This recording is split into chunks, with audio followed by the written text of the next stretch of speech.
どうも、Ven です。Hello, this is Ven. I'm gonna have some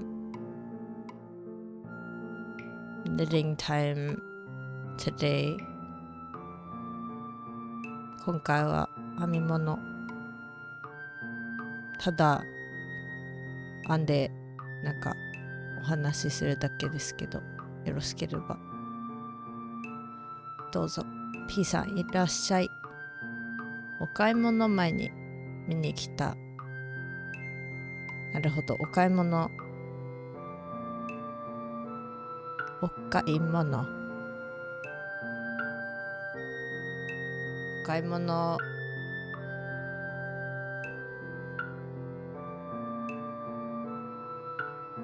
そう、今回は今までの、やろうとは思ってるんですけど、今回これね。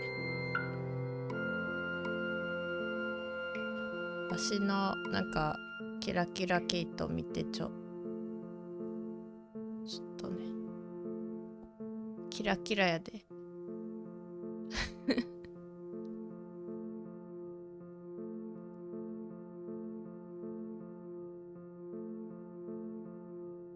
カメラがね、頑張って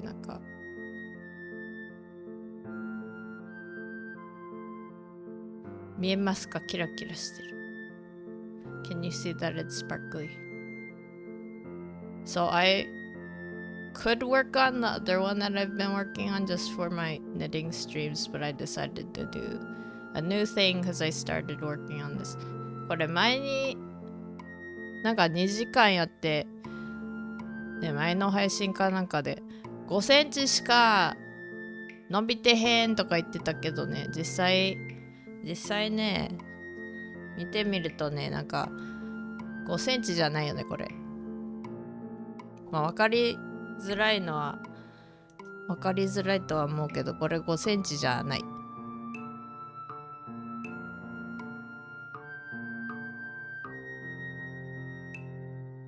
5センチではないよ。自分2時間で5センチしかとか言ってたけど、実際10センチぐらいできてました。つまり1時間に 5センチほどかな。ちょっと見にくいけどね。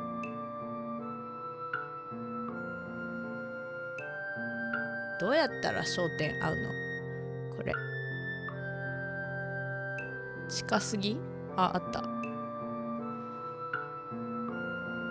でね、キラキラでね、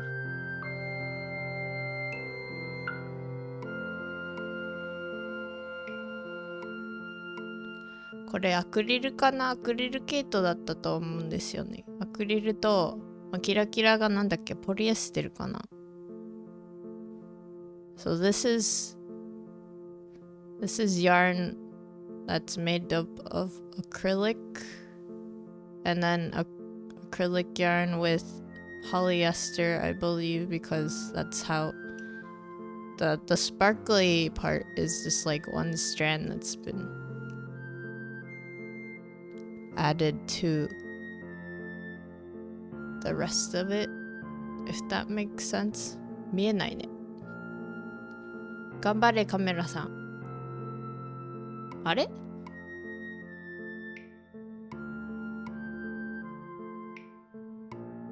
こんな感じです。見えるかな？もうちょっと大きくすればよかったのかなって思ったけど、半分以上雑談だからこれでいいかなって思って。そう、ちょっとだけモケモケしてて、紫色のかわいいキラキラのテープっぽい糸が入ってる。So the purple sparkly is kind of like tape, but the lighter colored fuzzy part is acrylic. So it's supposed to be hypoallergenic. アレルギある人はね、アクリル毛糸の方がいいっていう。で、これ細さがなんて言うんだろう、どのぐらいなんだろうこれ。結構細いんですけど。即ヤン系だよ。即ヤンってどのぐらい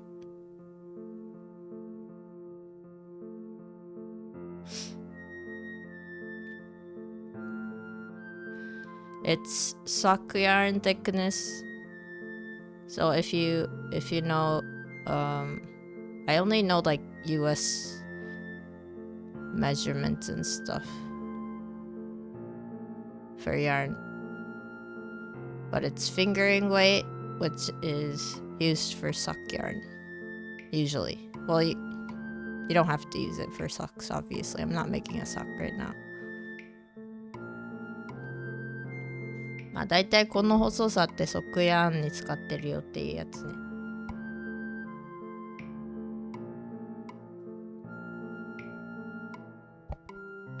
で、また忘れたらね、お手手こうやってないとわし忘れる。どんどんね、なんかカメラ外にこうやって持ってっちゃうからちなみに今ね、爪がなんか色ついてるけど、これ結構前にね、初めてネイルサロン行ってね、綺麗にしてもらってね、尻尾ブンブン丸だったんだけど、そこから結構伸びちゃってる。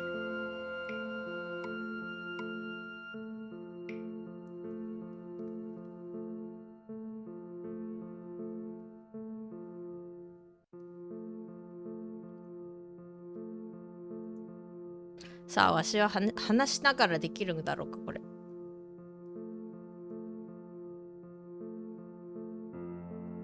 I had my nails done for the first time by a professional nail artist, and it was kind of fun. I've never done that before. I usually do my own nails. But then it's been a while since then, that's why it's kind of long.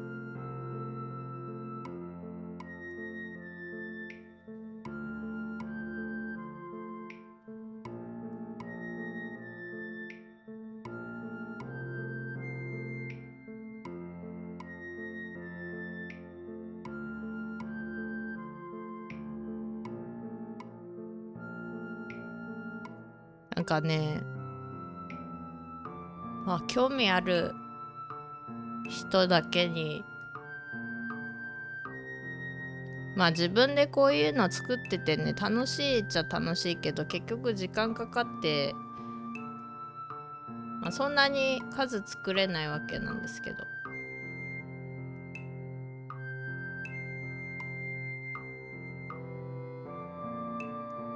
でね、なんかいつか何枚か編んだら、なんて言うんだろう、販売でもしようかなと思ってるんですが、ただね、やっぱり時間かかってる分ちょっとお値段高めになっちゃうと思うんですがね。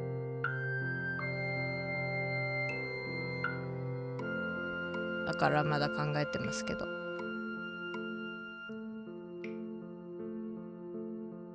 まあ欲しいか欲しくないかは別にね、欲しい人だけだったら。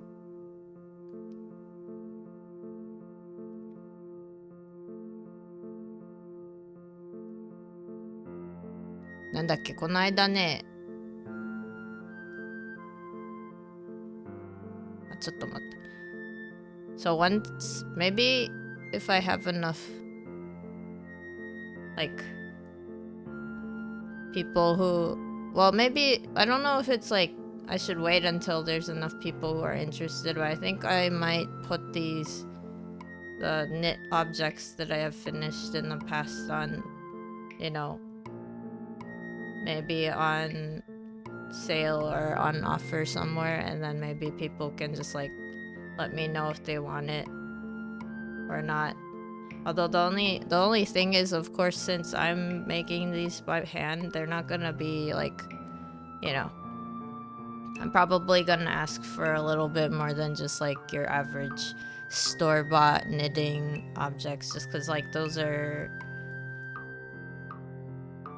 for the most part, most of the knit objects and knitwear that you find in stores, you're gonna probably know that they were machine made, so they're like,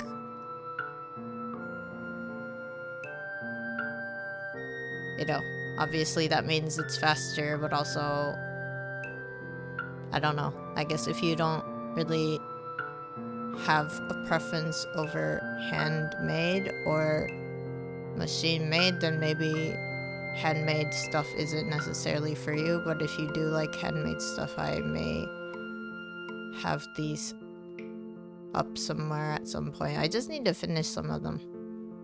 I mean, I do have a couple I could probably like put up.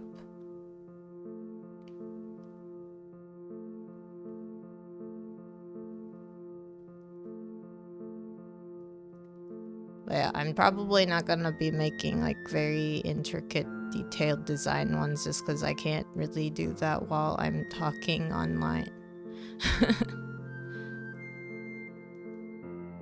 I would probably be very focused, even more so than just my art streams, and I get pretty quiet on my art streams. 受注生産。ああ、なるほどね。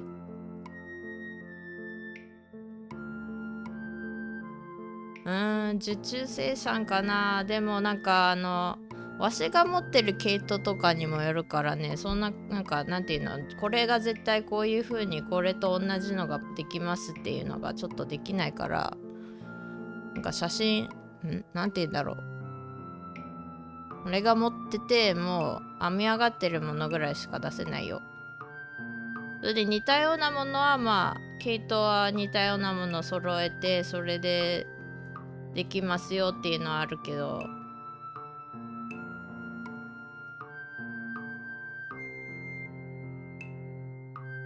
それでいいんだったらできるかも。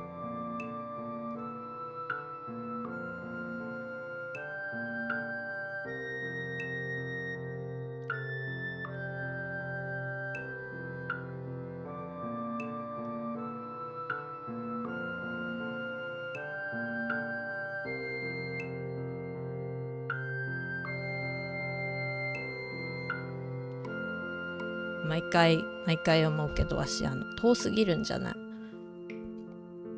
遠すぎるよね、カメラから。腕がね、めっちゃ遠いところにある。そこっていうところになんか、カメラの全く外やん。カメラここやん。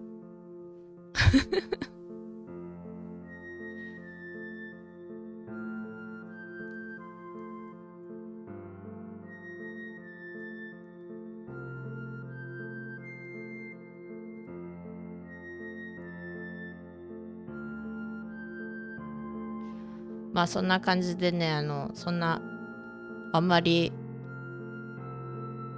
受注生産、編み物だったらそっちっていうよりは、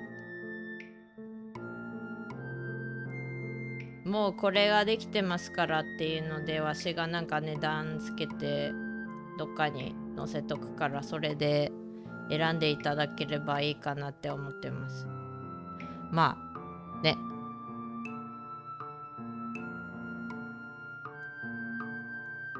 それはそれでね、あんまり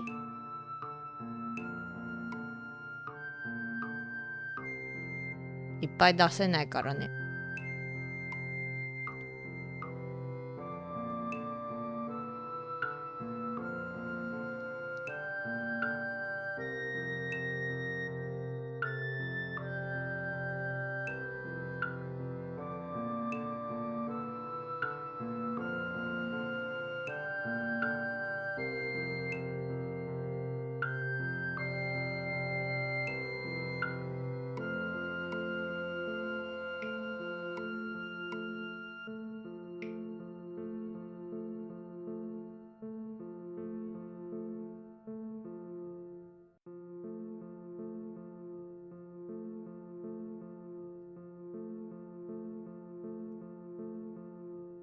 あとはだいたい色とかはまあね、ある程度自分が好きな毛糸編んでいるわけですけど、多分柄っていうのがあんまりできないからね、柄っていうかね、パターン作ったら作ったで編めますけど、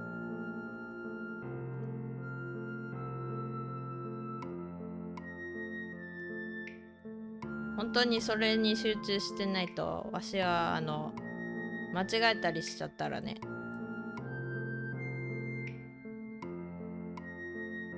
模様が変になったとかあるから、だから今はもうほとんどね、なんかガーター編みでやってるんだよね。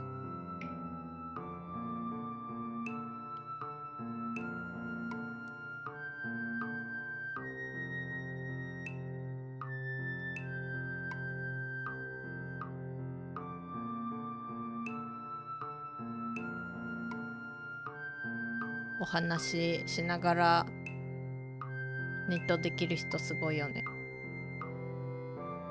なんかわしは今一応かろうじてできてるけどね、これガーター編みじゃなくて、なんかなんて言うんだろう、編み込みとかさ、模様編みとか交差編みとかしろって言われたらもうなんか忘れる気がする。何段目に交差編みって言われたら、あ、忘れた、ここ間違えたってなりそう。で、棒針編みめんどくちゃいのはね、一段間違えるとそれ全部やり直しだからね。かぎ針とは違う。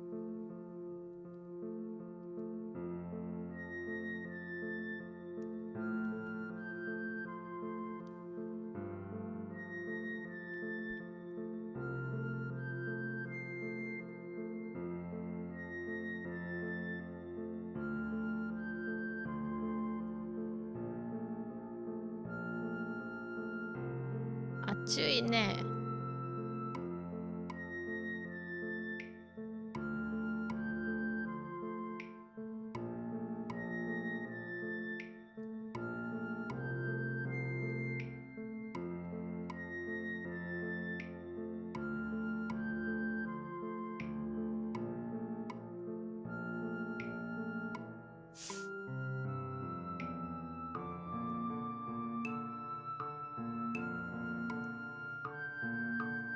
So if I ever do sell my knitted finished objects,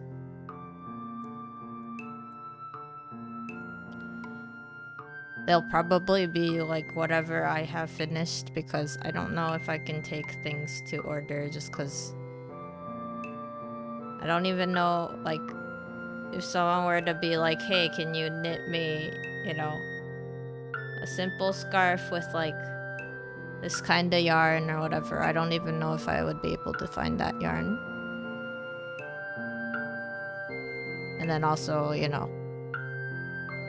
depending on the yarn you get, it's pretty, like, you can get really expensive yarn and you can get really cheap yarn. And then,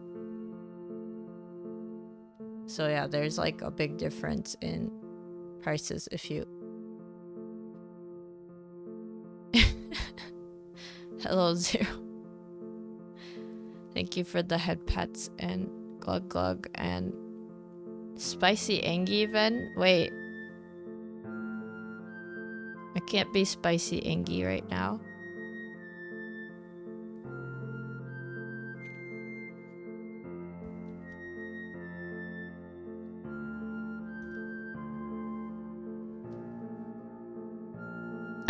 You're now Pharaoh's guys.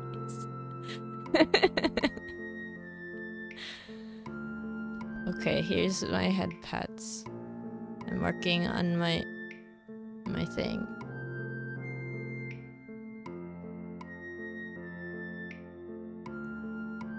It's hard to see. I know. It was because it was for someone who asked for it in the first place, and their name starts with a B and ends in S. It was funny because they were like, what if Bob Ross comes in and redeems that? I'm like, why would Bob Ross come in and redeem? I thought it was funny. Okay, I am being head patted. And then here's my drink. I have both a tea. I have chamomile tea, and also I made myself iced cocoa.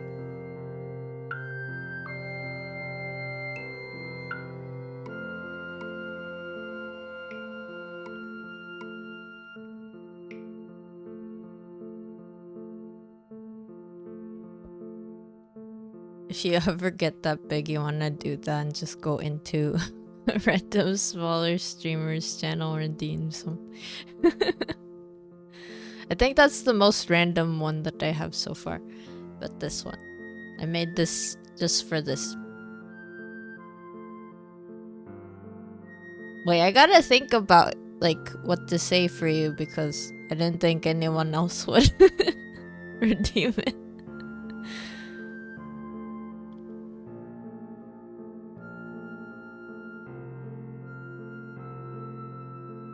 Yeah, I have to have my little Angie note on my head so everyone knows that I'm being Angie.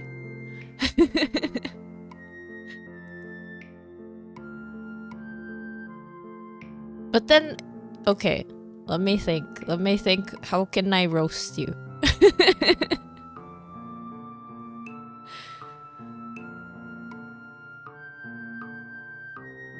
Zero, isn't it time for your bed?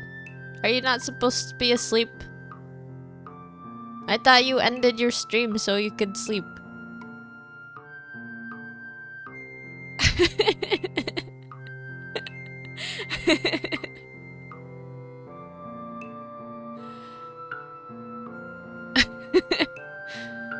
Also, you and your 3D art skills and, you know, making really amazing works for people and then going around and being nice to everyone and being like, go check this person out, they do amazing art, go check this person out, they're awesome. It's like you're a little angel. How could you do this?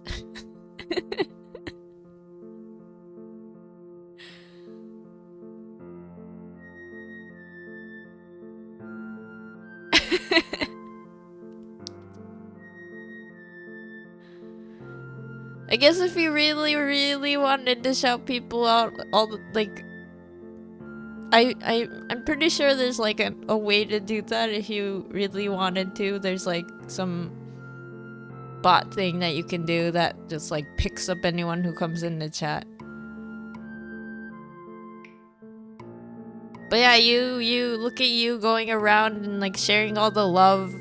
Meanwhile, like at the same time, I've been seeing like all these like Angie people around being just Angie and Angie at each other. I'm trying to be Angie, but I'm not really doing a good job.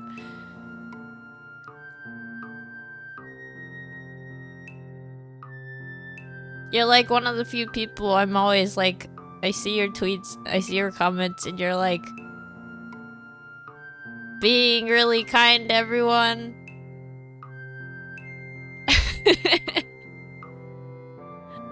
Oh, I don't get mean people, actually. I have my own, I think I have, like, some, like, charm. And not, like, in the sense that, like, I charm people to not be mean. I mean, like, a lot of people who are mean to me just kind of go away, so I don't have that problem. It's just I was, like, looking through Twitter, and then, you know, for some reason Twitter keeps recommending me all these like topics that are mean, and I'm like, I don't care.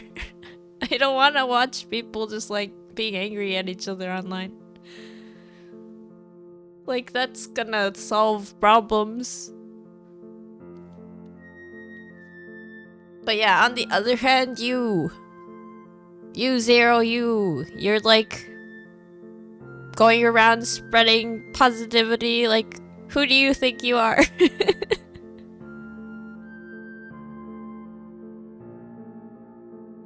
And if you're here and lurking, you should go check out Zero. Cause Zero looks like a hitodama-san right now, but they're gonna look fabulous.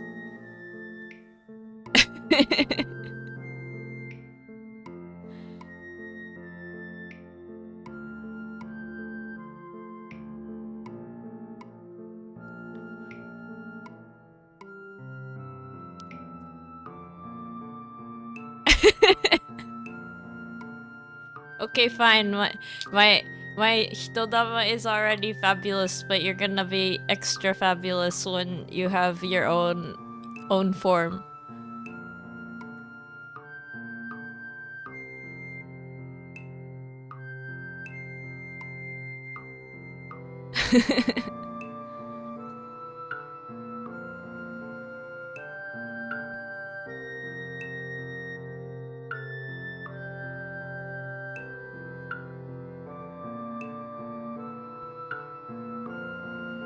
I feel like if people have seen me being angry,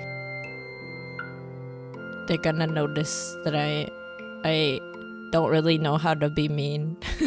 So I'm like picking all the things that are nice about people. I mean, I can be nasty sometimes, but I have to be angry.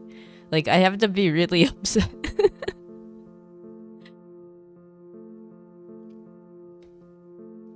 Okay, I'm gonna go back to being an adult.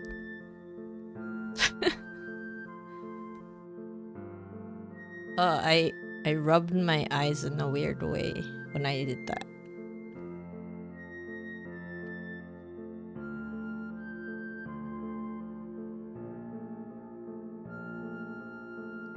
Your plan, when you get your own form, the hitodama and the stardust bunny are gonna go on top of your head.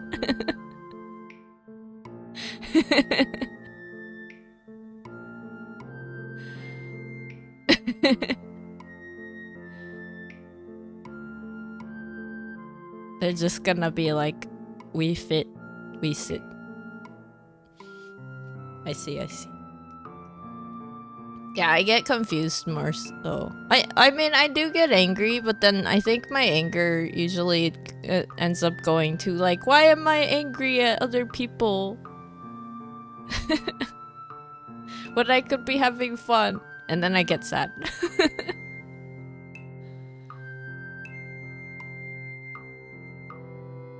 You're gonna have a tower of hats. They're all gonna be like...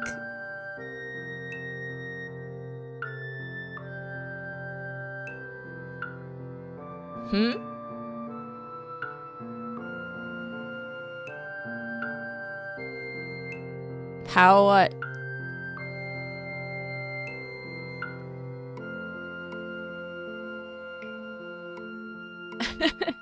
It's cause I think like, oh, why am I wasting time being angry at something when I could be having fun? And then I get sad because I'm like, why did I spend that time being sad?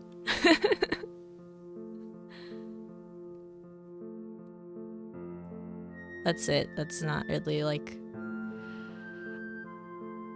that deep.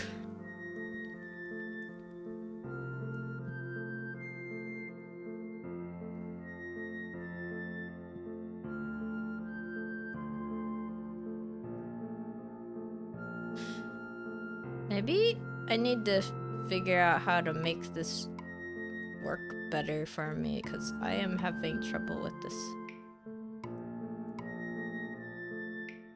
That doesn't answer your question.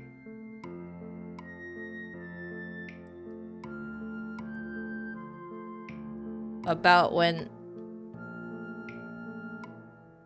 Why do I waste my time being sad? I don't know, it takes a little bit of time for me to switch over to just like stop being sad sometimes. But I used to be like way more sad, I think. So I would like, you know, it wouldn't just be like a week of sadness, it'd be like a month or 2 months or something, and I'm like, everything's sad and nothing is wrong, it's just sad. Oh, thank you. Yeah, I went to a nail salon for the first time and then I got these done.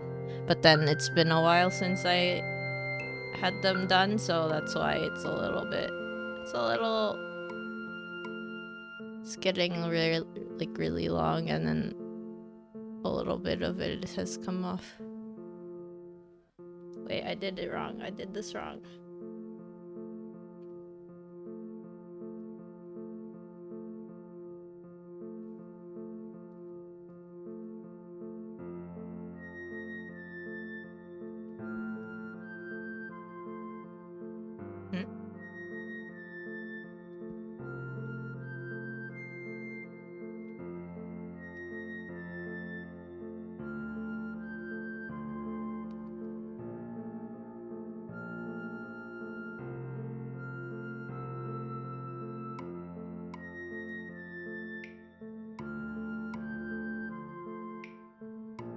So now that's gonna be interesting to see you in, you know, a new form, and then you have all your other forms on your head.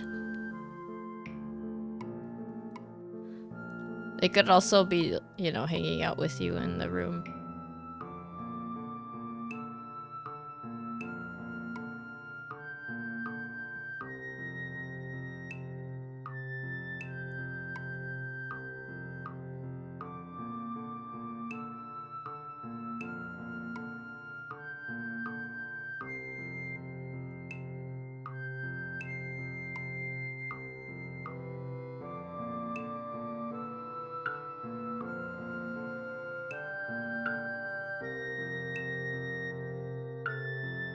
Yeah.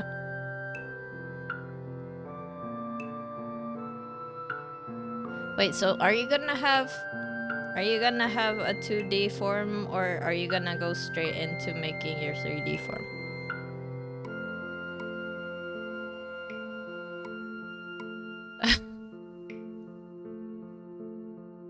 I actually don't know what you're referencing, but I did imagine a hat with all of your forms.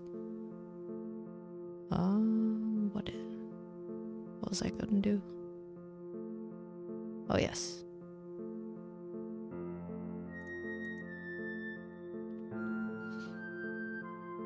Well, Live 2D is subscription only. Yes, but then if you know, like, kind of what you're gonna do, you could probably make whatever you need to within either the free version, or you could probably figure out how to do it fast enough within like the 42 days that you have before it goes into full subscribe mode.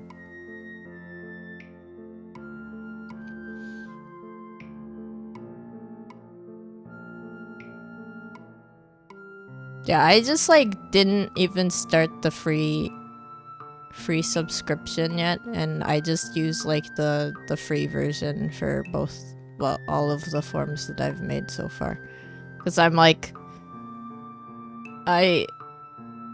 you know, I would probably like to use the subscription, but at the same time, for the, you know, for the basics at least, it's not too bad. Although I know like the subscription version does have a lot of functions that you wouldn't be able to use in the free version. That's the only sad part. And then the free version is limited to 30 objects, which is like 30 layers, so then you have to know what you're doing. But then again, you know, if you know how to use the free version, it means you can do it without paying for the subscription. But then I know, like, if you want to have, you know, a ton of emotions or, like, you know, animations, you probably do need to pay for it.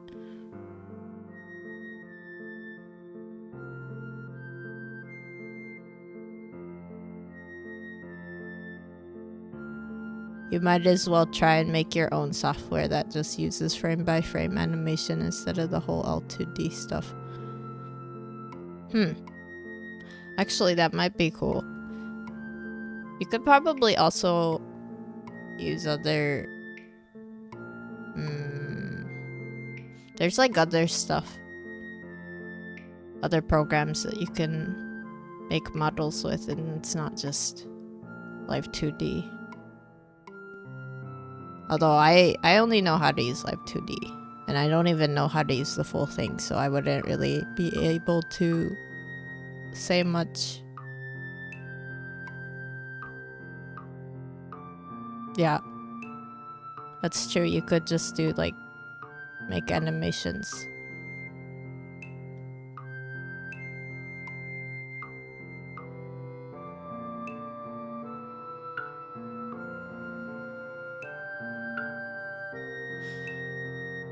I have heard that like animation programs can do something similar to Live 2D. It's a little different though.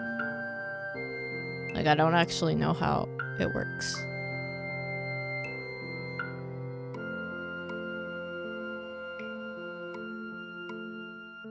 Like I don't know if it's the same way that you use the deformers in Live 2D. I don't know if it's like, you know, you take one piece of art and then you use that to move things, or if it's that you have to have multiple frames and then you put them together kind of like an actual anime, you know.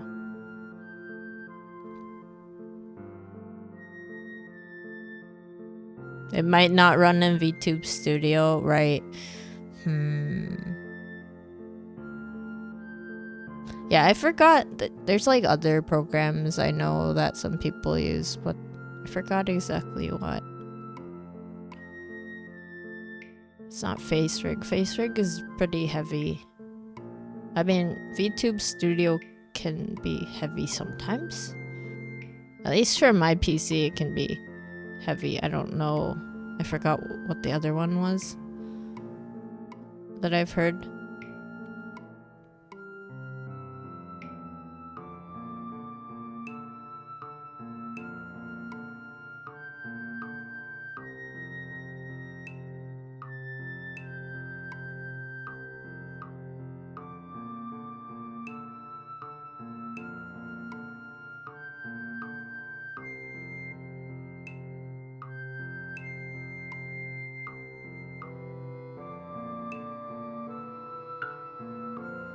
Do I look like I'm sleeping?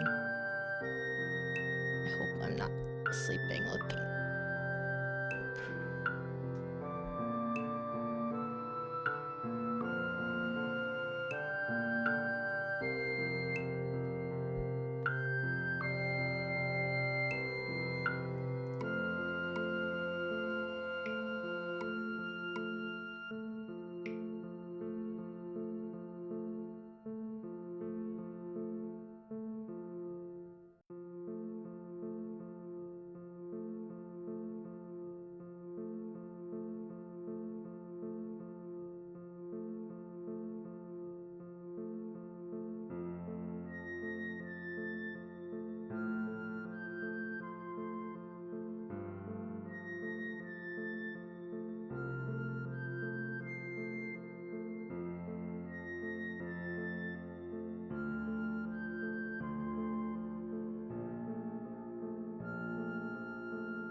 Do I play any fighting games?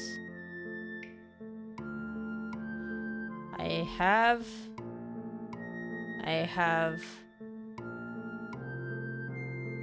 Super Smash Brothers on Switch. I do have Skullgirls on Steam. I forgot if I have Guilty Gear. I think I might. I used to really like playing Tekken 3.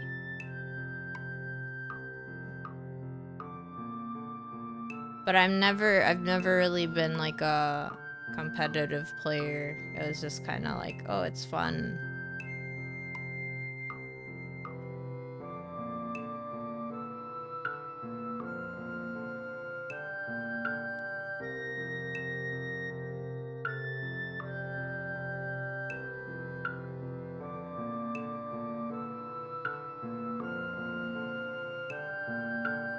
Guilty Gear Strive. I actually don't know which one it is.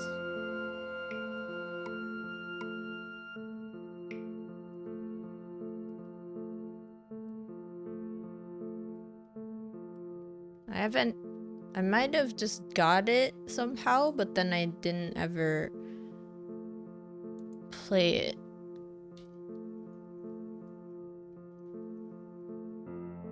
Actually, it's not on Steam, never mind. What do I have?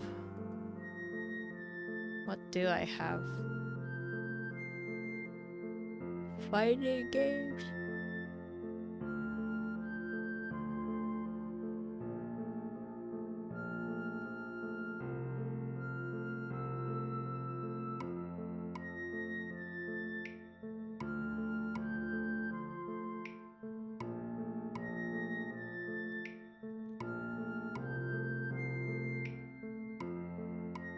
Yeah, I think maybe I only have Skullgirls on Steam.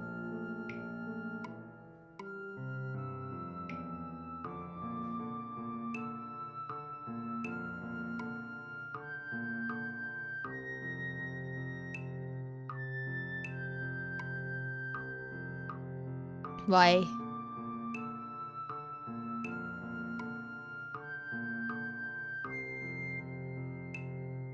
Do you like playing fighting games, Zero?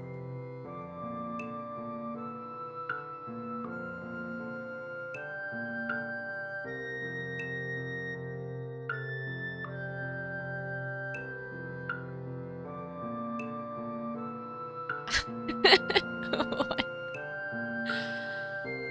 If I want to kick your ass sometime, why?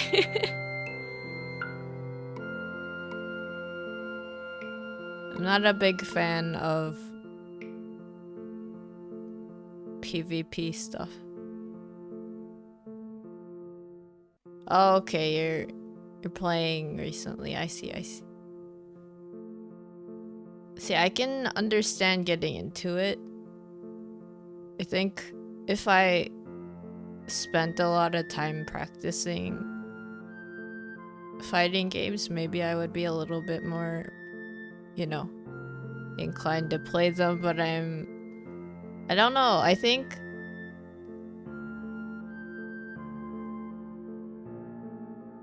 there's like a part of me that plays sometimes and I'm like, yay, I can actually do this, but then sometimes like I'll just keep losing because I'm not, you know, I haven't practiced and I'm not that great at it in the first place. So then I just kind of lose interest. Like it's like, okay, this is, you know, I am getting beaten up, which is, you know, it makes sense, but do I want to do this and feel like, you know, how I feel, or do I want to play something else? And that's kind of how I end up feeling when I play PvP for some reason. I think it's because like it would be fun to be able to win. Like I probably would like kind of like the thrill of being able to fight or whatever, but at the same time, for the most part, I think I've had more fun just doing like my own games or co-op stuff.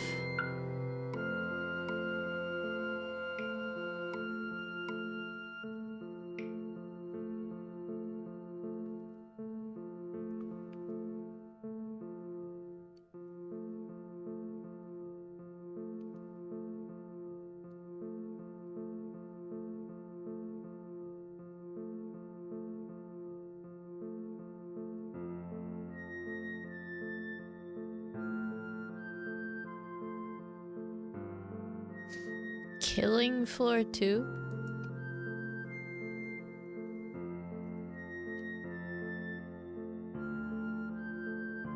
Okay, I have killing floor 1. I don't have 2.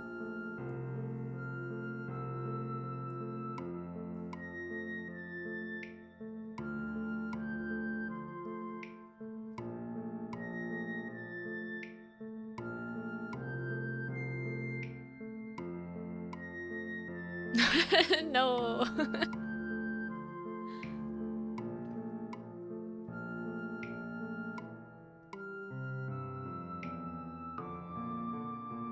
I forgot why I even have 1.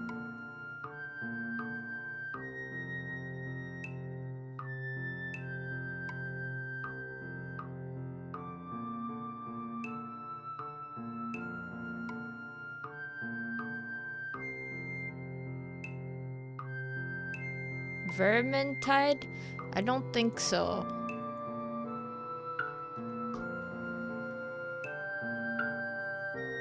Yeah, I don't have Vermintide either. I did hear about like how it's fun from someone else, I think.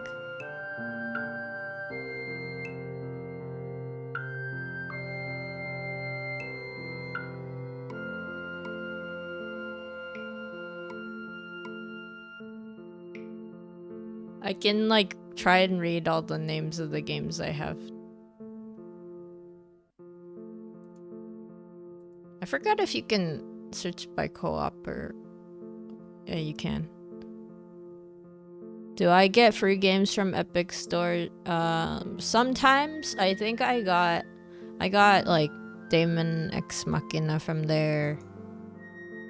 What were they giving out? Like a week ago? I forgot. I think I got something more recently. Let me see. Okay, multiplayer games. I have Apex, but I probably won't play it. Aqua Kitty Milk Mine Defender. Ark Survival Evolved. Ark Survival of the Fittest. Ashes of the Singularity. Escalation. I have no idea where that came from. Assassin's Creed Brotherhood, Assetto Corsa, Beat Hazard, Borderlands 2, Borderlands Game of the Year Edition, Burnout Paradise.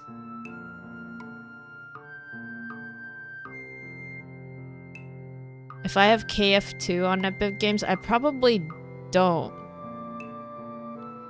Actually. Capsize, Castle Crashers, Child of Light, Children of Morta. Oh yeah, Children of Morta I just got from the survival sale. Cities in Motion, Code Vein, Company of Heroes, Cook Serve Delicious, Counter-Strike. I'm not gonna play that anymore probably.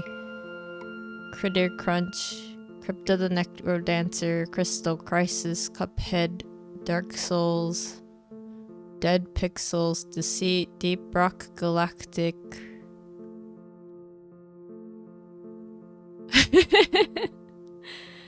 Dino D-Day. I actually have like free copies if anyone wants it. I don't know why. Dino D-Day, Deus Ex, Game of the Year.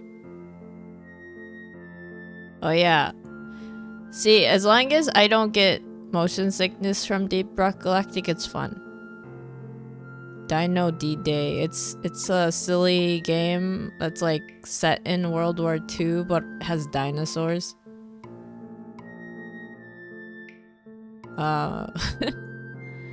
DJ Max Respect 5. I got that because I wanted to play like a rhythm game, but then I realized it's kinda, it has like a gimmick and it's not exactly what I was looking for.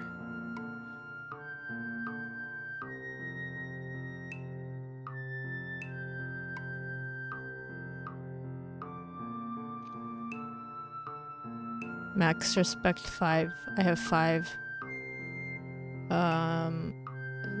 Don't Starve Together, Dragons and Titans, Dream Pinball 3D, Droid Assault, Dying Light, Earth Defense Force 4.1, Elden Ring, Enemy Mind, Enter the Gungeon, The Expendables, Far Cry 5, Final Fantasy 15, Driving Simulator with your buds, Foul Play, which is like an interesting fighting game. Okay, I'm skipping that one because it is not for children. Gianna Sisters, Twisted Dreams, Goat Simulator, Grand Theft Auto 5, Grid 2, Guacamelee, Gundeline, Half Minute Hero, Half-Life 1, 2, Hawken, which I heard like kind of died from like hackers or something.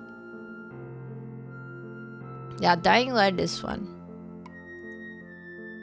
Hero Siege, Heroes and Generals, Homefront, Hyper Light Drifter. Wait, this is multiplayer? Really?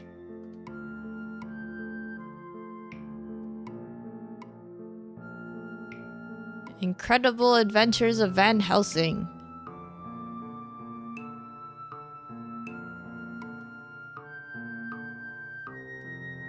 Okay. It's a really silly game. It's a really funny, silly game, but I would not play it on stream.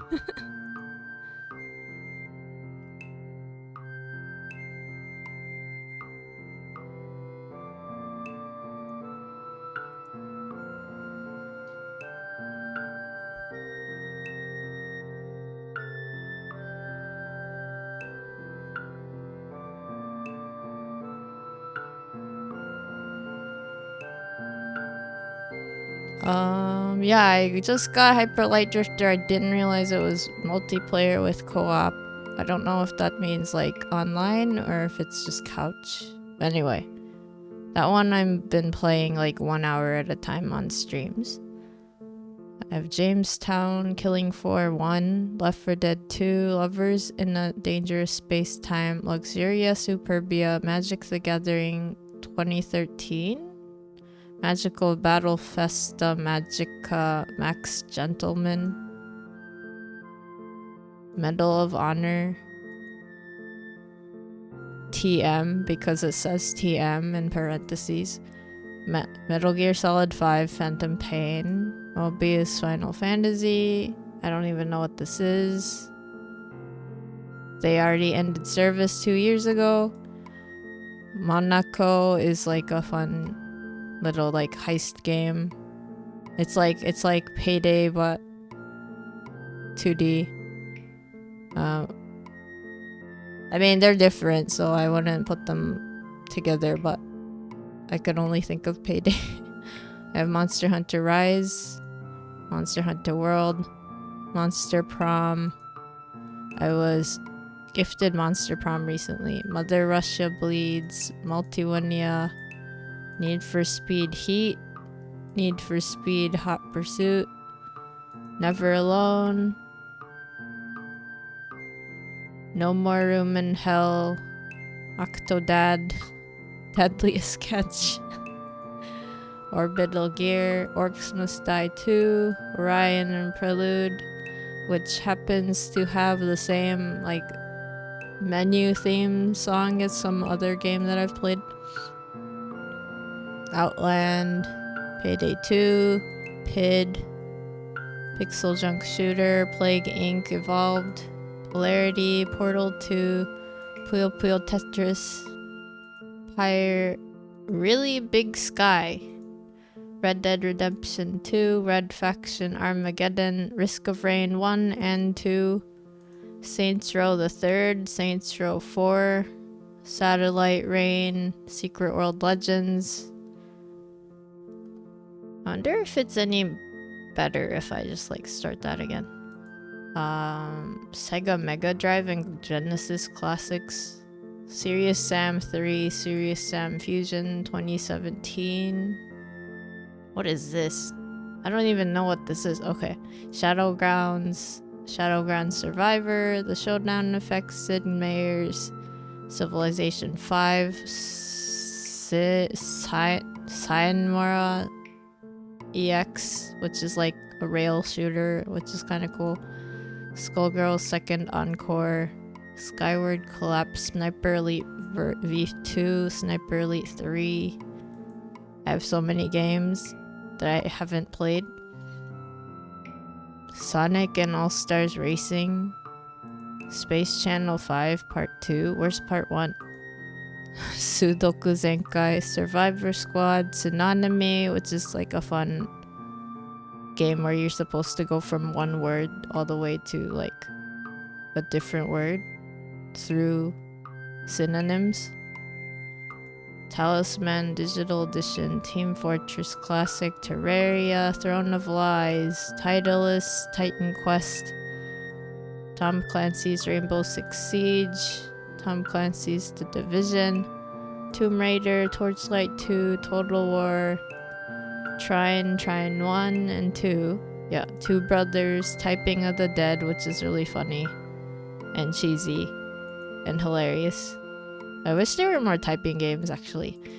Uno, Ultratron, VR Chat. See, I want to do more VR Chat, but I want my own 3D model, so I need to work on that.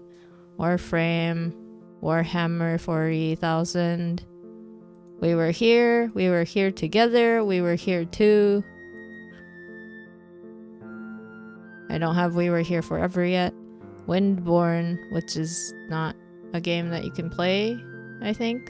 And then Wolfenstein. These are all of my multiplayer games, apparently. So many games!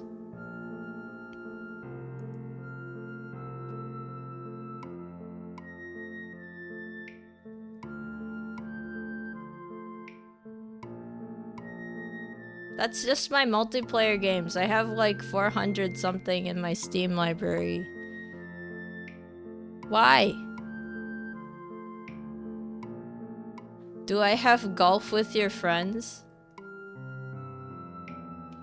I don't think so. I don't think that's something I have, unfortunately. Or fortunately, I don't know.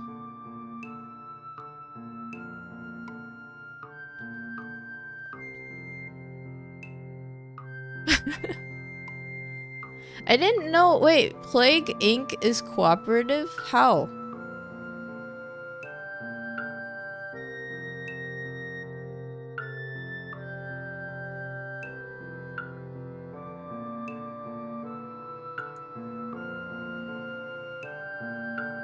Saints Row is co-op?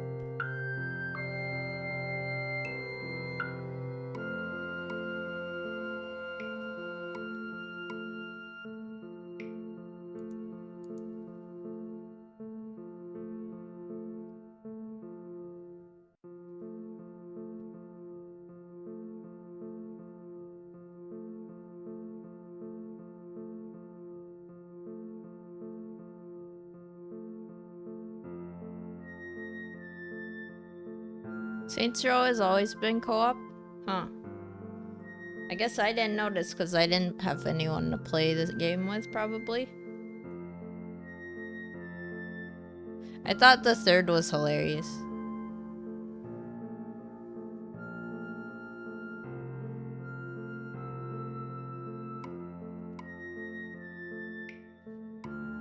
Oh yeah, another game that I kinda like feel like gives me fun and happiness, but at the same time kind of like the woes of PvP is Uno.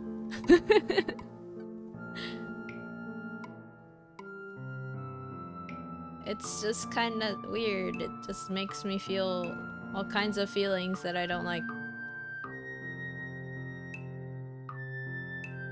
If you played it just for the specific sword, I see what you mean. The one that was probably changed out in Japan because reasons.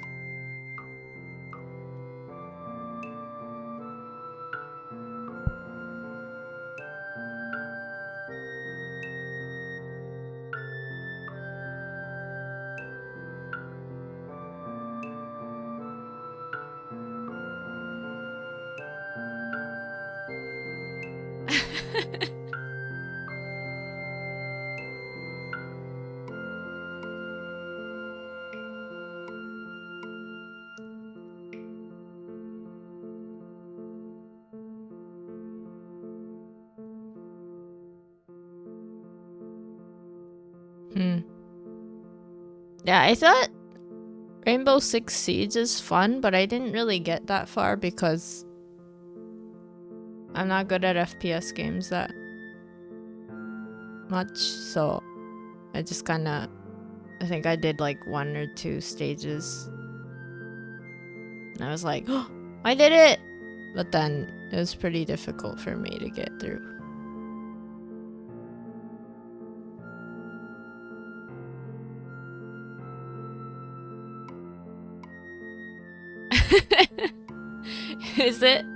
Is it the equivalent? I've never played League of Legends or any of those like MOBA ones just because I'm not really interested.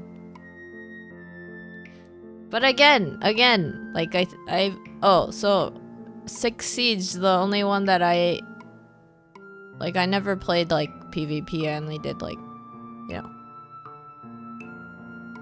co-op.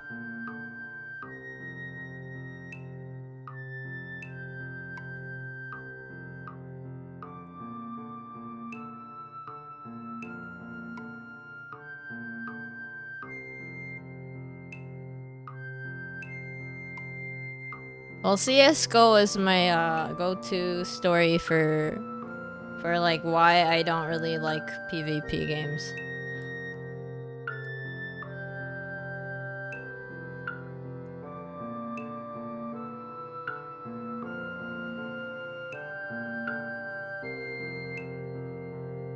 Nothing wrong with other people liking it and playing it. It's just that I don't really want to play it.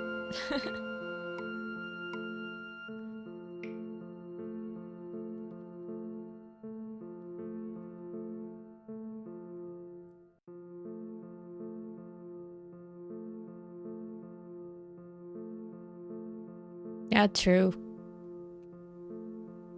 Time zones. Well, I kind of know the times that you stream. And well, it kind of depends. If you want to play games on your stream, I could just join your game. Like, kind of like how you did with mine when I was playing Risk of Rain 2.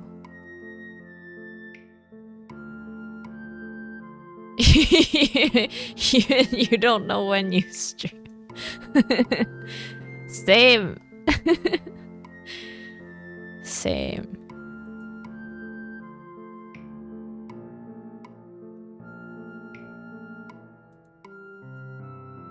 Well, I was gonna stream a little earlier and then I had a power outage. And I was like, okay. I don't get to stream until later. Earth Defense Force I would totally play. If you have any of them. That one's fun.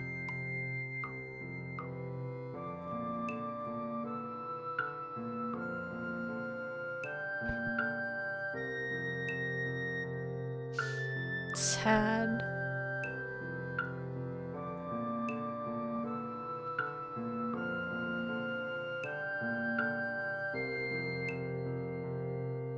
Oh yeah, so I got through to a place in Elden Ring and there's like big ants. So then, you know, my first reaction to the big ant monsters was just EDF.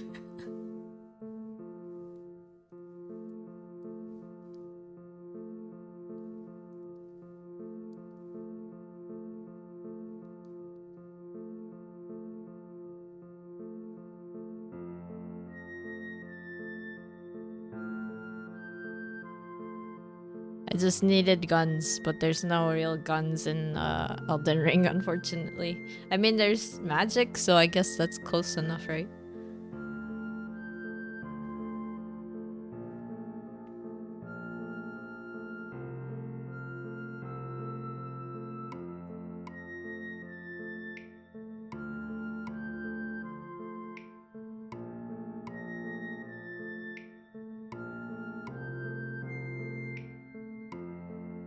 Time to mod it.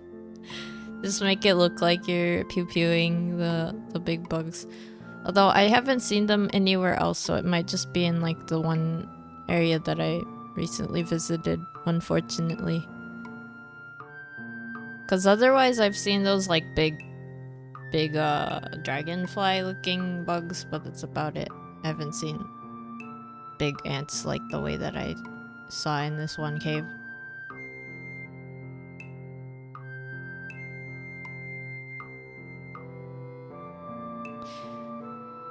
Yeah, a lot of my references while I'm playing and recording the game is like Pokemon mostly, but then I think that was like the one EDF reference I could make. Cause they have like these sheep in the game and they roll, and that's what Wooloo does in Pokemon Shield and Sword, and I'm like, why did they roll? Why are these sheep rolling?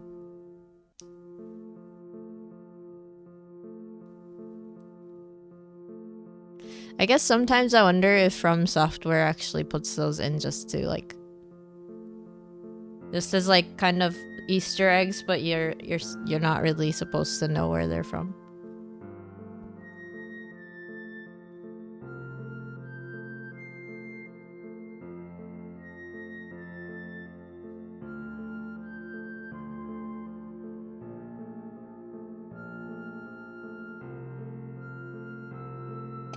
EDF. EDF.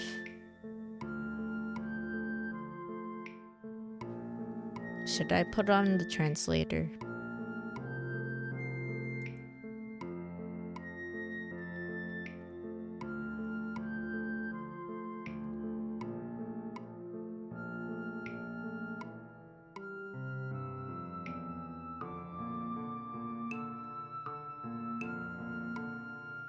Well, I find it funny and it's fun to just watch the shape roll around.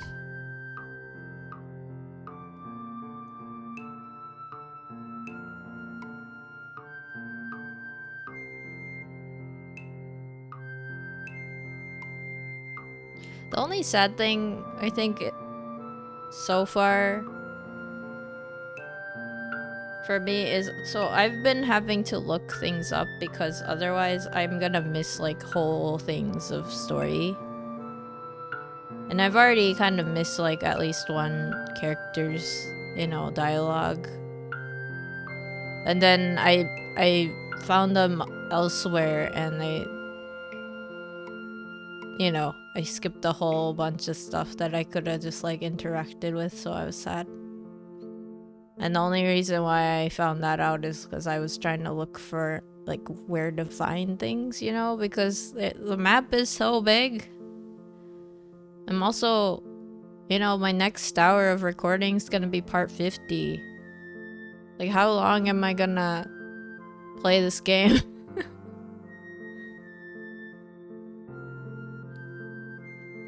So it's almost like I need to look things up in order to speed it up a little bit, you know. As much as, you know, I would like to just kind of know how to do it without looking up how other people have done it, right?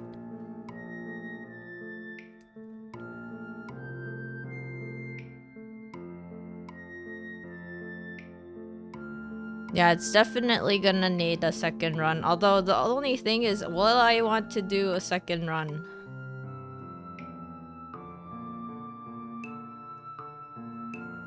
Do I actually want to do that? Like, do I want to go into the New Game Plus and then figure out all the stuff? Because apparently there's like one part where if you you know, choose one thing, you can't go back and get all the items from that area anymore or something, right? I'm like, that's a big decision.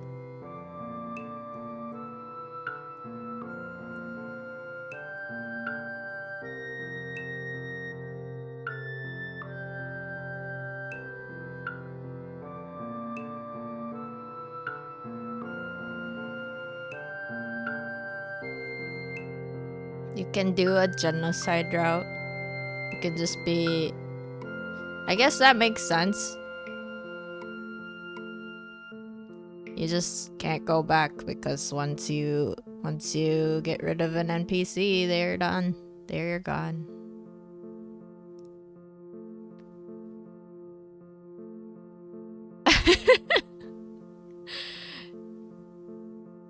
You literally fighting everything you can fight.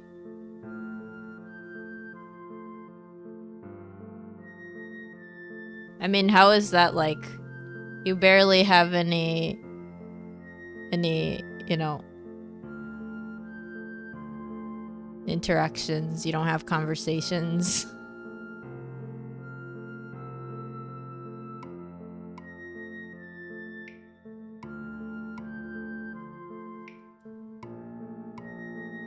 The flower dude? The flower dude with the mask on. The guy that's like, you need to go to the round table or something.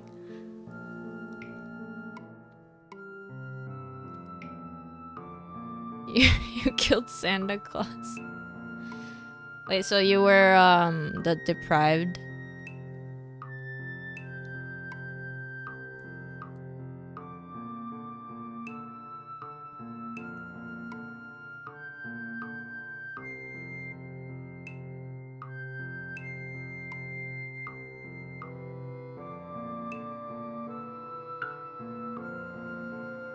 Yeah, I started as the same.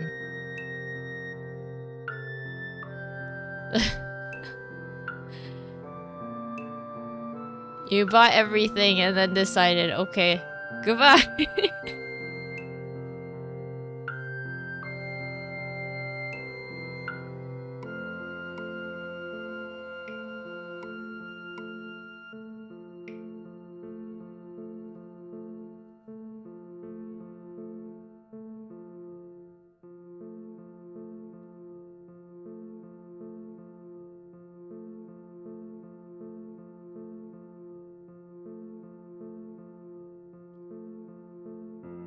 Does that mean you've gone and done that to like everyone else? Or is it just that person so far?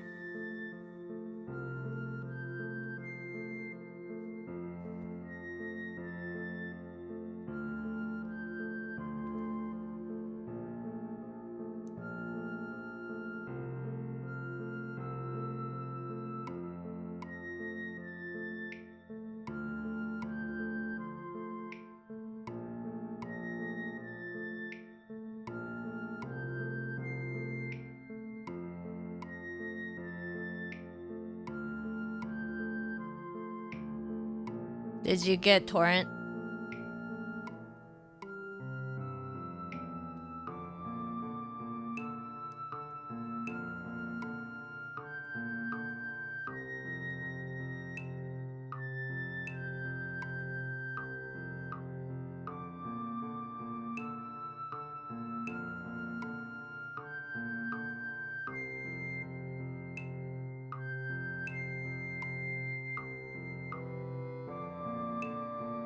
You're exploring, dying a lot to the dude and horseback near the start. Right.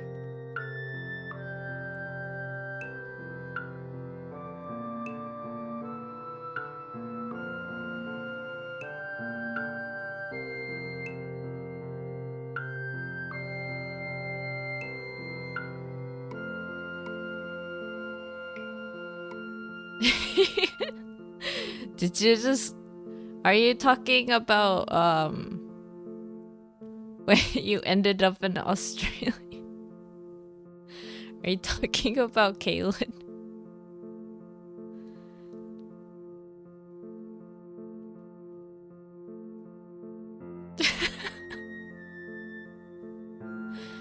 You mean you mean the place with like the big-headed dogs that look like terrifying? Oh, actually, they also have big-headed birds too. I'm just like in awe of just like what they look like. Okay, how come I'm having so much trouble with those than I am like any of the big bosses right now? I don't get it.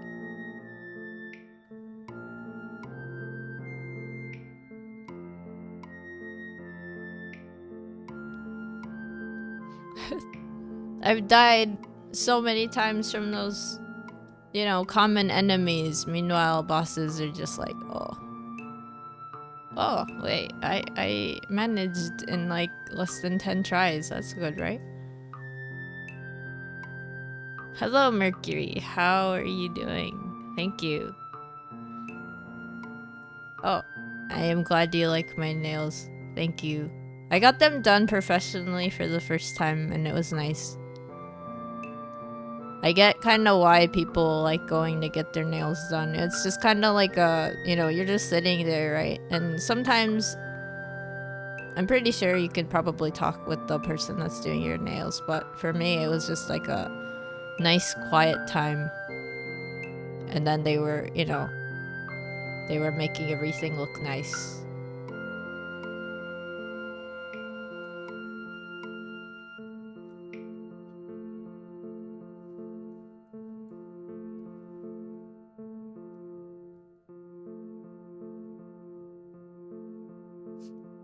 Yep.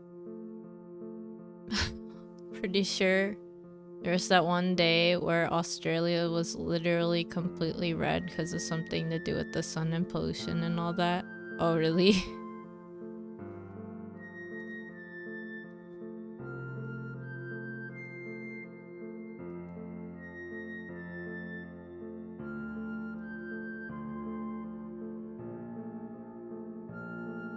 Yeah, so I'm finally in Elden Ring where I can actually beat things, so I'm not just like in pain all the time.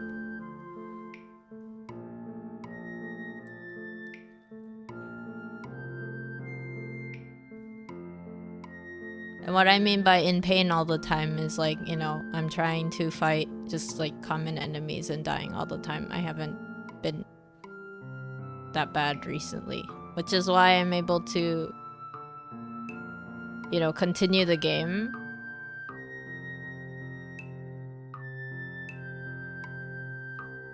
It was a wildfire, that makes sense. I mean, that's still scary. So I think at this point, so after I finish part 49 of my recording, so for the watch along streams, we've only watched up to part 20. And then we finished part 20 and that was it. And then so there's almost 30 more hours to watch so far. Because I've been just kind of sitting and then recording when I can. But yeah, I ended up having to just like look up a lot of stuff just because I can't figure out a lot. I'm like running around trying to make sure I'm not, you know, dying to things, but also making sure that I'm going in the right direction enough.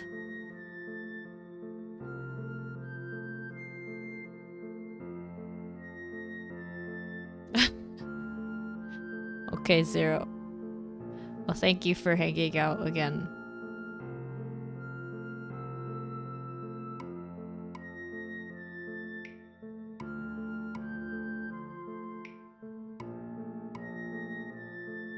Yes, I hope you get sleep. Get sleep. Sleep!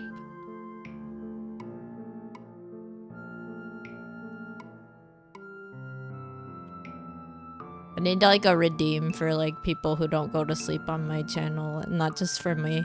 Just like people in chat go to sleep.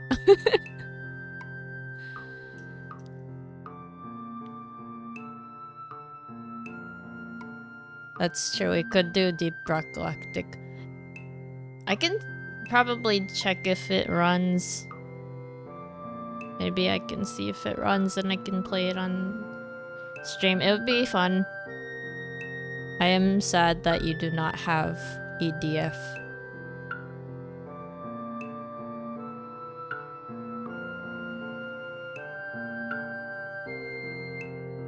Well, I wouldn't really be forcing myself. Yeah, see, if it does get bad, I have to just like probably. Although I have been able to play Elden Ring without getting too much motion sickness, so maybe it's like the same way as long as I am pretty far from my screen and then just, you know. Maybe that'll help. I don't know. I could also just like play it for a bit and see how I feel. Yeah, I don't know. I don't have Killing Floor 2.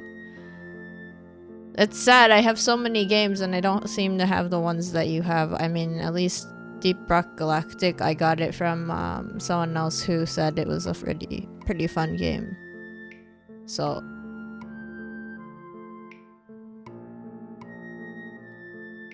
yeah, that's true.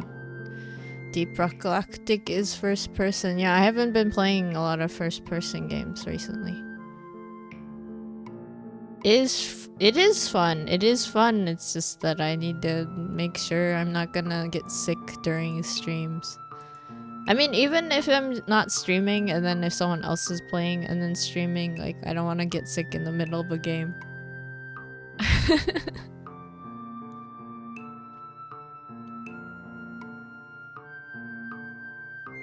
Wait, Killing Floor 2, how much is it? Although I guess maybe if it's like on sale at some point. I do want to get Sunbreak still.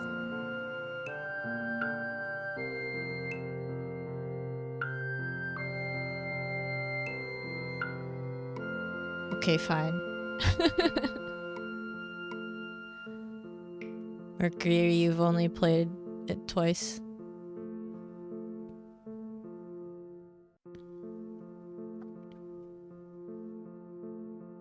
KF2? Okay, let me check.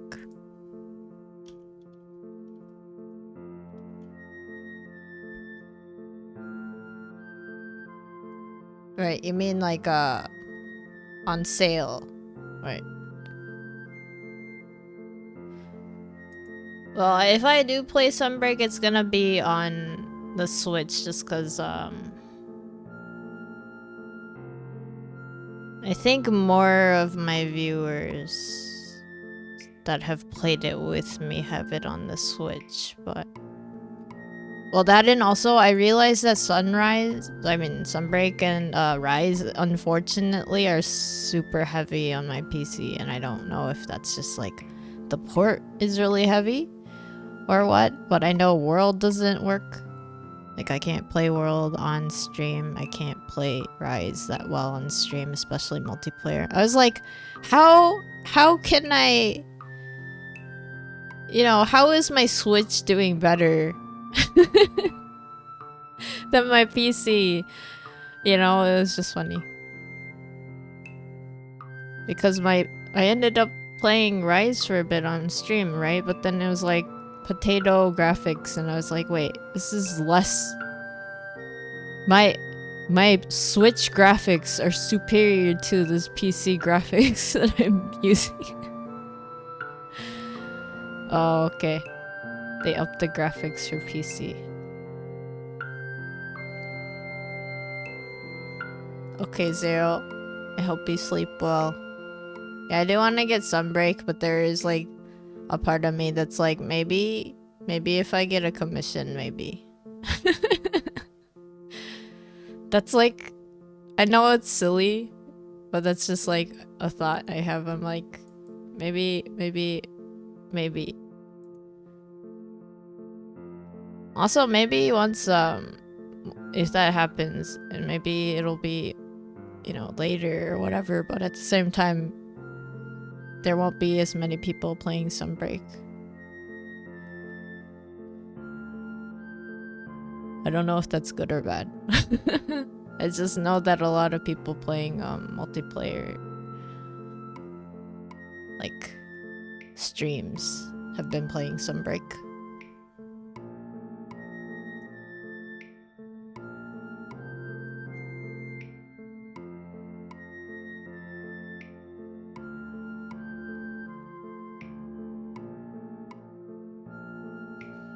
I got Children of Morta, and apparently that's online co-op.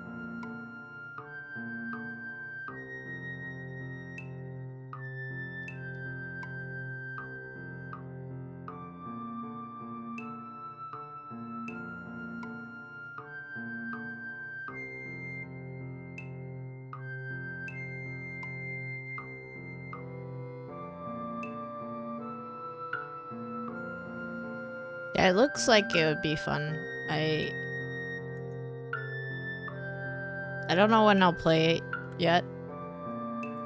I started Hyper Light Drifter, so I kind of want to finish that.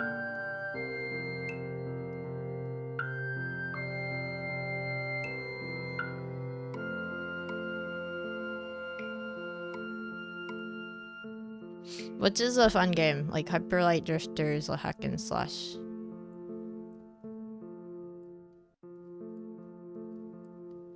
Is it hack and slash?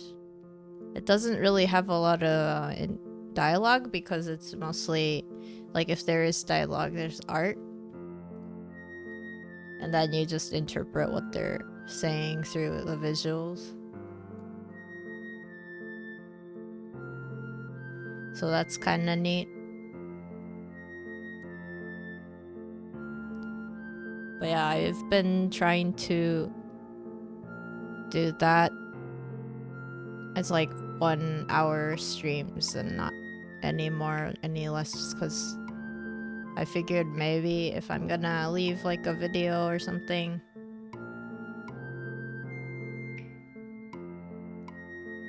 maybe that'll be easier to watch than like a 5 hour, 6 hour video of me playing like a new game.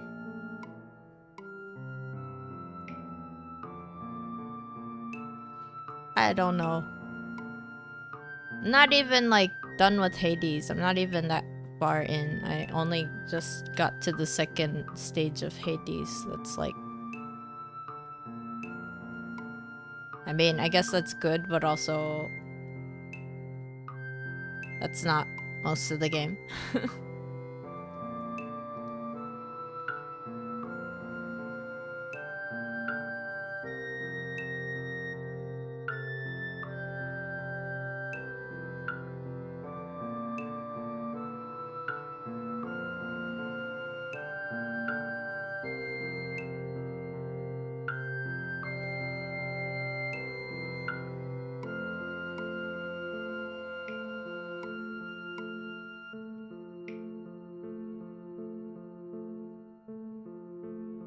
Hades is fun. I like all the dialogue. I think a lot of the games I play, it's always about the dialogue. And that was one of the reasons why Undertale was so good.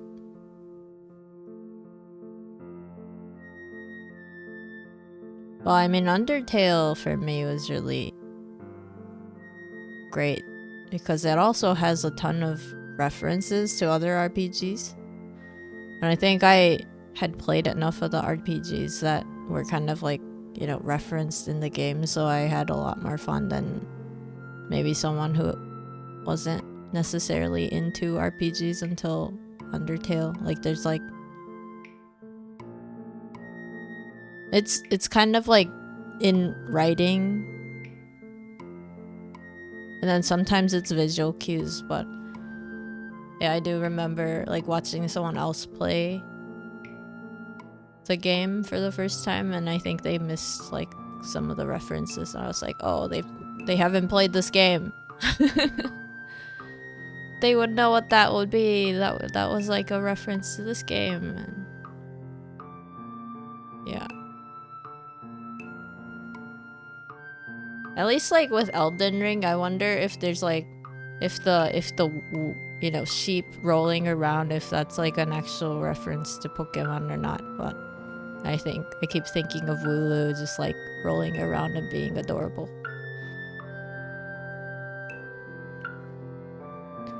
Oh, speaking of Pokemon, I don't like, you know how I know like official websites and all that are trying to like be like, hey, like these are the new features of like the new game. This is like what's new, right?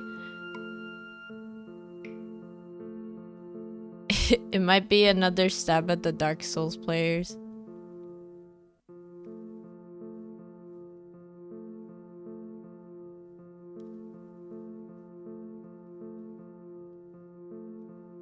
Like they're always rolling around, is that kind of like the joke?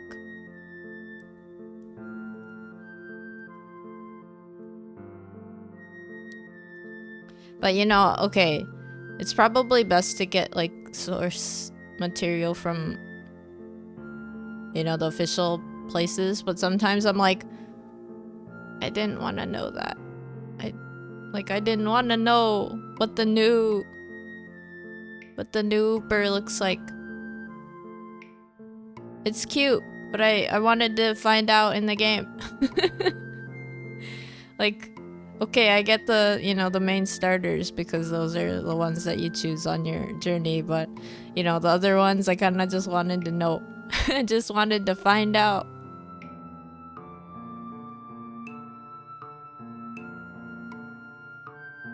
In Bloodborne, they had a big half-naked enemy that just rolled around everywhere when it wasn't attacking. That's true, it could be like their own references. It was revealed that it was the devs making fun of players who just roll around and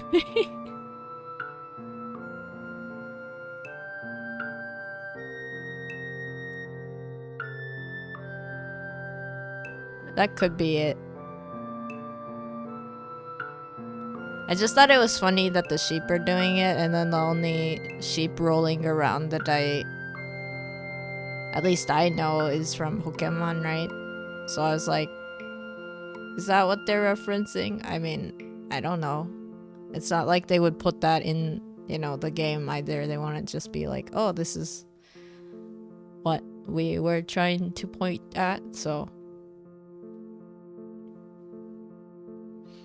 for like a lot of my recordings, I'm like, this is a Wooloo.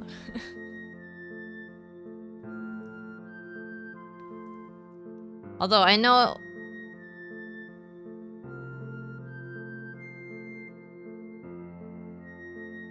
I'm pretty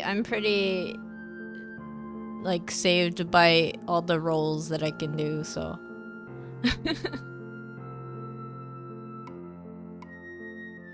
Wooloo is adorable.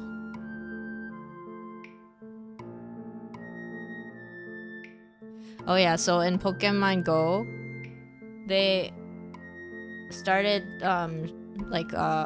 putting in the Hisui region forms of Pokemon, and I guess they're in raids, but then I haven't been able to find a raid that has those in it, so I'm seeing all my in-game friends have like all these like, you know, Legend of Arceus Pokemon, and I'm just like, where'd they get them? I'm so confused. That was a tangent because I was gonna say I only have one Wooloo in Pokemon Go.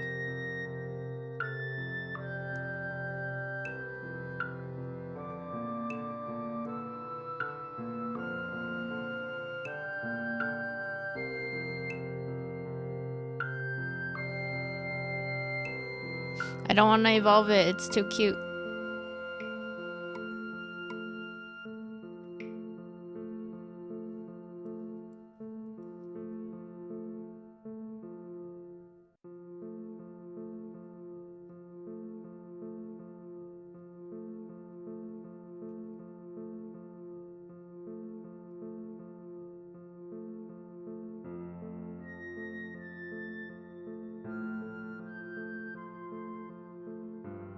They sound more like sheep than Mareep.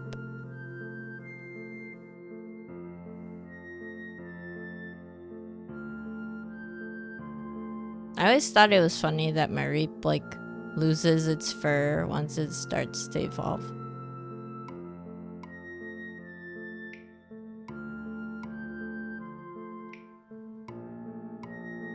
And it's like, oh, because of the electricity in its skin or something. And I'm like, fluff be gone.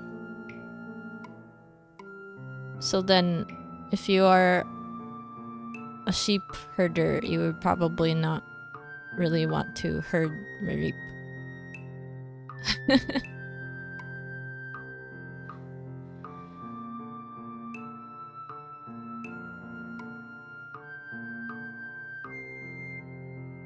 How can you make yarn? How can you make yarn if your Pokemon evolve and they don't have any fur anymore? Sad.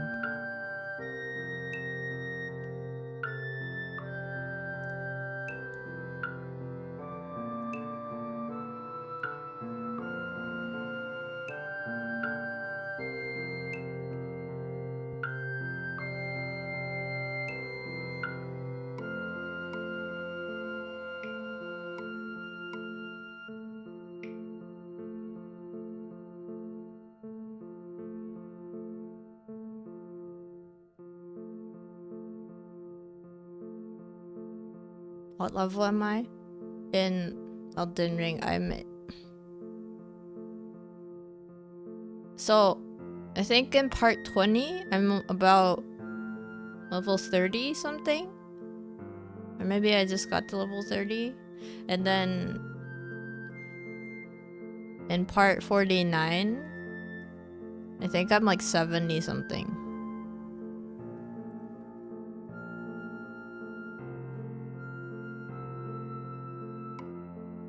So I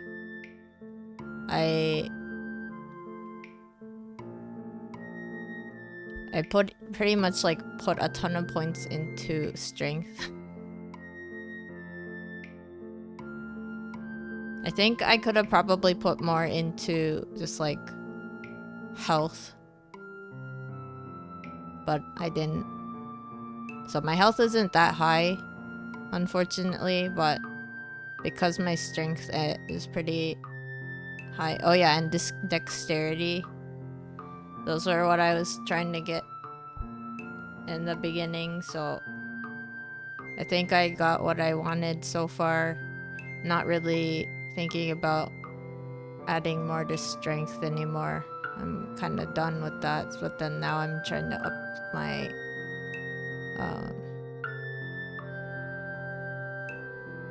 faith and stuff so I can use more magic.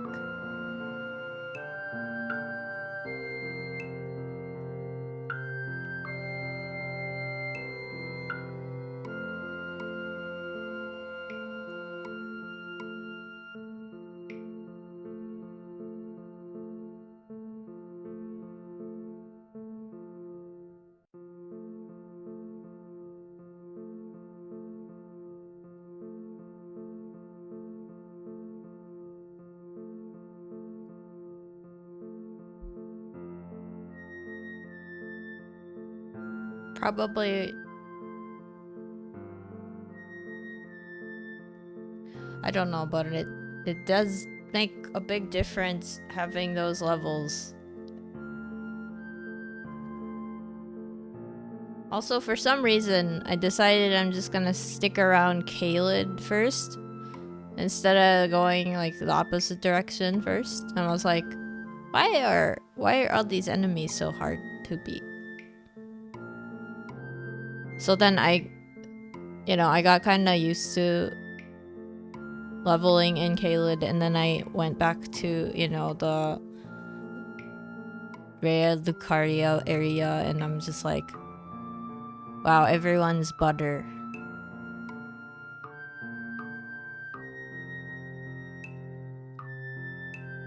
Except for the lobsters and the crabs, I don't like them.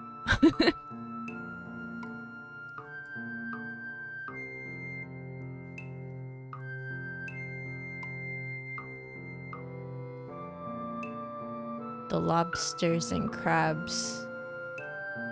I think it's just that when they attack, there's like little paws.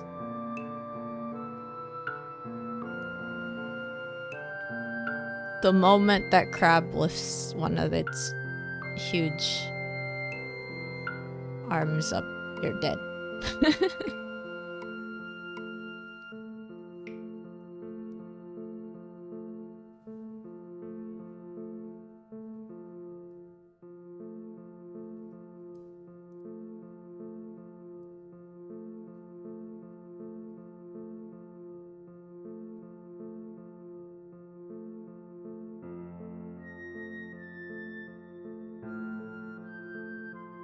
エルデンリング今パート49の録画が終わって次から50に突入するんですけど、20まで同時視聴配信では見てきましたが、つまりまだ30残ってるからね、30時間分動画がまだある。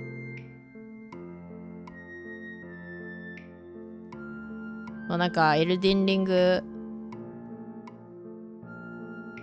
配信ばっかりになるかもしれない。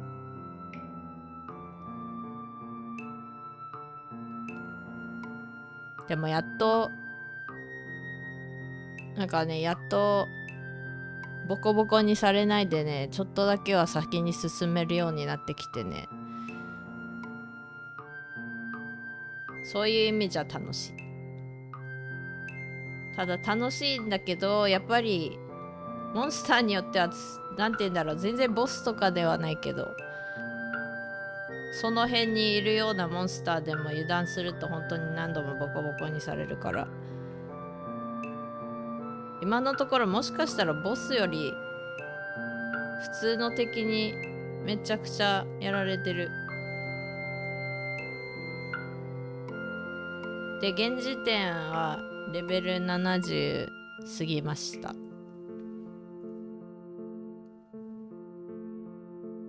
レベル70ね、なんか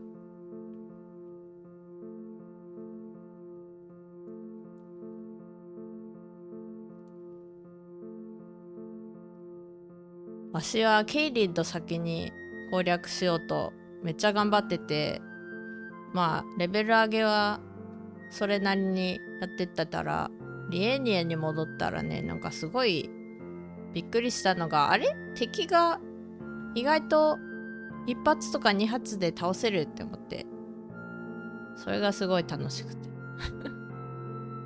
まあその代わりね、なんか力と技量にめっちゃ入れてたから、体力とか生命力そんなに上げてこなかったから、ちょっと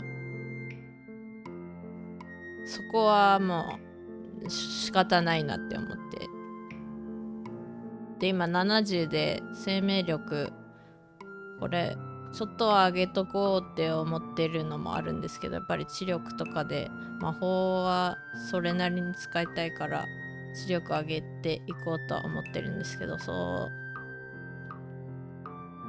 うやっぱりレベル上がるとルーンの必要な数がどんどん増えていくからね今確かなんか3万5000ルーンぐらいたまらないとレベル上げられないから、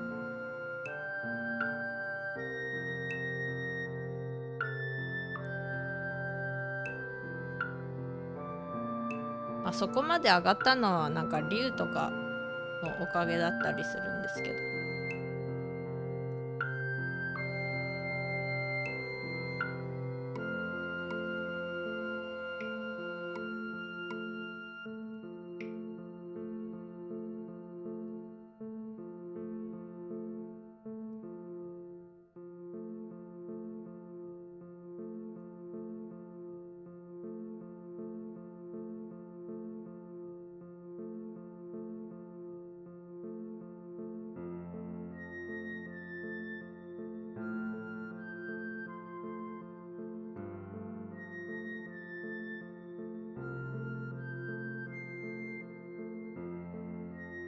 なんか青空っぽくなってきたね。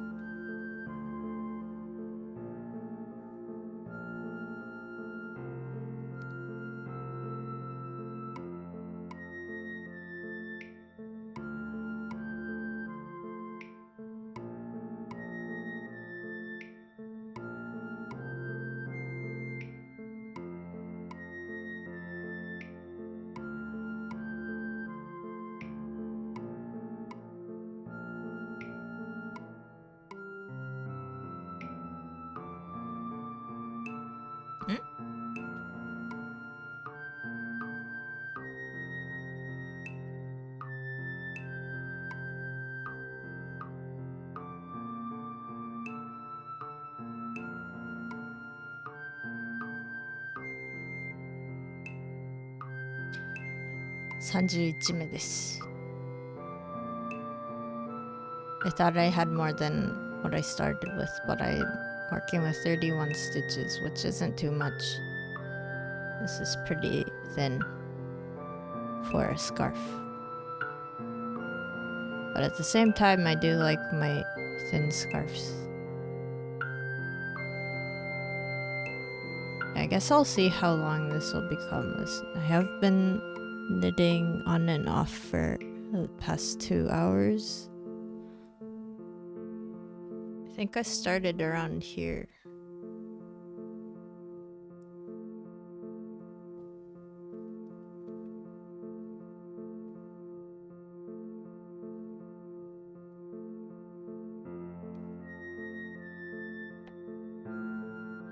まだか、まだにまあお話ししてたりしてるとやっぱり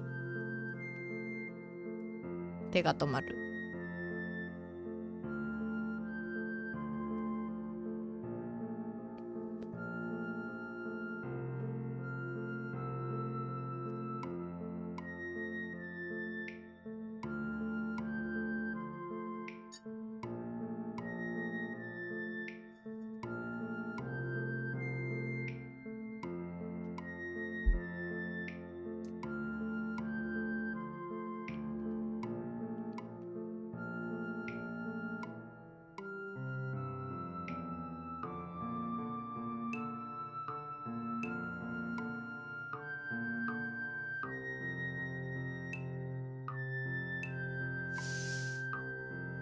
そっか、2時間、もうちょっとで2時間か。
モカラテ飲んだのに眠いわし。なんで？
首しか出ない。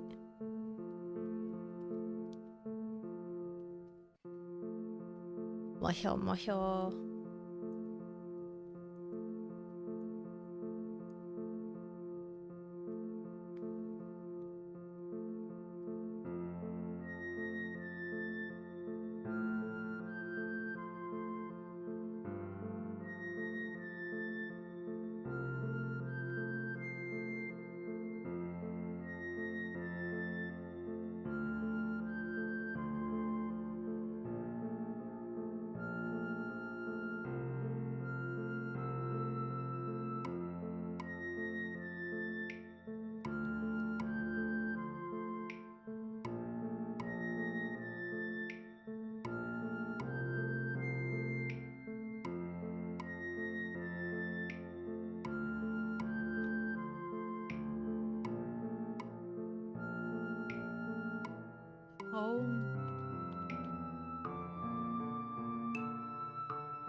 なんかカメラもうちょっと大きくすればよかったのかな。でもこれぐらいでもいいよね。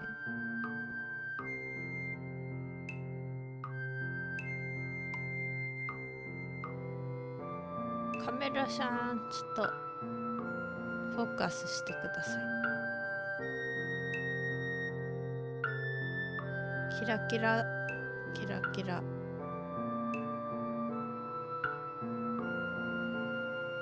近すぎ？あ、できた。な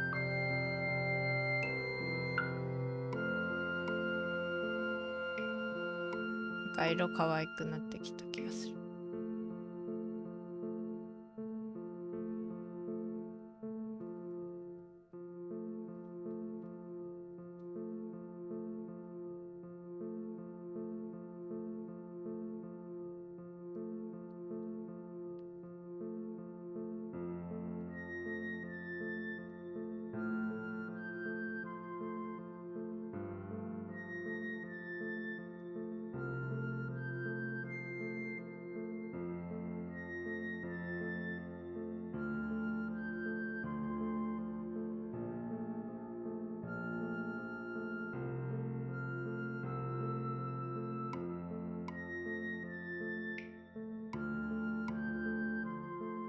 目が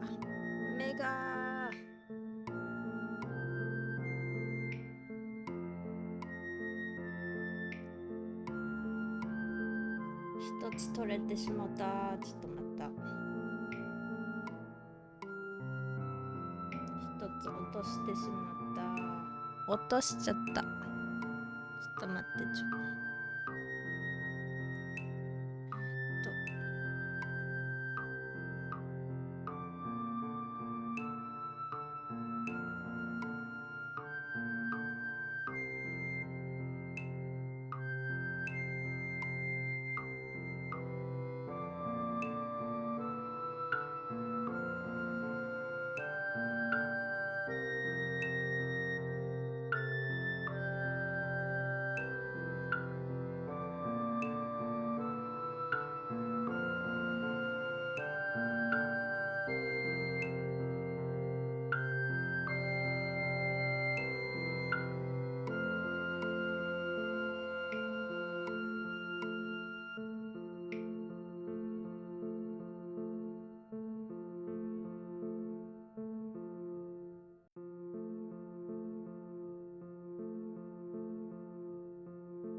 間違えたので今ちょっと直してます。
直した。あ、直ってない。残念でした。I messed up. I just pulled one off, so one of my stitches is off.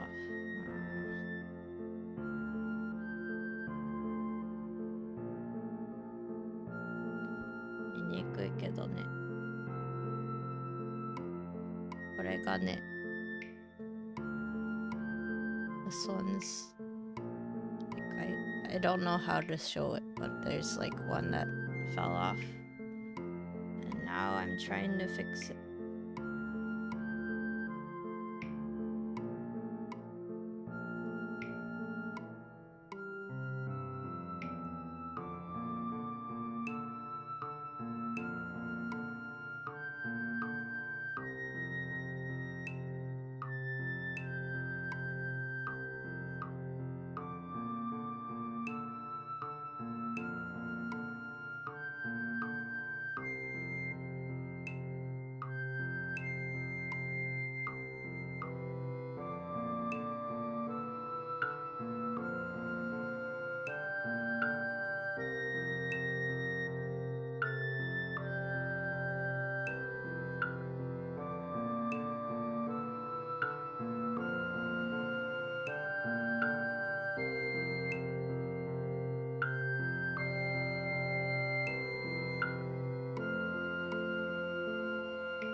ちょっとまたわからん。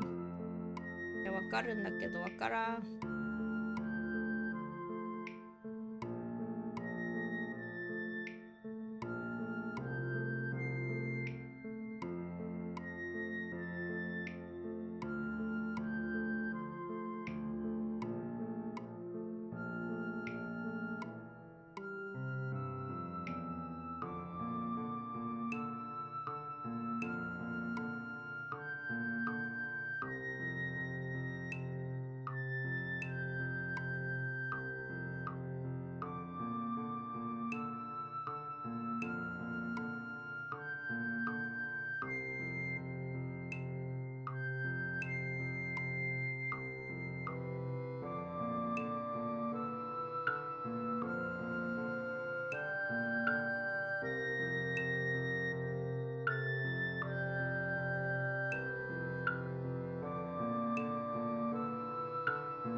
治った。治った。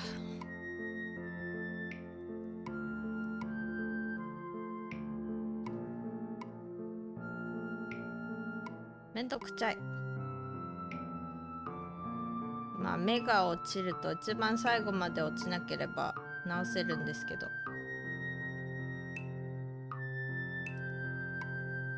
めんどくちゃい。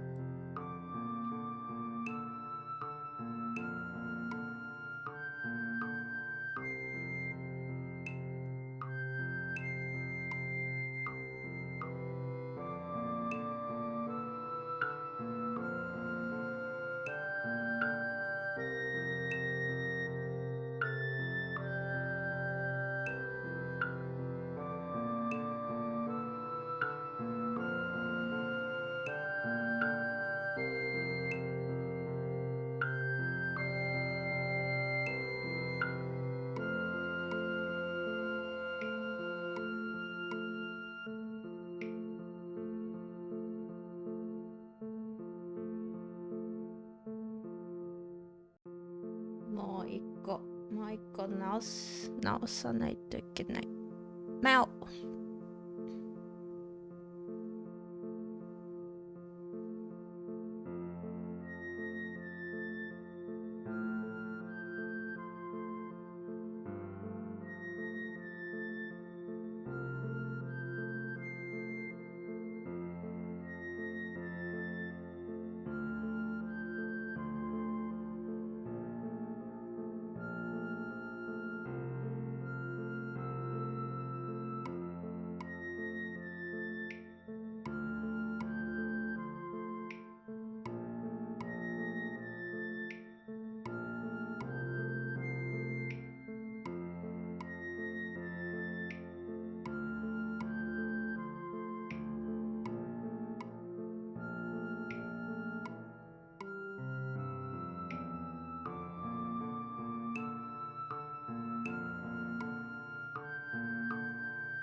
直った。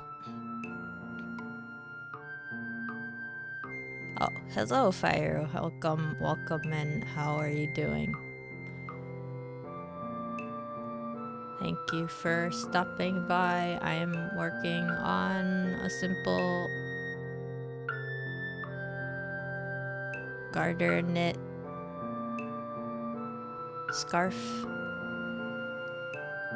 I started this off stream last month, and then I thought maybe I'll just do it on stream today, so.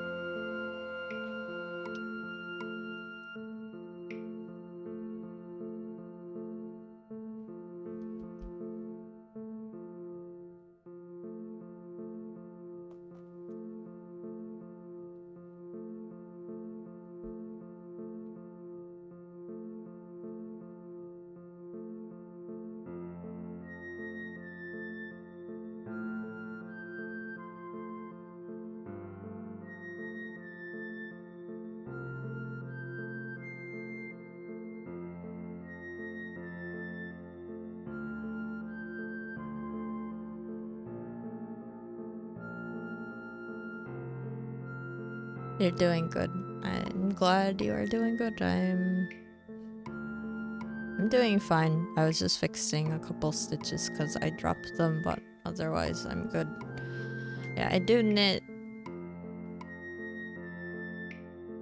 I thought I would do more knitting streams, but I think this is my third or fourth one. I forgot exactly. There's also like one project I'm working on, and I decided that one is only gonna be for knitting streams. It's just that I decided to start on a different one. So here I am with this sparkly yarn.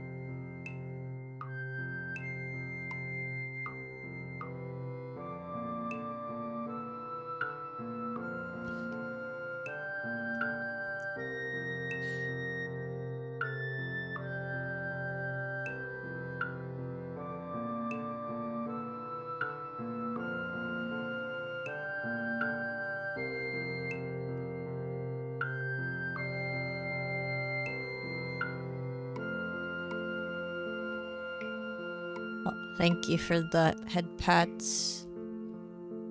Maybe I can do like a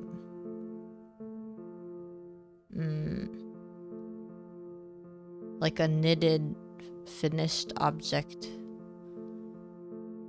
show and tell thing at some point.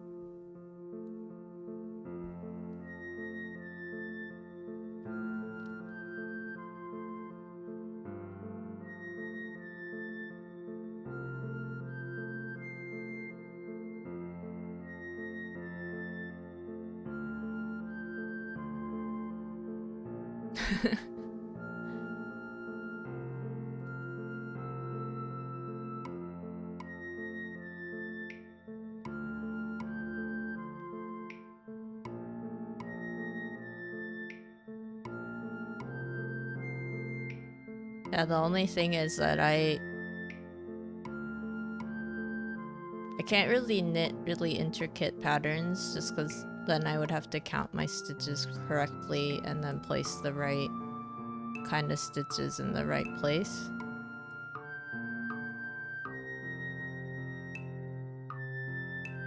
So all the things that I've been knitting on stream have been just simple garter stitch stuff. Although I've also been doing that for just like other things just because I do like the patterning. It's stretchy. It also doesn't like curl up on the edges.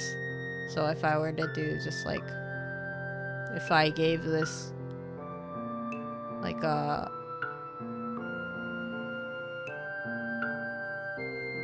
front and a back, so if I did knits on one side and purls on the other, then it would curl.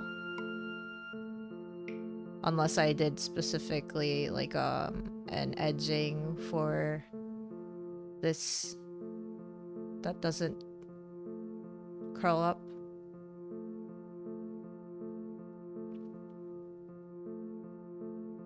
You remember when you knew how to knit? You could probably pick it up pretty easily if you used to knit.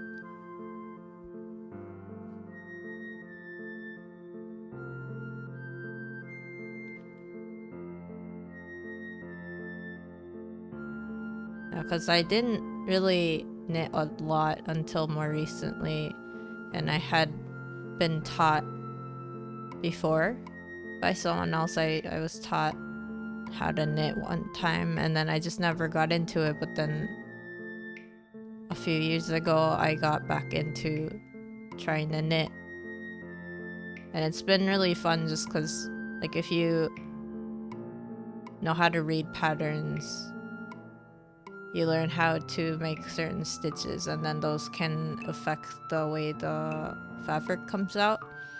So then I kind of got into it, and I was like, you know, working on a bunch of different patterns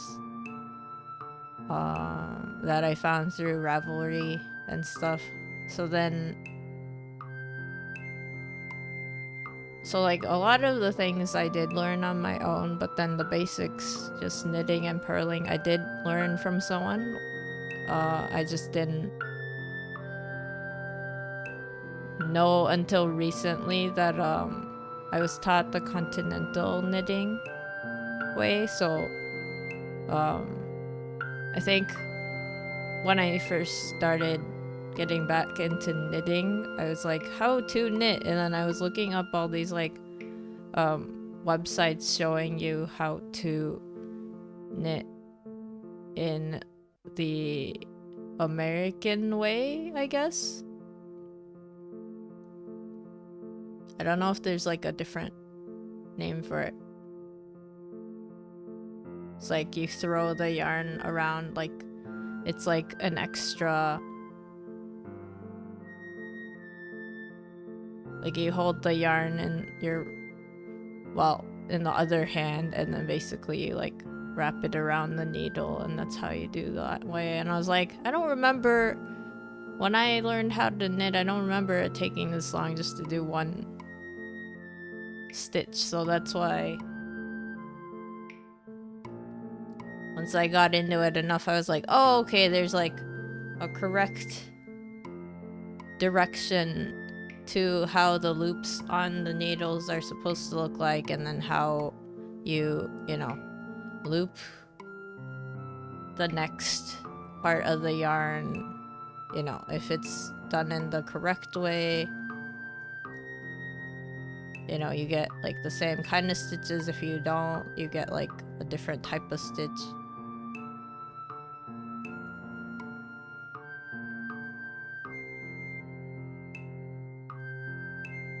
But yeah, my knitting experience is mostly just me trying to figure out patterns in books and also PDFs from Ravelry. And there's like a bunch of, you know, knit artists who make both free patterns and also paid for patterns, so I have a ton of those.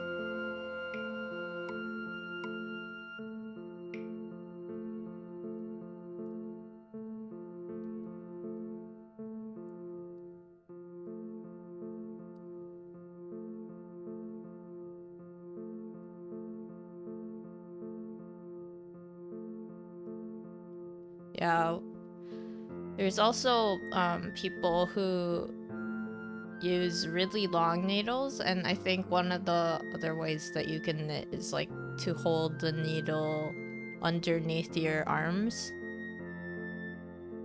Like you hold one of them under your armpit and then the other is like in your other arm, and then you like, I don't really know how it works, but that's like another way that I've seen people knit.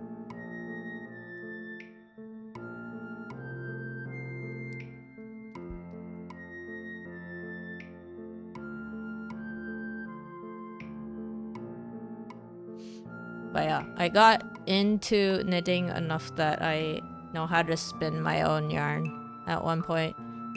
So I do have like a little hand spinner that I can use to make really tiny amounts at once.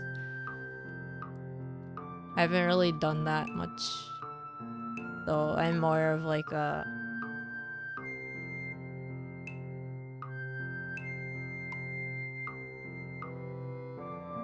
oops.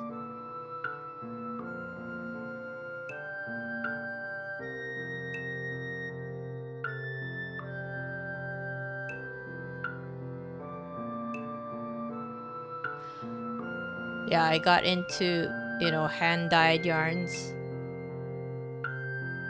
And that's kind of how I got into yarn spinning, because you can dye the cotton or whatever, actually, whatever fiber you want to use. You can spin it into yarn. And some yarn stores have dyed fur that you can spin into yarn yourself, so... Well, that, or you can felt it and then turn it into little felted, you know, plushies or whatever.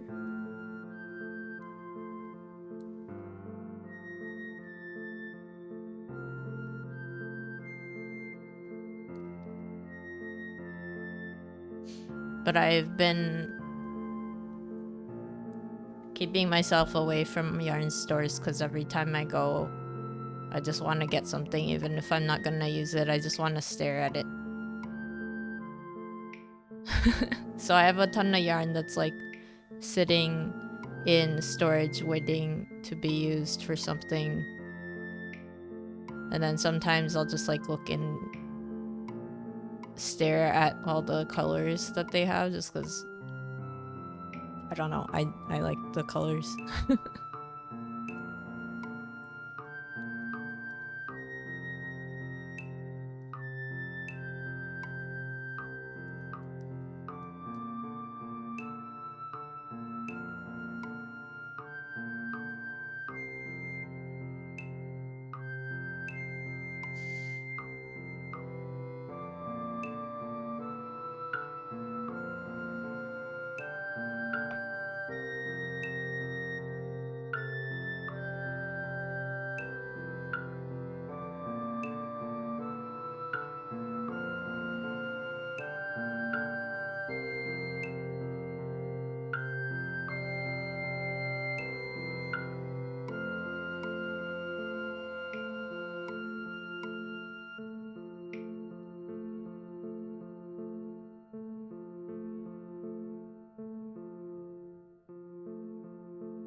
Yeah, it is also just fun going to a yarn store, or I guess I like going into any art, craft, whatever, you know, hands-on store that carries tons of things that you can just make yourself, right? And I'll just stare and just be like, I want that. And then I'll be like, yeah, but I already have a different version of the same kind of thing, or like, you know, different colors of the same yarn.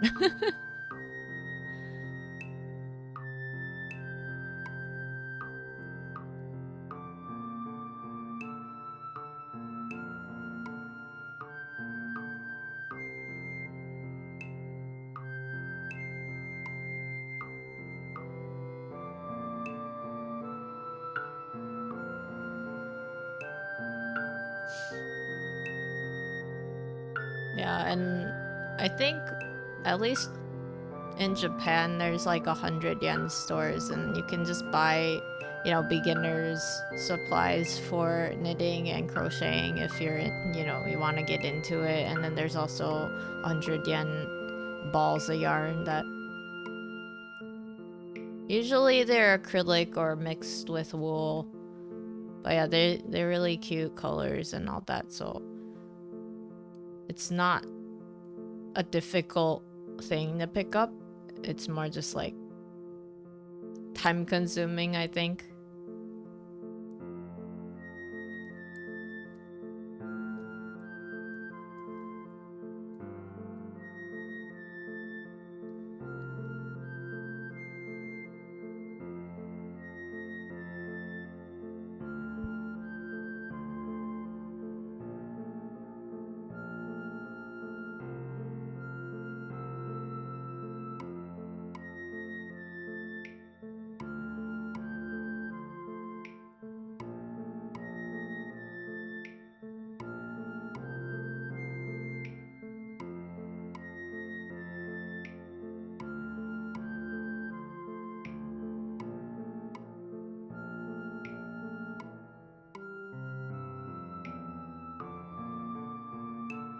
Yeah, I don't think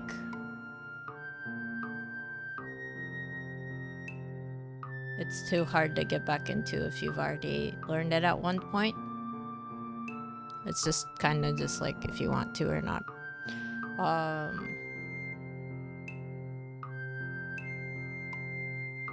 But yeah, I got into it enough that one of the first big projects I worked on was my own sweater. So,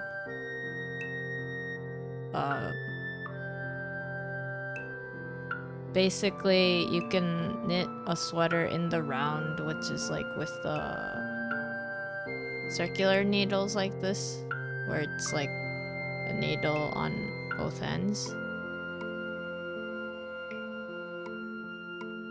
And then there's like a cord in between. And obviously I'm not doing this, but you can also like, you can make hats like this. And you just have to join one end to the other.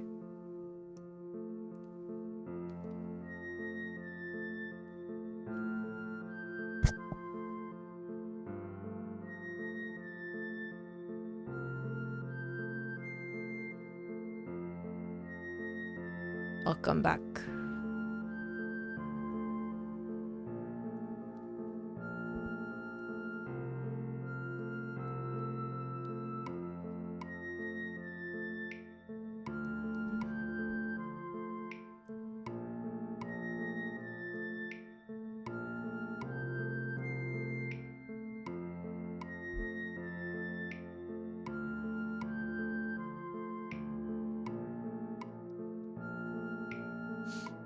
But yeah, I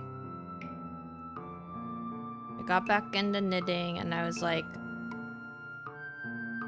I want to learn how to make sweaters. And that was like one of the first things I ended up doing when I got back into it.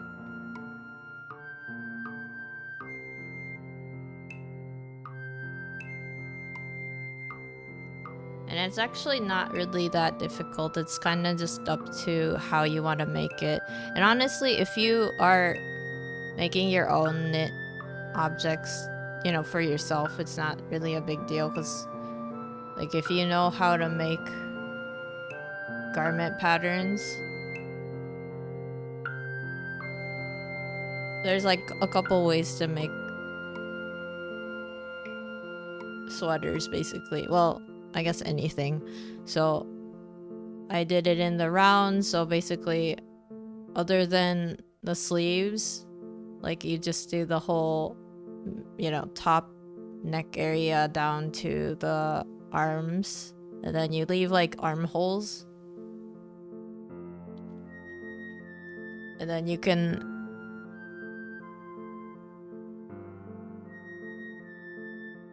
make the torso bit first in the round, and then like, you know, where the armpits are, and then like where you would add the sleeves to, you just leave a space. So then where the arms begin and end, you would have to knit front and back on 2 sides for the front and back. But then once you're done with that, you already have like a sleeveless sweater. And then once you start on the sleeves, all you have to do is, those can be done in the round as well. So at least that's the way that I learned how to do sweaters.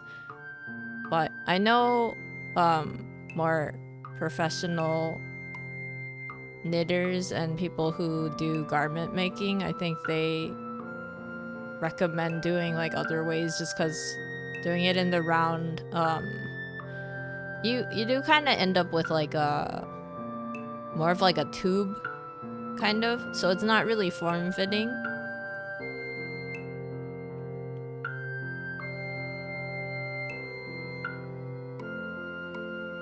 Yeah, so if you want a form-fitted sweater, it's probably better to make a front and back the more traditional way, kind of like the way that you would make a sweater out of fabric. And then you can sew the pieces together with like a sewing machine, or, you know, knit them together. I guess you could do that too. You can crochet them together if you like that kind of like look, I guess. Yeah, main ingredient for artist time.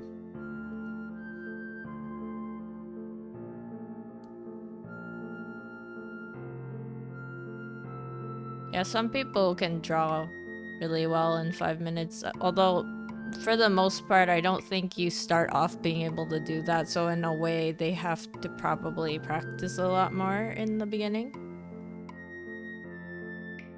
So sometimes it's like, if an artist can do something really nice in a short amount of time, it's because they've put in a lot more time before that. So you don't even know how much time they actually spent up to that point, you know?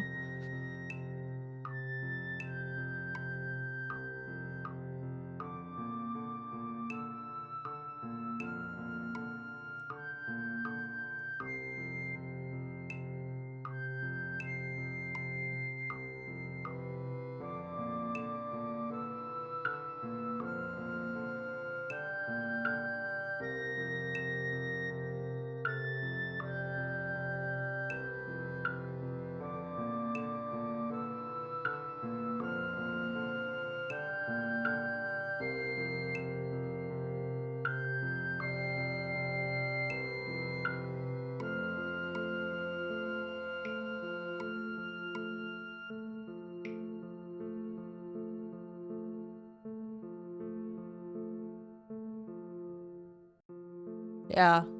Yeah, definitely. Some artists probably find a really, you know, efficient way for them to make what they want to make, and then so maybe it doesn't take as long as others. But some people, I feel like it also depends on the tools people use, the way that they learn how to use things, and then you know, how much time they are themselves willing to put into it. And then, you know, more recently there have been things like AI drawing for you, and like I'm just like, I feel mixed feelings about it, just because I'm like,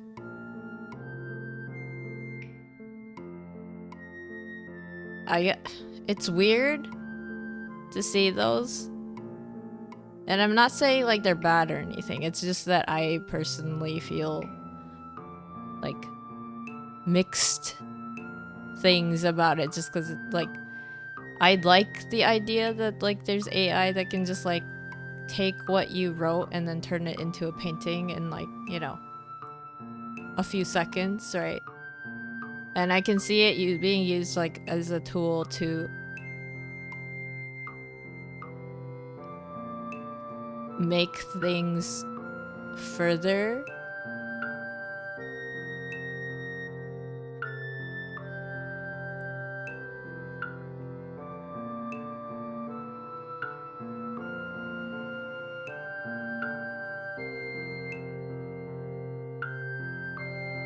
So yeah, I like it's fascinating to see like the AI stuff, because it's like, you know, computer generated, and like sometimes very eerie because it's not really something that exists, but it's also, it can have really cool effects. So, but then I'm like, I just hope people don't, you know, forget that there are people who do art and it takes a long time, and, you know, AI won't be able to replace that. Like, AI is doing its own thing that like other people can't necessarily do, and that's cool too. But yeah, I keep seeing that and I'm like, well,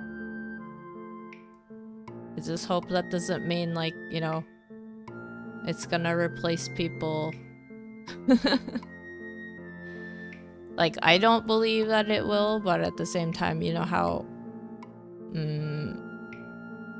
that's not necessarily how society sees things sometimes. So that's just my weird blurb about the, you know, the AI art that I've been seeing recently. It's fine, like it's really cool, and I get to see all these like ideas. So it's like both cool, but also, I don't know. It's like the same feelings I have for like NFTs.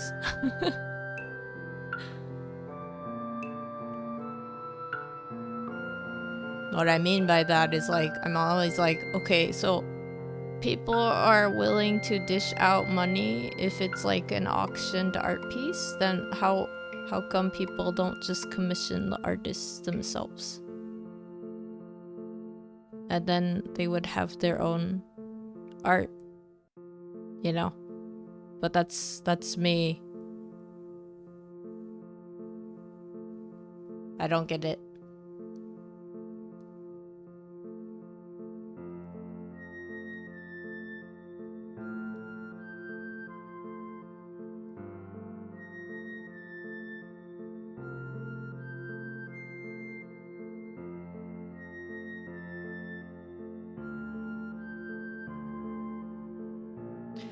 Like, oh yeah, speaking of artists that have put their time and stuff, I mean, I don't actually know how long this person works on their artwork, but there's like this one artist that uses airbrushing, like old school airbrush tools, and then they make these like beautiful figure drawings that are like really a mix of fantasy and realism.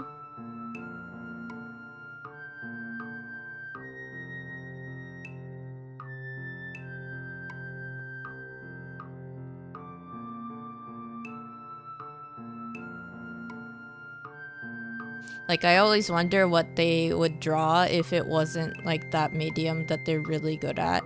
Like, I want to see like the other artwork that they would do without the usual tools that they use, you know? It's kind of like an interesting thought.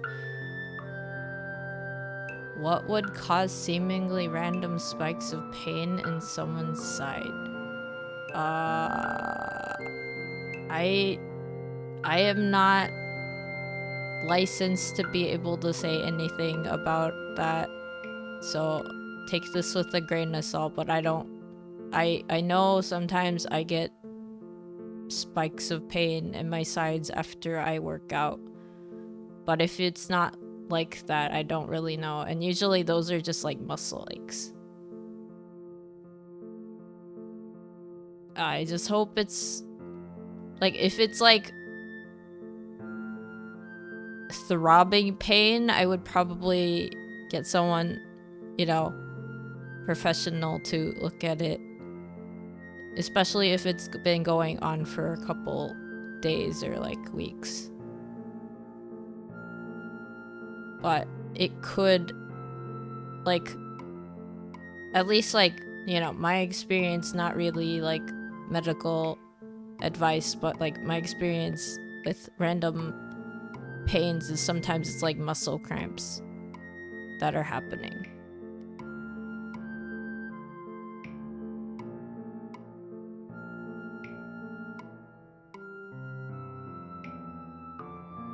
But yeah, if it's like you can touch it, if it's like it feels like it's, you know, inflamed, or if it's like distended and it feels like it hurts more when you touch it and stuff, it could be different things. So yeah, I would ask a real doctor for help if it's like really bad. But then yes, that's probably all I would be able to say about it.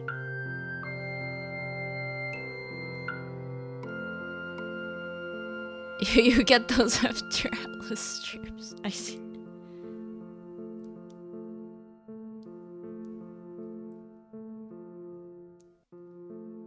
Yeah, the side muscle pains.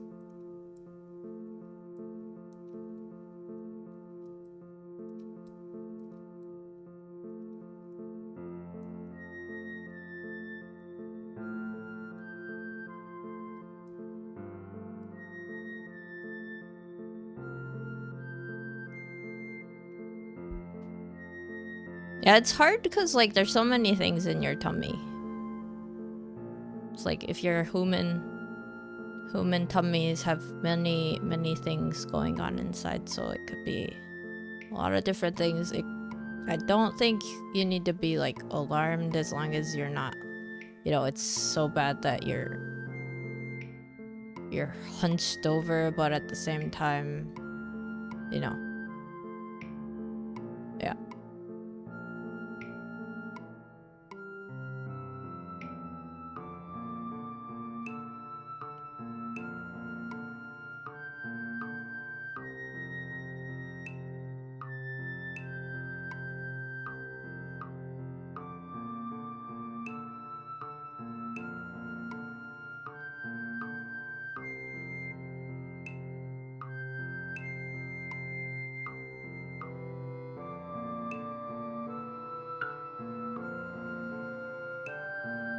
Sometimes it's just like food you ate and then it's causing you pains and you just don't know it necessarily.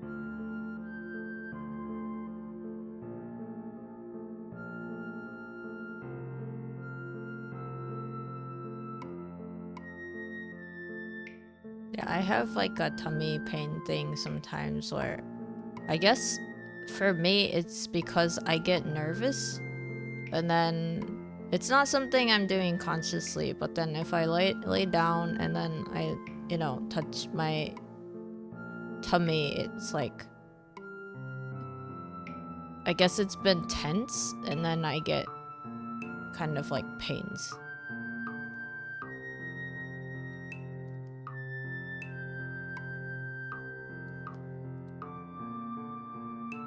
But I think the same kind of thing happens with my shoulders too. I like tense my shoulders for some reason when I'm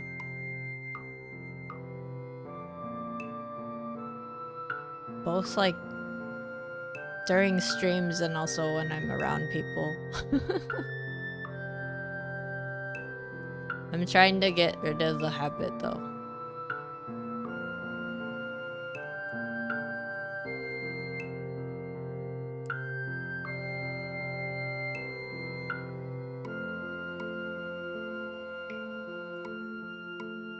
But yeah, it was like I kept thinking it was some like weird tummy thing because it's like in one specific part over and over again.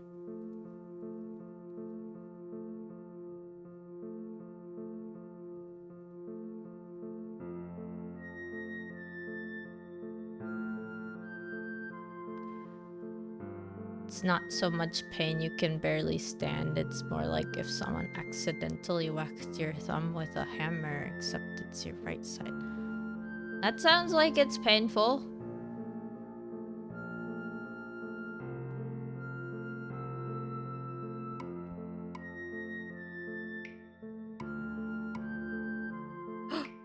Oh no! Wait. I was talking about that and look. Here's I dropped the stitch. Do you know what that means? I've been going, okay, here's the stitch, right? There's like this many rows that I've been missing. Pain! That's a lot of stitches that I'm missing. Okay, let me see if I can pull it back up here.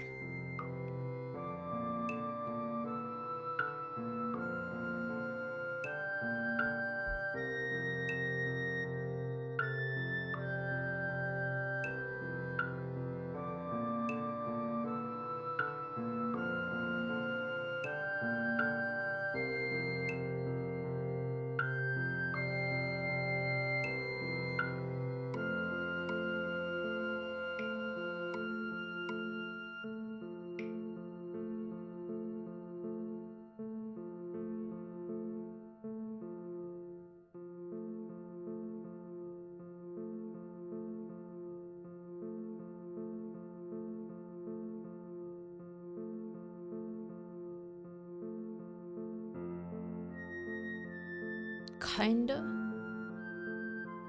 お、コックビーさんいらっしゃい。今編み物やってなんか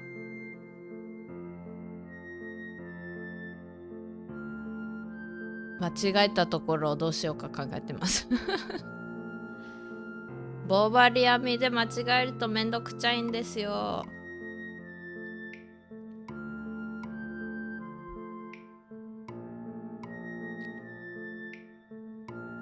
Welcome back, Fire.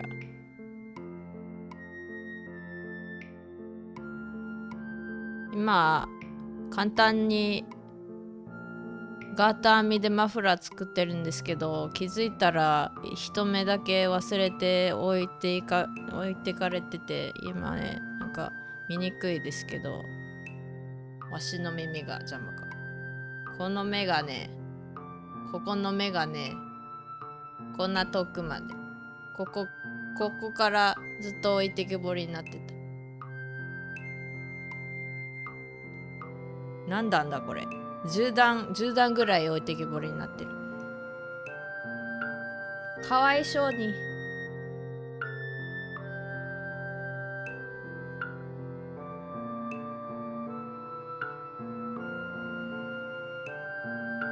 そう、一目足りない。でも今気づいて、10段戻るのめんどくさいので、ちょっと上まで持っていこうとは思ってるんですけど、それをどうすれば、どうやってやったら一番いいのかわからない。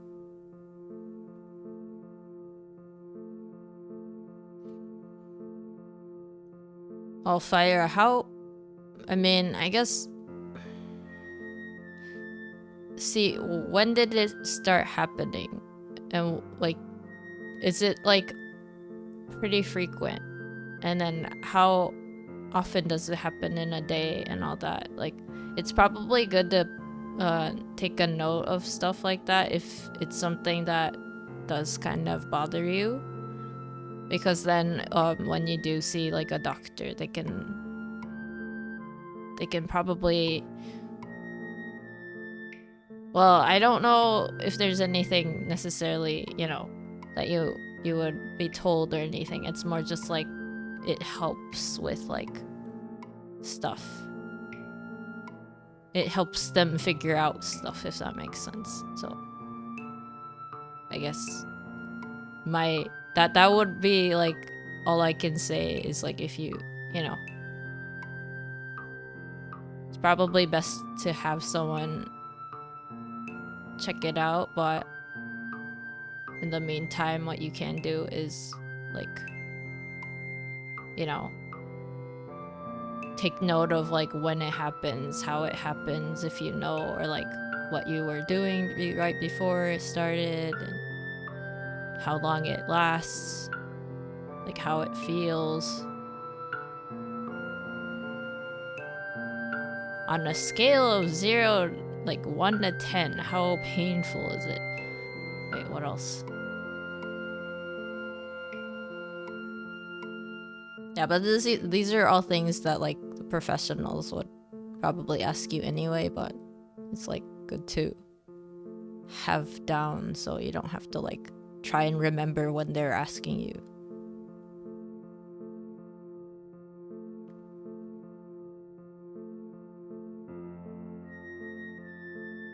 So 置いてけぼりになってるんですけど、わしどうやってこれ持っていこうかなっていう。ちょっと待ってどこで止まっちゃったの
Right. It seems random.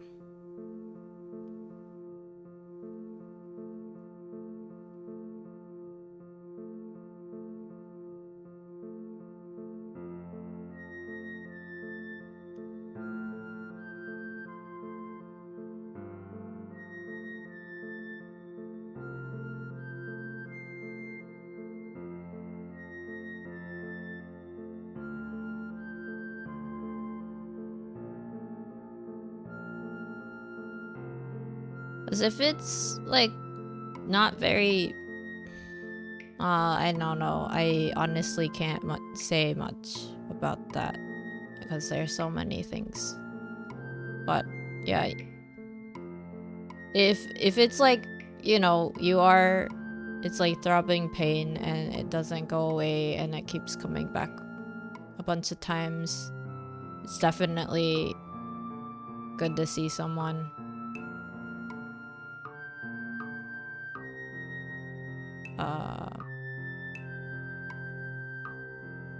I wish I could help, but I cannot. All I can say is, yeah, take notes if it's something that's like bothering you, because those might help the professionals figure it out for you.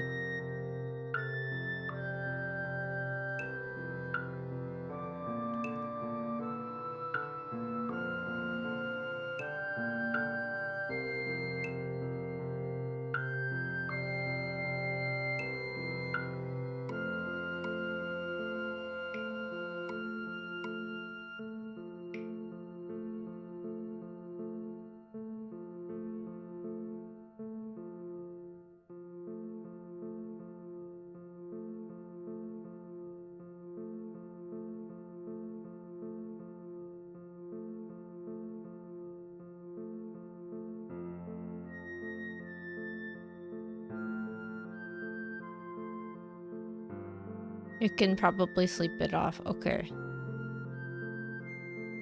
Oh yeah, and then if you do end up like, you know, taking pain meds for it or whatever, it's probably also like a good thing to take note, just so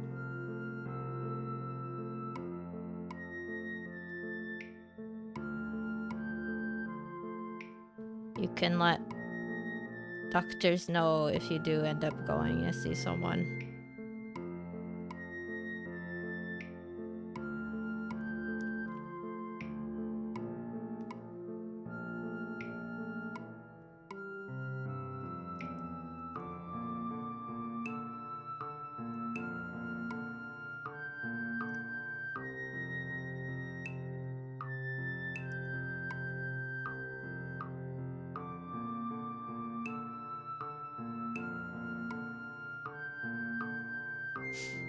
Okay, Fyra. I hope you feel better, and I hope it's just like a one-time off thing, because sometimes that does happen.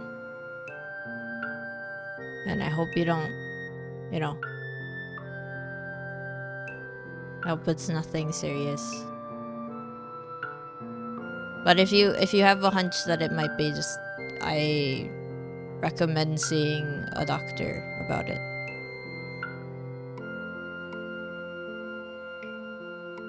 But yes, thank you for coming, and I hope you sleep well. And thank you for chatting with me. Oh yeah, and if you do end up knitting, that'd be cool. 治った。お、いらっしゃい。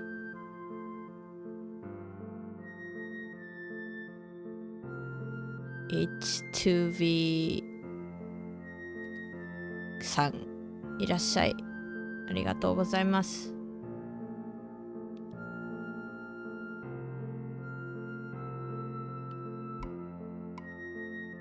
治ったっていうかね、なんかめっちゃ無理やり直したよ。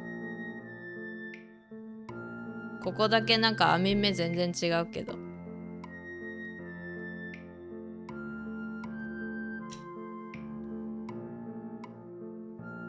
いいよね。I kinda just, I don't know if I did it correctly, but I did fix it, so now there's all the stitches back on the needle. Well, hopefully it's good.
急に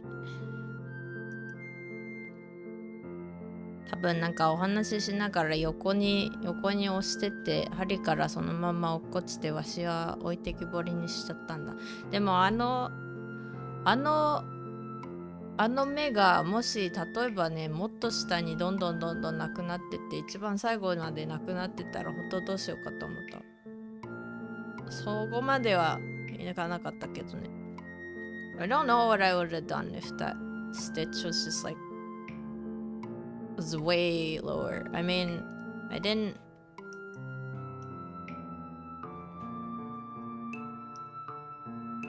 Maybe I should learn how to fix like the side stitches. I kind of did it wrong, so like you can kind of tell if you stretch it out. I mean, not so much on camera, but it's like not the right type of stitch around here.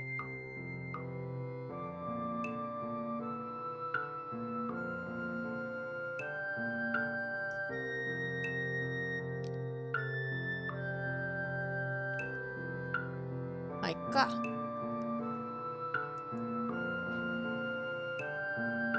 それなりに治ってるからいいや。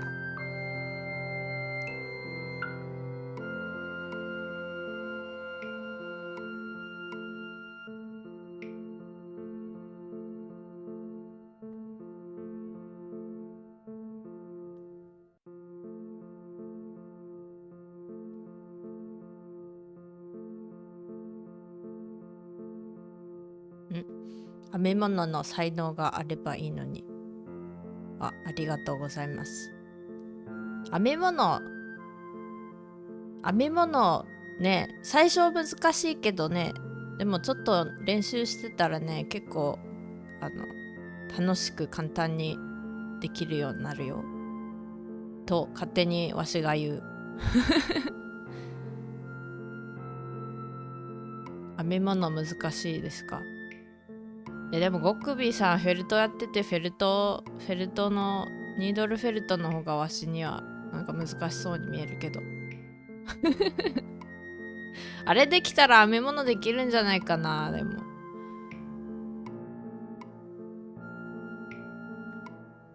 ちなみに俺の作ってるねこのスカーフね、編み方ほんととりあえず、最初の1段目は編めないといけないけど、それ以外は表と裏でね表編みするだけですよ。裏編みも知らなくていいやつ。ただ裏編みと表編みってなんで日本語だとそういうかって、ただ単に表編みを裏にすると裏編みで、裏編みを表にすると表編みだから。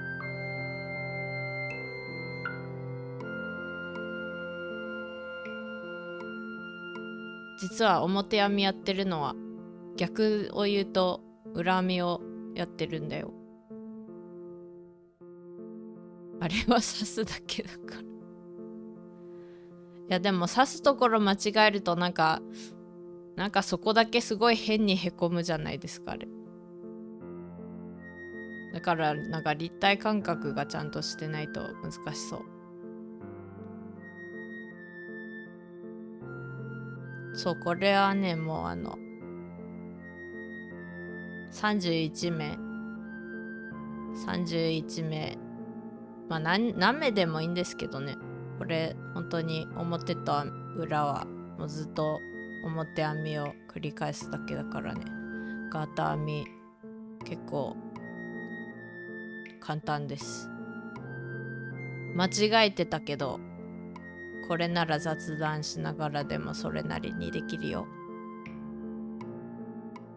間違えてたけど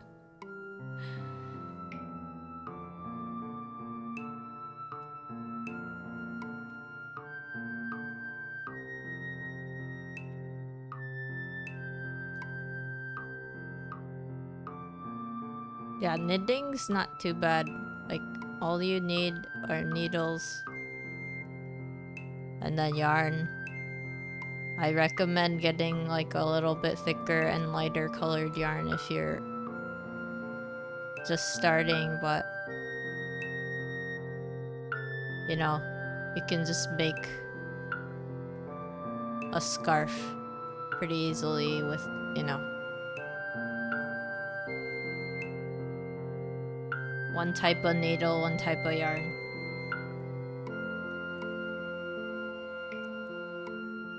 And what I'm doing is like one of the easiest things where you just know how, if you know how to knit, that's all you need to know.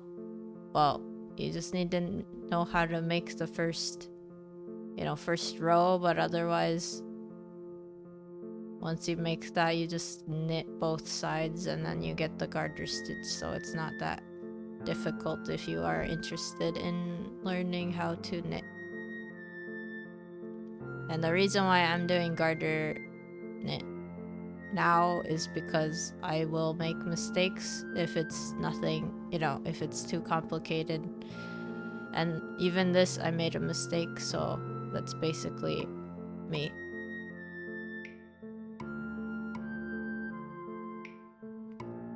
ちょっとの間違いで済んでるのがきっとし、ありがとうございます。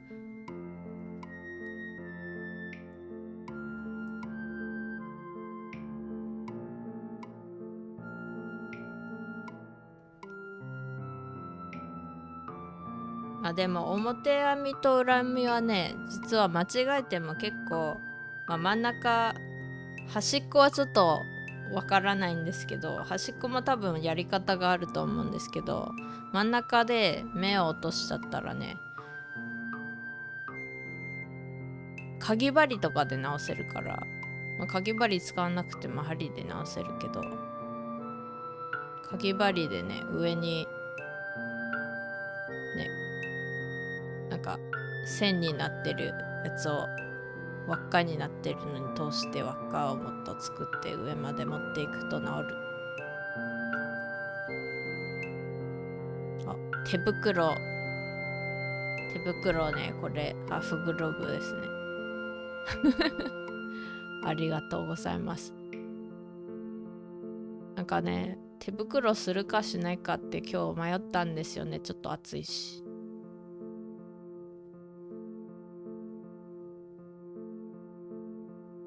でもしてます。せっかくなのでね。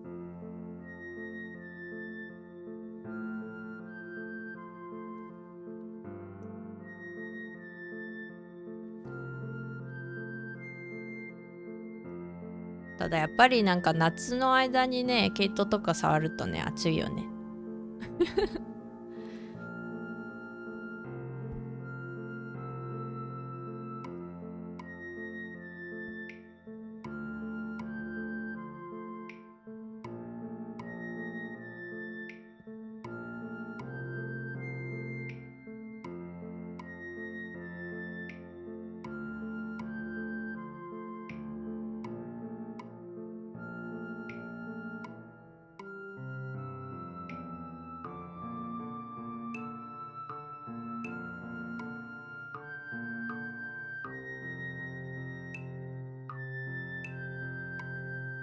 ネイルありがとうございます。腕時計はわしが好きな市松模様か。入ってない。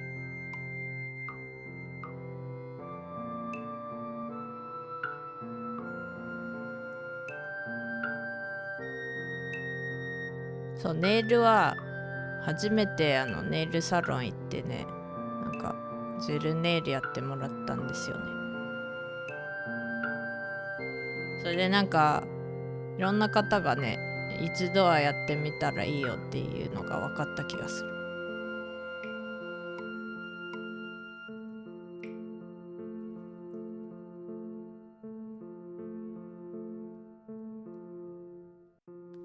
なんかね、やってしていただいてる間になんか座ってるだけなんですけど、わしは普通に。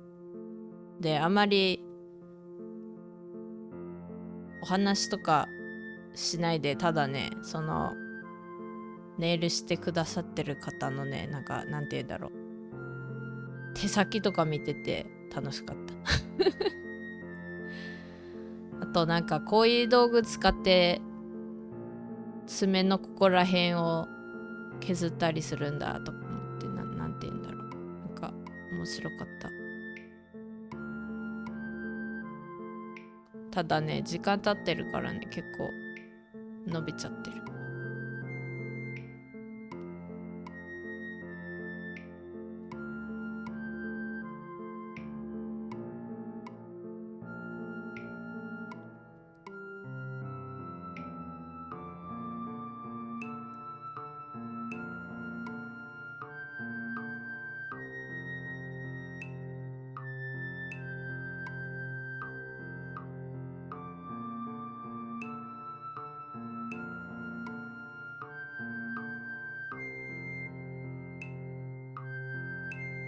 ボックビーさんも興味があるので、近いうちに勇気を出していこうと思ってる。いいですね。行って、なんかね、まあ多分お店にもよると思うんですけど、なんて言うんだろう、なんかグラデーションとか、あとはなんかラメとかいっぱい入れてくれるところとかもあるかな。なんかあんまり分かってないけど、自分のはもう普通になんかあんまりそんなの考えてなくて、そんなになんか模様とかいっぱいしたいって思ってたわけじゃないので、この色とこの色がいいですって言って、で交互がいいって言ってやってもらいました。でそこは、なんかベースのお値段になんか一つだけちょこって入れてあげるよって言われて、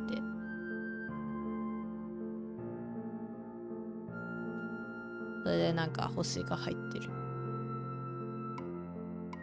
ただね、なんか意外とこの青色がすごい長持ちしてて、オレンジはちょっとね、先っぽが削れてきちゃってるんですけど、青がずっと持ってるから、なんか逆に取らないでどのぐらい持つか気になるなって思ってそれで伸ばしてる感じ。ただね、伸ばしてるとね、ギターも弾けないし、ピアノもなんか爪が当たって難しいし、キーボードもそうだから、なんかいろいろやりたいようなやりたくないような変な中途半端な感じになっちゃうから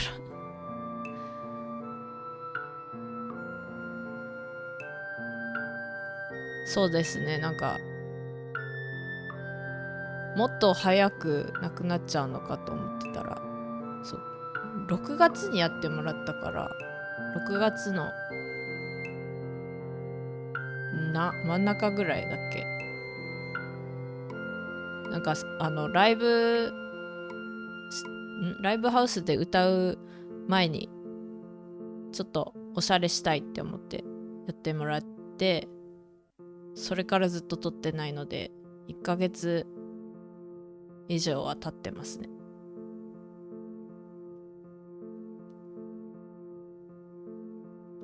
そう、創作なんて言うんだろう、長いと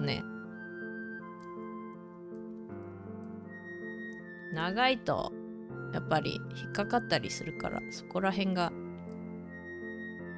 めんどくちゃいけど、あと気をつけないといろいろ引っかいちゃうから、それだけかな。でも慣れちゃうとね、なんか慣れると、特にそういうなんて言うんだろう、楽器弾かない方とかいいんじゃないでしょうか。でもまあ楽器とかじゃなくてもちょっとものによるのかな。あれもありますけどね、先っぽが尖ってるやつとか、もしもっと鬼化してる手だったらね、先っぽ尖ってるからね、あれは毛糸めんどくさい引っかかるし。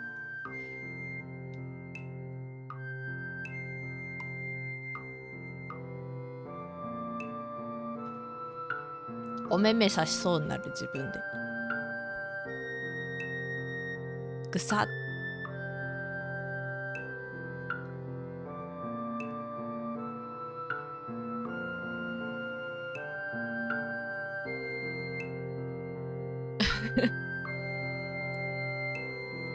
そうでもなんかネイルしてるのとしてないのなんて言うんだろう、なんか手楽しいですよね。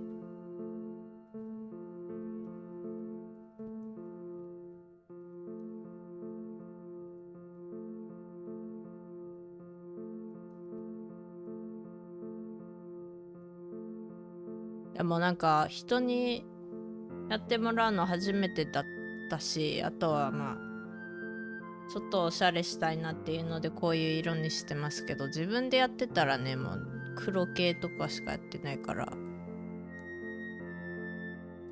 これはこれで夏色って感じでよかったかな。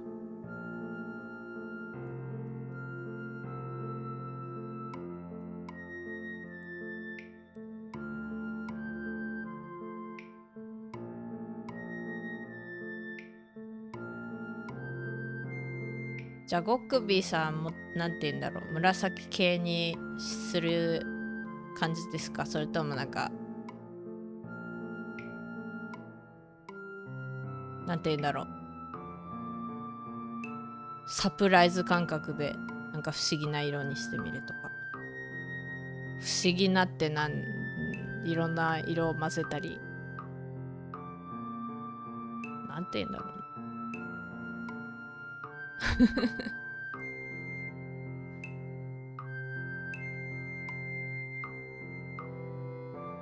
ルンバさん今起きましたか？おはようございます。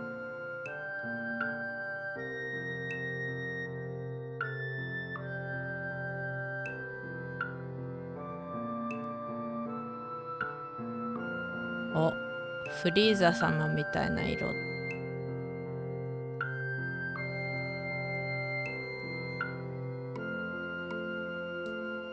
あ、でもなんかすごいなんか素敵。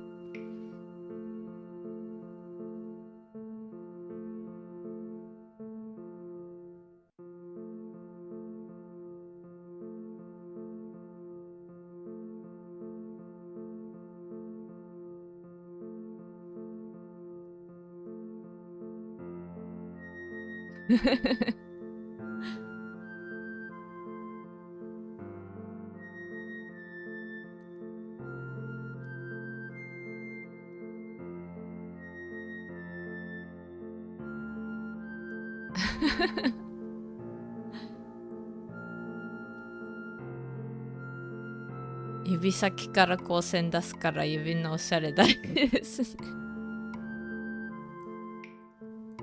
確かに。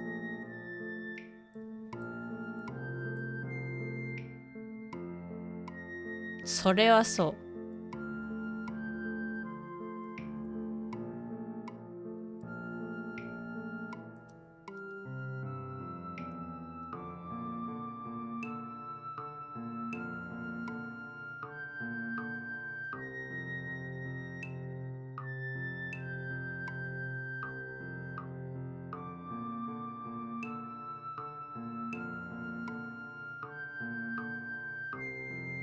もふもふもふもふもふ。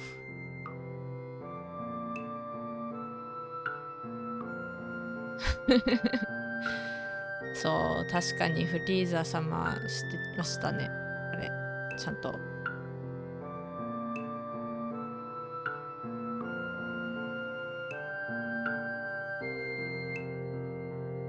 いやね、なんかなんていうかね、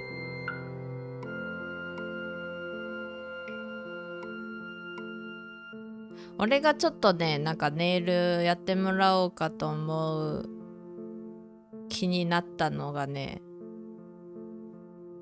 なんだっけ、なんか英語圏の方で、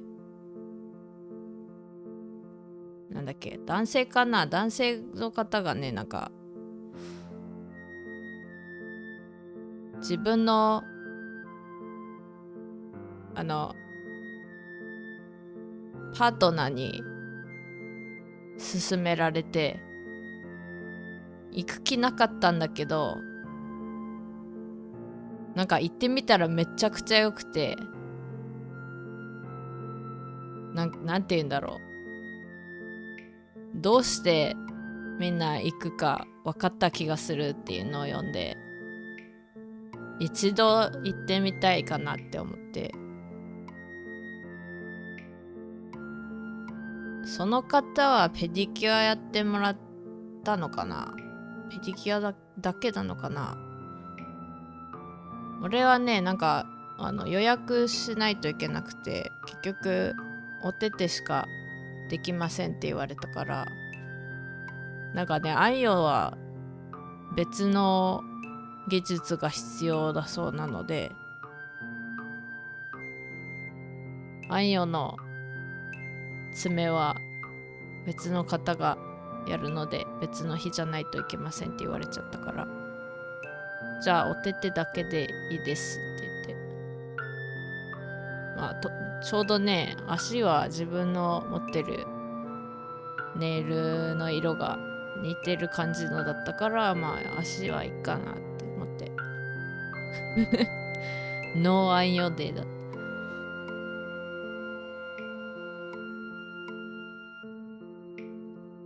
なんかね、同じ日に両方やってくださるところもあったんですけど、それじゃあライブの日には間に合わないってなっちゃって、じゃあお手手だけでお願いしますってなりました。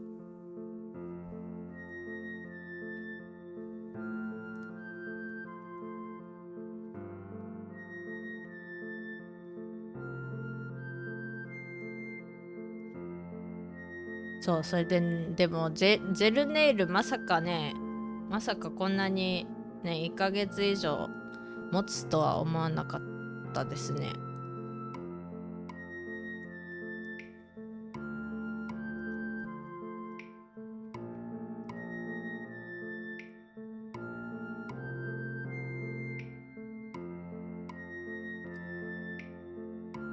ね、お風呂入ったりするし、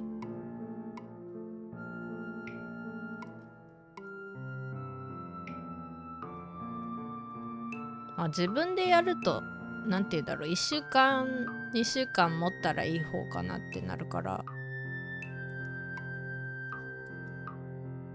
そういう意味じゃいいのかもしれない。なんか結構長持ちするし。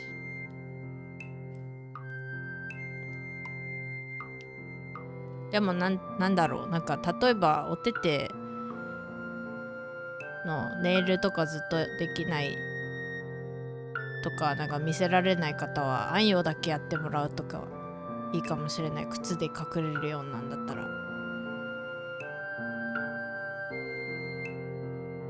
わかりました。ゴクビーさんありがとうございます。ミルセンありがたいです。よし、作業頑張ってください。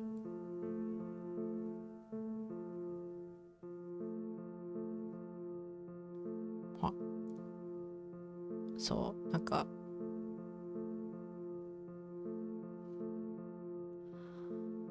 なんじゃろうな、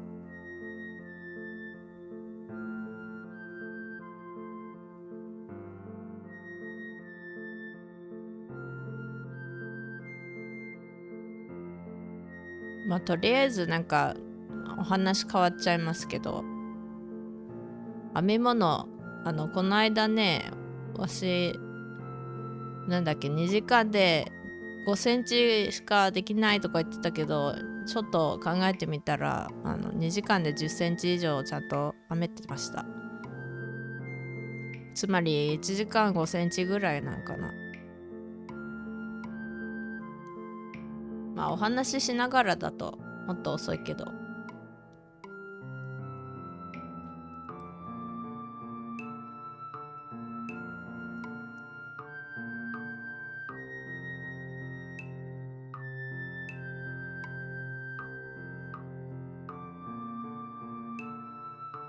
で31目で始めて、31目なんでかっていうと、なんか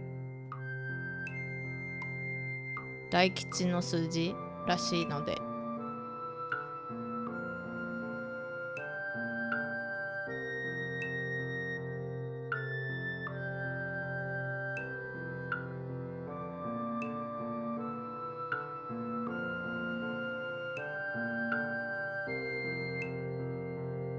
数字の占いかな、なんだっけ。わしがよくわからんのは、勉強とかしてないからなんでかっていうのがわからんけど、なんか性別によってなんだっけ、なんかいい数字と悪い数字が全然違って、それでその31がいいって書いてあったのが、よく見てるとなんかなんだっけ、なんかね、男性はいい数字がそれ以上でも結構あって、でもそれ以上いくとなんか50とか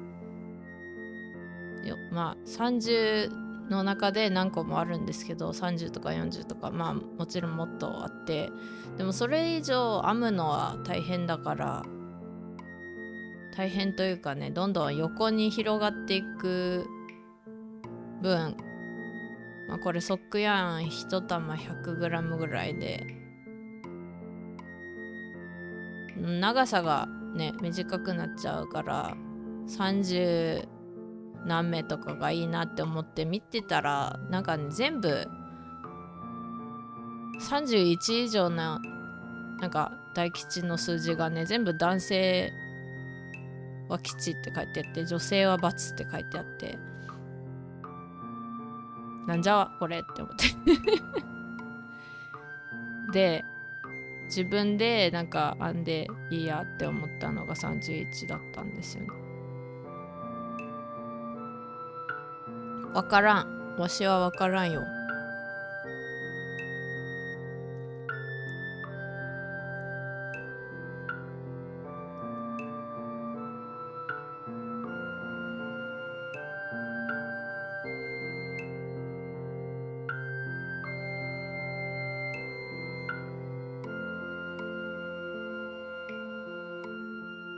あと言ってたのは、例えばね、手編みのもの、自分で持っててもいいんですけど、私自分で自分の分めちゃくちゃ編んで、もう結構持ってるから。あとはね、占いの恩師がね、なんか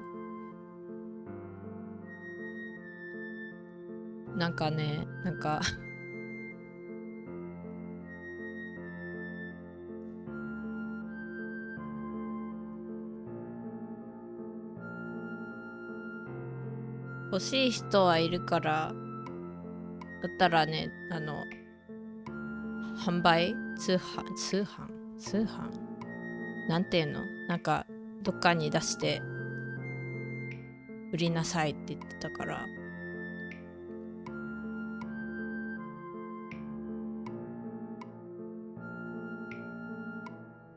そのうちするかな、わからんけど。ただね、なんか数作らないとね、やっぱりそれも何にもなんないしね。で、数作るとなると一人で編んでるから、2時間10センチだとして、一玉編み終わるの何時間かかるんだっけ。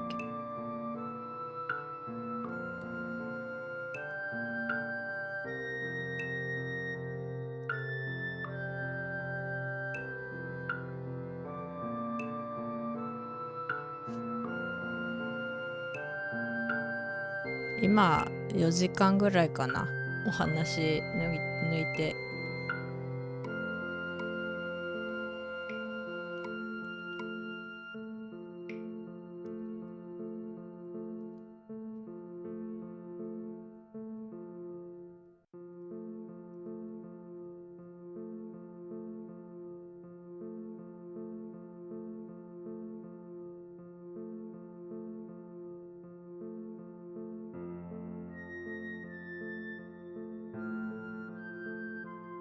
まあなんかもう出来上がってるのを出すっていうのもあるかな、ありかな。なんかね、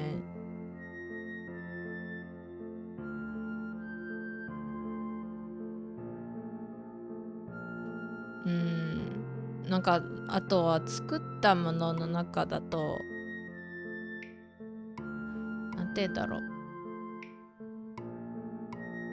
ウールとか混ざってるとやっぱりまあもちろん書きますけど、どれがウール入っててとか、まあアレルギーの方はね痒くなっちゃうからね。だからそういうのは書くけど、あとはなんて言うんだろう、毛糸とかによってね、毛糸自体が結構お金かかる場合もあったりするから、まあなんか同じ値段にはできないかもしれないけど、一つ一つ全部。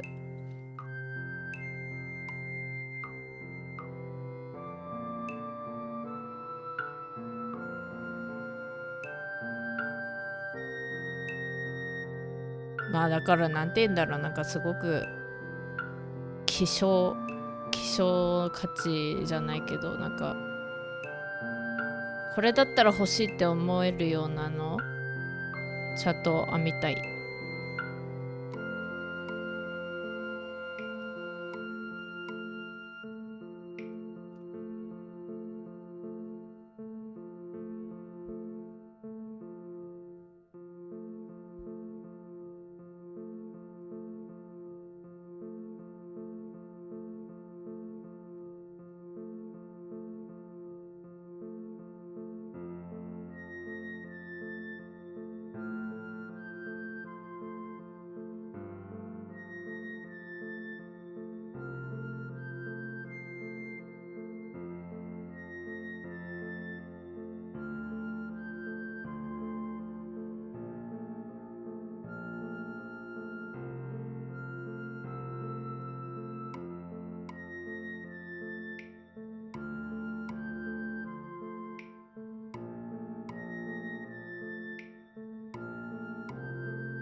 とか言いながらね、雑談してると間違えてるんだよね、わし。間違えてね、目落としちゃったし、2回ぐらい。悔しいね。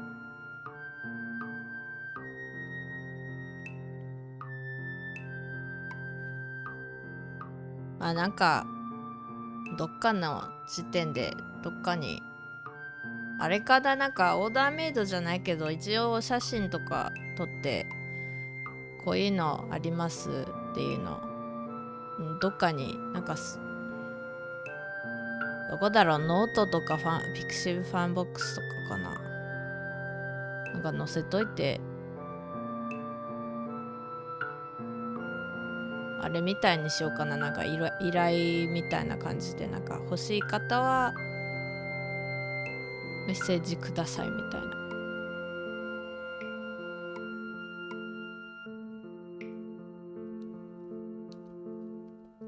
まあ今真夏だからね、いらないと思うし。あ、でも、南半球の人はいるのかな。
そういえばなんかわしの好きなうどんそばチャンネル YouTube の方の私と全然関係ないけど、チャンネルのなんかね、最近のなんだっけ、天狗食堂だっけ、なんかそんな名前のところがあるんだって思って行ってみたい。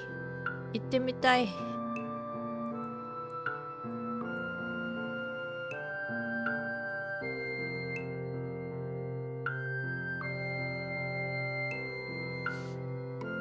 行ってみたいよ。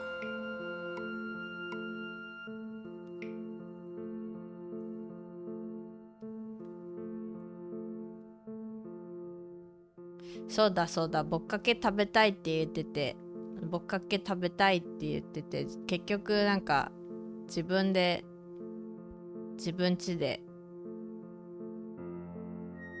我が家のぼっかけができた。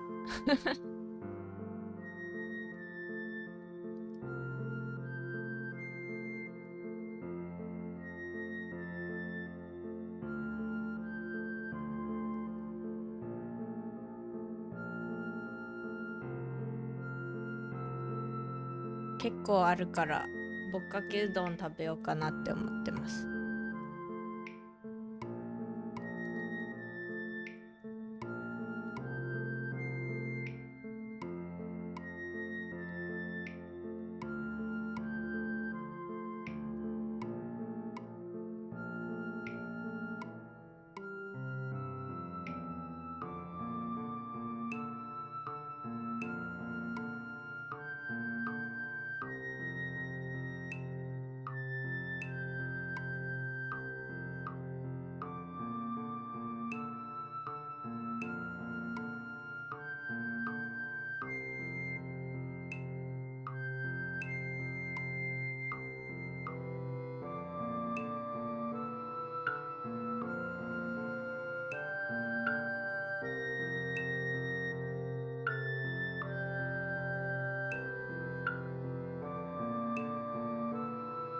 そうなんか牛すじだけ、ほとんどねお肉がついてない筋だけを切って大根と一緒に煮込んだのが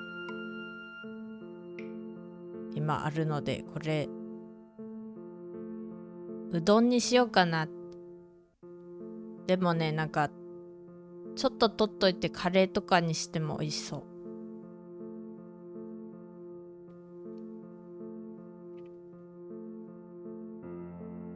考えてたらお腹減ってきたよ。めっちゃ美味しいよ。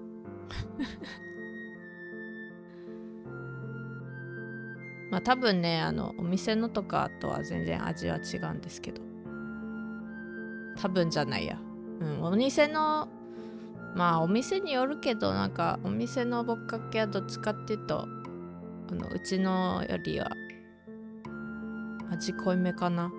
多分なんかご飯の上とかに乗せる感覚の味かな。もうちょっと醤油っぽいけど、うちのはね、なんかどっちかっていうとだしみたいな味。大根も美味しい。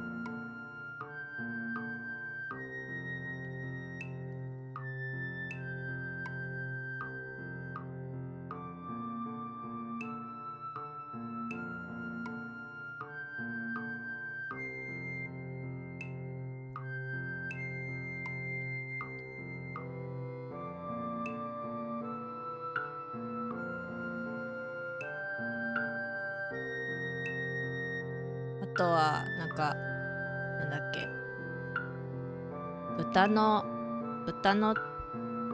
違う、豚足か。豚足があったから、豚足のなんか煮込みみたいなのを買って、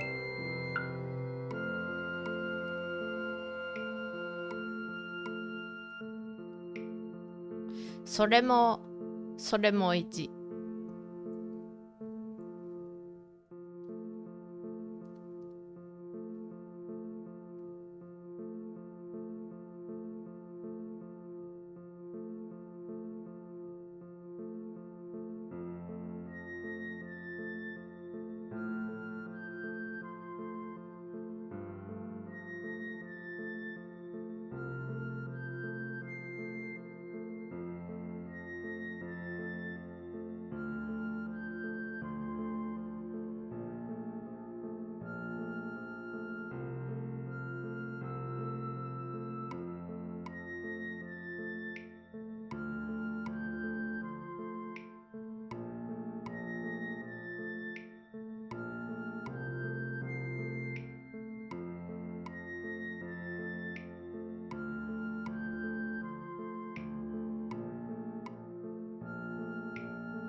筋落ち何回言うね。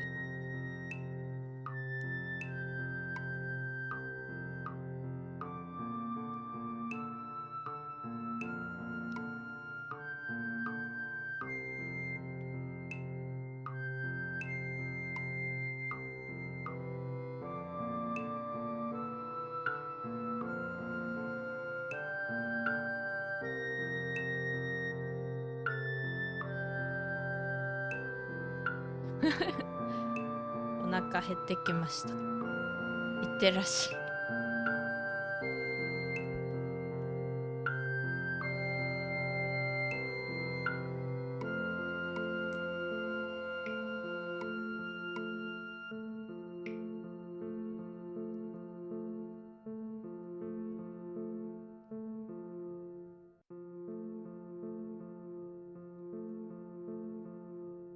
So I made beef tendon. It's like a soup. And it's like, I don't know if people in other countries eat a lot of tendon, but it's like really, really good if you put it in soup for a long time. It becomes very tender.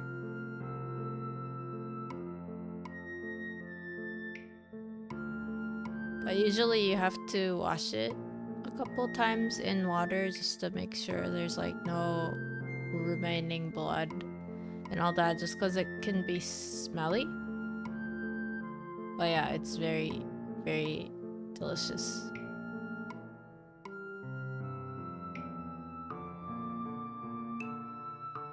Hello. Hello. Hello, Tan. How are you doing? Thank you for the raid. Hello, Mars. Hello, Tan. Hello, Wise. Hello. Hello, no name.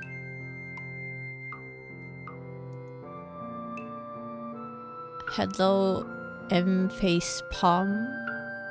Hello, why do I exist exe?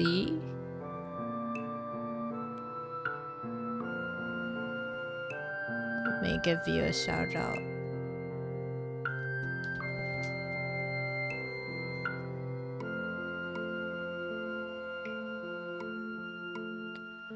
It's 10. You were playing the Deponia collection. I think I have that on Steam, but I didn't really get through it that much. Is that like the... It's kind of like a side-scrolling visual novel thing, or am I thinking of something different? I am glad to hear that you're doing good. I am knitting a scarf. It's kind of one of the few things I can knit without really thinking too much, because I tend to focus on whatever I'm doing, and it's not very, you know, it's not very good for stream, so I keep my knitting to like the most basic. Oh, it's a point and click, right? Thank you, because I forgot that term. That's a genre of gaming, yeah. I remember like a very small bit of it, and I'm like, it's kind of cartoony looking. But that's like all I remember.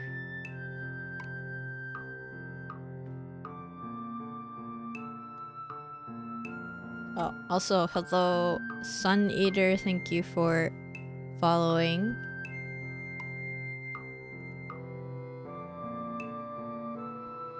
Oh, thank you. So I got my nails done for the first time, like professionally at a nail salon, and it was nice. I didn't expect to have like a nice time. I was just kind of like, I've heard good things about it from other people who've gone, and it's just like I didn't really feel like I needed it, because a lot of the times I would just, you know, if I wanted to get my nails painted, I would just do it myself, right? So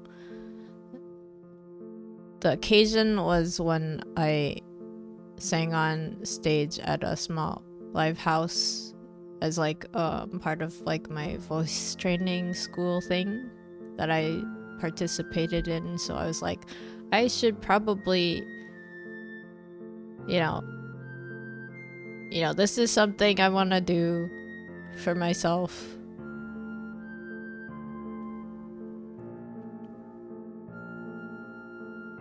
But yeah, and then the gloves are my thing. I found these gloves online and I was like, oh, I like what they look like.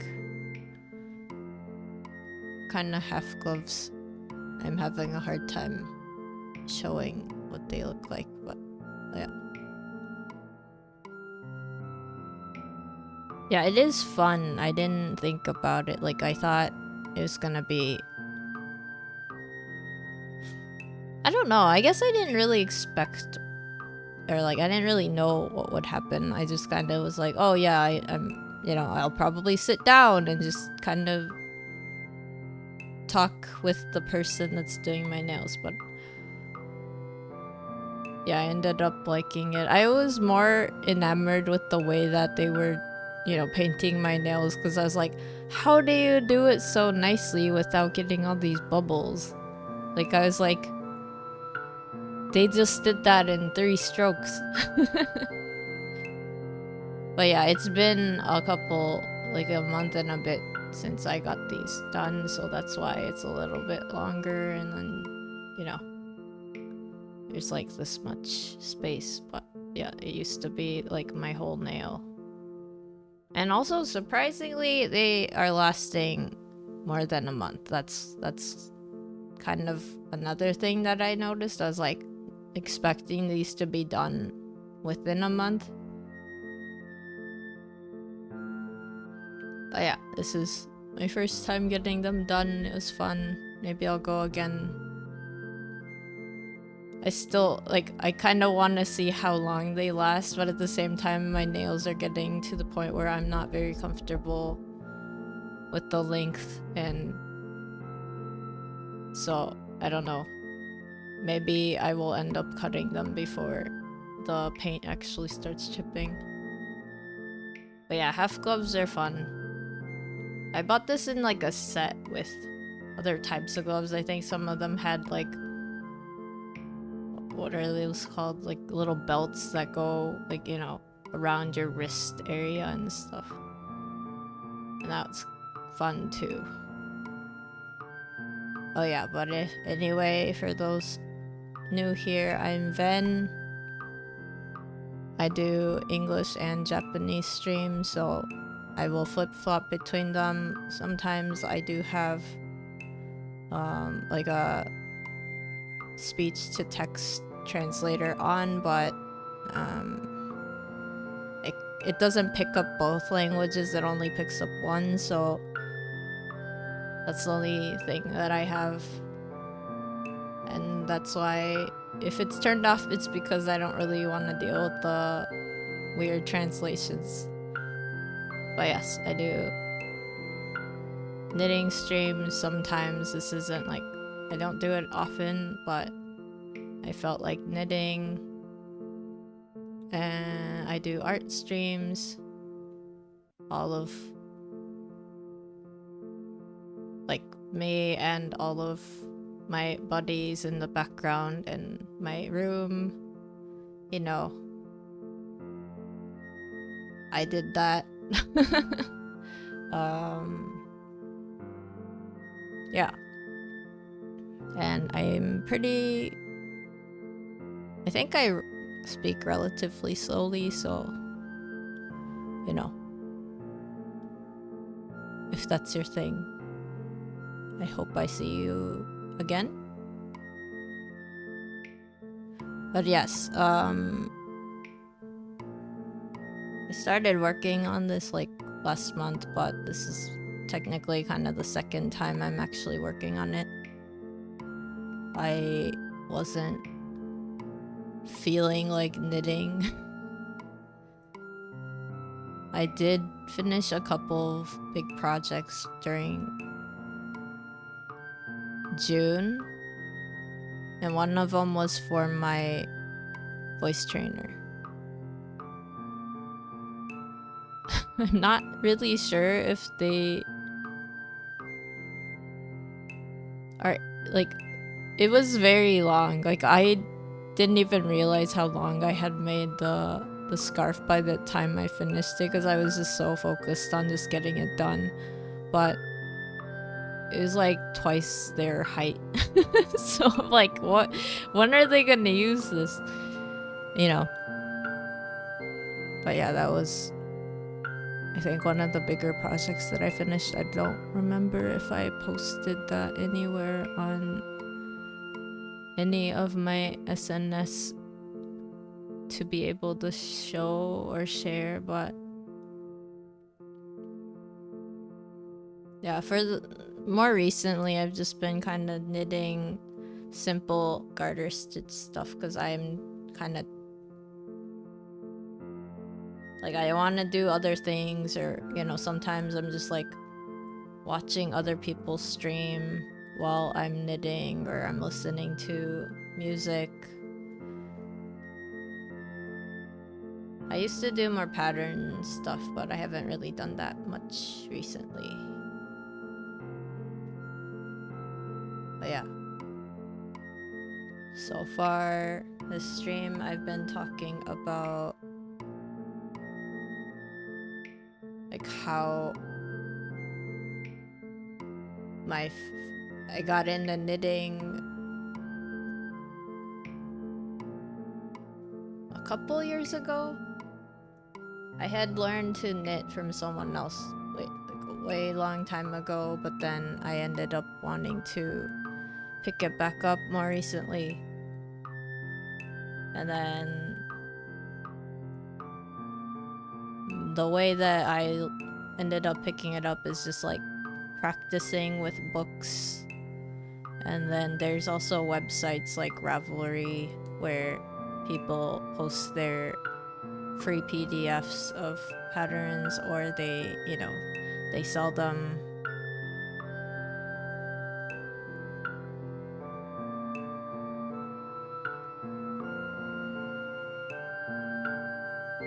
But yeah, it's a fun thing if you know, or if you want to pick it up.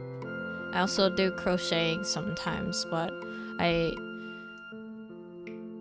think I prefer knitting just because I like the way the fabric feels afterwards. It's not really that like one's better or worse. It's just the way that you make things is different. So crocheting's easier to do like 3D objects, and then knitting's kind of more like fabric making in a way.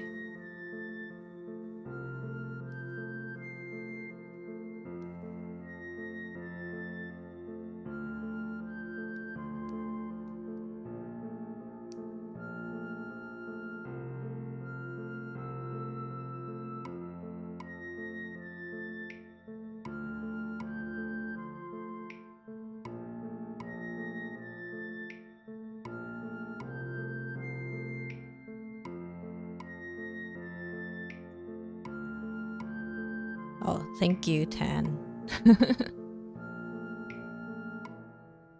I like all the things that I do. It's just all of them take a lot of time. I think that's like the sad part. And when I got into knitting, I ended up, well, I don't think it's just me, because I know a lot of knitters do this, but I ended up just kind of hoarding a ton of yarn because they're just really pretty.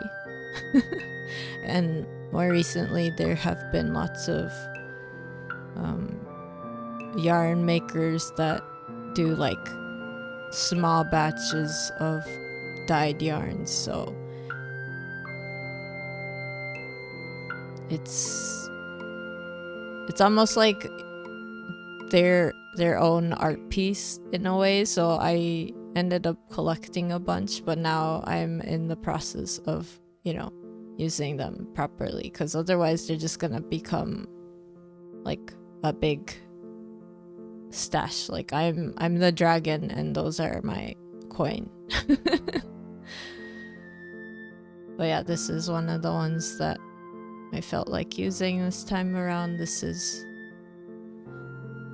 a acrylic and polyester blend, so it's like hypoallergenic.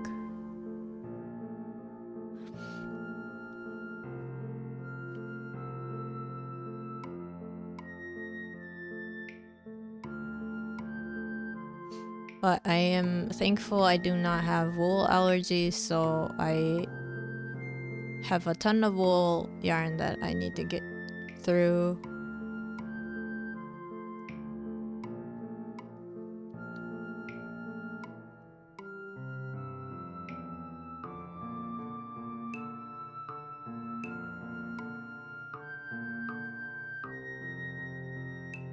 But yeah, it's like I have too many things I want to do, but then everything that I want to do takes time. So one of the things I need to get done, well, I don't know if I need to get it done, but I do need to start on it, is I'm hoping to cover another song like more, in the near future. And then so one of the things I found out is that it doesn't have like an instrumental version. So then my voice trainer was like, maybe this is like a good chance for you to learn how to use the new digital audio workstation that you got, and also, learn how the song was kind of layered and made in a way. So that's kind of my homework. I haven't started it yet. But yeah, the first piece that I made on that new program, I got Digital Performer 11, which someone told me that that's kind of like a niche program. Because I think a lot of people use like I've heard Reason, I've heard Ableton, I've heard Fruity Loops. What else? Well, anyway, there's like a ton. I used to use Logic Pro, but then I hadn't been using it for a while now, so I was like, I would like one that is compatible for both PC and Mac, or Windows and Mac, so that's why I got DP11, and the BGM I'm using now I made on stream last month. But yeah, it's really fun if you get into like, making music and stuff. But again, like yeah, I'm thinking about all the things I like doing. I like art, I like knitting, I like gaming. I like reading manga and watching anime and stuff, and all of it takes time. Thank you, Tan.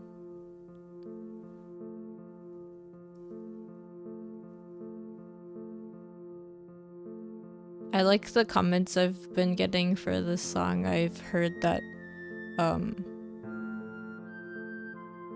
for some people it reminds them of just like having tea next to like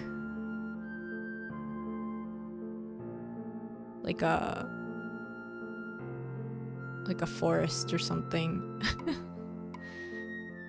I think I put in wood blocks, so it sounds to me like it could be just like something that plays in you know, just one scene of maybe like a video game where you're inside of a forest. But that's kind of what I thought it sounds like.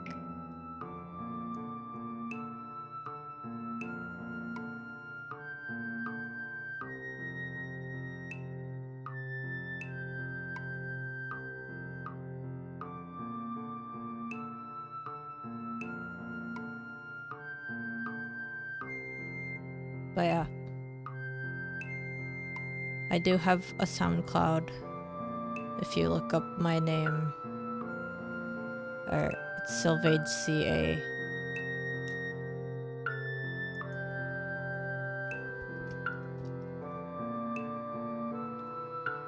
I don't think it's in this. No, it's not. Because that's my Twitter, that's my Instagram, and that's my YouTube. Yeah, my cover that I did in June, I have it uploaded to my YouTube if you would like to check it out. You know how, well, I don't know if everyone feels this way, but when you sing, while you're singing, it sounds, you know, to you, you hear your voice in its full, you know, spectrum of sound. So you get to hear all the, you know, lowest to the highest parts of your own voice. So then when you sing, it's not the same as if someone's listening, right? So I want to get better at, you know, figuring out what it sounds like when I'm singing. And that's kind of why I'm taking voice training right now, but it is hard.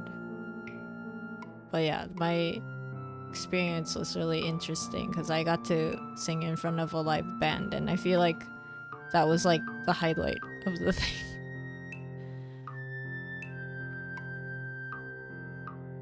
Oh, okay, Tan, thank you for the raid, and I hope you have a good night.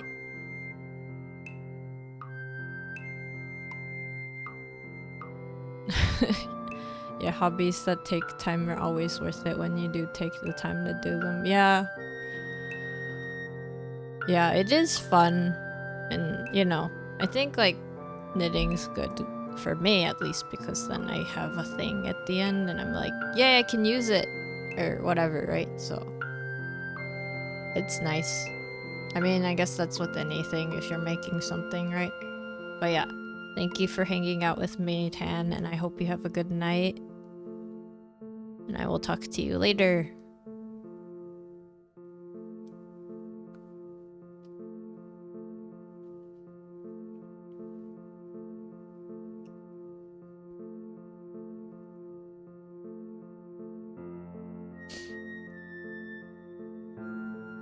Okay, it's been like 4 hours.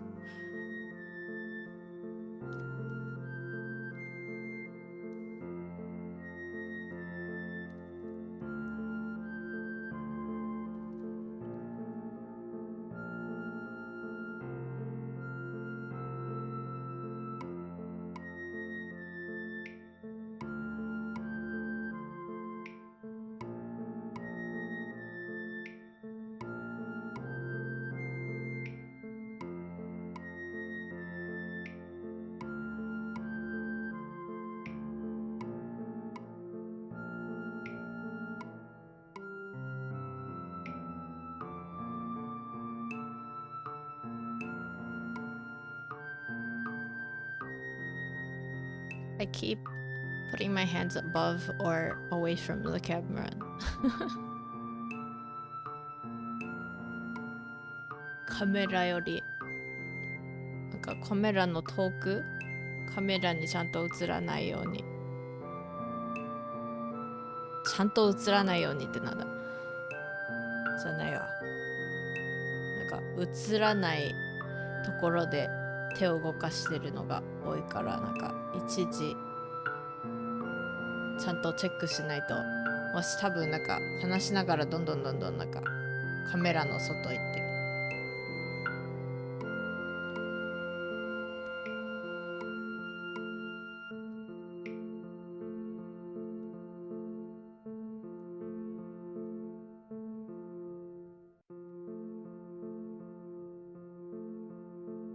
コーヒー飲んだのに眠い。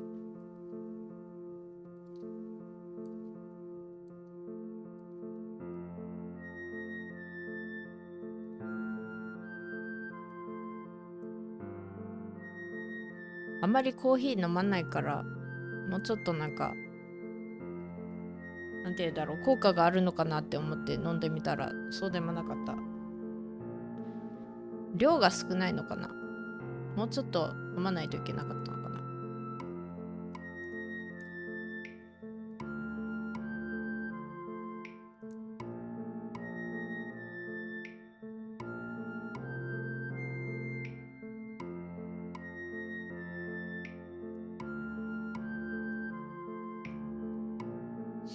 そうだ。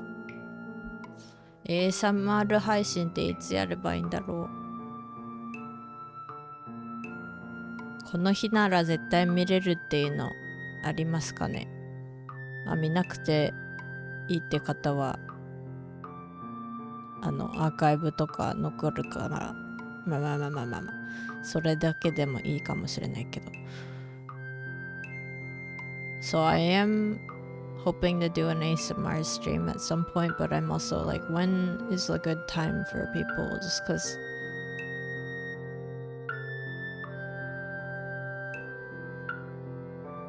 a lot of my viewers, I think, are in different time zones. Like, what's the best time to do something like that? Like, コーヒー頻繁に飲んでると逆に眠くなってくる。P さん。確かに。お買い物どうでした？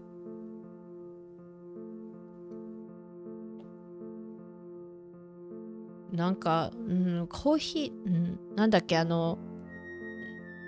眠気覚ましのなんかカフェインがいっぱい入ってるのってあんまり飲まないんですけど、最初飲んだ時ね、なんかただなんか体がなんて言うんだろ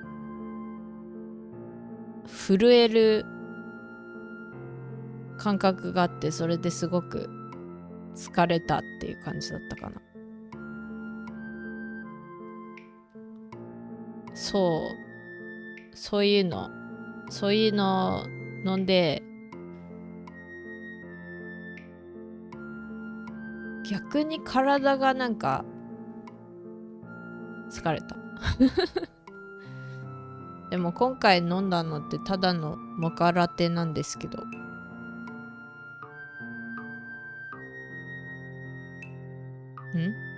モカラテってなんか違う気な、モカでよくない？なんでラテがついてんだ？ラテって牛乳でしょ？モカってチョコに、そっか、チョコとコーヒーだからモカか。モカラテだったらミルクチョココーヒーってことか。合ってるのか。そう、逆に眠くなるの。なんで？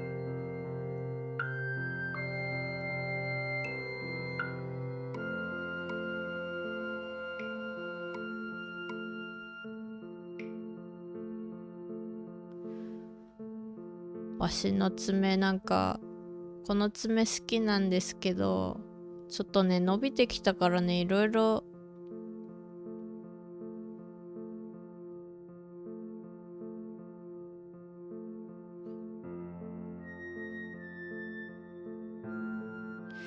中には絶対いるんだろうな。なんかめちゃくちゃつおつわな方で、なんかギターとか弾いててめっちゃ爪長い人とか絶対いそう。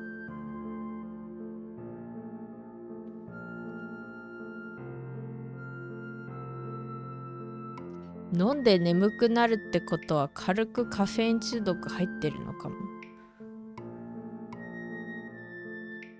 私コーヒー全然飲まないので、あれかな。だったらお茶の方のカフェイン？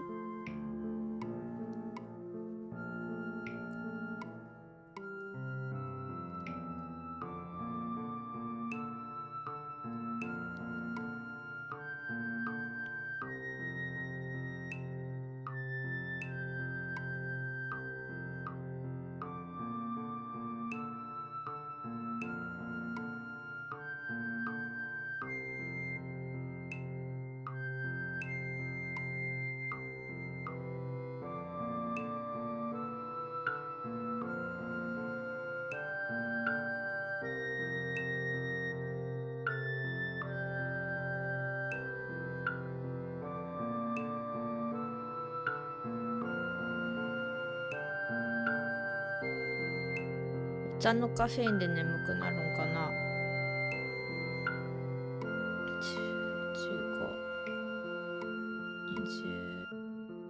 15、31、よし。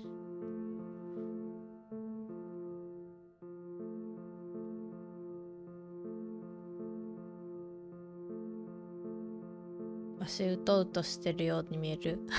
下向いてるからね、下向いてるとなんか寝てるように見えちゃうかな。寝てないよ。手元見てるんだけどね、なんか。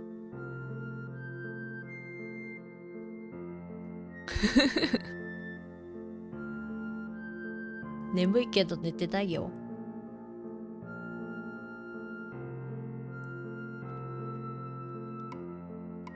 うとうとやんわし。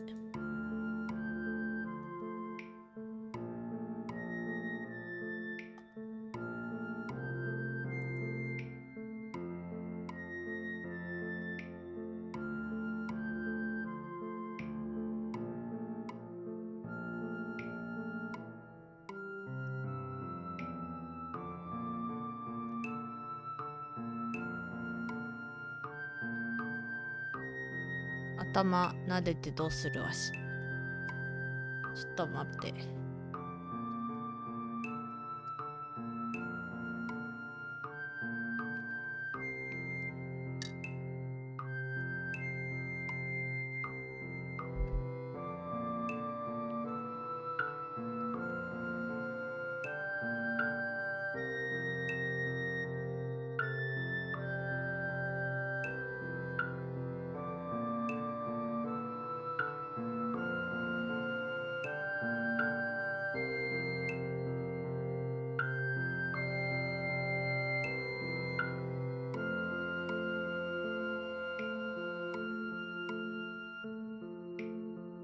なでなでありがとうございます。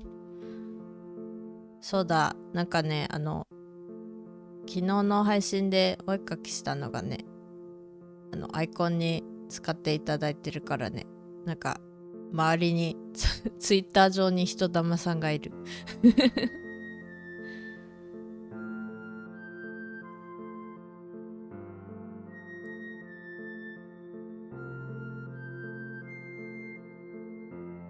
あれでも P さんVtuber やってらっしゃるからあれで大丈夫なんですか？わしの人玉さんの P さんは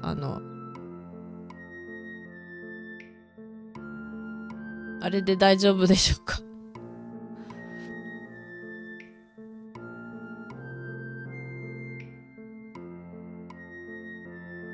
あとね魂っていうのがね一瞬わからなかった。わからなくてね、なんだろうってじーって考えてね、思っててね、なんかなんだろうこれって思って、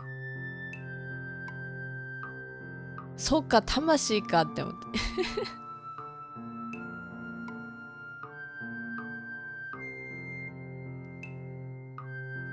多分多分でいいんですか？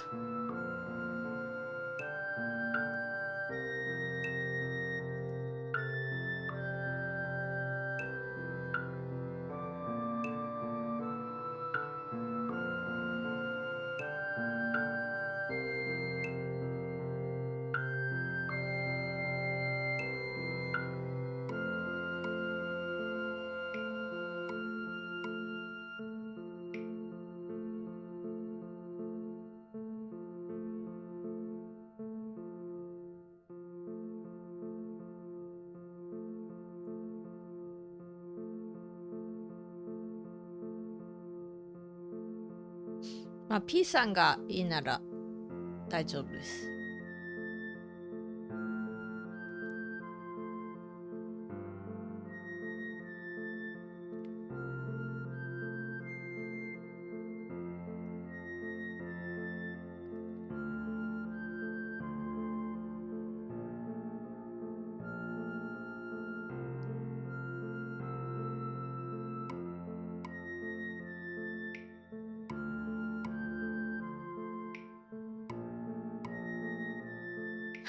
親分ピーマン。親分ピーマンって誰？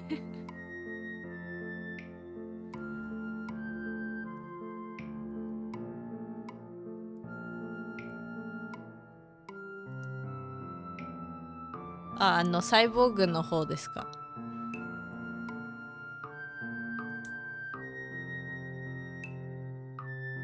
えそういうこと？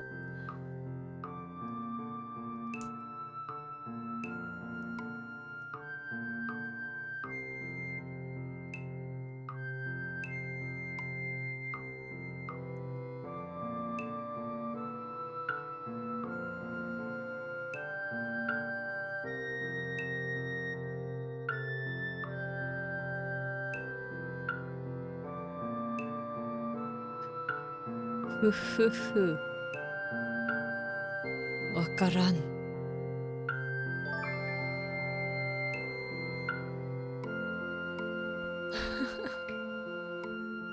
ふふふはどういう意味ですか？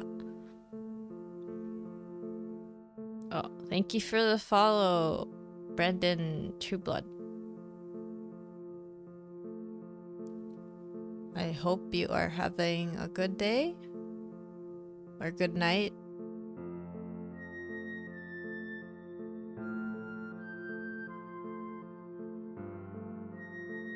Naka, そうだ、ぼっかけの話してて、ぼっかけおいしいねって言ってて、お腹空いてきたんだった。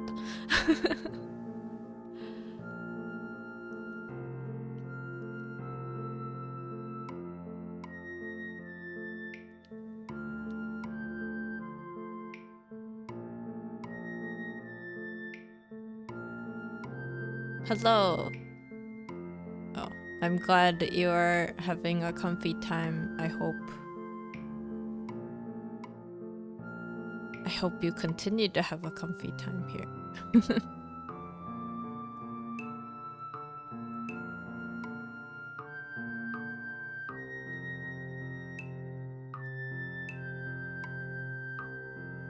Yes, how are you? I hope you are having a good day. But yes, my streams, I think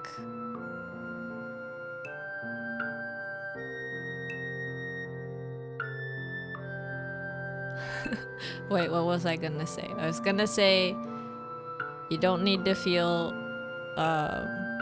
pressured, or you don't need to worry about like being really active in chat or anything, because I appreciate lurkers.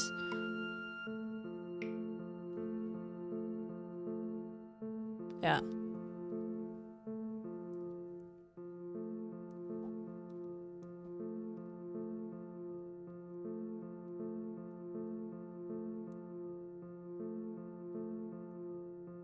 But yeah, I think I was talking about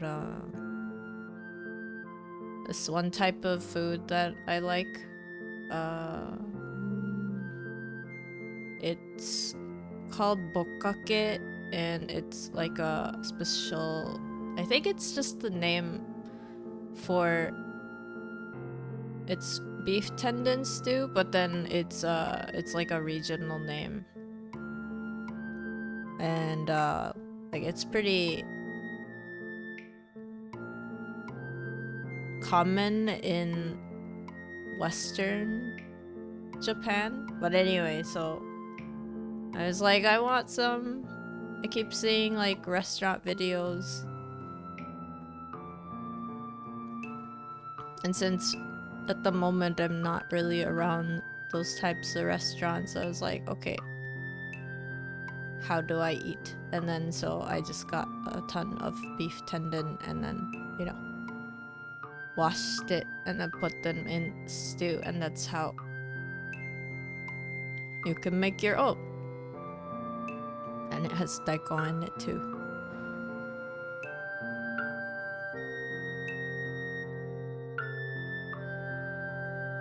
But I was thinking probably, eating it. Well, I've already eaten it with rice. Maybe I'll eat it with like udon or some type of other noodle.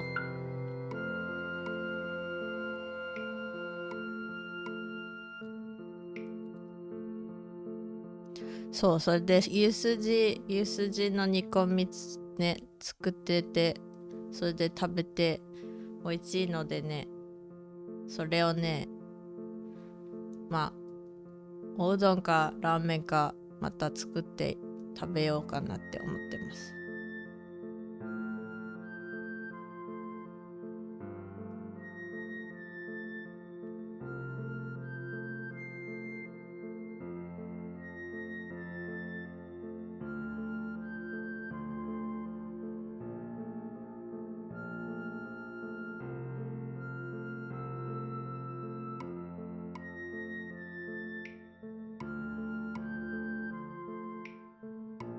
明日の配信って半分あれだよね、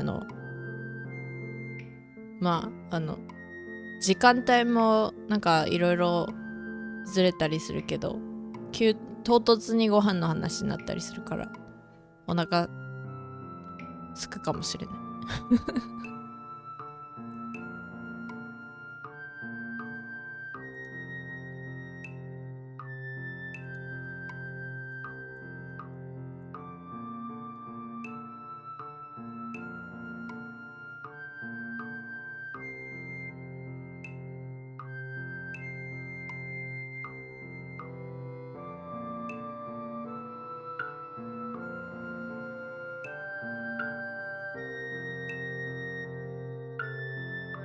とりあえずね、この間ふみふみしたうどんは全部食べて、そうだ、綿棒ないとほんとつらい。うどん作って綿棒なかったんですよ。それで綿棒ないで作ったからね、もうなんかどうやって伸ばすのって何をしたかというと、持ってる丼系のなんかお皿を綿棒代わりに下の丸っこいところを綿棒代わりに使ってたんですけど、あれはもうやり方じゃもう疲れる。だから今度作るときは綿棒を買おうって思って。ただ綿棒ってなんて言うんだろう、なんかサイズ変えられたらいいのになって思うけど、だいたい木かなんかで出てきて、なんて言うんだろう、長さは自分で決められないっていうのがあるから、そこがちょっと辛いかな。買ったら買ったで置く場所どこやっていう。でもなんか、自分でお家でうどん作るのもいいね。たまには時間かかるけど。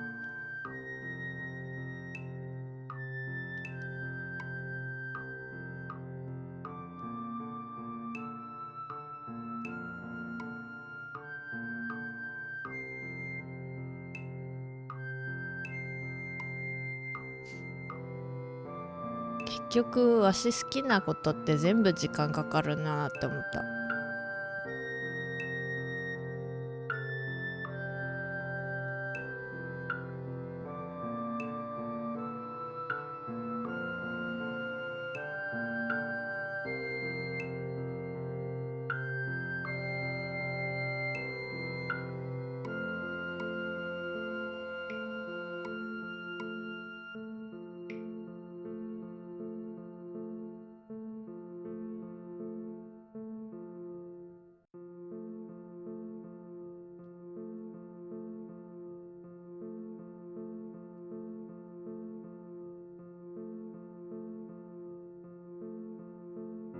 あれちゃんと見えてたかなわし。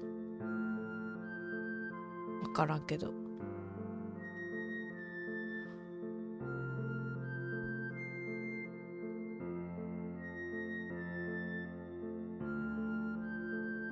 なんか下向いてるとさ、もし寝てるように見えるよね。こうやってたらそうでもないか。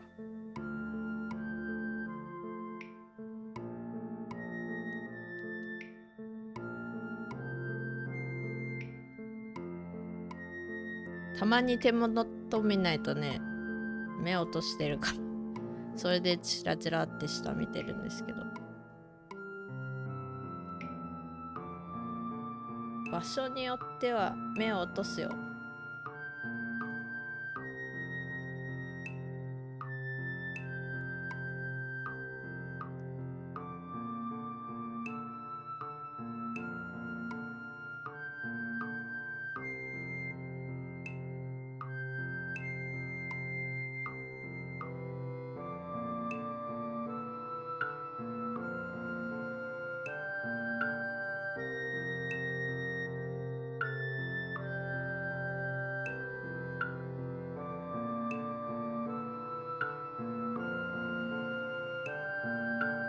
So I made udon from scratch recently.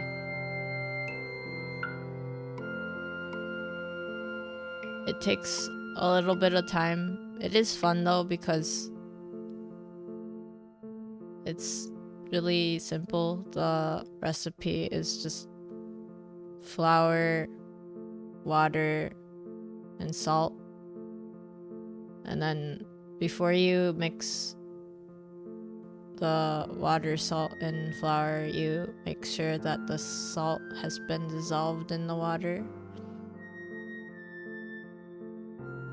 And then, I guess, don't do this. Don't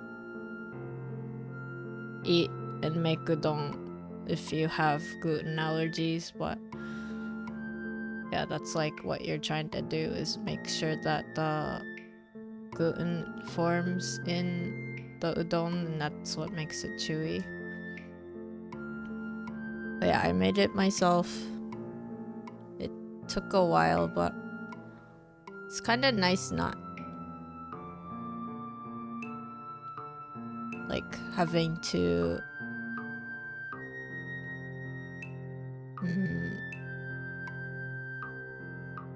like buy it. I mean, you can buy the dry stuff, I think. I think there's like frozen udon that's pretty good too, I guess. But then if you make it yourself, you can make it any thickness you want. And then you can adjust the salt to your liking, and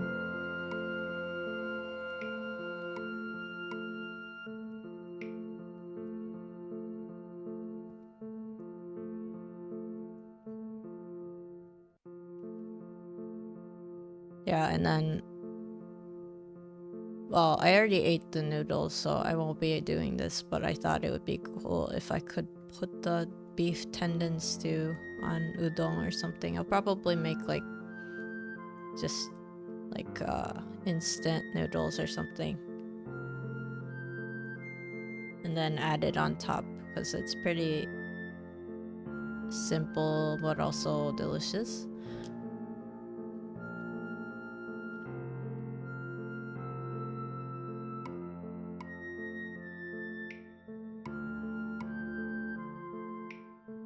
What else did I make recently? 親子丼作ったんですよね、最近。親子丼おいしい。まあ親子丼結構簡単にできるからいいなって思って。あとね、鶏肉ね、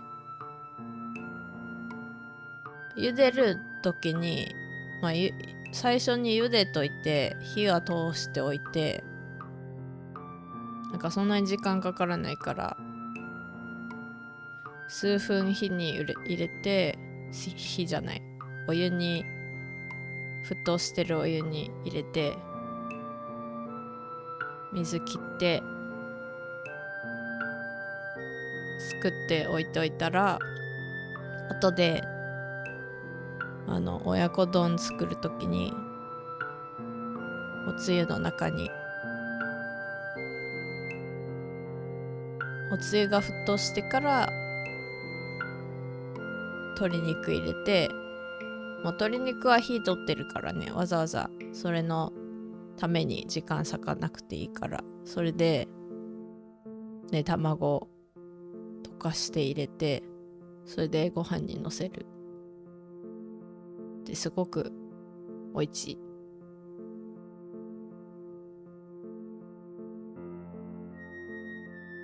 あとは鶏肉って何使ったかっていうと、私はもも肉使いましたね。もも肉美味しいね。それだな、それをそれもね、親子うどんにしてもいいかもしれないね。親子ラーメンとかどうですかね。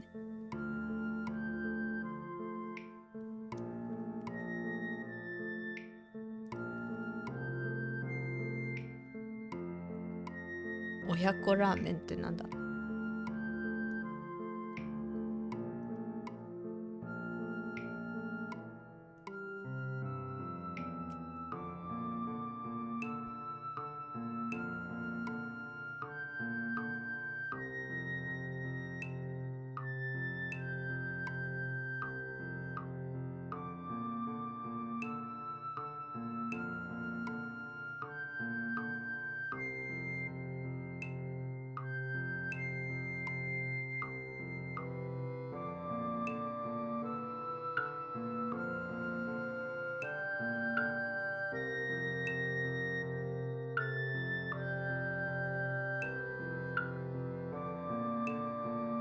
親子うどん、親子うどん、他人うどん、他人うどんってなんだろうね。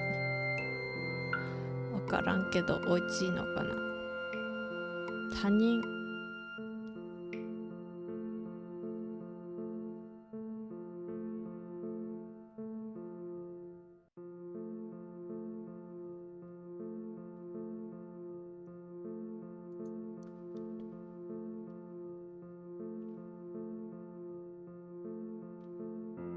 そっか。今4時半か。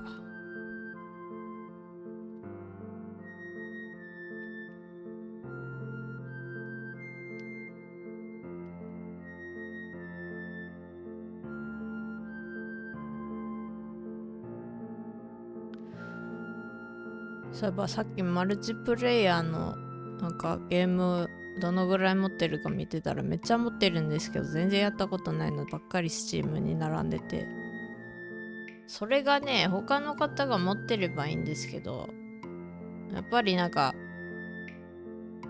なんて言うんだろう、当たりが少なかったかな。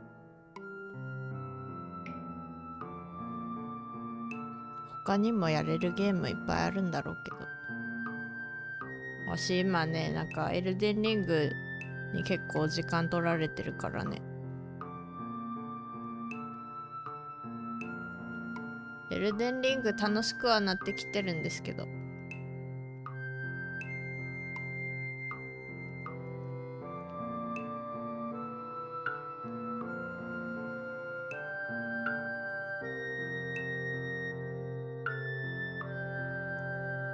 あ、そうですか。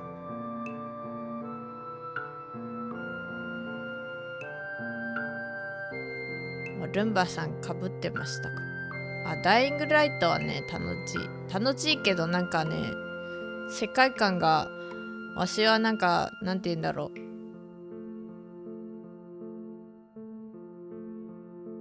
最近あんまりゾンビ系やってないんですけど、なんか世界観がね暗くなるディープロックギャラクティックはね、FPS で酔わなければなんとかプレイできます。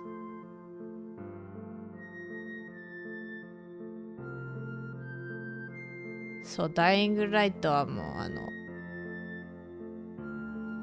うなんていうか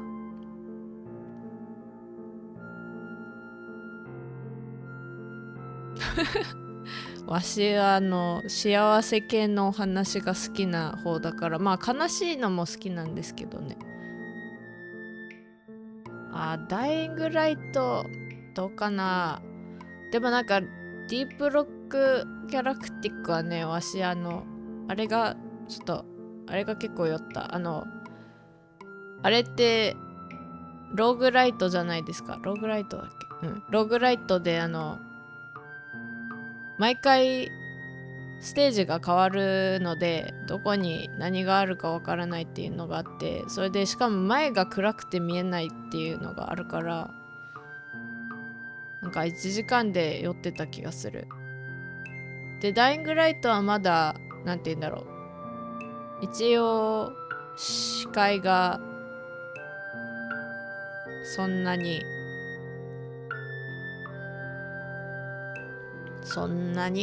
難しく、なんて言うんだろう。見えるところが、範囲が大きいのかな。それで、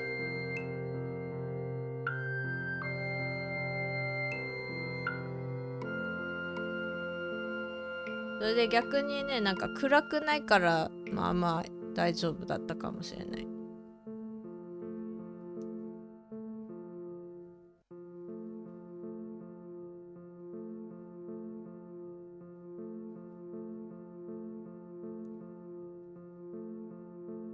そう、パルクールはまだなんか、なんて言うんだろう、なんか無視できるところがあるんですけど。ディープロックの方はね、なんか、あれが難しい。急に暗くなったり、急にじゃないかな。なんか、もともと暗いところに入っちゃって、そこでどこ進んでるかわからなくなると、なんて言うんだろう。なんか、すごく酔う。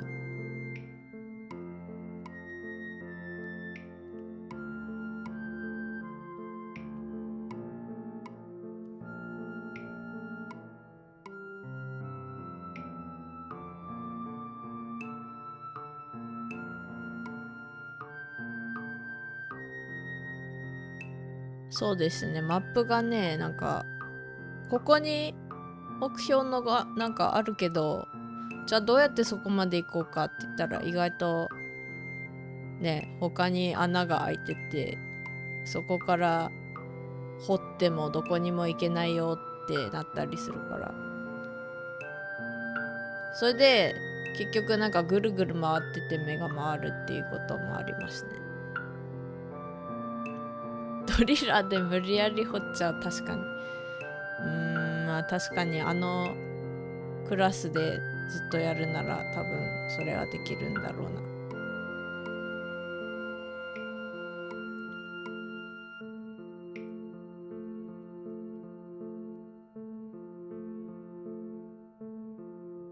でもあれ掘り進んでるうちにね、なんか敵が現れるとめちゃくちゃ追い込まれちゃう時があって難しい。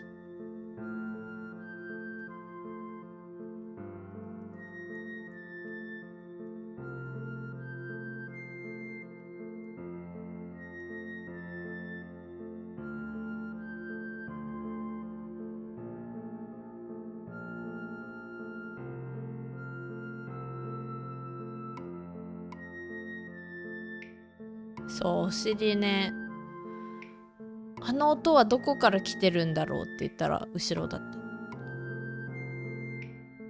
お尻も噛まれちゃうし、なんか前行こうとしたらなんか変な、なんて言うんだろう、なんか触れない敵が出てくるし、あれ何なんだろうって、まだそこまでストーリーも全然進んでないので全然わからないし。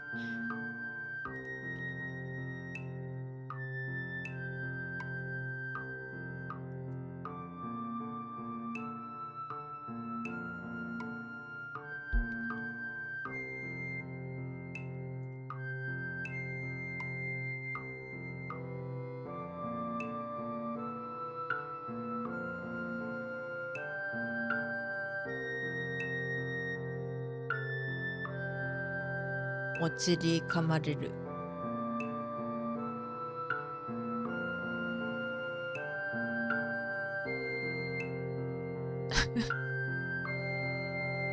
P さんだったらあれかな、クワで掘り進んでいきそう。ディープロックギャラクティックは、ね、楽しいですよ。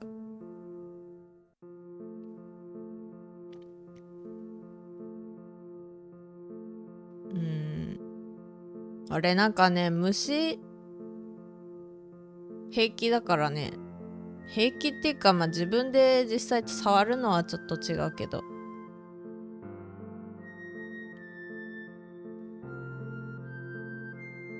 地球防衛軍平気だな。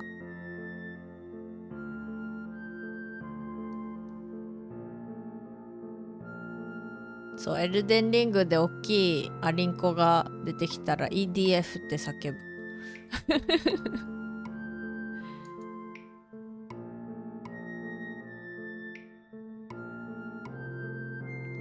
そうだ、EDF は 4.1 しか Steam だと思ってないんですけど、本当はね、5がセールになってる時考えようかなって思ったけど、まあ 4.1 あるからまだいいかなみたいな思って、しかも 4.1 まだ全然終わってないし、あれが配信できたらあれも参加型すればいいのかな。あれ参加型できるんだっけ。手が止まってるわし。話しながら難しいんですよ。そう、EDF。あれちゃんとね、EDF の歌ね、英語もちゃんとあるよ。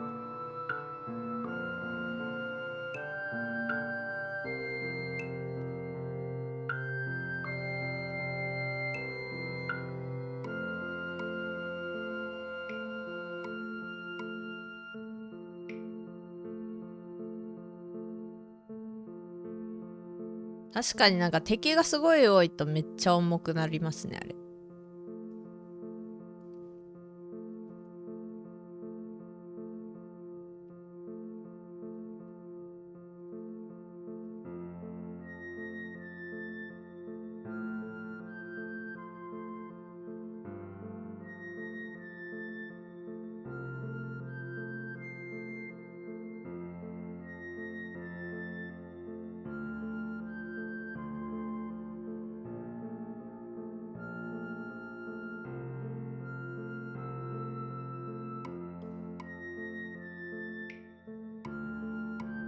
ちょっと待ってちょ。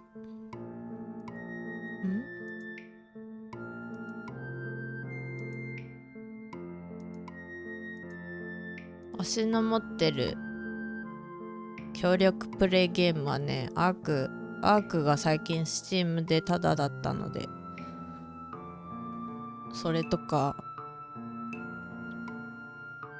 まあボーダーランズは1と2かな。3は PS4 でやったんですけど、 PS4 わしのじゃなかったから今は持ってません。でダークソウルは重すぎるから配信できない。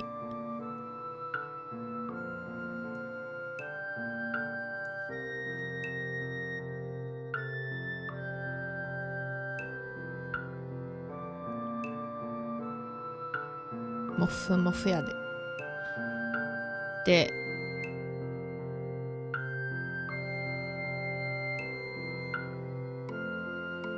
EDF でしょ。ファークライ5。ファイナルファンタジーいつ協力プレイになったの？ 15。GTA5 はあるけど、なんかあんまりそんな感じじゃないかな、わし。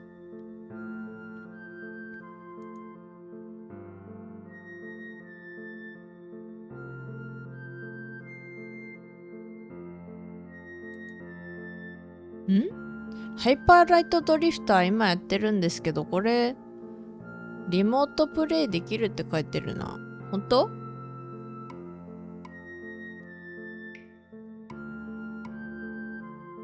もひょもひょ。まあモンハンライズはそりゃそうなんですけど、わし PC のライズは難しいんだよな、重いから。ワールドも残念ながらで、スイッチはできる。スイッチはまだライズできる。でもわしサンブレイクまだ持ってない。で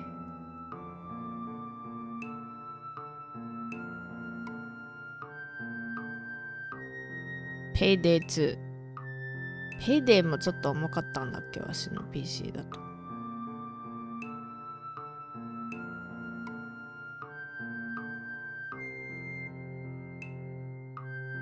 数読全開。数読全開はやるね。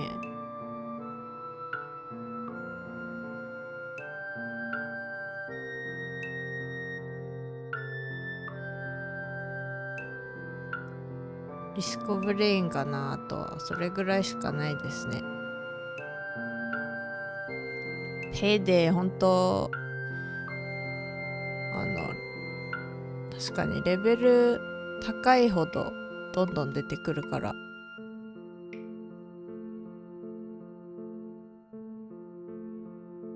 難しいね。そういえばね、最近最近気づいたんですけど、わしのグラフィックスカードがね、なんかアップデートしてくださいっていうのは出てくるんですけど、クリックしてアップデートじゃあするよって自分で見てみると何もないから、もしかしたらもうなんかサポートされなくなっちゃったかもしれない。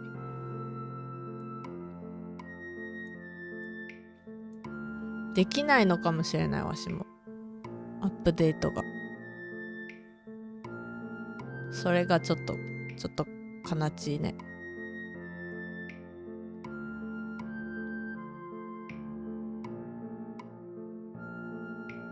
FPS でいいならラフトか。編めない。考えながら編めないからもふにもふしてる。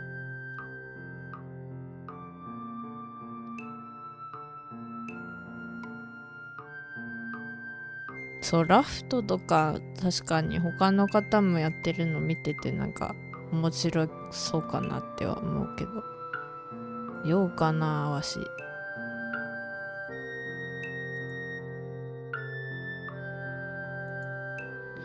キリングフロア2は楽しいらしいですけど、持ってないからなわし。あれ、あと今のサバイバルフェストってなんかスチームのセール、あ、そっか、ラフトが最後のところ出てきたんだ。そうだった。両ゲームは人による。確かに。まあね、ホラーやってたらゴーストウォッチャーズとかなのかなわし。でもホラーあんまりやったことない。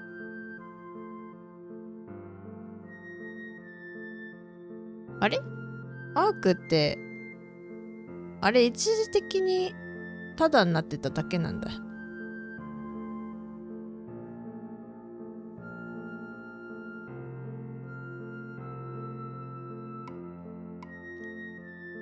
びっくり系苦手ですか？びっくり系か。私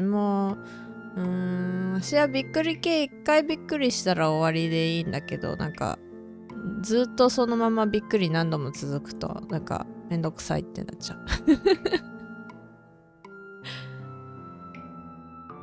なんか同じびっくり何度も来てもみたいな。1ヶ月間限定だったんですか。なるほど。なんか一応ライブラリに入ってるからいいかなって思って。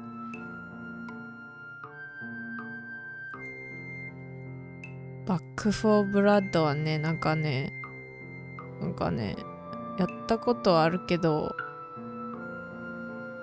未だにミックスだね。面白いね。なんかレビュー見ると。心臓が喉から出そうになる。それはダメだな。それは心臓は心臓の位置にあってください。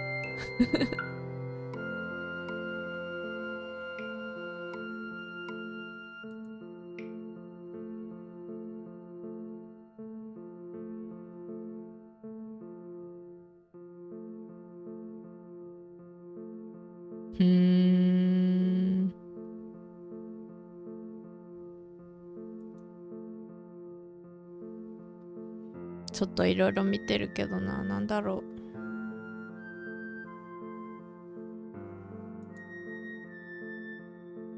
う。対戦系ボードゲームだとかだとグレムリンズインク。グレムリンズインク。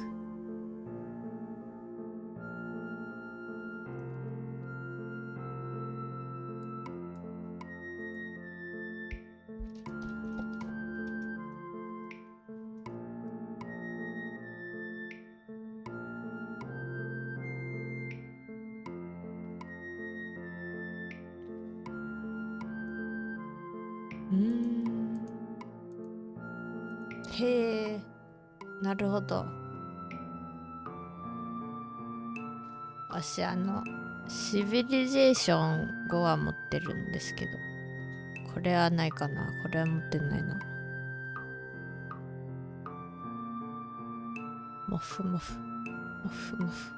足爪どうしよっかな。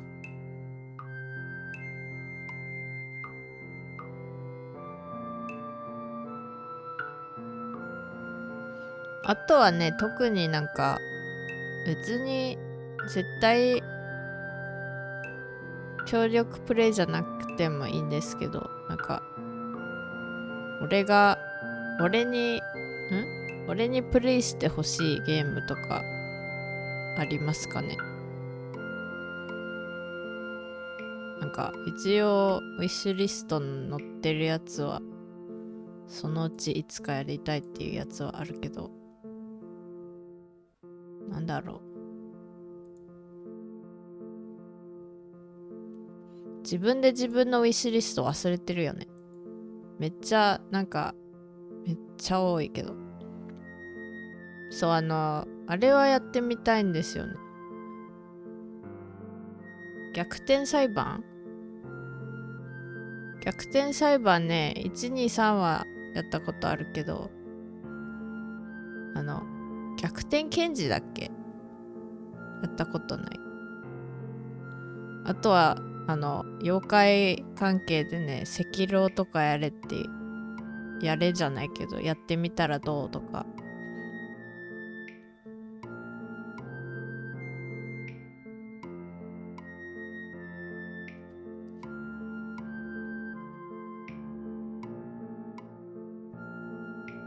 もふもふ。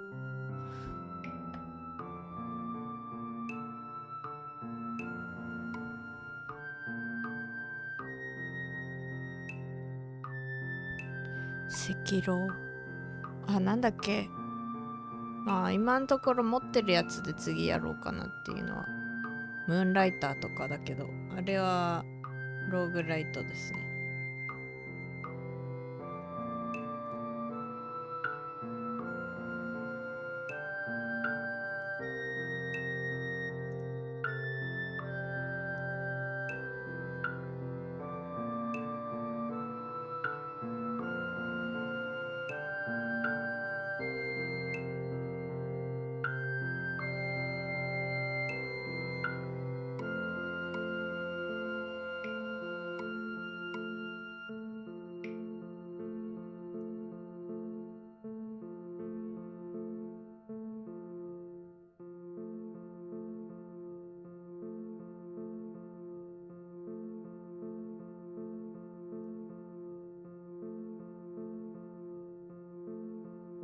なんかアンダーテールとかやってみようかなっていうのはあるけど、私アンダーテールもやったことあるから初見じゃないけど、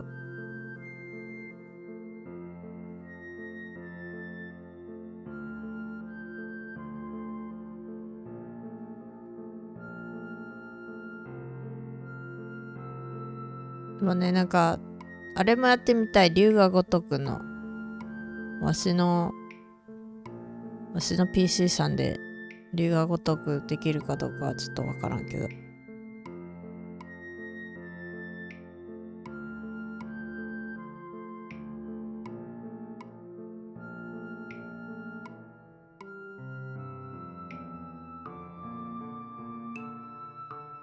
デジモンサバイブちょっと気になってますけど。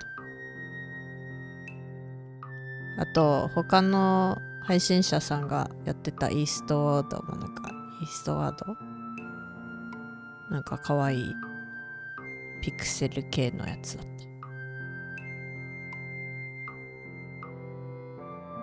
た。600のゲームボーイアドバンスのからポートしてるやつとかもやってみたいかな。コーヒートークとかもあるし。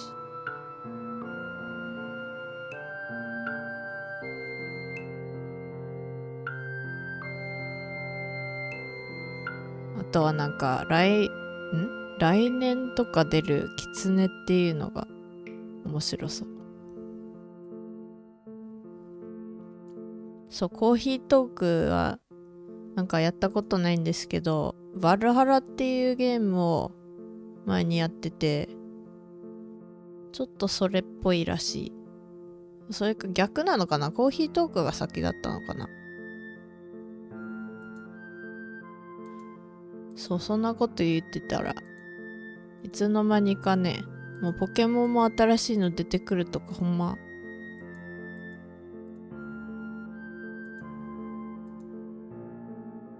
わしサンブレイクもやってないんだよ。モンハン結構やってたんですけど、サンブレイクってからね、なんか自分の中でね、なんかそんなにすごい目標じゃないけどね、なんかお絵かきの依頼でサンブレイクするんだみたいな、なんて言うんだろう、よくわからない自分の中の目標があってね、だからそれまでをお預け。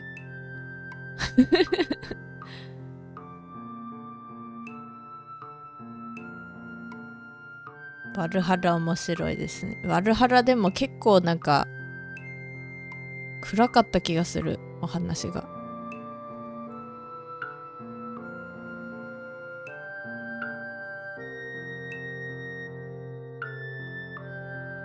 コーヒートークの方がバルハラよりなんかコーヒーがマイルドって面白いかもしれない。言い回しが。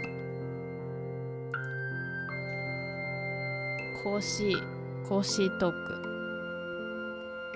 でもエピソード2しか出てないってことはこれ何個ぐらいになるんだろうか。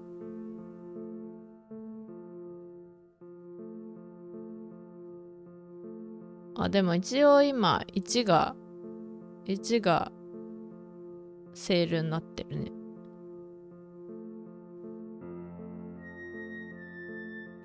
まあ、確かにワルハラはバーだからな。バーと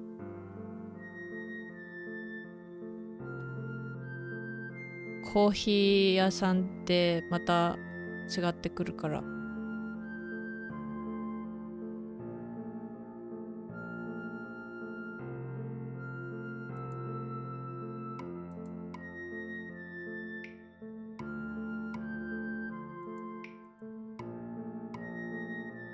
わしの苦手なほら、いやーでもな、ニオは多分重いかもしれないな。やりたいけど。でなんか録画になっちゃうと本当にまた今度はエルデンリングを終わろうってなるから。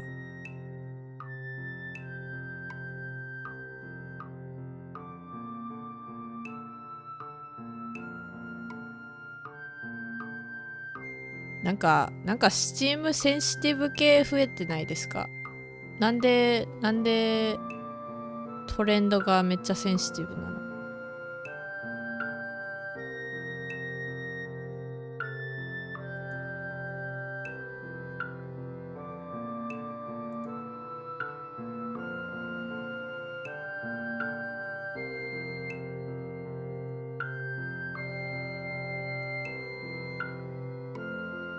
わしのやるゲームなんだろうな。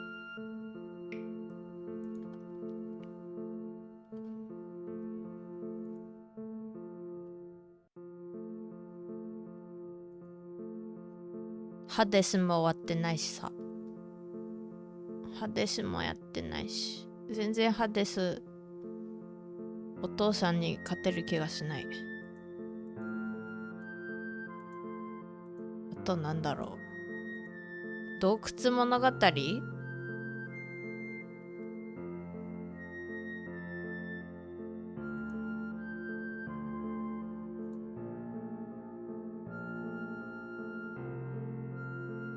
そうだそうだ。ポケモンとかそういうのも出るっていうのはいいんですけど、わしにとってはね、タクティクスオーガがね、なんかまた帰ってくるそうですごく嬉しい。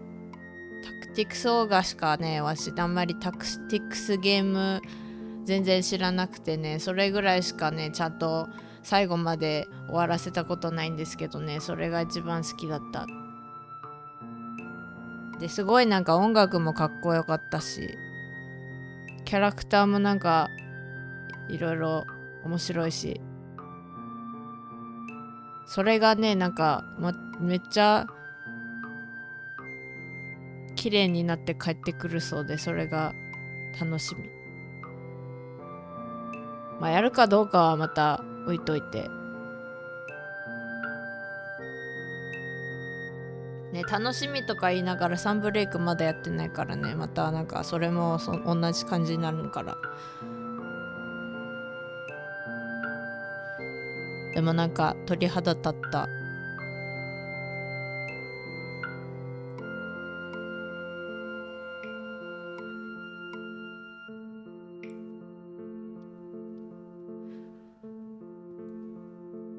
でも足がやったタクティクスオーが外伝だったからちょっと違うかもしれない。あれとちょっと違うんだろうな。外伝だからそういえばキャラ違うなって思ったな。でも音楽はそれなりになんか同じ作曲家さんだと思うから、オーバーチャーは同じだったな。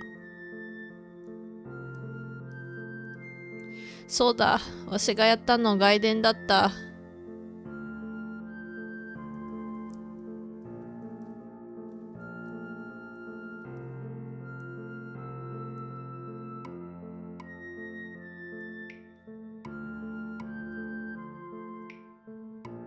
結局わしができるやつ何があるって言ったらなんかあんまりないかもしれない。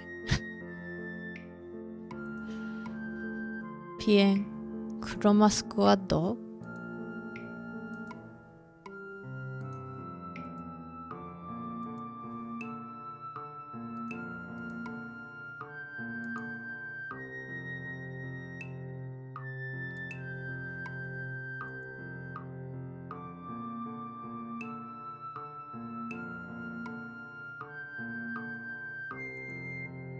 なんかね、ファイティングっていうか格闘ゲームで持ってるのクリスタルクライシスっていうのがあるんですけど、なんかブラックジャックとか出てくるんですよね。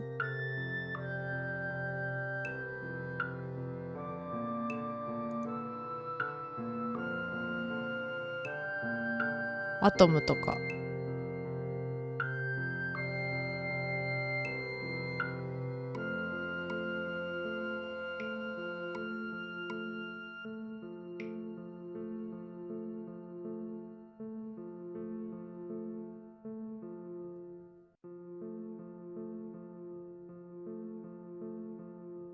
もう実際なんか購入してからやってない。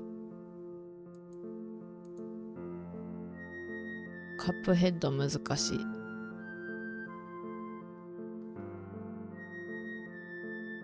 デッドで始まるゲーム何個あるね。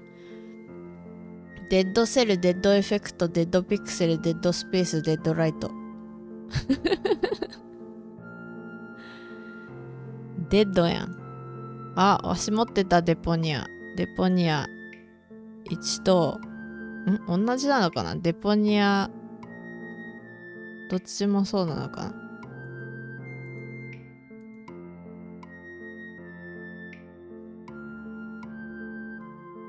デウス X はやってないけど持ってるな。なんで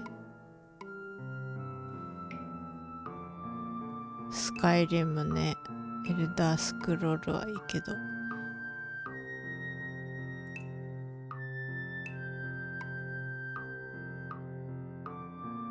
イケメン見るためにファイナルファンタジー15とかやるか。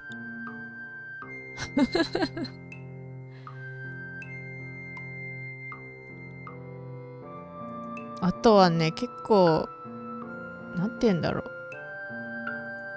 パズルゲーム多い。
ゴートシミュレーターあるよ。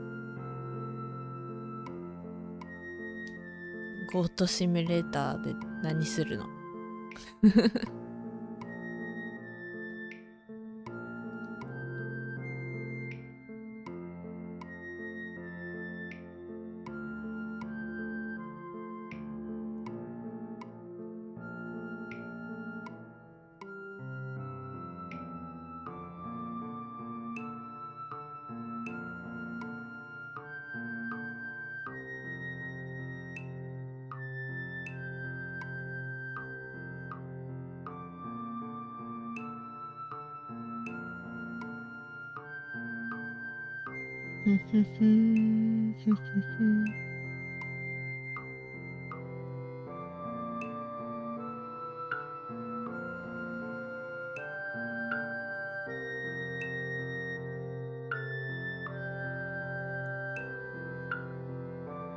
ホットラインマイアミも結構ね、なんか面白いけど時間かかったり、ちゃんとやらないとね。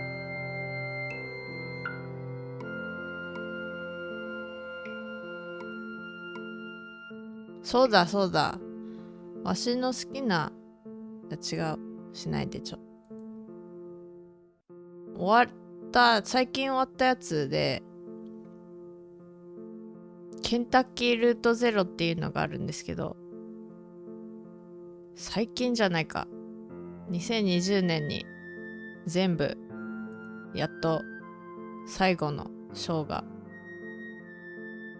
出たやつがあるんですけど、これはね、なんか雰囲気がかっこいい、面白い。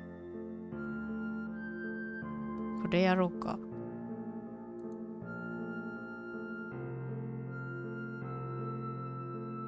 キラーイズデッド。英語が不思議なキラーイズデッド。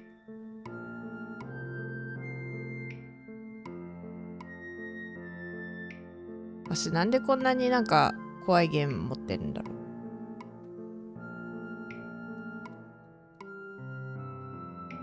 あとなんかエモい系。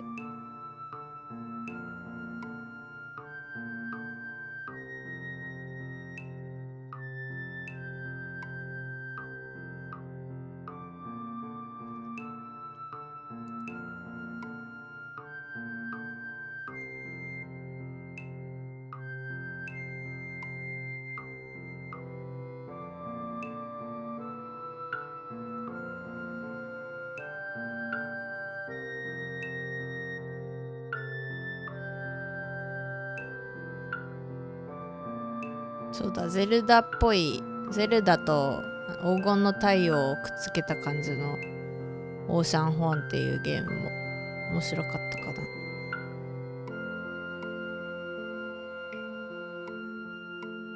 でもやるんだったら初見プレイの方がいいんだろうか。ピクトピックスはまだやってる。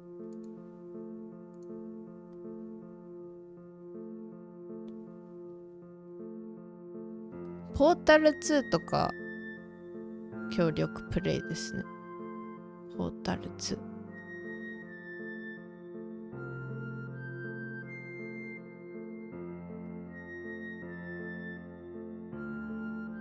さよならワイルドハーツ1回だけやった。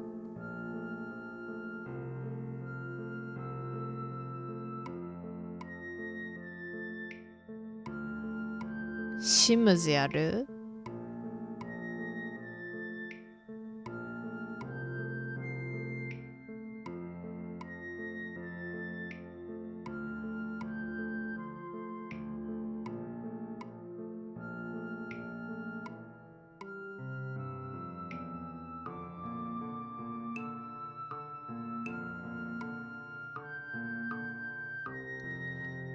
なんでこんなにピンとこないんだろう、どれも。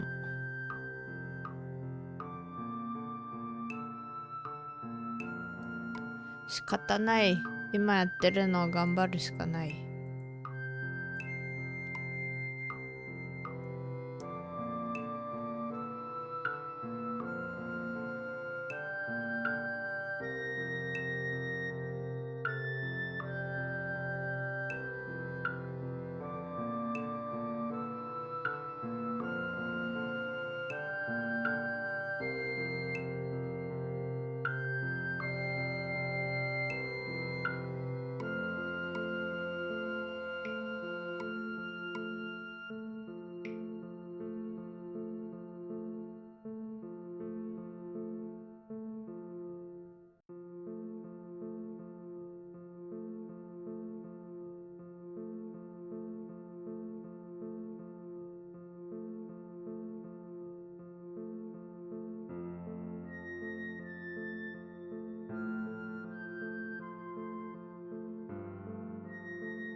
わしの好きなこと全部時間がかかるのはどうしてじゃ？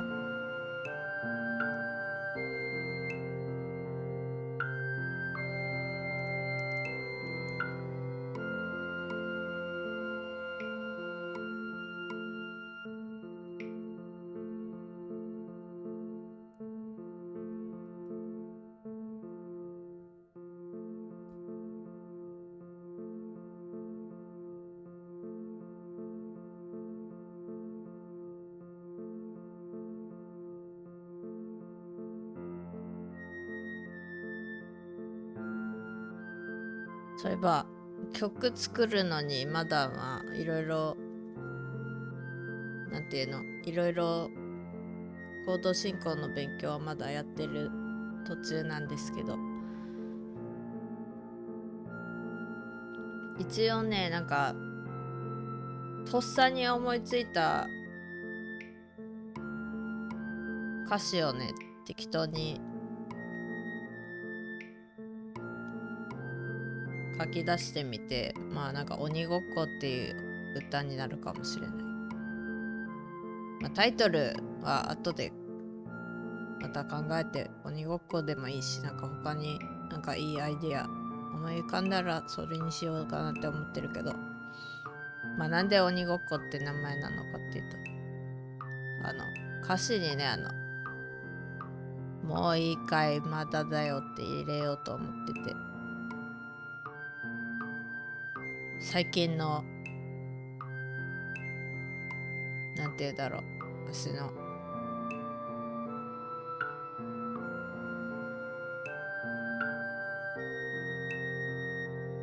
感覚みたいなのが鬼ごっこみたいだなって、なんか人との関係が鬼ごっこっぽいなって思って考えた歌詞ができましたっていうか、またね添削とかするんですけど、もしかしたらそれが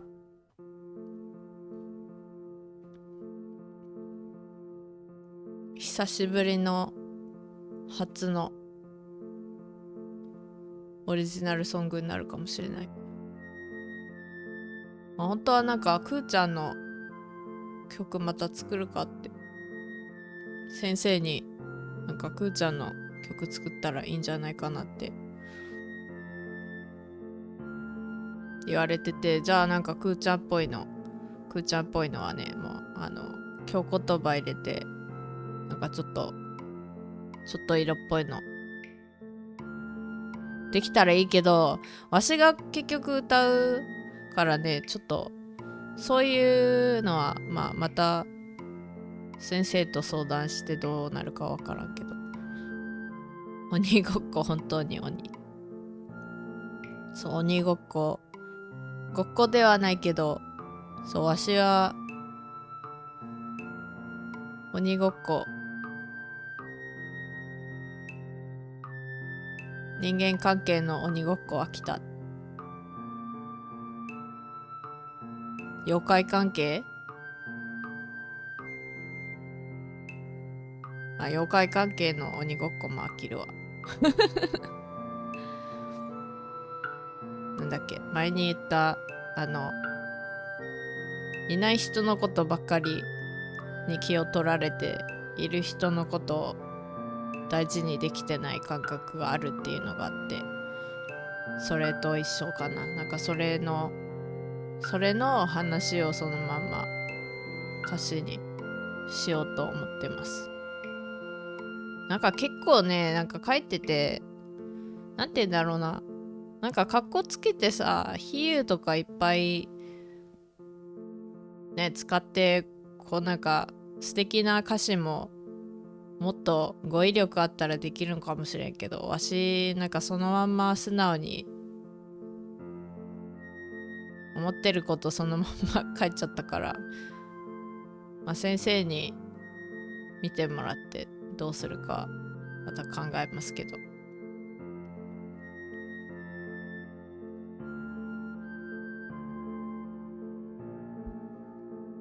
あれだよね、読むとなんかなんつうか恥ずかしいよねっていう感じの。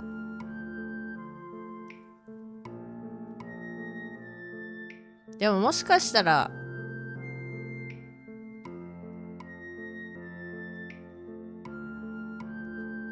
わしと同じ感覚の人他にもいるかもしれない。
I did think of some new lyrics for a song that I'm writing, and it's gonna be in Japanese, but so there's a type of game that children play in Japan. It's called onigokko, and that just literally means like you're playing an oni.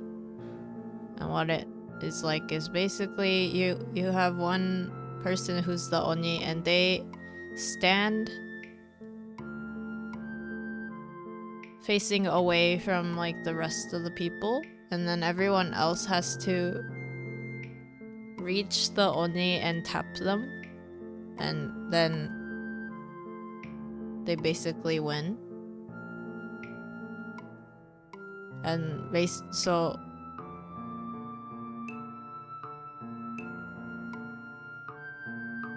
the only time you can get close to the oni is when they're saying "Mada dayo," and then like the other people are saying "Mo ikai." Wait, I might be getting two things wrong. It's been a while since I have done lots of little baby things.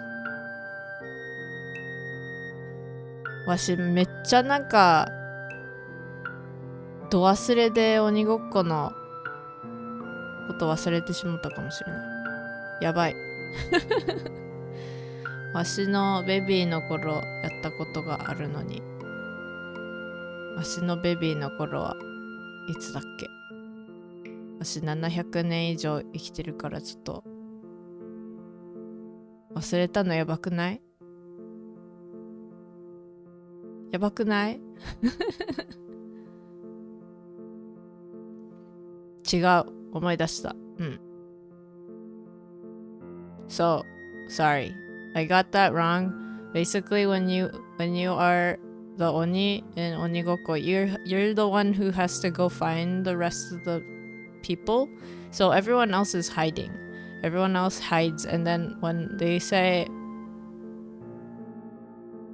"mo iyo," you get to like look and find these people.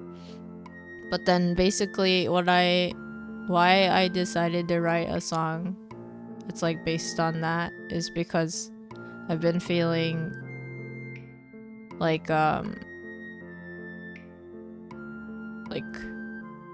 been feeling like I keep thinking about people that aren't necessarily around me more than the people who are. And then that kind of makes me feel like I'm not, there in the present. And it's like I'm with other people, that want to be around me. I want to be around them. I don't want to, end up spending my time with these people that want to hang out with me, but, continue to think about people who aren't around. And that's like how I've been feeling a lot about certain relationships that I've had. So then I thought maybe it would be, fun to make that into kind of a metaphor, especially since I am an Oni, so like it kind of is, it's kind of supposed to be,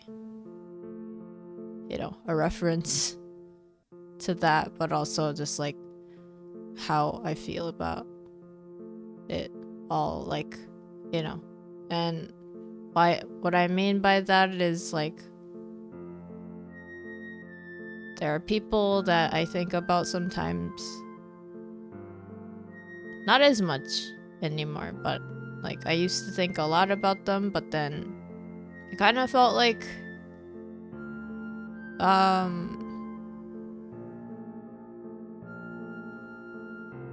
it wasn't really reciprocated. And then there were these people, there were other people who were around me that, actually wanted to be around me and like wanted to spend time with me, right? And then I would just kind of spend that time thinking about this other person or whatever, and that wasn't really fair. I feel like it was like It's almost like I'm like looking for that, you know, person when they're not even around.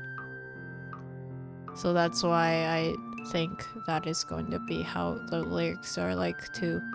And it's probably not gonna be a very like high class eloquent type of lyrics. I think mine are gonna be pretty simple, straightforward, just like how I actually feel. So yeah, that might end up being like my first original song as like a streamer, at least, because I had made a couple songs before. Unfortunately, I lost all the original MP4s and like the Logic profiles that I used to have of them, so I can't really share them with anyone anymore. But yeah, I'm hoping I can make more songs, and my voice trainer is helping me learn about chords and chord progressions, and so yeah, hopefully it'll be, you know, something I can present in the near future. そう、鬼ごっこの感覚で、なんて言うんだろうし、なんか見てる、なんか一緒にいる人は一緒にね、なんかいたいから一緒にいてくれて、時間を一緒に共にしたいからいるわけで、そんな中、俺はなんかね、その気になってる人のこと考えて、結局それが、まあ、考えてるからね、会話に入ったりして、結局なんでそんなこといる人がまあね、聞いてくれるのはそりゃそうですけど、なんて言うんだろう、そうじゃなくて、なんか会話自体がそれの周りの話になっちゃって、結局一緒にいる人の話とか全然聞いてなかったりすることがあったから、そういう歌になると思います。でもなんかだからね、その鬼ごっこなんでかっていうと、わしがまあ鬼ですけどね、鬼でね、そのいない人を探してるみたいな感覚だなって思って、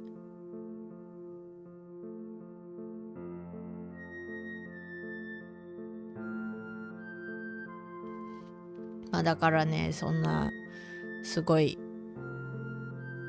なんて言うんだろう、私の好きな曲結構ね、なんか比喩とかすごい綺麗なんだったら、なんて言うんだろう、こういう言い方で同じこと言えるんだみたいなのがあるんですけど、そういうのじゃないと思う。なんかもうそのまま説明通りの曲になるかもしれないまあ、あとは先生にね、コード進行を教えてもらってるので、それを教えていただいてるコードとかね、なんかいい感じに使えたら、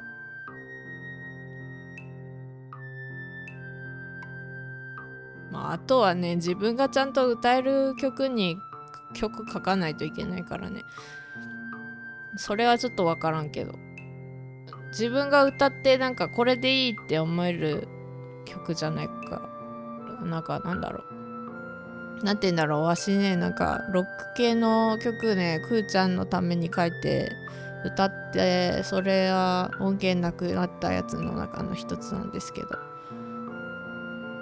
なんつうんかな、でも今考えると自分の声質とロック系の自分の思ってる曲ってなんか雰囲気が全然違うから、まあそれでいいって思うかもしれない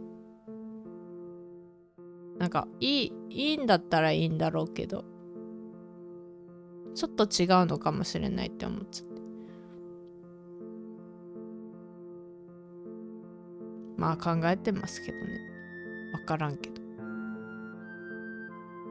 もしかしたら思い出して前に書いてた歌とかね、思い出すかもしれないけど。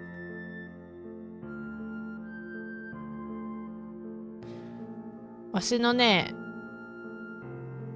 書いた曲の中にね、英語のやつがあってね、英語でゴキブリって名前のやつなんだけど、あれの歌詞はね、多分ちょっとロック系で合ってたのかもしれない。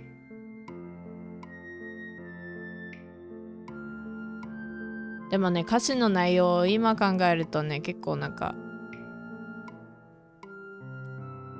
ちょいおこぷんぷん丸系だからね、わしがただなんか怒って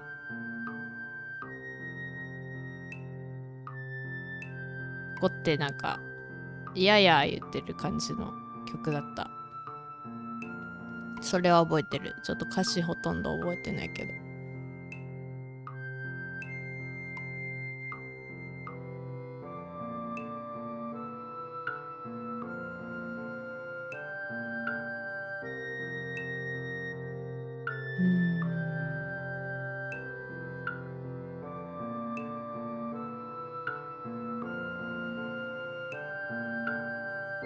本当はね、わしのベビーの姿の声とかね、そのまんま出せたらいいけどね。めっちゃ可愛い声、ね、現世では聞こえないからね。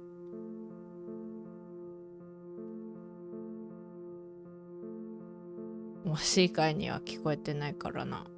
それは残念だけどね。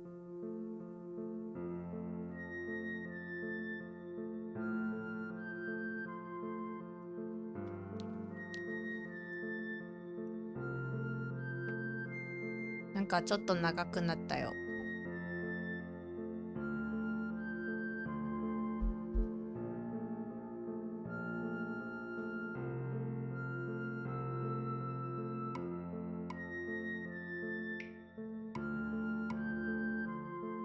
色も一周したよ。色も一周して最初の白っぽいから白っぽいに戻ってきた。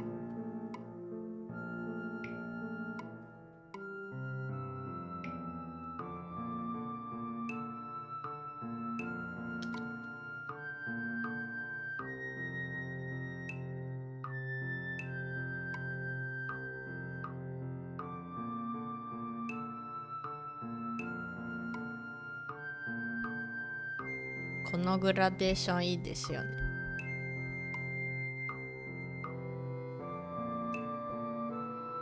そう、これがまあ毛糸がある限り続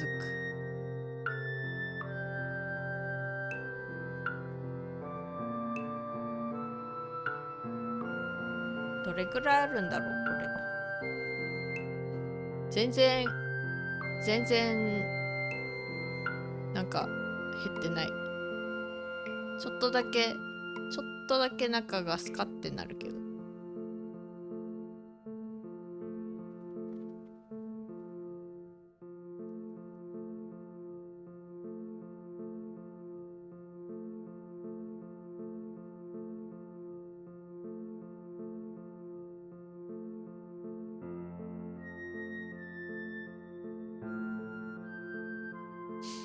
そういえばね、わしのボイストレーナーの人のその方のお話ね、なんかちゃんといつかはしたいとは思うんですけどね、今の時点でやっちゃうとさ、わしの自分のなんかなんて言うんだろう、中の成果がね、あまり自分で上げられてないから、なんて言うんだろう、七光みたいになっちゃうの嫌だなって思うから、それもあるんですけど、あと多分言えない方がいいんだろうなっていうのはそれでなんかせっかくバンドも生演奏でねやっていただいたんですけどね、お名前ねやっぱ出せないわけじゃないけど、イニシャルだけにしたのはなんでかっていうと、やっぱりそっちかな。せっかくなんかプロの方と歌わせていただいたけど、なんか自分自身がね、なんて言うんだろう、これでいいって思えるようなレベルじゃないなって思っちゃって、まあそれはねまだ1年経ってないから1年経ってないし、冬はゲホゲホしてて全然ちゃんと練習になってなかったし、なんだろう、もっと上手くなればいいのかな。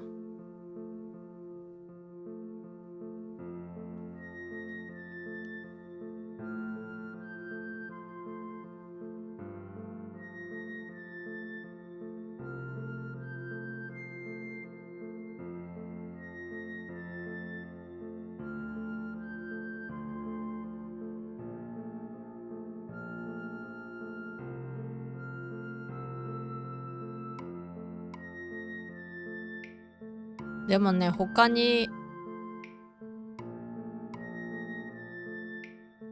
Vtuber さんとかもいるらしいんですよね。なんか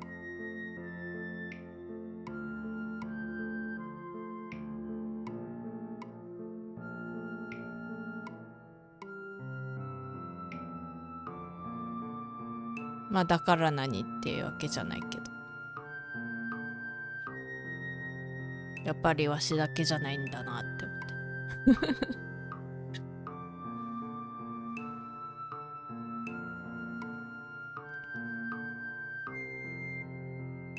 なんかね、あれなんだよね、なんかお世話になってる分ね、なんかね、先生の作曲とかしてるのってなんか言いたいのはあるんですけど、なんて言うんだろう、なんかわしの今っていうよりはもっとなんか上手くなってとかだったらまだいいかなって思うけど、今はなんか今やってもなってなるから、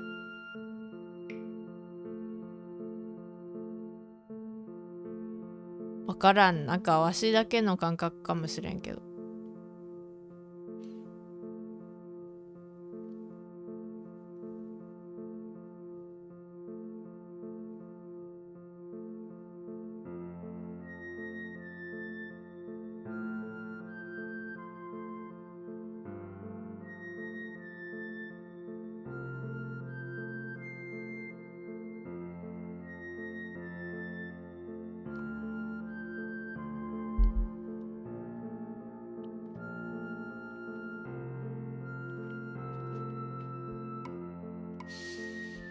もう長くなったからいいかな。これ今のところ5時間半、お話の方が圧倒的に多いけど、まあ1時間半か2時間ぐらいは編み物やったっていうことにして、倍ぐらいにはなってるからな。倍以上かな。3分の2は増えてるから。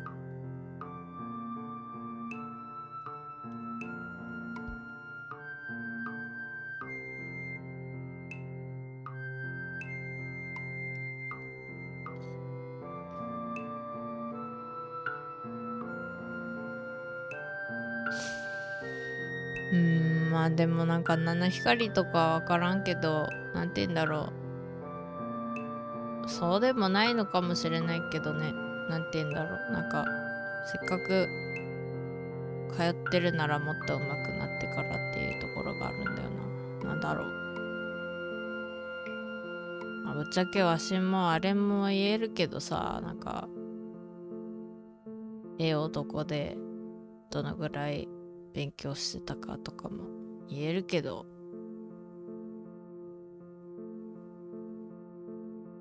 多分自分で納得してないとなんかあんまり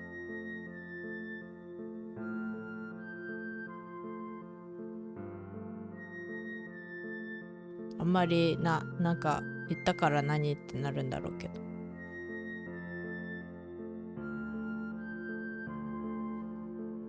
そういえば他の方がねなんか 3D とかやってるとねなんかやってみたいってなるよね、わしは。それで 3D の話ですけど、なんかそのうちベビーの姿をちゃんと自分で作りたいのはあるんですが、まずは基礎からやった方がいいよね、やっぱり。あとはね 3D でできたらなんかお洋服とかね、どうやるのかは知らんけど、なんか着せ替えとかできるようにできたらいいのになっていう。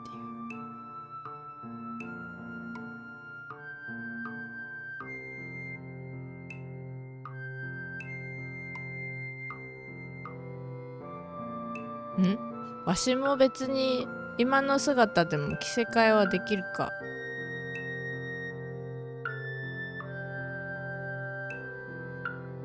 着せ替えというか衣装変えたかったら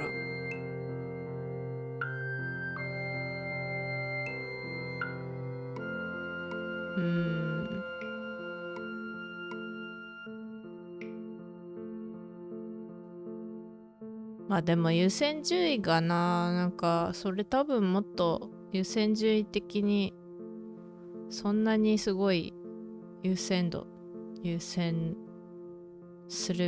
しなくてもいいかもしれない。今の優先順位で言ったら音楽かな。音楽といつものお絵かきは練習でちゃんとやらなきゃいけないし、音楽の練習。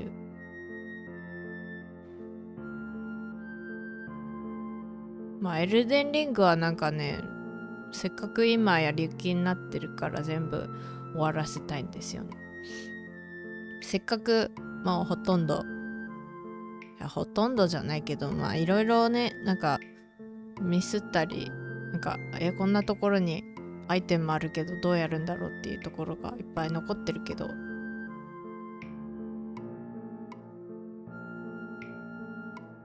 一応1周目終わらせたいで全部録画して、そしたら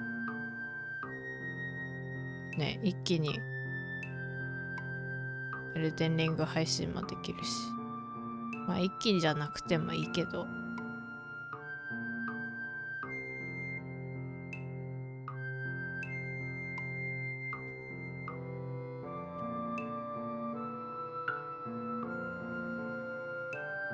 なんか本当はツイッチの方でツイッターみたいにアンケート取れればいいんですけどね、配信中だとねなんか2択しかないから、2択じゃなくてなんか例えば曜日とか時間帯のアンケート取るとかできたらいいのになって思って、多分なんかアナリティクスちゃんと見て考えなさいっていうのはあるかもしれないけど、でも足の場合なんか日によって違う時間にやっててね、全部バラバラだから多分アナリティクス的にはあまりデータ自体がそんなに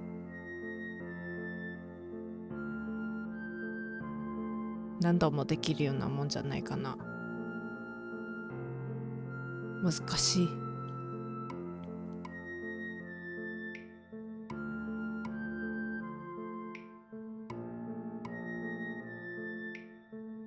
そう、視聴者さんがねみんな違う国に住んでる。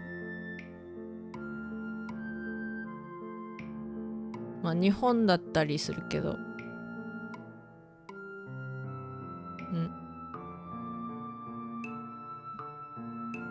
イギリスとかの方もいるし、アメリカの方もいるし、カナダの方もいるし、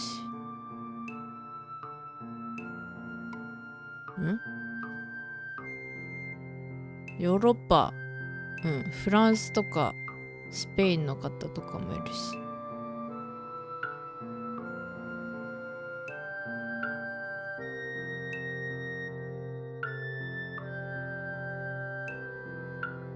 そんな感じかな、わしのよく来てくださる方たちは。つまりやっぱりなんか十何時間違ったりするんだよね。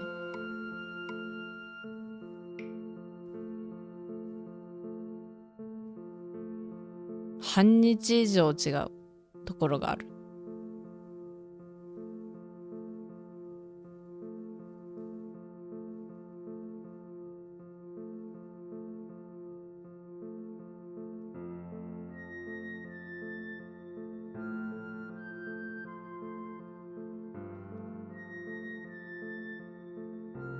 多分なんか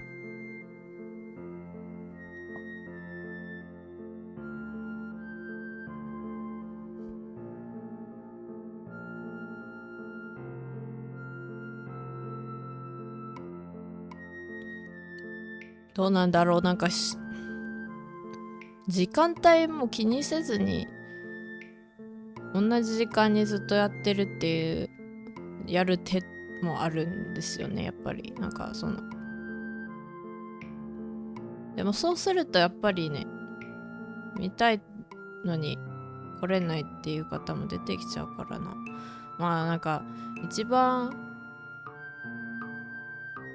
いいの今とかなのかな。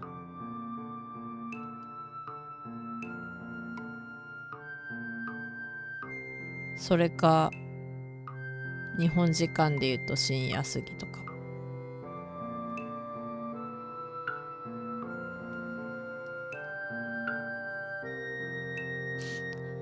わしたまに他のなんていうの、他の視聴者さんだけどね、配信者さんでもある方のところに行ってね、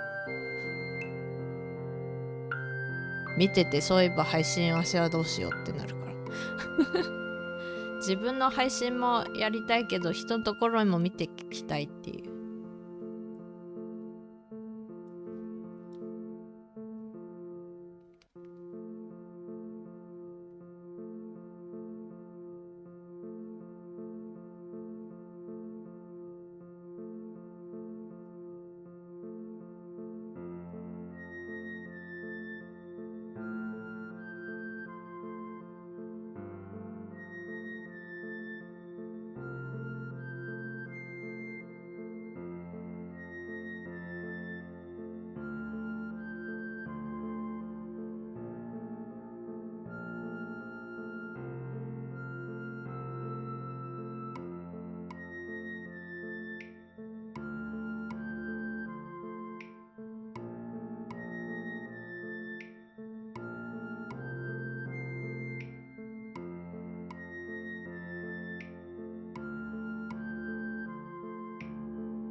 やりたいことありまくりなんですよ。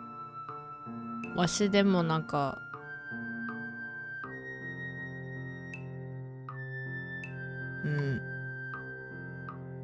あとね、一回はやってみたいんですけどね、占い配信やってみたい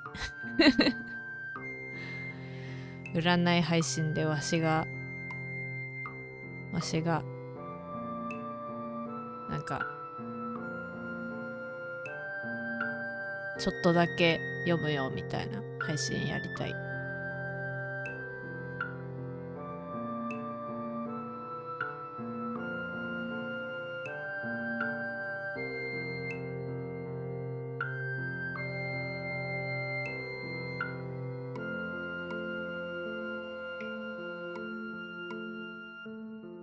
九尾の鬼の占いの部屋にようこそって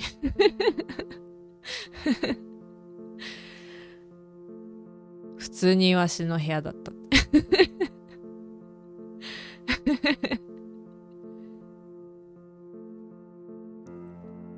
あれかな、なんか新しいお部屋作るか、なんかもうちょっとそれっぽいそれっぽい色みたいにして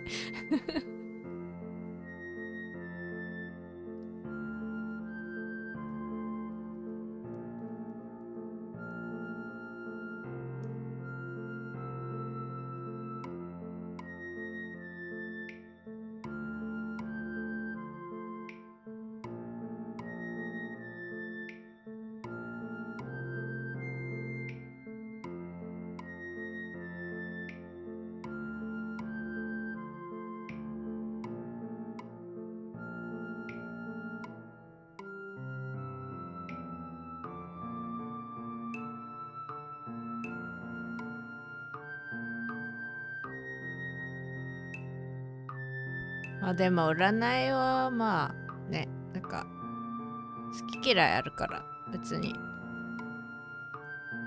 わしがやりたいだけだから。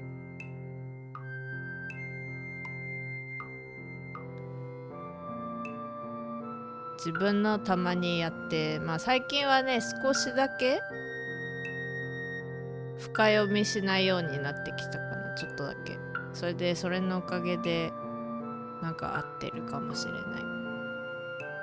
でもあまりね考えすぎるとね占いなんか難しくなって、なんか当たるはずが当たらないとか、なんか間違えるとかあるから、まあ当たるって言ってもね行動しないとね、別になんか例えばそのね、お仕事で成功しますって言ってお仕事してなかったら成功も何もする前にできてないから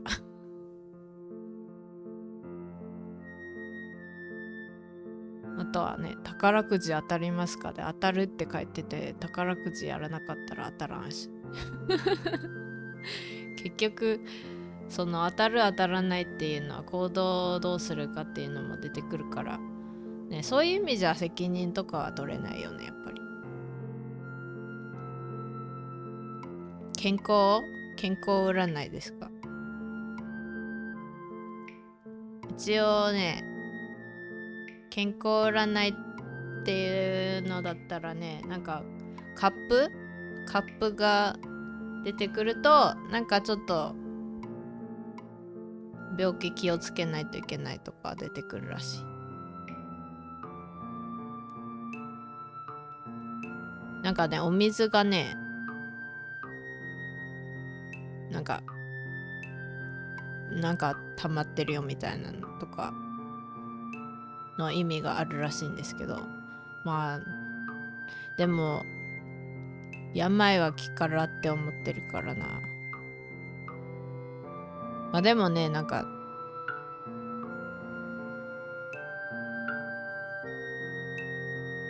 そういう意味じゃね、占いね、内容が良くても受け取り方次第でね、いいことばっかり書いてるのに、わしみたいになんかでもああなったらどうしようとか考え始めるとね、結局いいことしか書いてないのになんでそんなこと考えるんじゃいって言われるカードが呆れてくるみたいな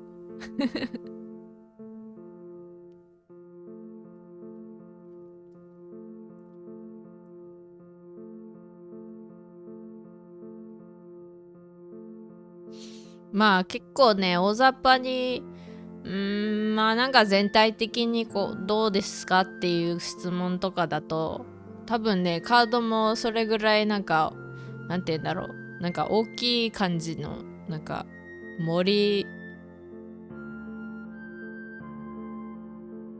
を見てる感じの大きい答えが返ってくるから、本当にすごい知りたいことは多分なんかもっと絞って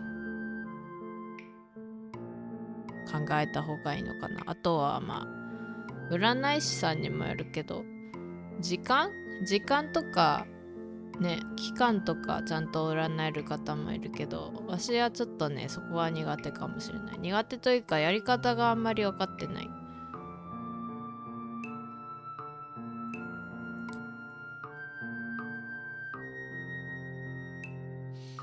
でも最近恋愛の占いのやり方は授業を受けましたよ。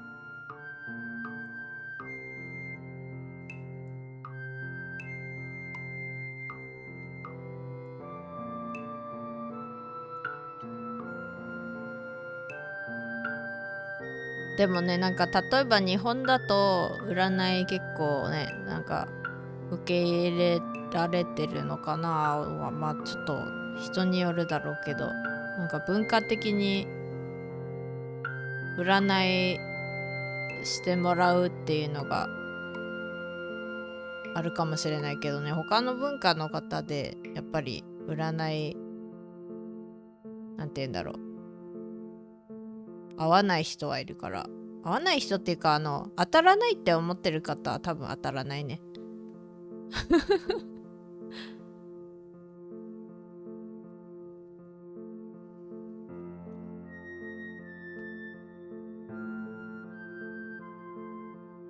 仕事運、金運、恋愛運あたりがメジャーだけど特別気になることはないんです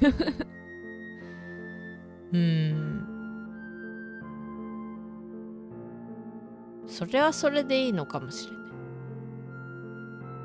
そう、私はなんかちょっとね、恋愛の面白そうだなっていうので気になって、なんか例えばこういう読み方するよとか教えていただいて、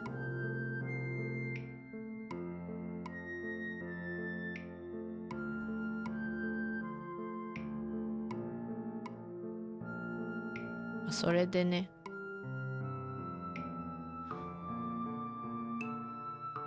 ケルト十字の読み方はわかります。まあ、あとは簡単になんか二択の質問とかもあり得る。で、その場合5枚引いて、最初のが現状今どんな状態かみたいなのを見て、それで選択肢 A と B のその行動を取った場合が出てきて、それでそれに基づいた未来をカードで出すんですけど、それ実はちょうどね今日やったんですよね、自分用に。ちょっと気になることがあったから。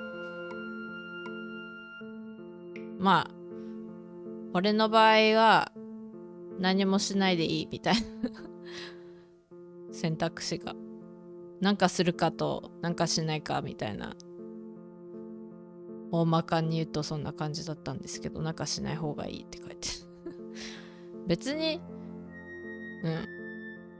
そう、なんかカードを見るとね、なんか近未来は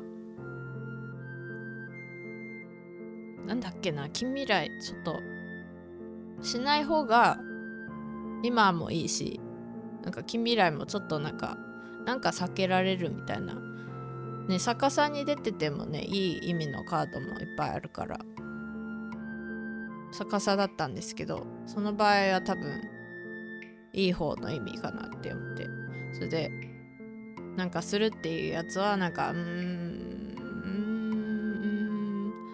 なんかね、せっかく出た大アルカナのカードがね逆さだったから、ちょっと違うじゃねっていう感じだった。まあわしね、大アルカナめっちゃ出てきてね、びっくりされる。なんだろうね。でもそういう意味じゃね、自分でそういうの出てるし、他の方に占ってもらって出てるし、多分だけど、自分のこと信じなさいって書いてるのかもしれない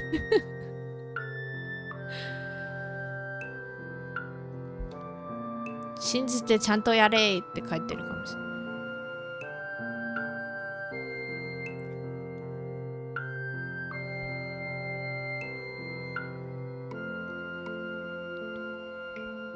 お手って熱い。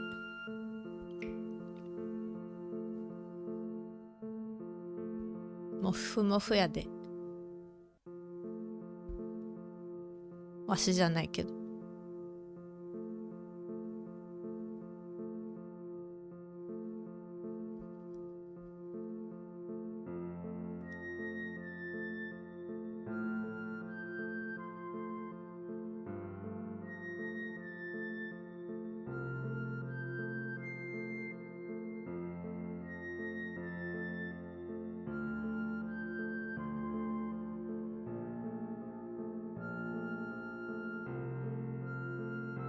まあそういう意味じゃね、なんかもちろんどんなね誰にとっても言えることですけど、占いって別にそのまんまが本当にそのまんま思った通りになるかどうかはわからないからね。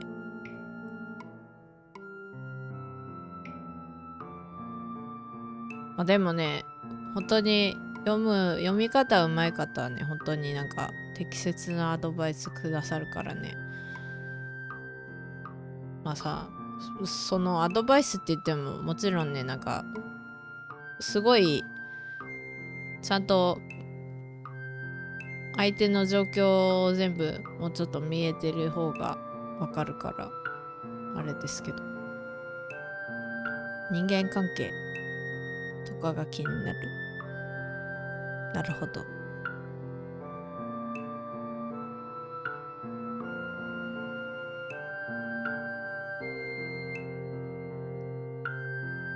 人間関係だったらやっぱりタロット十字かな。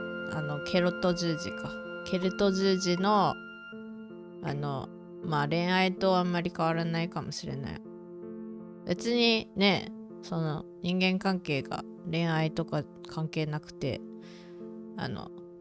スプレッドがねケルト十字で、その占う本人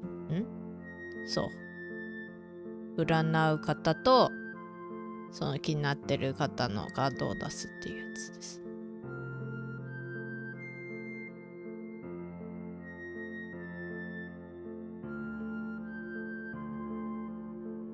あんまり友好関係広くないけど、もっと手を伸ばした方が楽しいのかなとか。確かになるほど。そうだ、わしもなんかね、その鬼ごっこの話出すけど、それそれのカードやろうかなとは思ってたんですけど、もうちょっと時間が経ってからやろうかなって思って。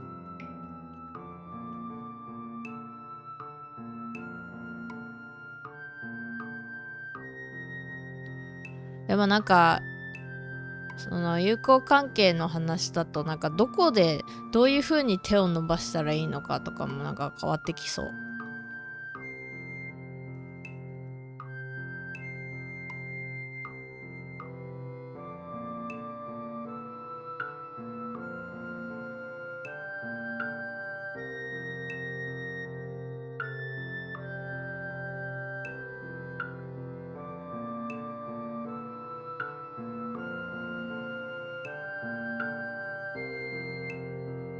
なんか例えば知り合いに知り合いを紹介してもらうとかもあるし、なんか全くもって行ったことないところでとりあえず誰かさんとお話ししてみるとかもあるし、あとはネット上でなんかそういうサイトを使って会うとかもあるし。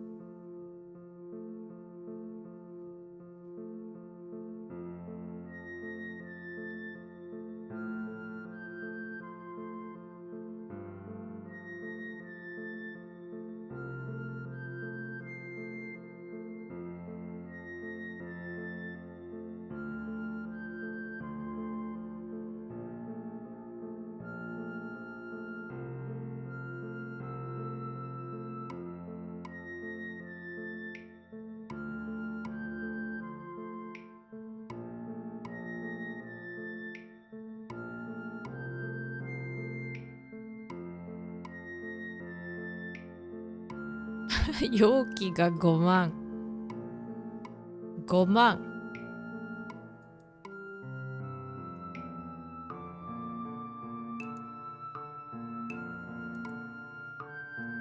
つおつおですね。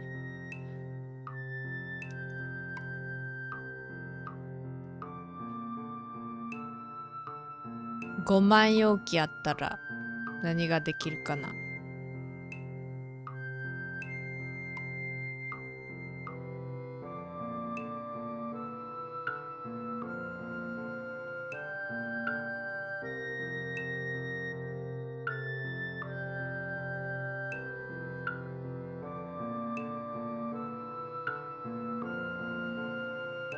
鬼火使えるかな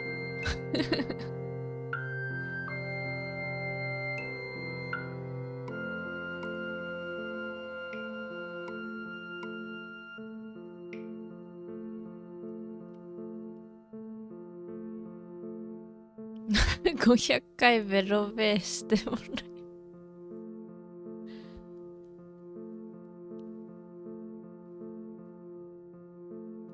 500回やったらわしなんかちょっと疲れるかもしれない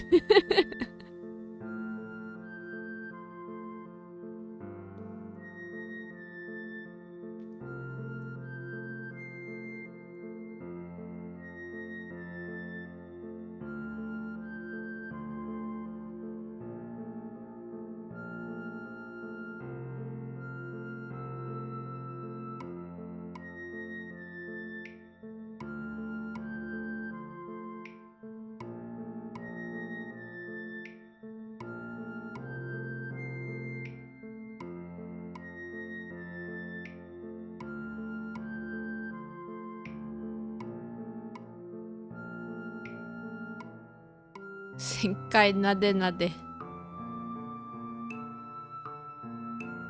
1000回なでなでこれは飲み物じゃてバボーチねなんかね新しい感じのなんかアニメーション系のバボーチがあるらしいんですけどわしまだ使ってないというか自分のバボーチいつ書くよ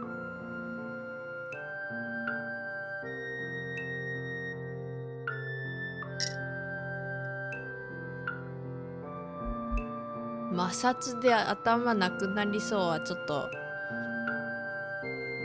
問題があるよもし頭なくなったらどうしよう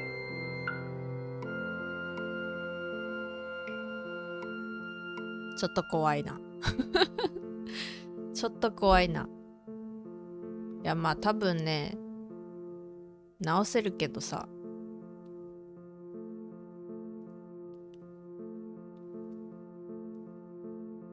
あれになるねなんかリエニエあたりにいる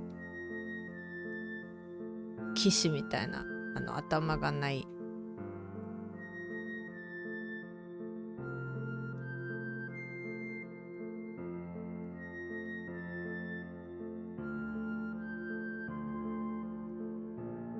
それにしてもエルデンリングなんであんなに漢字難しいんですか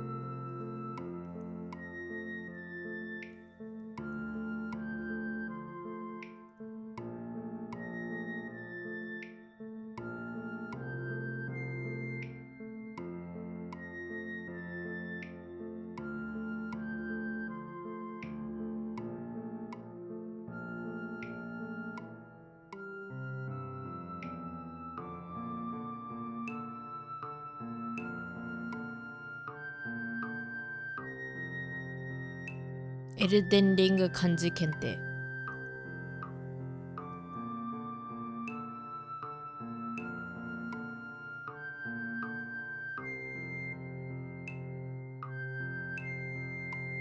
モンハン漢字検定とどっちが難しい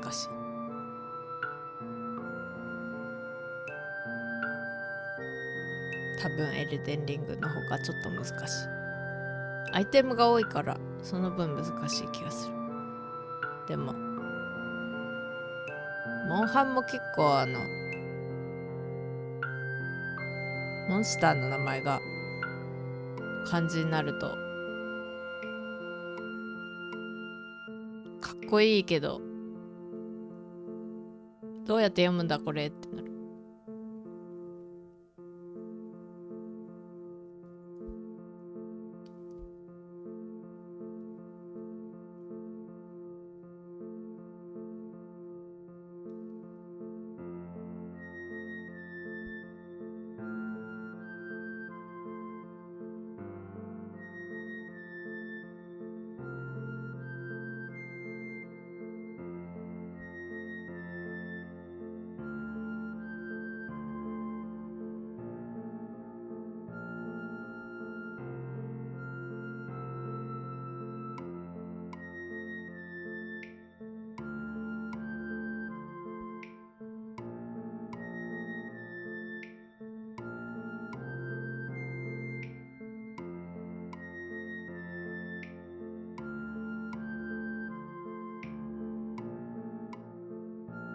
勝手に熟語作ったりしますから。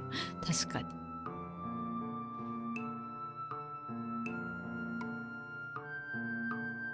私なんかね、NPC のお話聞いてて、英語わかるから英語の方聞いて、なんか日本語たまになんか漢字わからないのが出てきて、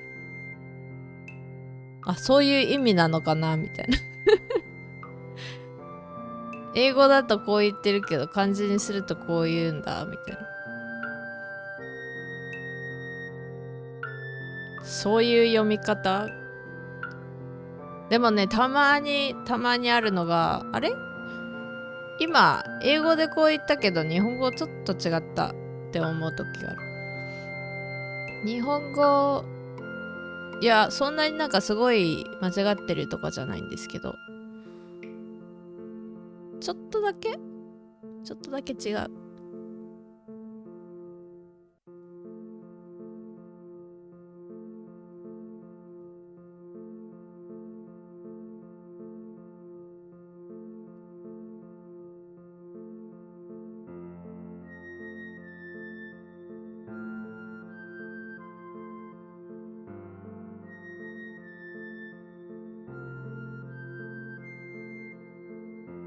今思いついたね、ちょっとだけ違うの何がって印象的だったのが、しゃぶりりのぶどうの話かな。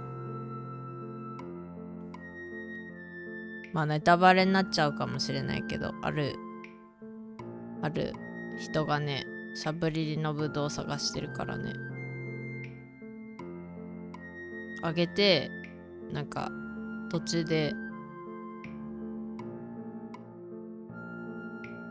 それのお話になるんですけど、そこの会話がね、なんかまあ別にそんなにすごい意味合いとか変わるわけじゃないけど、ちょっとだけ英語の方がなんか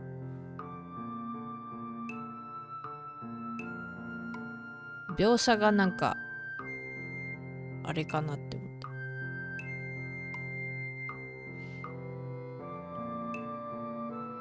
描写というかなんか使ってる単語がねちょっと違ったなって思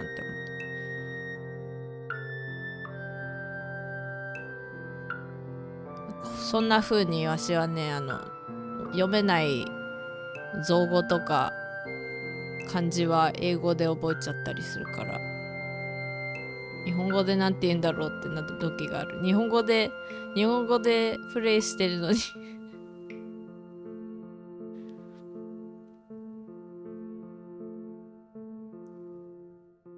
リエーニエって英語で言うのめんどくちゃいでもまさかなんか今のところね、なんかドラゴン結構倒しちゃって、でもいつの間にかなんか竜の心臓がなんかそんなにって思うぐらいなんか増えてて、なんであんなに増えてるんだろうってでもこの間なんか同時視聴配信の時に言われたのがね、なんか竜の心臓を使ったら多分いいと思うよって言われて、とりあえずなんか起きるらしい。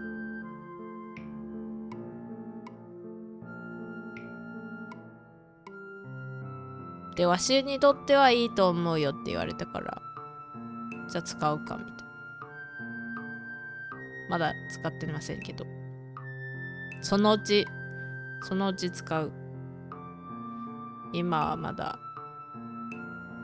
一応ね、その竜の心臓使える場所も見つかってね、使えるんですけど、まだ使ってない。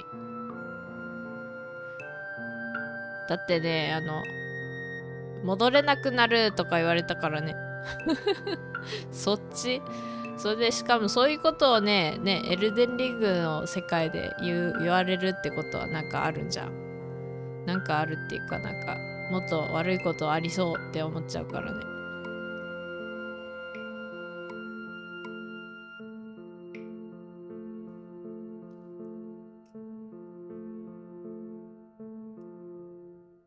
そういえば容器が5万っていうことはあれだね。わしの設定してる一番上の半分ですね。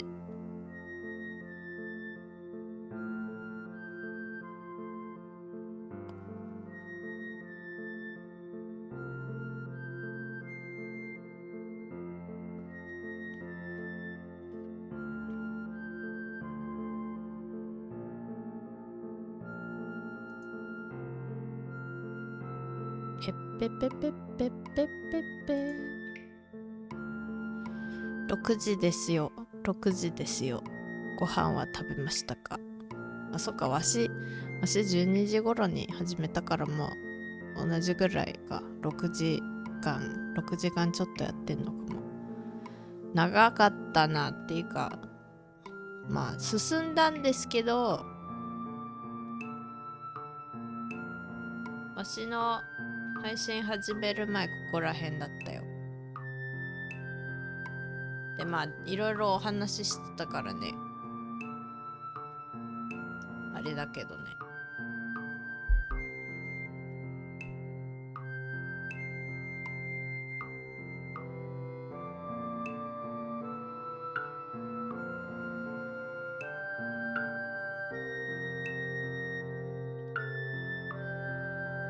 3倍にはなったかな。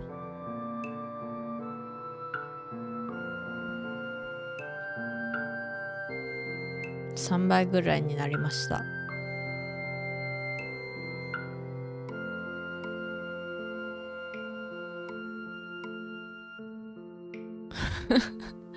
相変わらず凄まじい配信時間だ。まあお話ししてるからね。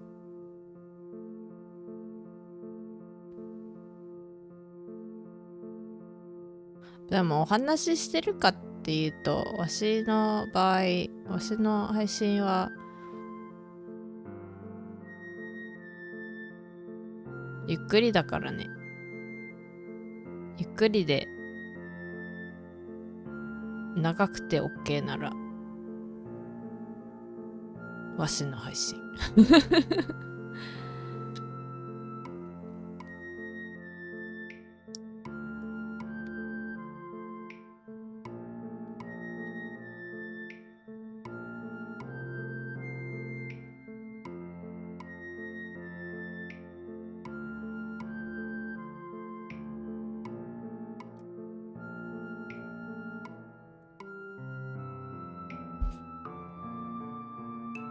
なんかちょっと思ったのは、6時間配信はいいんですけど、この後どうしようかなって思って。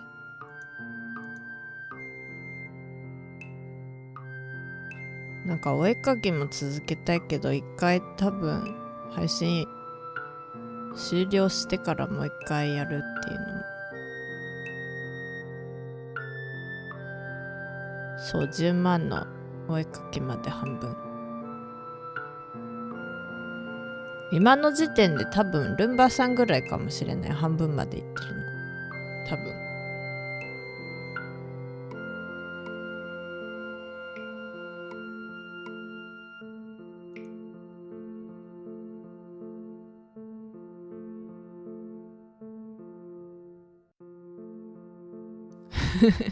最初に到達できるかもしれない。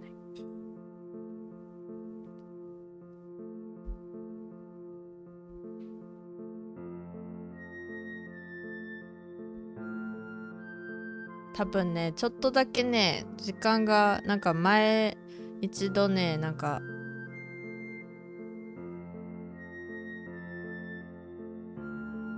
モッドのボットさんがね、ちょっとね、なんか休憩しますって言ってね、一回配信いなくなってたから、もしかしたらその配信に行ってくださってたら、1、2時間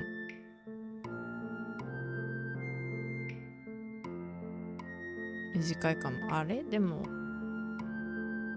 多分チャット内にいたの覚えてる方はわしなんか多分追加してたから。その時そんなにいなかったのでね、なんか覚えてるから覚えてて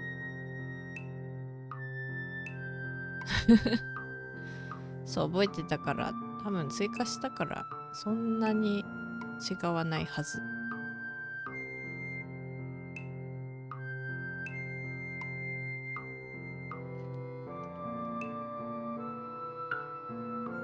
でもなんかそういえば筋トレの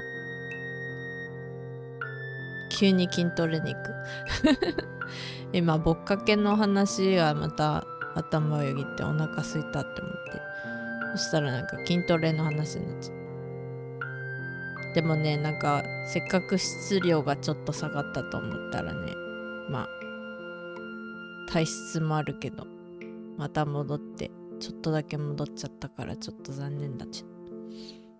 まあ少しは減ってるんですけどね。でもなんか悲しい。でもその誤差ってなんか筋肉がついててそれなのか、なんか本当にぽよぽよが戻ってきちゃってそれなのかがわからない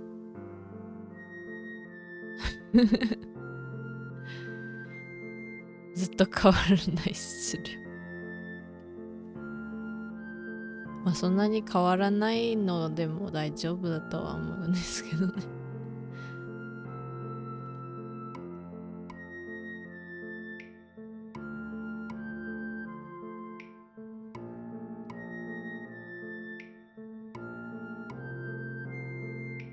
私は着たい服があってね、それがね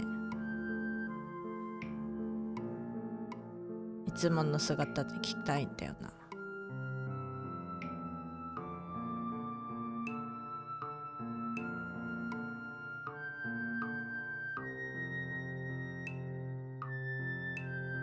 まあ、前も話したと思うんですけど、たまになんていうの、そうだなんかね、なんかツイッターかなんかでなんかバズってたのかはちょっと分かりませんけど、なんかねタイムラインになんだっけジェンダーレスのお洋服の話がなんか舞い降りてきて、読んだらねちょっとねなんて言うんだろうな、なんかネガティブっぽかったから、それで思ったんですけど、そのツイートを読む限り、なんかジェンダーレスのなんていうの運動のせいでなんか未来の服がなんだっけ、そう囚人服になるみたいな、そういう意見があって、なんかそれってちょっとなんて言うんだろう、わし的にはなんかなんなんだろうね、なんかねちょっと想像力が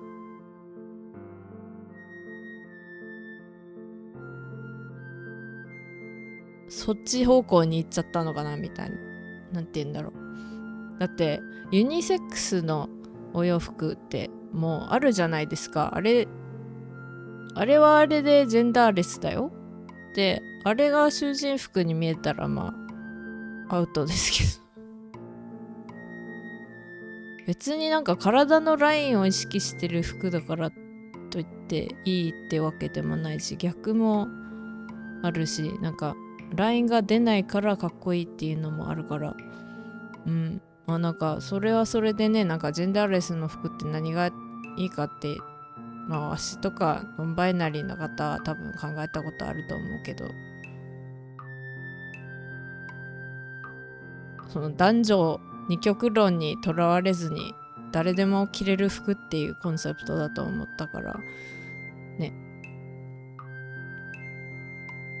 そうディストピアになって全員同じ服装になってるというジェンダー関係なく近未来 SF ホラーいやそれがね俺は思うんですけど、俺はなんていうのノンバイナリーって言ってますけど、まあそれは自分の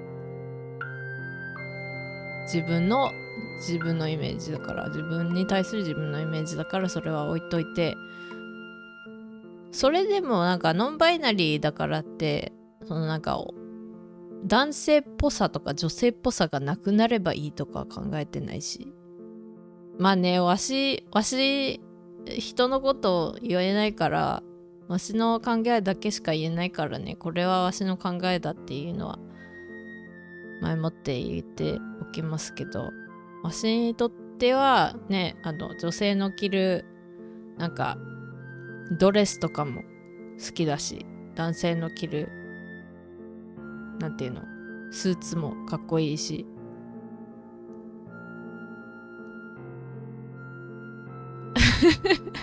性別関係なく AI に支配されてさいやね、なんか面白いなって思ってね。まあなんかその考えもあるけど、今もある服装でジェンダーレスっていう感じの服あるじゃないですか。だからね、なんかそれのもっとなんか種類が増えるんじゃないかって俺は思うだけなんだけど、種類が増えるんじゃなくて種類がなくなるらしいって思ってる方もいるから、なるほどな、やっぱりネガティブに捉えちゃうと、やっぱりなんかなんて言うんだろう、選択肢がなくなるって考えちゃうのかなって思って、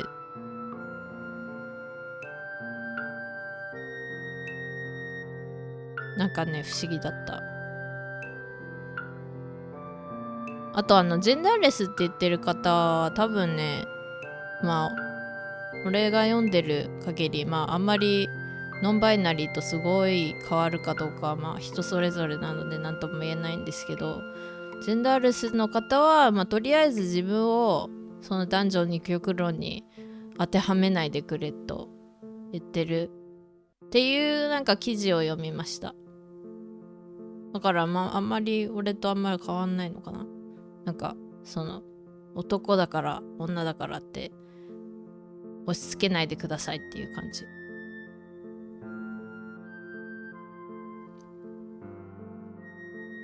そういうだけなんだけどね。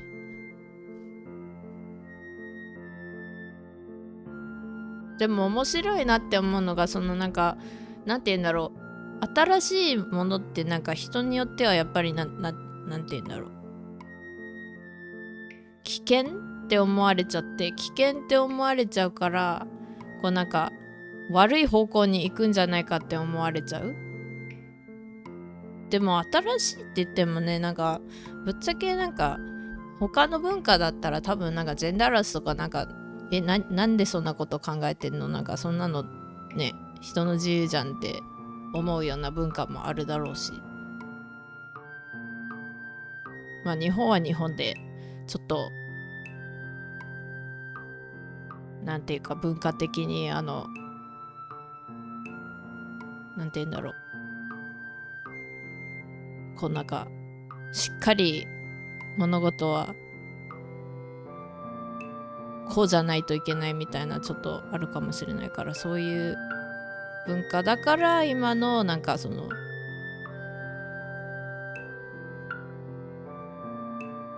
型に当てはまらない考え方も必要なんじゃないかなっていうのは俺は勝手に思ってますけど、まあそう、それでね、その囚人服ってなんか面白いなと思って私はいやつなぎとか誰が着ても可愛いと思うけど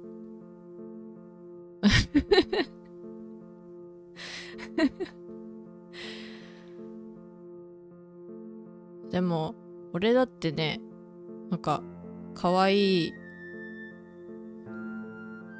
女性っぽい服着たいし、男性っぽい服着たいし、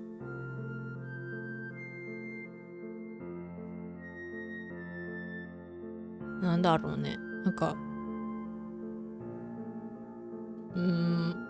どういう元がね、そのツイートした方が元は何を読んで何をどういう風に解釈してどういう風にそう思ったかっていうのはわからないからね、俺もその元の記事かなんか読んでちょっと読んでみたいなっていうのはあるけど、実際どこにあるかちょっと引用とかないからどうしようもなかったけど、ググれば出てくるのかもしれないけど、そう。でもなんかジェンダーレスイコール囚人服はびっくりした。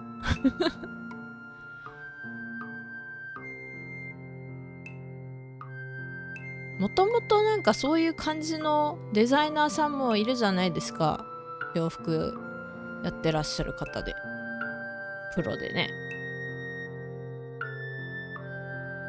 今に限ったことじゃなくて、なんか最初からどっちでも誰でも着れるような服考えたり方もいるし、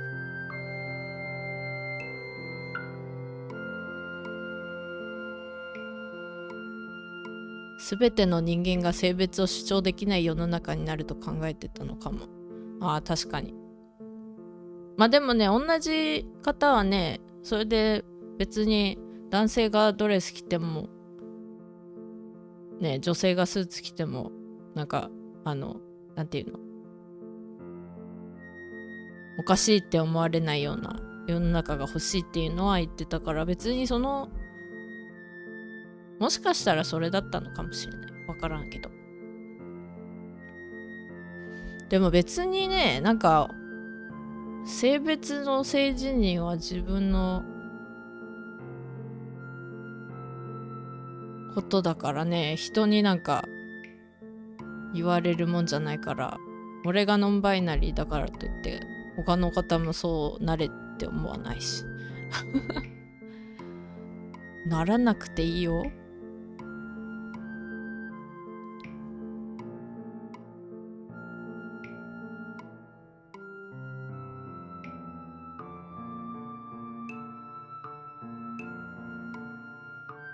まあでもね、なんかやっぱり文化とか違ったらまた違ってたんだろうなって思いますね。なんか俺がノンバイナリーだっていうのは多分なんか男女っていうのがすごいはっきりしてて、こういう風にしないといけないっていうような文化でね、なんか影響を受けてきたから今の自分があるんであって、もしそんななんか性別とかね、別に体の違いはあっても、だから何って、だからってあなたの方が強いとか弱いとか関係ないでしょっていう文化から来てたら、多分ね、全然気にならなかったかもしれないっていう、そういうことも考えたりしますね。でぶっちゃけね、たまにね、なんか誰に聞いてもらわなくてもいいけどね、言いたくなるのがね、性自認と性の対象が、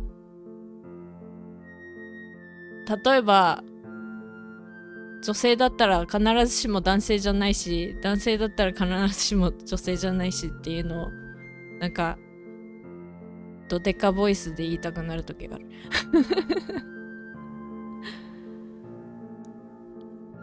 だからなんかなんでそう言いたくなるかっていうと、なんかね、そういうお話に限って、なんか例えば男性から見て魅力的な女性のために作ってあるどうのこうのとか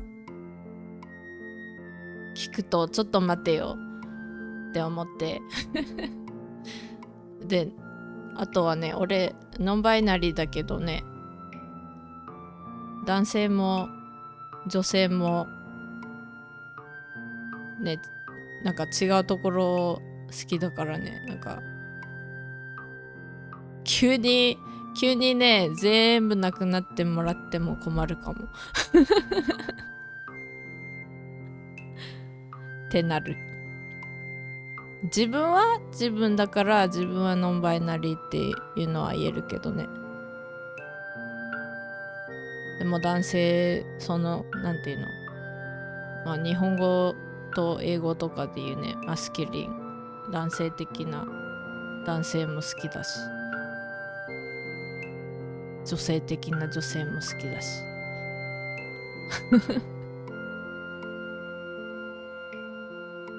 まあそういう意味じゃね、その方の言ってる性別がなくなってしまうんじゃないかっていうのはちょっとわしも困るよ。わしもちょっと困るよ。困るっていうかね、別にその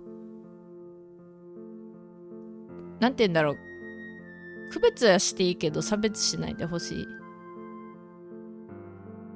でも区別ってするとやっぱりね、なんかものによっちゃ差別につながっちゃうから、そこが難しいところですけどね。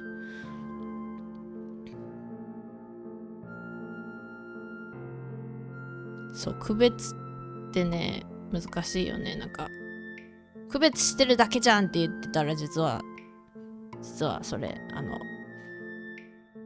それ差別かもしれないよっていうのはあるし、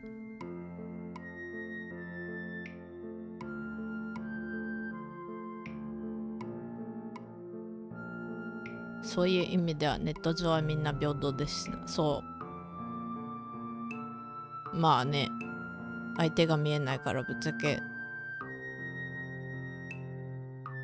誰かわからんし、どの国から来てるのかもわからないし、文化も違うかもしれないから、自分の思ってるその男性女性とか関係ないし。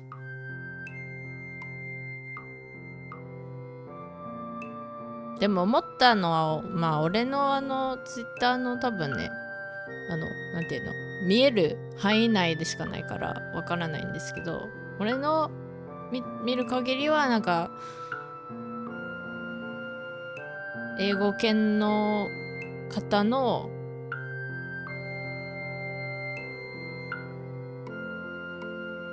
投稿とか読んでると、それほどなんか男性だから女性だからっていうのはあんまり見ないのかな。なんかでもやっぱり日本語の見てると、なんて言うんだろう、なんか女子会とか男子会じゃないけど、なんていうの、男性だけの何々とか女性だけの何々とか、なんかなんであろう、なんて言うんだろう、そういうのは結構目に入ってくるかな。まあわしがねそれに気づくっていうのもあるから。そう、区別と差別は受け取り方次第になっちゃうこともある。確かに。あと言い方とかね。そうだから面白いなって思ったのも、その方のその囚人服の話ですけど、同じその投稿の下に書いてあったことが、結局そのね、なんかその別に性別関係なく洋服着れるような世界が欲しいんだって書いてあって、だから面白いなって思って。やっぱり片方はちょっとなんか考え方違うかも、自分とは違うなっていうのがあって、でも続き見たら、あれこれは同じかもってなったからね。まあ、みんなそんなもんなんだろうなっていうのはありますね。多分なんか言い方とか考え方とか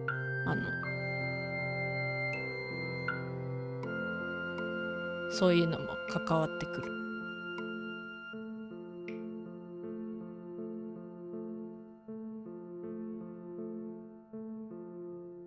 ネット上での性別って合ってないようなもんですしな。なんかでもツイッター見てる限りね、まあツイッターってね、なんかね、俺ね最近あと視野広くしたいなって思ってるの書いたんですけど、なんでかっていうとやっぱりね、なんか見てるところがさ、ネット上だとね限られてきちゃってる感じが自分でしてて、これやばいみたいな。別にね今まで通りでいいかもしれないけど、なんて言うんだろうな、なんかツイッターはやっぱりねフォローしてる方のお考えしか目につかないじゃないですか。ニュースとかならまだなんて言うんだろう、まあ書いてる記事の書いてる方の考えとか、あとはどの会社、どこにどういうなんて言うんだろう、どういう人に届けようとしてる記事なのかとかいろいろ考えるとさ、なんかいろんな人がコメントにいてね、考え方示したりするけど、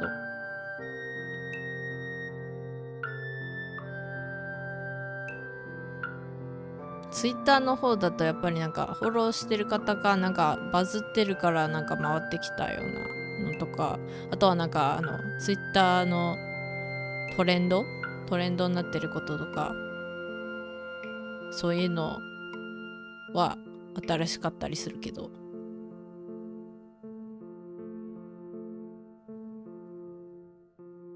そう集まるときに同性同士だと気楽っていうのは多少わかるかも。まあ俺の場合多分ね、なんか英語圏の方の知ってる知り合いの方がね、やっぱノンバイナリーの方多いから、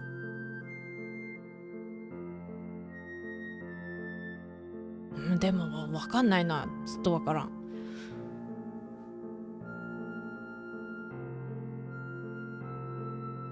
同性同士、なんか俺の場合なんか多分同性って思われてる方に教えてもらえる、なんて言うんだろう、ことが多いかもしれない。なんかなんて言うんだろう、相手の方が俺のこと見て自分にとっては同性かなっていうので、多分なんか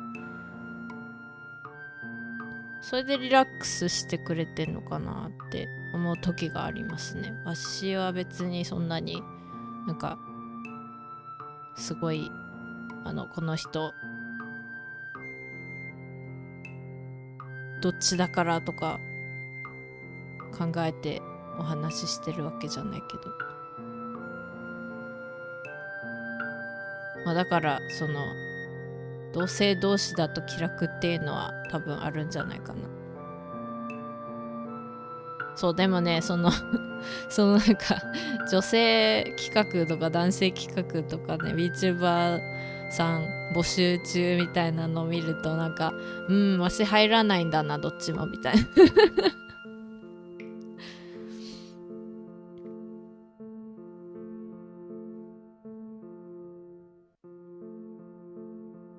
まあそんなもんなんだろうなっていう感じかな。なんかちょっとそういう意味じゃ私が無性別企画やるとかありえるかもしれんけど、でもその前にね、私多分結界張ってるからね、なんか来る人がね来る人が限られてくるのかもしれない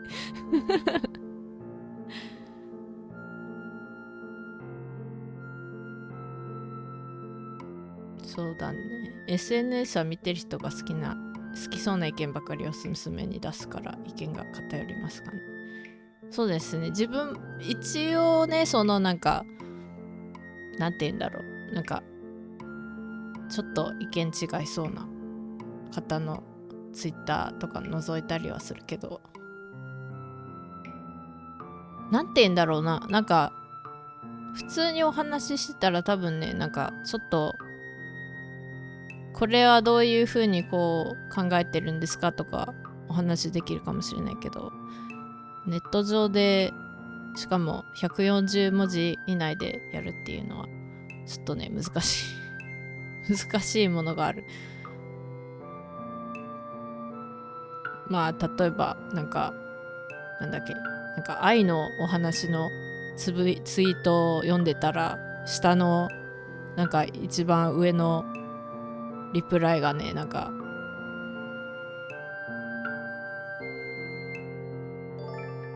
すごい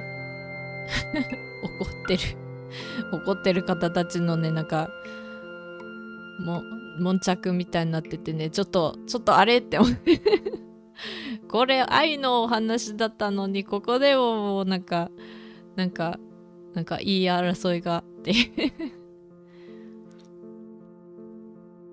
Oh, hello, Chad. Thank you for the follow. How are you doing? あれ今のでルンバーさん星ゲットしたね。Vtuber になってくるとアイドル系の人とかいますね。確かにそう。あとはね、俺が今更気づいたのはやっぱり俺はちょっと多分すごいなんて言うんだろう、何でもかんでも自分の好きな風にやっちゃってるから、そういう風には全然意識してやってこなかったんですけど、やっぱり中にはねめちゃくちゃなんて言うんだろう、こう配信中は絶対にこういうこと言わないとか、ちゃんとなんて言うんだろう、こういうお話は絶対しないとか、なんて言うんだろう、SNS 上もこういうつぶやきしかしないとか、なんて言うんだろうね、すごく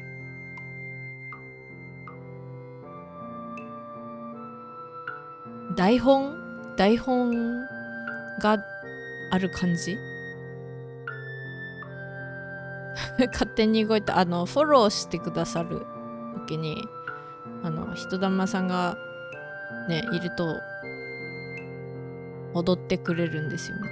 レイドとかもそうですけど。Hello Chad, how are you doing? I'm rambling about being non-binary and stuff in Japanese. And about my recent feelings about something I read. Yes, I hope you are having a good day or night. I'm not sure which time zone you are in, but I hope you are doing well. Oh yes, and then also I appreciate all of your likes on Twitter.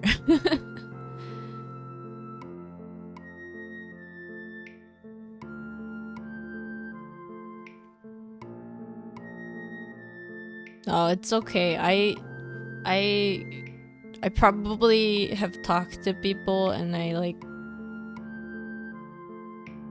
forget sometimes. I'm like, did I?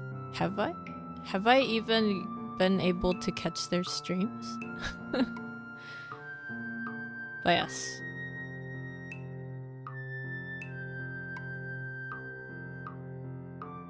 So 踊った時に星がね、それもあってルンバさん星が頭からずっとぴょんぴょん出てくるって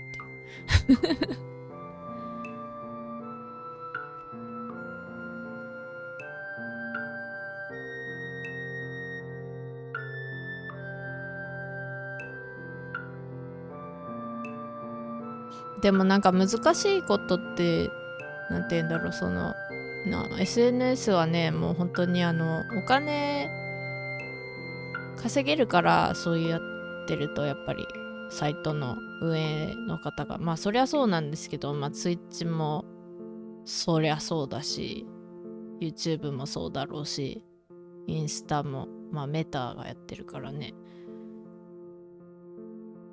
結局どっかでなんて言うんだろう、あなたが見てるっぽい感じのやつは把握してるよみたいになって、実はツイッターの方もね、よく見るとプライバシーとかの設定のところにね、あなたが好きそうなトピックっていうリストがあってね、それ毎回見に行って全部ね外していくんですよね。外していくんだけど、途中でツイッターがねキャパオーバーだからね、また後でやってねみたいになるから、あれはあれはちょっとなんか違和感を感じるそうなんでそこだけ急にキャパオーバーになっちゃうのって思っちゃって、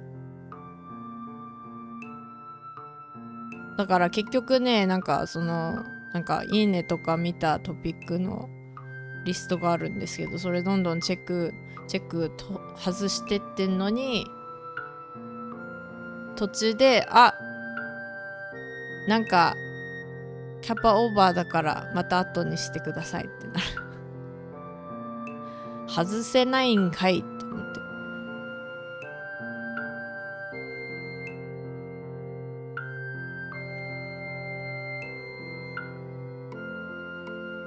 So there was like this tweet about how some people believe that genderless fashion is going to turn into like the dystopian future where people can only wear clothing that is just like won't show any part of your body at all. And it was just kind of, it seemed like one of those things where like sometimes when people don't really know something and it's new to them, it's like scary, so they're trying to make it seem like it's this like bad thing that's happening. And I was like, speaking of genderless clothing, aren't there clothes like what people call unisex? Like, aren't those technically kind of genderless, where like I guess if the genders that we're talking about is male, female, man, woman, right? Like there are already clothes that people do wear. It's just that, there's a demand for it now, or at least like more so I guess in Japan now, because people are coming out as like being non-binary, or at least like gender fluid, so they don't really appreciate people putting them into like the man or woman categories, right? But yeah, it was interesting because like the same thread, it was like about how this person wants a future where like men can wear dresses and women can wear suits and not be like laughed at or whatever. And I was like, so it's interesting that like at least for me, that part I was like, okay, I agree with that part, but then the first part I didn't really understand, because I guess I don't really understand why genderless clothing would turn into like prisoner clothing. That's what they said. So I'm like, I think the idea though that was behind it, that was kind of promoting that idea, was like, it was because they were thinking that if people have to conform to genderless things, then like you can't wear like you can't wear a dress as a woman and you can't wear like a suit as a man or whatever. But then I'm thinking like, who are these like people who are being like, let's get rid of dresses and suits? Because I'm like, I guess I like those things. Like, maybe I don't put myself in either category, but I'm also like, I like dresses, I like suits, like I don't want them to suddenly disappear. But then yeah, it was interesting that like was the thought process, I think. Men used to wear dresses in the West, but then that changed. Oh, well, it's interesting too, because like what about skirts? Skirts were like menswear, right? And it is still traditionally in, you know, some cultures, right? So I'm like, why? What's wrong with that? I don't know.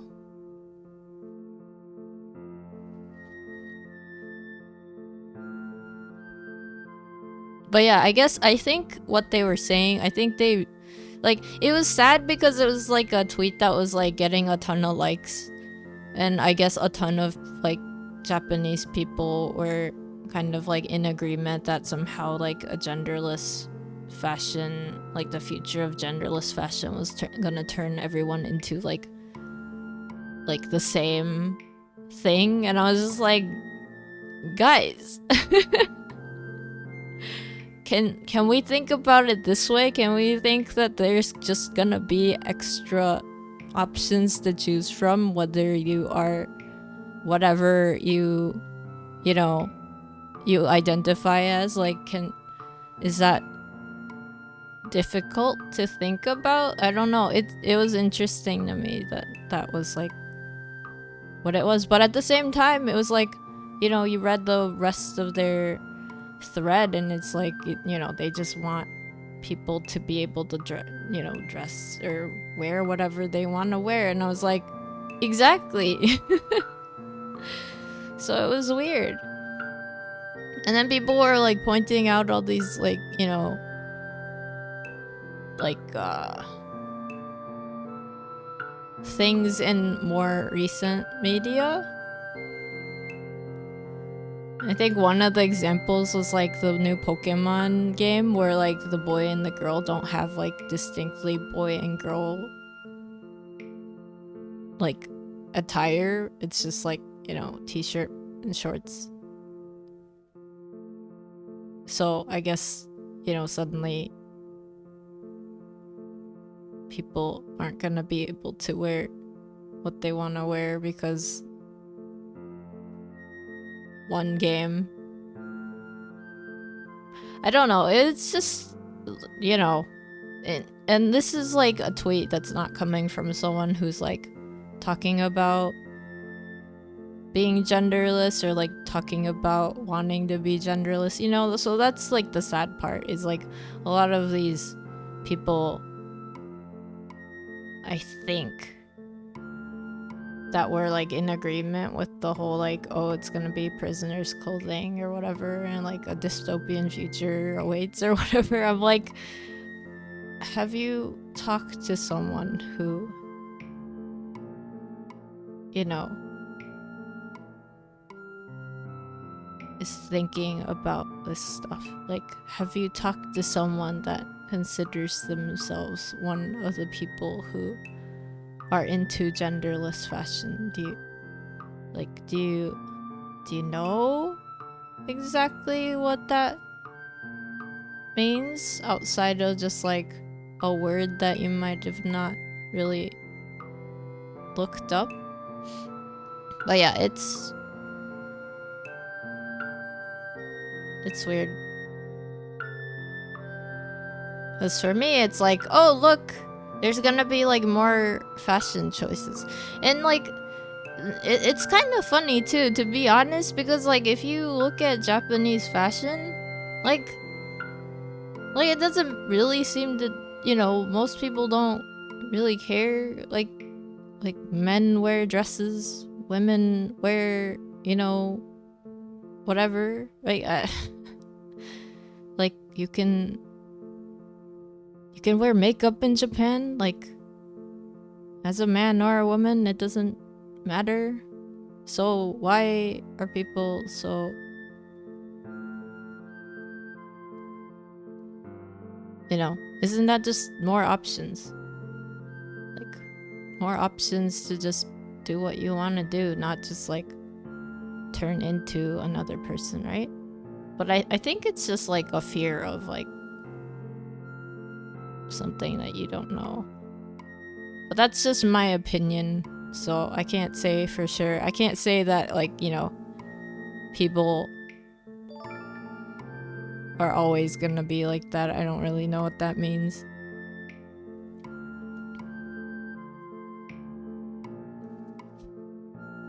And yeah, I don't represent non-binary people. I'm just one non-binary yokai.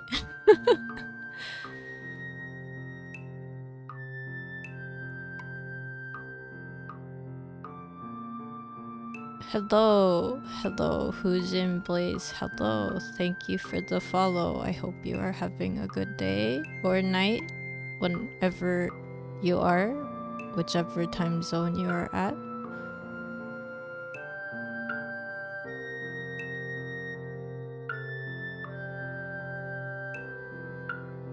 Hello, how's it going? I'm Ven. I am currently rambling about something I saw on Twitter about non-binary fashion that kind of was like weird to me, but also, you know, I guess it'd be nice if people stopped worrying about it. But then again, it's Japan,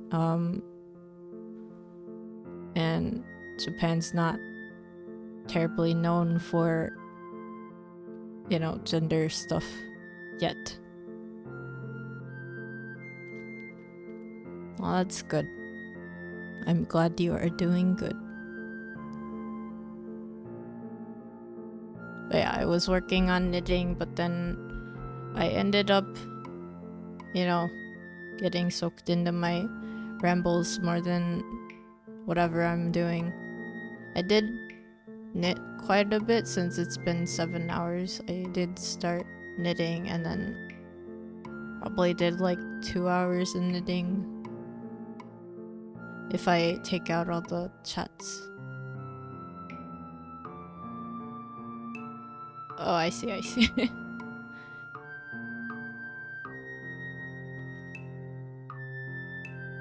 Yeah, it's like, I always say this because I can't talk for other people and I don't want to. But yeah, my thoughts about that article, I guess, that people were reacting to. See, I'm a little sad that I couldn't find the article. Like, it's one of those things, you know, I think that person like reacted to reading it, but then they didn't like say where they read it. So it probably would have been better if I just went to the source and then read it myself. But I didn't know, and you know, there were a lot of people who were in agreement, and they were like, you know, genderless fashion is gonna bring a dystopian future and we're all just gonna have to wear the same clothes. And I'm like, what? Who said you have to wear the same clothes that I'm wearing? Why? Where are people getting this idea from? Like, I don't expect anyone to want to wear the exact same clothes as me. I don't know, you know, like, at least like that's me being non-binary. I'm like, you can wear a dress as a woman, you can wear a suit as a man. That's not my business.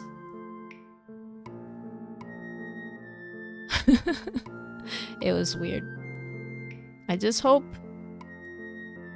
you know, it's just like one of those things where like when something changes, people react to it, but then eventually they kind of just like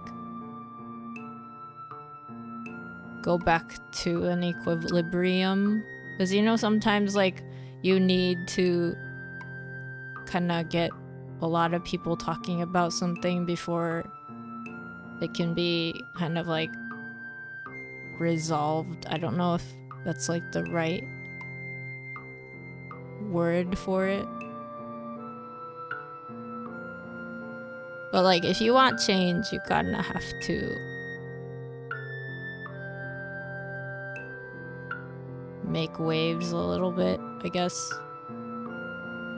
And then hope that people have like, you know, good faith, I guess. I don't know.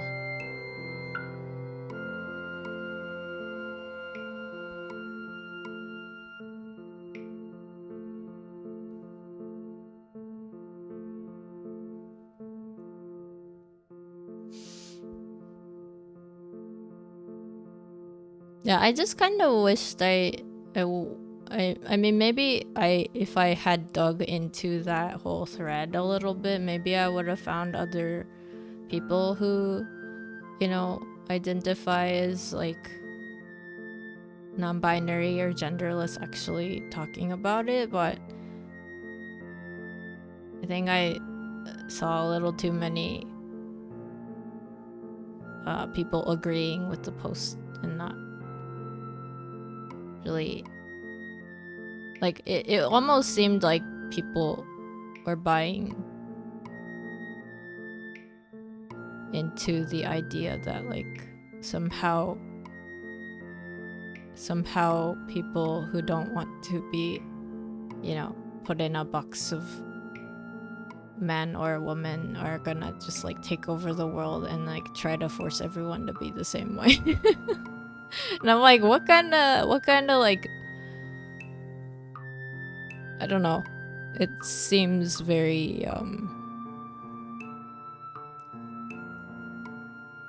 very much like a movie. Like it sounds like someone should just write like a Hollywood film.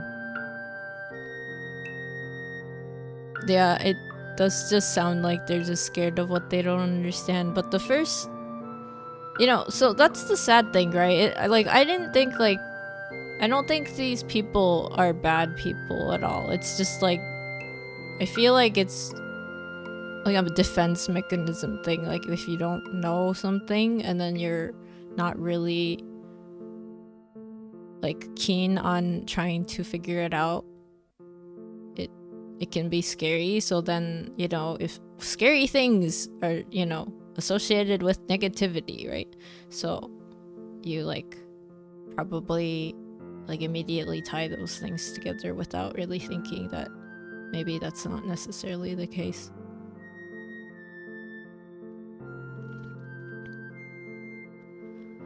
But yeah, so I was like, I wonder if this person has talked to someone who is in the movement, or, you know, at least like has come out and said that they are a genderless person. So the interesting part though is like the Japanese term for it. I mean, some people use non-binary like I do, but there are people who say that they are genderless boys and genderless girls. And that's like, that was confusing to me at first because I was like, I didn't really understand why that was how it was called, but then I looked it up, and the idea is that they identify, I guess they don't necessarily identify as non-binary, but then they don't want to fit into the traditional sense of what it means to be a boy or a girl. And that's why it's like genderless, but then it's like boy or girl added at the end apparently. So that's like the Japanese English, made up English term. But yeah, so like the thing is, like I know like there's like a movement for that, and I've also met people like who are in that category and all that, like, or at least like identify as such. And it, you know, it's interesting because like no one said that they're gonna like I don't think they were intending on getting rid of your no self-identity. So yeah, that's my, because like those people still identify as whatever, right? Like I guess if you're a genderless boy, you still identify as a boy or a man, but then you don't, like, you just don't want to be associated with like traditional masculinity. And then the same goes with genderless girls. So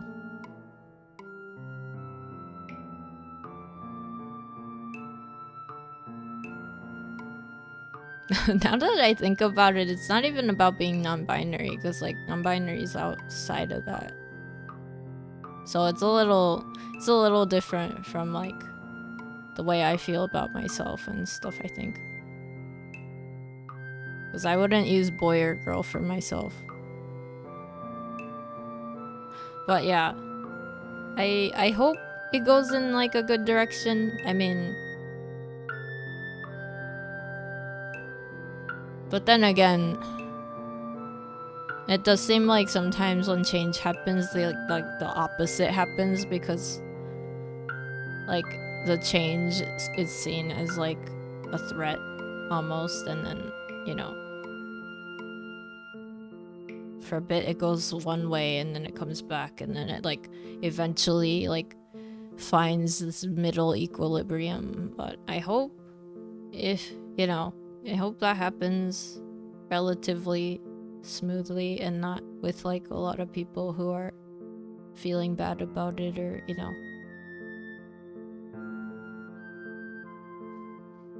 Yeah, it's interesting, but I hope things work out for everyone in a good way.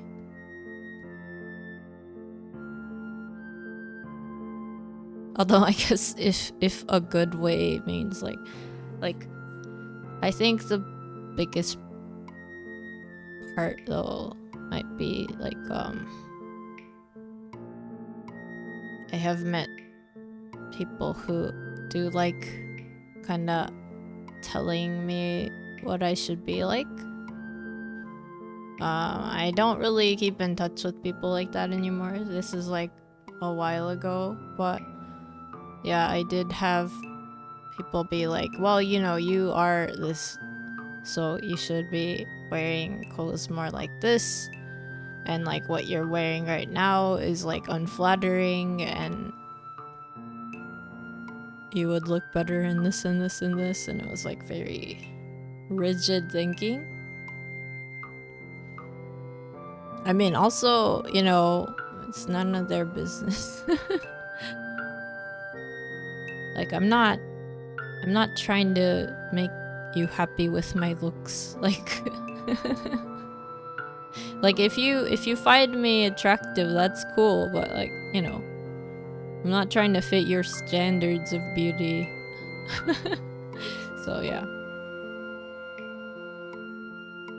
But I know maybe there's like, you know, like some people probably like that kind of advice, but I didn't ask.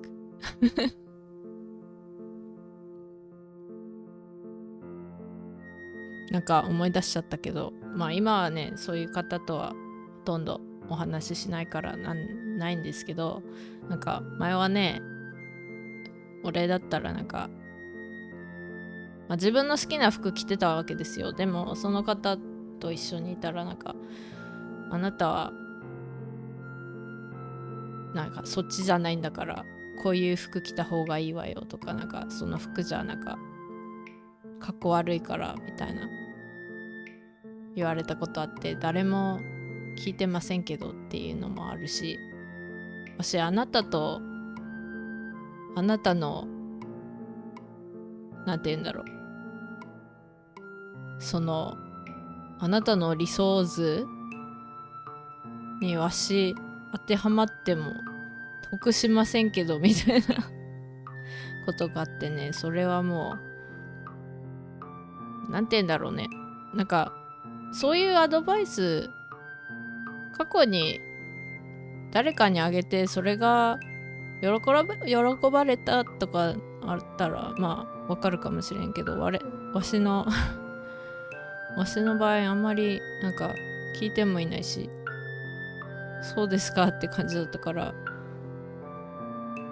まあ言ってることはね多少わかるかもしれないけどって思ったけど、なんかわしの勝手じゃないかなって思って、結局まあ結局ね、今結界とかあるからね、なんかそういう方はあんまり縁がなくなったのかな。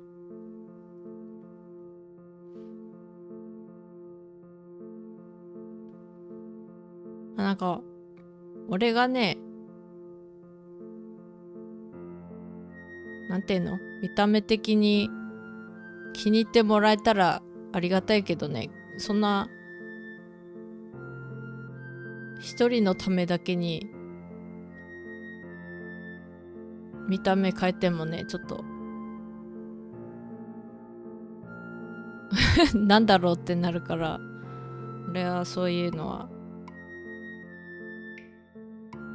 受け流すけど、まあでもね、すごいありがたいことにね、そういう方は結構、なんて言うんだろう、最近やっぱりなんか結界あるかもしれない結界のおかげでね、なんかまあね、なんかたまになんて言うんだろう、接点はあってもそれ以上ないから、まあそれはすごい幸せかな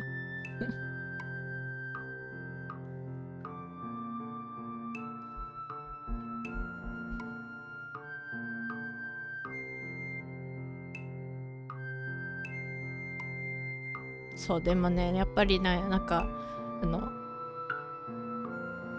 視野広げたいんだけど、どうやれば一番いいのかなみたいな、なんかね、なんか難しいんだよね。難しくはないのかな、難しいって思ってるから難しく感じるだけ。 So like speaking of, my own opinions of, whatever genderless fashion and non-binary and stuff, like I think because I've been doing a lot of like Twitter and Instagram, and ever since streaming, especially, like I used to do it a lot more before streaming, and then I had a break from everything just because I got tired of just like, I don't know, it was just very tiring seeing people's daily lives, which is like not a, if you're posting your daily life, like there's nothing wrong with it. It's more just like I felt a certain way at the time, so that's why I was away from social media. But yeah, I was like thinking, I'm seeing like a lot of good things around me now, which is really, I'm grateful for that. I think like a lot of the people that I meet are very kind individuals, and I have a lot to learn from people still, but I'm also like feeling this kind of like a little closed off to some point, because I'm like, if I'm on Twitter, there are things like I can look into, like the trends, or sometimes I can just check the news or whatever, but then it's kind of catered to an extent, right? So sometimes it's like right spot on with like whatever I might like, and then other times it's like maybe it's like the opposite, like the exact opposite of what I would like. I do like the things that are kind of opposites, because then I get to like read people's ideas about why those things appeal to them, but then like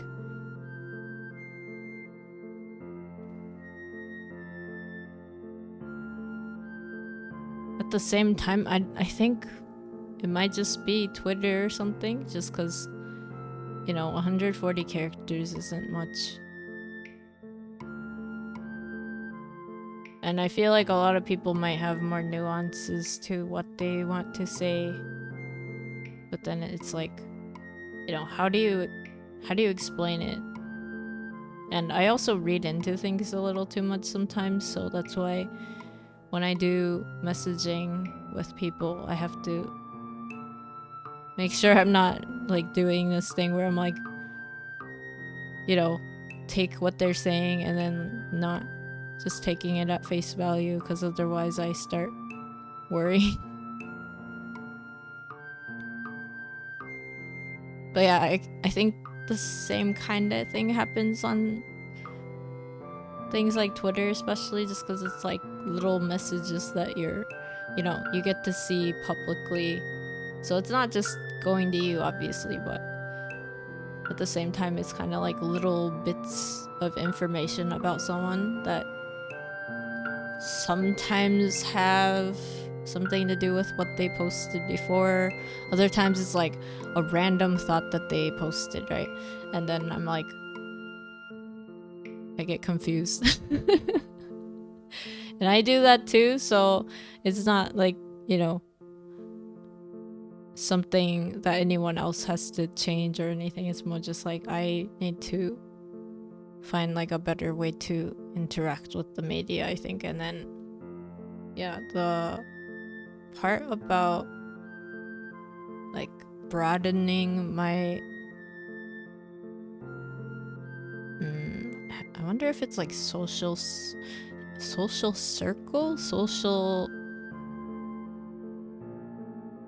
I don't know what the right term would be. Like, I'm open to meeting people that have different opinions from me, and I'm pretty sure most people do. Like, maybe we don't necessarily talk about a lot of stuff, so we don't know what we agree with and what we disagree with in like a more intimate way, or in lots of detail, right? Because sometimes you can like agree on like a really big topic, and then like if you start talking about the little things within that topic, you might be like, wait a second, like I don't think that way, but I guess you do, and like how does that work? And then that's always kind of cool, but at the same time, depending on the person you do that with, can be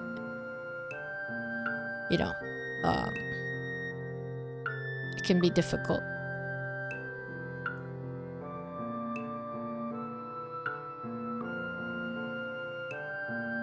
And that's the thing, like I think I recently met someone who I talked a little bit about like politics with. Not that I'm not very like knowledgeable, so I have my own, really, really general idea of like what might be nice, but then I talk to them about, I ask them their opinions about things because these are interesting to me, and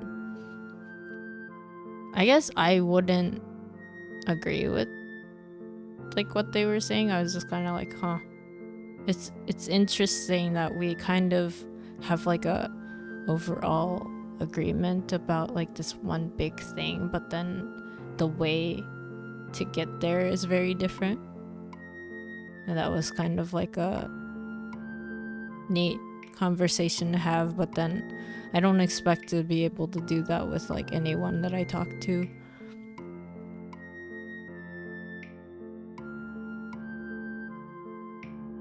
Because I think sometimes those can, depending on the intention of the other, like for me, I'm like trying to just know more about someone's thoughts or like the way that they're thinking. So, if I don't agree with them, I don't agree with them, and that's it. Like I'm not gonna try to change their mind because they're the only ones that can, but depending on if I talk to someone, maybe they want me to change my mind or something, right? Like I don't want to get into like a big argument about it. I just want to be like, how did you come to that idea? Like why did you become interested in whatever you're thinking about, or like how did you form that opinion? That's like very much like, it's kind of sad that it's like kind of intimate, because you know, it'd be cool if you could just like walk up to someone and be like, hey, here's like an opinion, what do you think about it? And then just like start like a, you know, like a very normal conversation without anyone being angry or sad about it or whatever, right? But then most of the time people have their own, yeah, like I feel like there are topics that people hold close to them, so I can understand why. So I guess, like, you know, maybe the same people who are agreeing with the idea that like genderless clothing is gonna become like prisoner clothing, maybe they, you know, they really find gender identity or like their own identity very important. So maybe like that feels like it's, you know, being invalidated, and that's why they agree with that.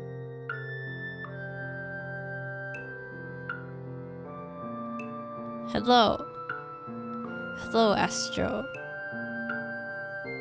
how are you doing?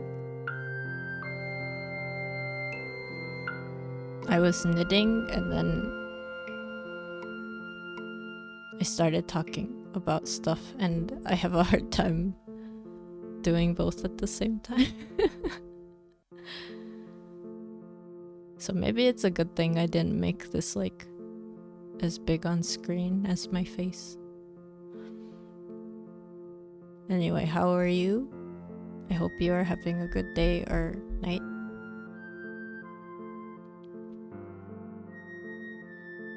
Multitasking is difficult, yeah, hard. Like, sometimes I can do it, sometimes, because it wasn't this whole stream that I was, you know, talking, so I would be able to, you know, go on and off on my thing. I did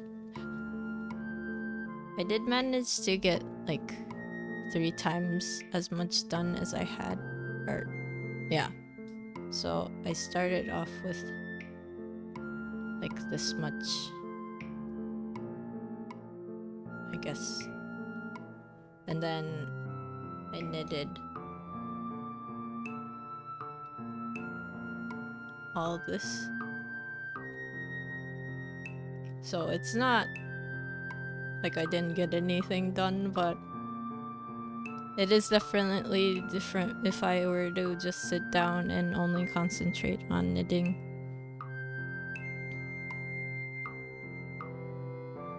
Astro, you're doing well. That's good, that's good. I am doing pretty good too. Yeah, I was going... I started talking about something that I saw on Twitter, and then I went on a tangent.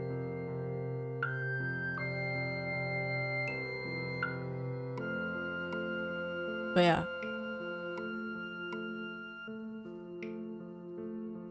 Yes.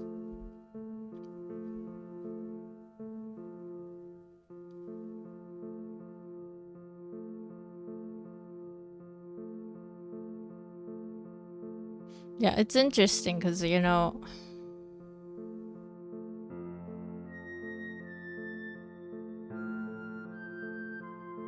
like, I am pretty sure I have some topics that if I were to, you know, start talking about it, I would get pretty emotionally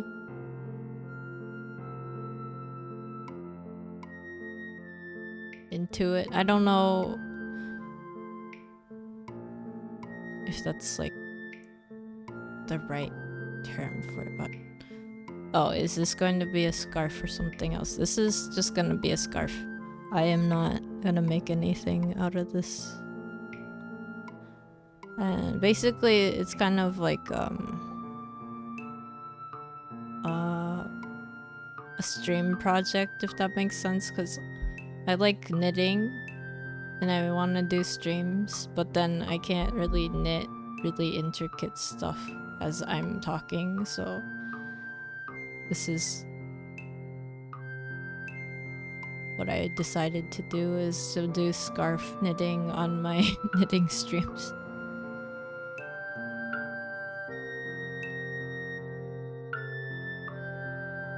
So yes, it will be a scarf. I actually have a different one that I started on streams.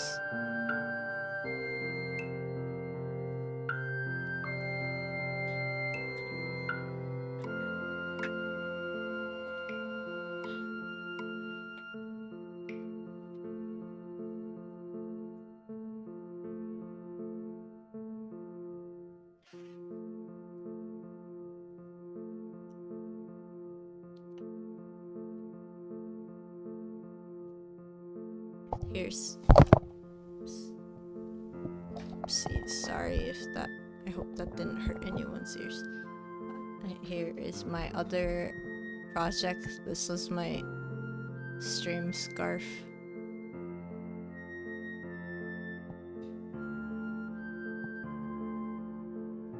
But yeah, this, I want to use at least 6 balls of yarn. And here's like another one. But then the thing is, I kinda started with like a fuzzier yarn that I have to be a little bit more careful about. And it's fun, but yeah, I don't know when I'm gonna finish this because I don't really do a ton of knitting streams. I think this is, I forgot if this is my 4th or something. 4th or 5th. Have I even done that many? But yeah. I finished like, this is like 2 balls of yarn worth, and then there's a new one.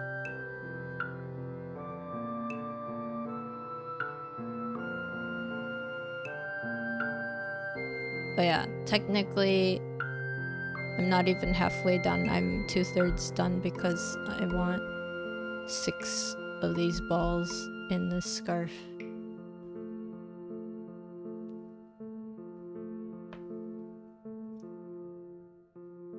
So who knows when I'll finish that. Maybe I'll do more in the winter just because it's really hot. I'm already kind of sweaty, and I mean, I am wearing gloves, so that makes it even sweatier, but yeah.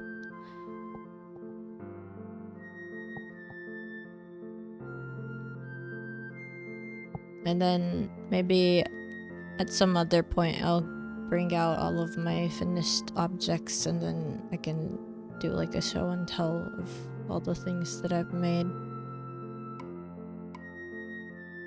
Although some of them, actually a ton of my knit stuff has been either put away in like a little stash of finished objects, or given to very close people. So I don't have all of it, but I do have quite a few that I could share and talk about. So maybe I can do that at some point.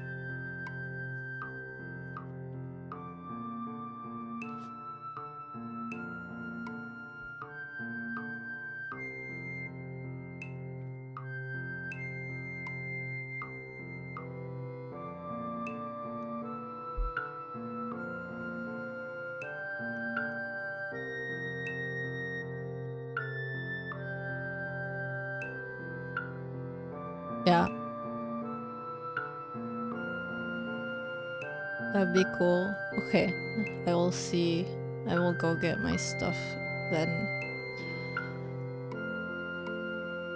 Yeah, but it's like too hot to wear any of them.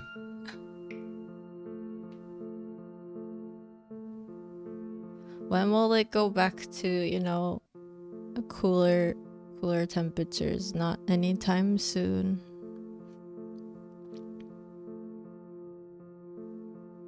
Yeah, it gets to like 30, and then depending on the day, it's been going above 35 or 6 or whatever, and it's like all of my scarves and hats and everything have to sit in a drawer until it's actually cold enough. I also get really warm. It doesn't help that I have fur. But then, yeah, it's too hot.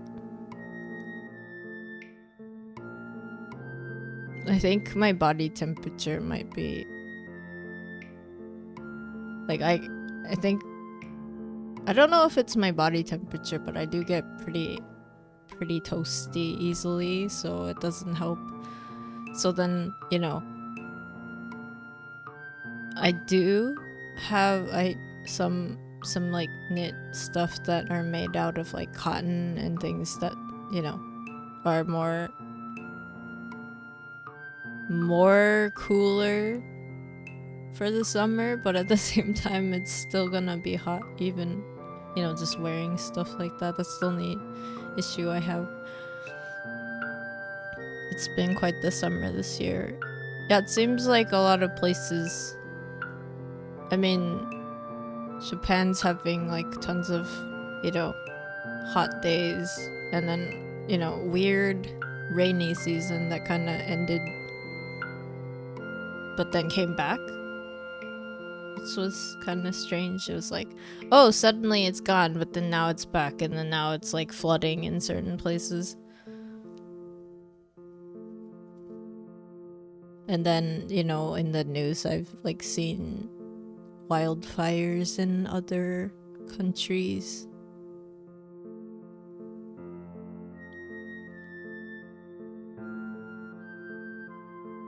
Yeah, I don't know like a ton of places. I just know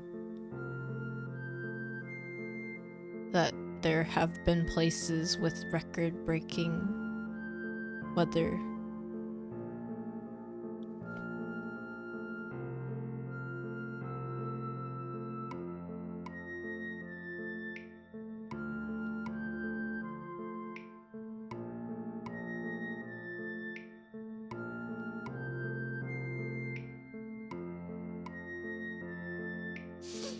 I am a fan of winter times, so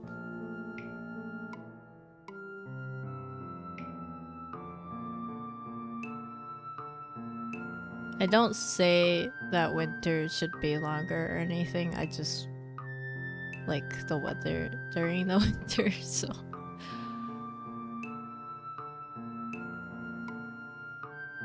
man, you know how there's only so many clothes that you can take off, but then if you're in the winter and you're too cold, you can just put on more.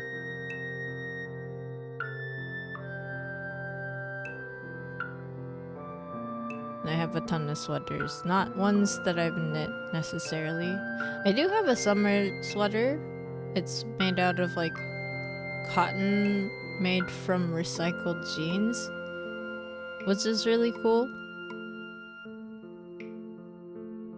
And it's more it's kind of more loopy, so like it doesn't have as many stitches per inch. It's like a little bit more like see-through because of it, so you know, I have that, but it's still too hot. It doesn't help that there's like so much humidity in Japan. I don't really enjoy that part. It's nice when it's cooler, because you're not always or at least I'm not usually, you know, too dry from the winter. But yeah, humidity gets to like 70%, 80%. Not very nice.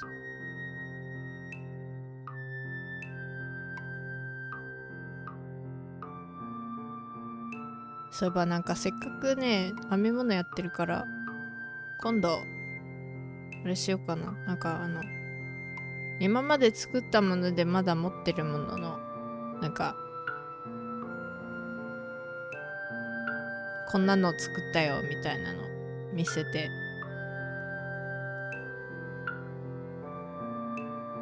こんなのあるよみたいに見てもらう配信しようかと思います。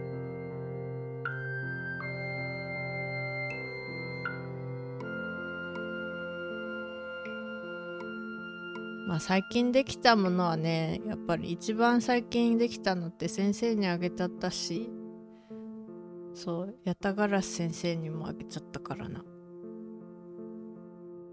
あれだな、わし占いの恩師にあげちゃうなって言われるやつなんでそんなに時間かかったもんすぐポンポンあげちゃうんやって言われるやつ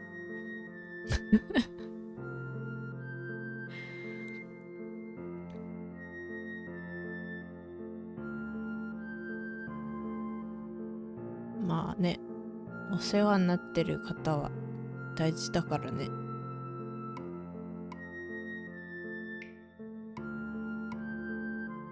写真は撮ってます。1枚ずつぐらいあれインスタに載ってるかもしれない。足のそっか、インスタのニットのインスタの方に載ってたっけな、忘れたかもしれない。ちょっと待って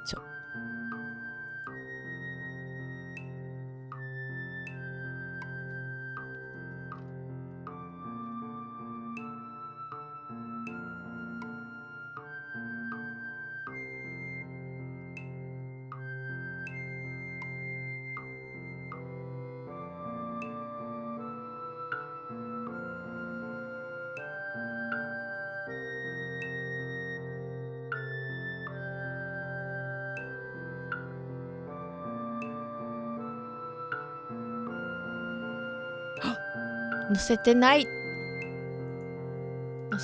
けど、これわしの作ったニットのお写真とか載ってるやつです。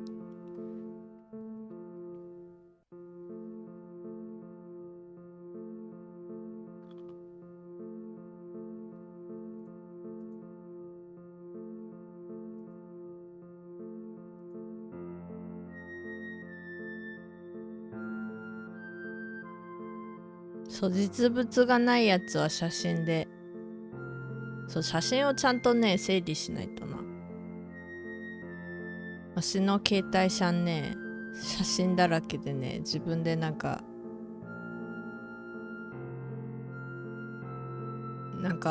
自分でツイートしてる時にあれわしの自分の写真どこやってね他の写真だらけでね、自分の写真どこ行ったって、そっちじゃない、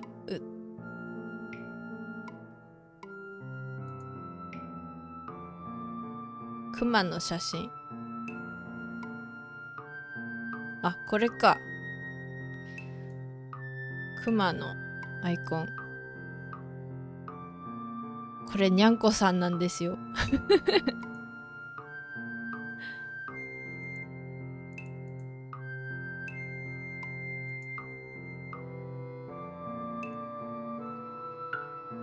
にゃんこさんだけどね、頭しかないの。なんか途中まで作ってね、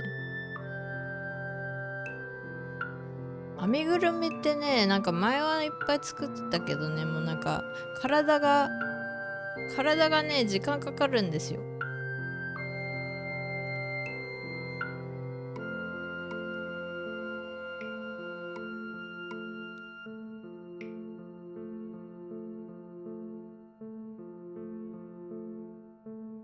だから途中まで編み物でかぎ針編みで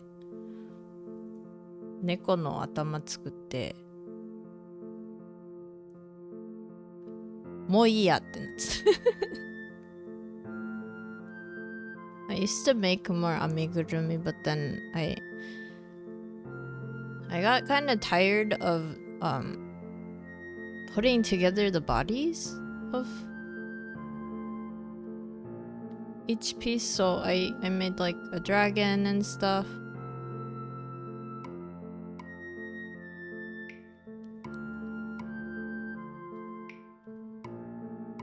可愛い竜とかね、写真が残ってるから見せられるけどね、そう、編みぐるみでなんかクマとか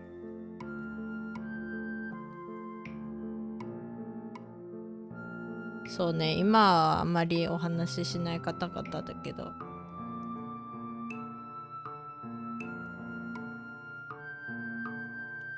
誕生日に作ってあげてたんだよね。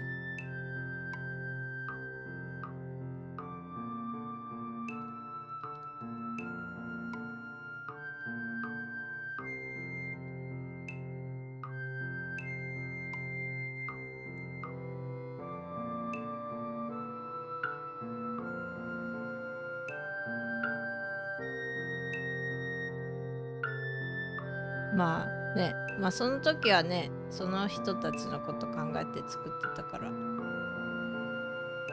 あれだけど、やっぱりなんかお話ししなくなってから考えると、なんかちょっと返してほしいじゃないけど、なんて言うんだろう、なんかそういう感覚がちょっとあるからね可愛かったんだぞあれっていう感じ。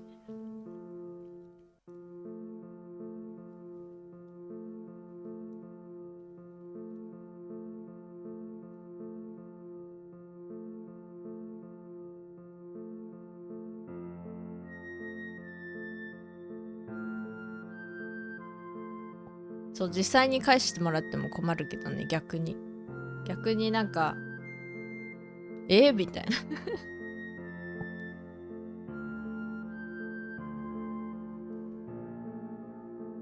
ななんだろうね、なんか編みぐるみの方がちょっとだけ自分の中ではね、なんかお顔があるからかもしれないけどね、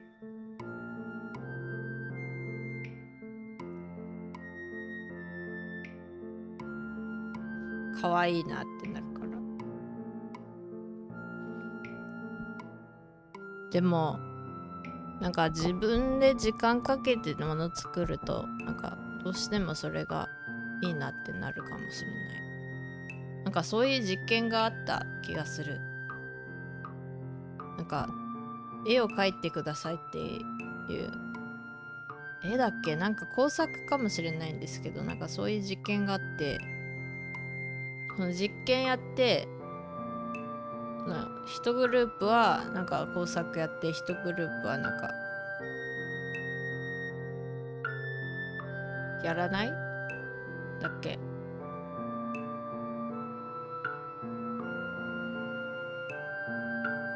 ちょっと実験のどういう詳細だったかちょっと忘れたんですけど、とりあえずなんか結果が自分の作ったものの方が自己評価が高くなって、それで人がなんかそのものを作ってない方の評価は結構辛口で、それでなんか自分もやったことあるけど違う人の作品に対してはなんかもうちょっとなんか反応がいいみたいな、そうなった気がする。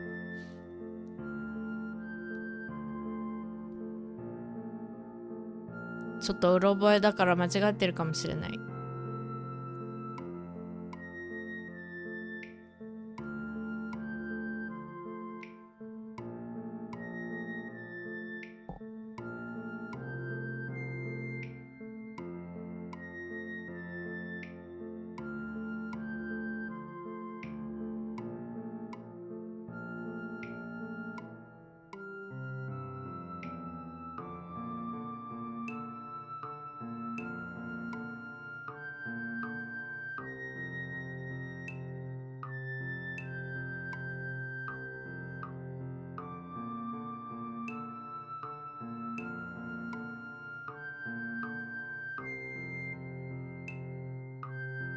なんかちょっとジェンダーの話に戻っちゃうんですけど、多分ね、なんとなくわかるかもしれないけど、ジェンダーレス男子女子とかにちょっと違和感とか、違和感じゃないけど、なんて言うんだろう、ちょっと嫌だなって思う方って、もしかしたら自分の価値にジェンダーが入ってる。つまり今までのなんていうの、概念の価値観がそのまんま自分の自己評価につながってるかもしれない。でもそう考えるとやっぱり、例えば俺がね、なんかあんまり、自分がそうしてほしくないから、俺からあんまりなんか誰かに対してなんかすごく男らしいですねとか女らしいですねとかは言わないけど、もしかしたらそう言われたい方にとってはそれはそれでなんか悲しいのかもしれないって思う。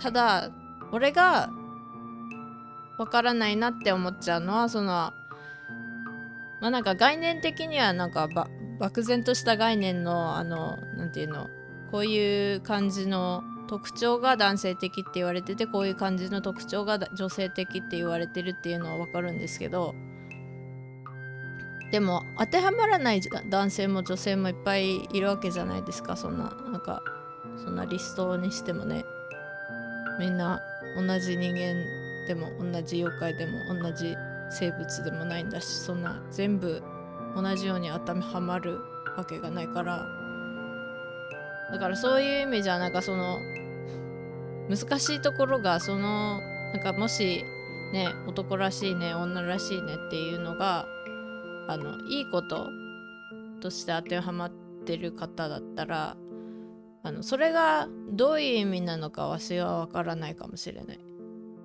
その方にとってね。それはそれで人それぞれだと思うので、なんだろう、難しいね。やっぱりでもね、なんか多分ね、中にはそれ自体を聞いちゃうと、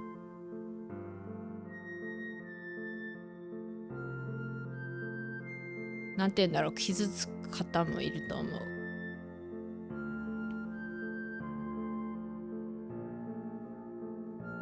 なんか俺も自分の中でなんかノンバイナリーっていうのがあって、それでどういう意味ってあるじゃないですか。多分って自分のことだからあるのはあるんですけど、なんていうの、自分の思ってる男性的女性的とかもあるわけで、そのね、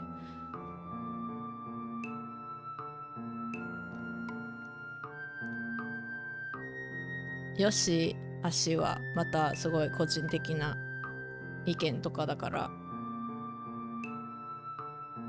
そういうのもあるわけで、だから難しいね。なんか例えば中にはね、なんか例えば男として見られたいんだっていう方もいると思うけど、その方にとってそれってどういうことなのか、やっぱりね、わからないとわからないよね。わからないっていうか、なんかどういうことがあなたにとってそうなのかっていうのがわからないから、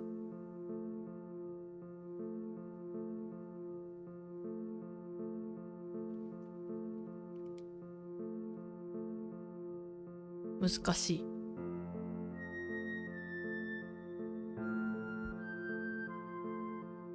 で難しいっていうのなんか俺の難しいっていうところはどこが難しいっていうかって、その方の思ってることってわからないし、読めるとかまあね心理が持ってないとなんかある程度把握できても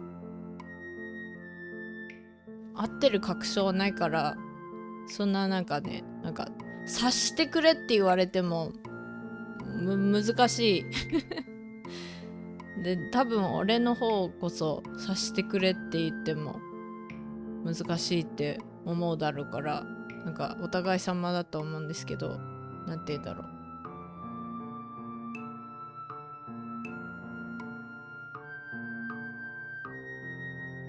聞くから聞いたら聞いたで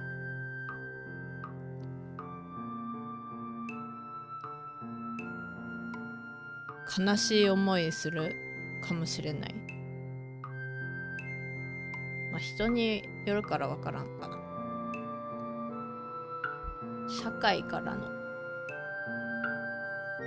そうあってほしいという願望、何なんですかね。難しいな。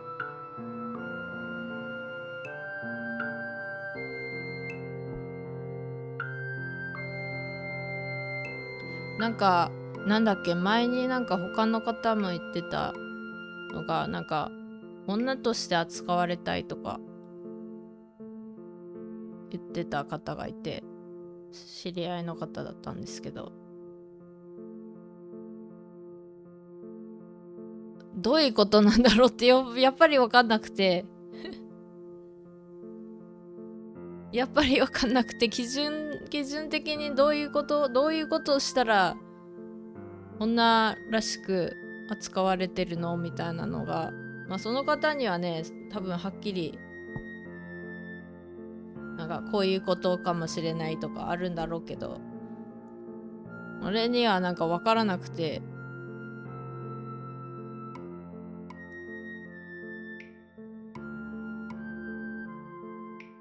なんだろう難しいなって思いました。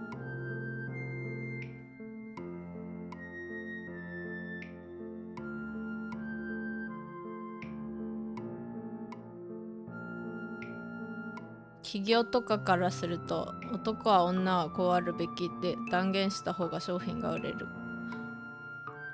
確かになんかあるかもしれない。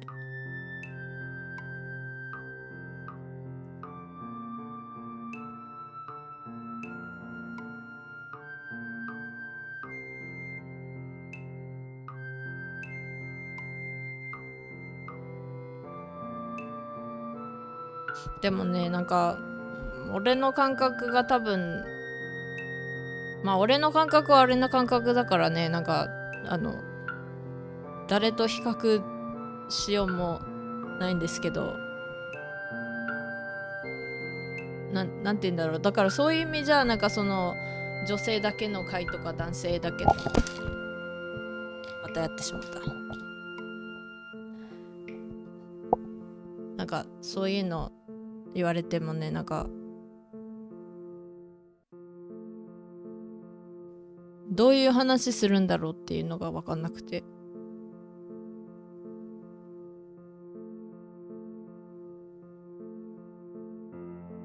そういうのが増えてった結果、固定概念として人の頭に入っちゃったの。いやなんかそうかもしれないですね。なんかなんて言うんだろう、まあ企業からしたらそりゃ売れるし、なんか、まあ、確かにそれはそう。あとは統率的な意味ではなんか区別とかしとると、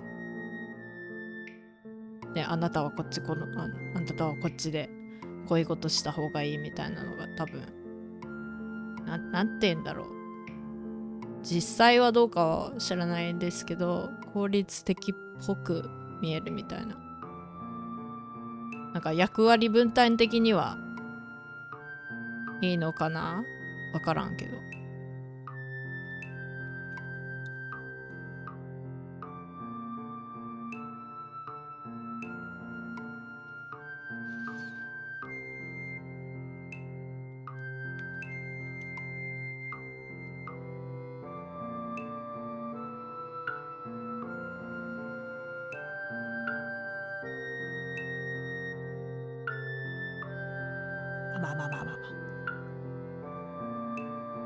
さっきの話じゃないけどちょっと社会に飼いならされたディストピアチックな感じなんというか、でも実際にやっぱりね、お話伺うと女性の方、男性の方、多分ね、中にはね、その同じことを言われてどういうことかわからんっていう方もいると思うんですよね。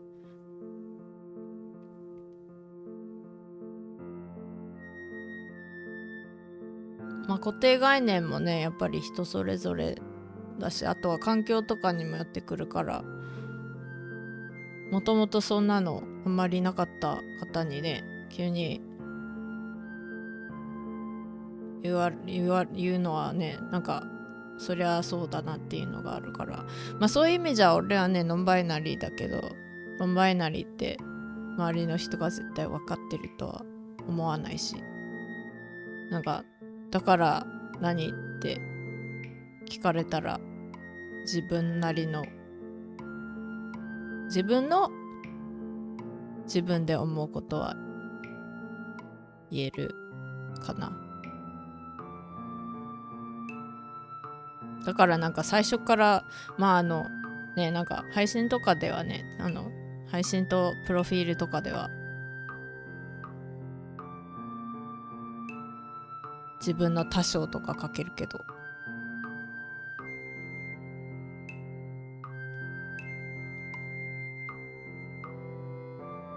まあ、実際になんか人間の姿で会う方々にね、それが通用するわけじゃないから、まあそれでね、多少が違ったり、なんかその方たちがね、自分のなんかその固定概念があって、それを使って俺のこと分別してたら、まあ近しい、なんか親しい仲になるような方だったら多分お話はしますけど、別にね、一回限りとか、なんかたまに会う方にわざわざそんなに言わなくてもいいかなっていうのはありますけどね。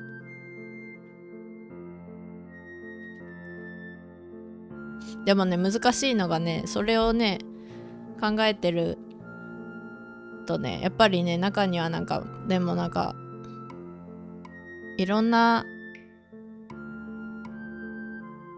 考えがあるんだよっていうのを示すためには、そういうのも言ってった方がいいよって方ね、考え方の方もいるし、あれみたいに別にそんなわざわざすごいなんかね、めっちゃ誰にも彼にも自己主張しなくていいんじゃねっていう考えもあると思うし、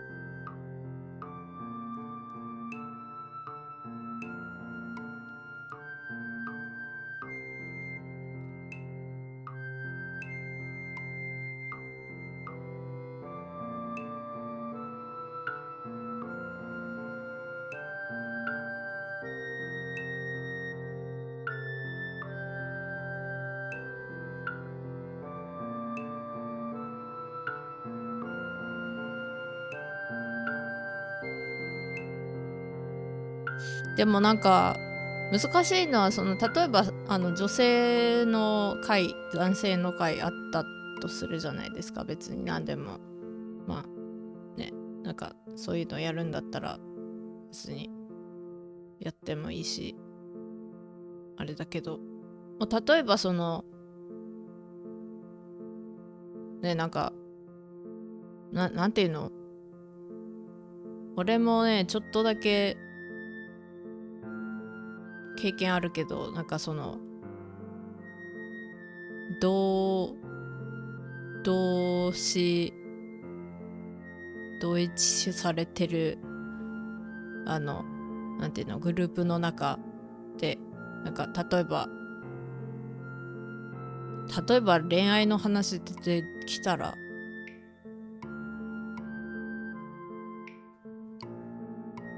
みんな同じじゃないじゃないですか。それでじゃあその中でやっぱり合わせないといけない方出てくるんじゃないかなって思う。なんでかっていうと、恋愛の話するとさ、やっぱりなんかゲイとかレズビアンの方もいるし、もともとトランスジェンダーの方もいるし、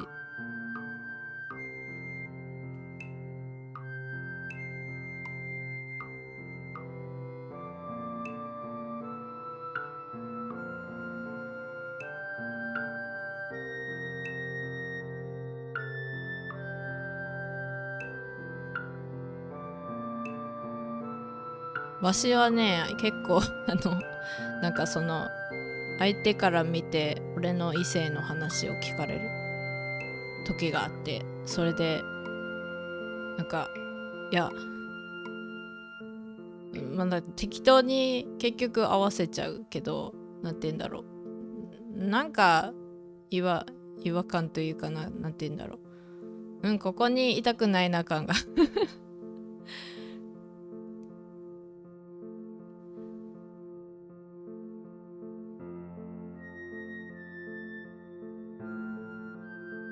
異性に話しにくい、話しても通じにくい話題もあるじゃあります。確かになんか例えばでもこれって体が違う方だったらみんな言えるかな。体の話とかでなんかこういう経験があるっていうのをお話ししたい時とか、なんかそれで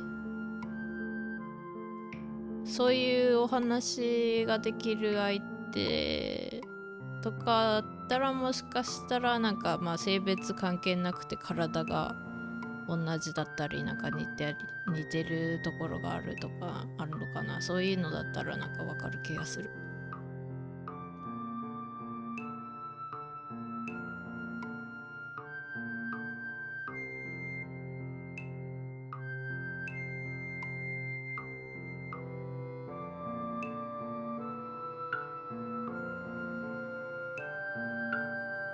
下着どこで買ってるとか異性もいる場で話したらせから、確かに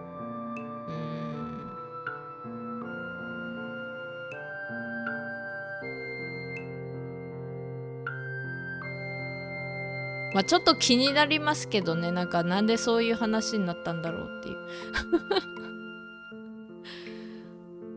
ちょっとどういう風にそこまでいったんだろうみたいな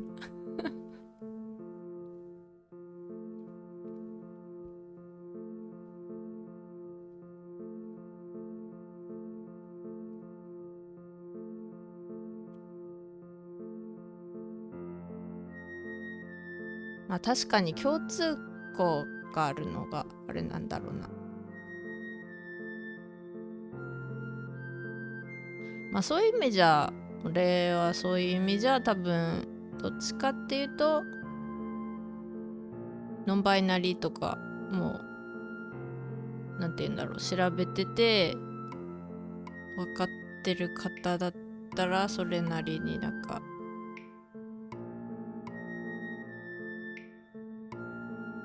分かんないな。そうかな、そうでもないかな、分からんなんか話の話題によるかもしれない。でもわしがなんか例えばその下着の話急にされたら人によるけど、どうだろう、人によるな。なんか確かになんかね知らない人に急に聞かれたらなんでってなるけどある程度知り合いの方で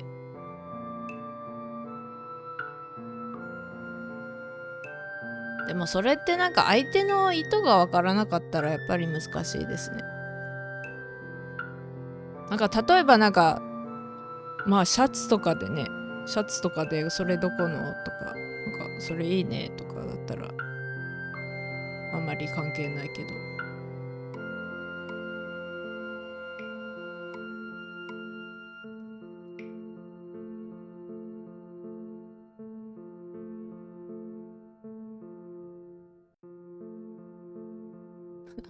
わしの下着どこで買ってる？鬼の洋服屋さん。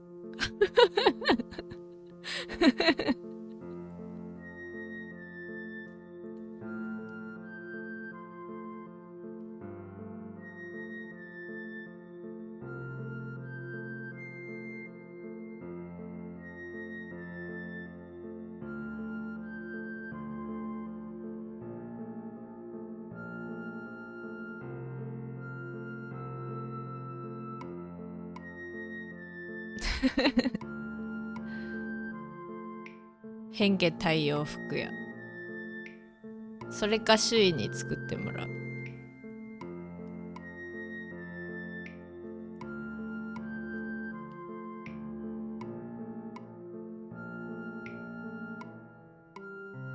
周囲に作ってもらうと漏れなくクマさんパッチがついてくる。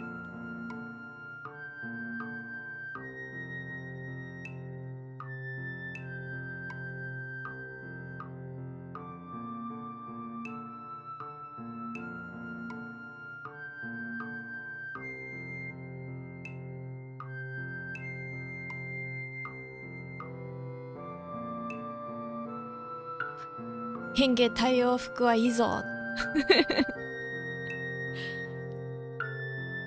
わざわざお洋服買えなくていいからね。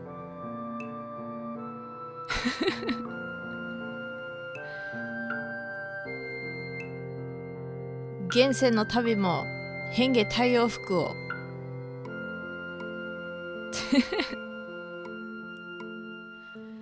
どこでやん。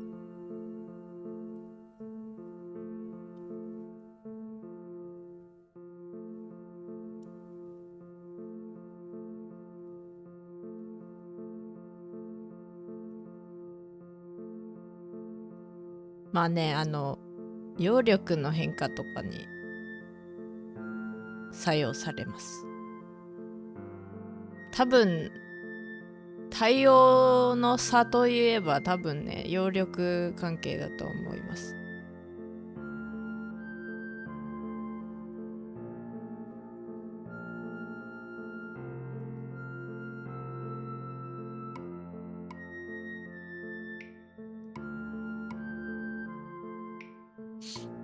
でもな、わちのベビーの服は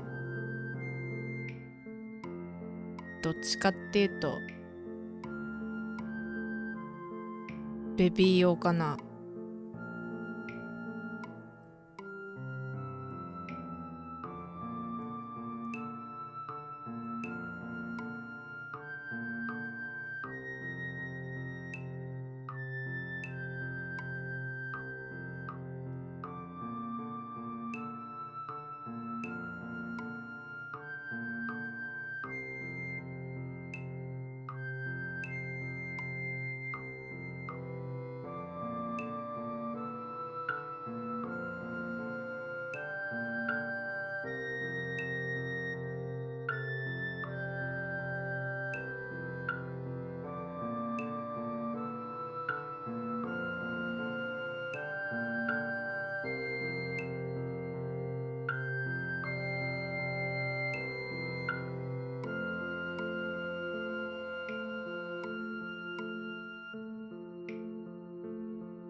なんかでもベビー服ってなんかね、めっちゃ可愛いのありますけど、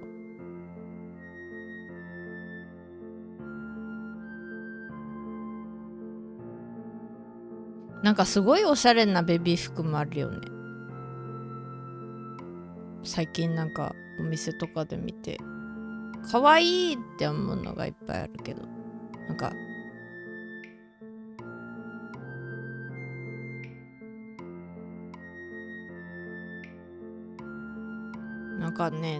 まあベビーわざわざなんか大人っぽい服着る必要ないかなっていうのもあるけど、なんて言うんだろう、なんかめっちゃ可愛い色でよちよち歩いてたらめっちゃ可愛いだろうなっていう服がいっぱいある。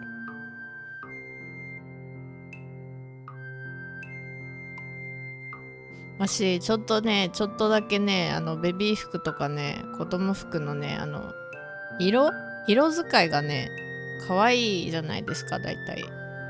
まあなんかなんて言うんだろう、もうちょっとなんか落ち着いた色を使ってるお洋服屋さんもいるけど、なんか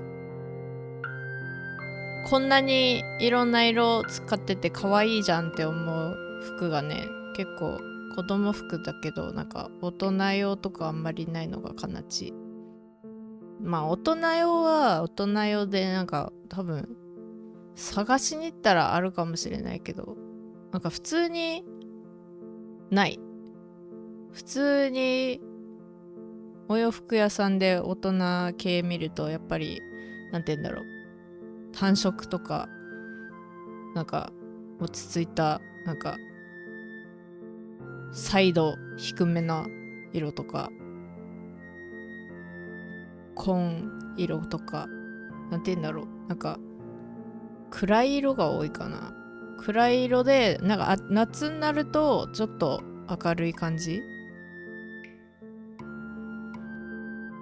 大人で同じ色だと結構派手になるのかな。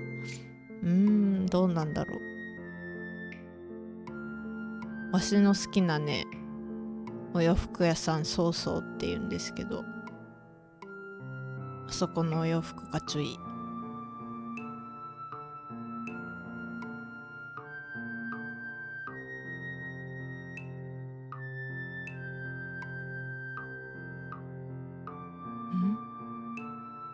派手かな。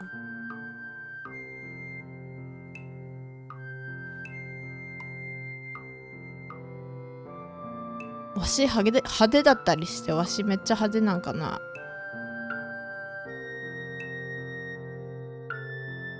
わし派手ですか？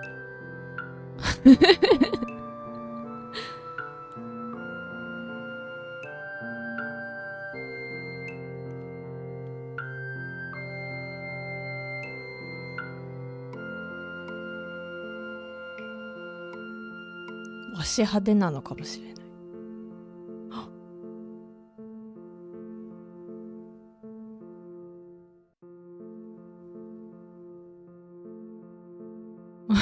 お目は結構派手なんかな。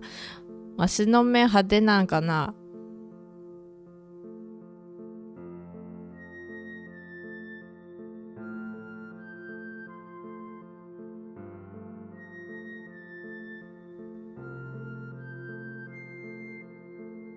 派手ですかね。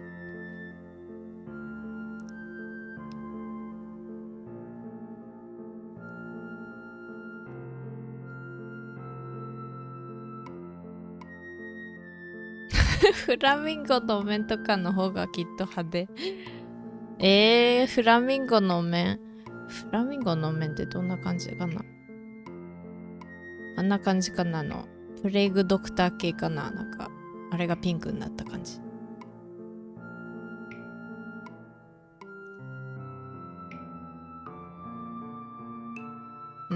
でもまあわしのお面はまあ真っ白と赤とね黄色とかだから、まあ確かに派手かもしれない。わしが派手だった、どうしよう。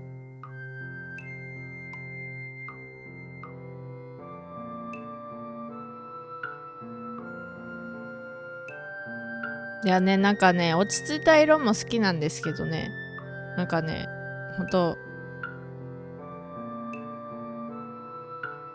可愛い洋服の色がなんかやっぱり子供服とかやっぱり可愛いなって思うのが多くて、なんかね、例えばね、ユニクロの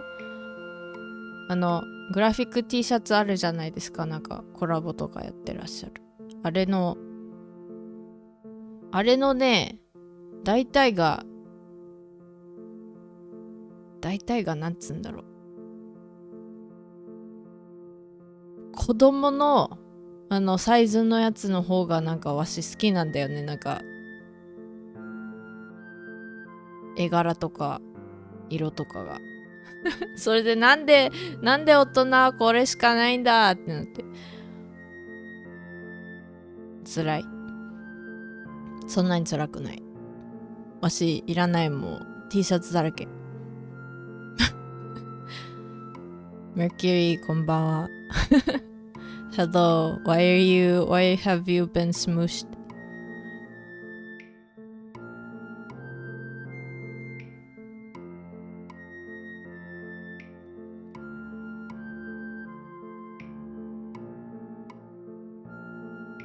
I'm talking about like how children's clothing have like a lot of different colors, and how I wish that was true for like adult clothes. And then I was just I was just complaining about Uniqlo t-shirts that they have like collabs with, because sometimes I like the children's t-shirts better than like the adults. And I'm like, why can't I have this but in my size? And then I was talking about like other stuff like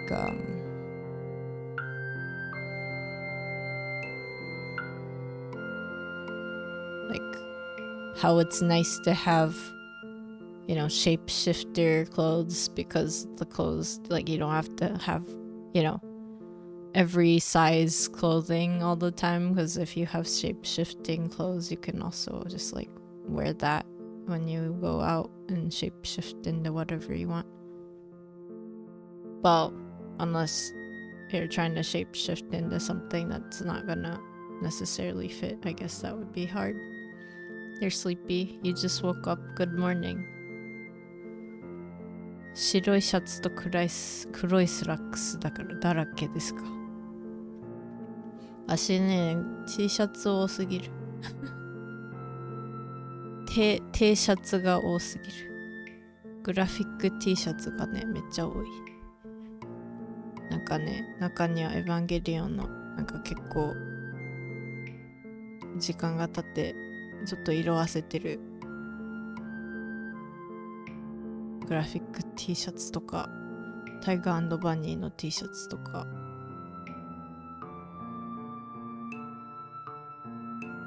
わしなんか本当になんか着ない服をね整理してね寄付するかなんかしたいんだけど、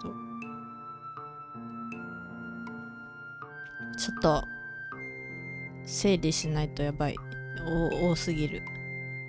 しかもシャツばっかりだから T シャツ多いけど、なんかそれはそれでね T シャツの柄が変わって楽しいけど、その割には全部着てない。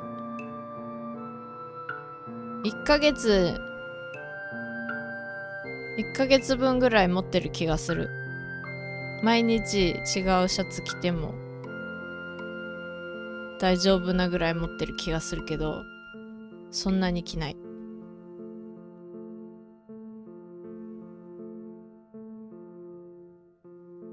そう、整理してもなんかまた着たいって思うかもしれないとか思っちゃう。実際にね、そういう服が本当にあってね、本当に着る気あるから持ってるのもあるんですけど、多分その気はあるけど実際本当に着るかって言ったらまた違うかなっていうのもあるから、まあ数枚ぐらいはね、なんか袋に詰めてね、一応どうしようかみたいな一応袋に詰めて触らなかったら多分いらないで OK なんだろうっていう服があります。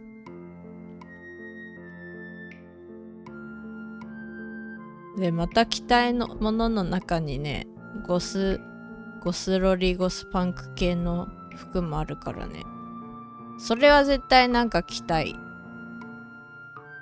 けど、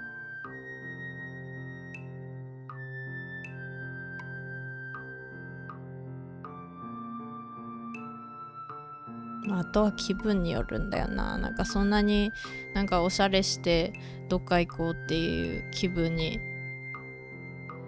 今はないけど、そのうちまたなるかもしれない。コスベンなんか名前みたい。そのまんま名前になりそうな名前。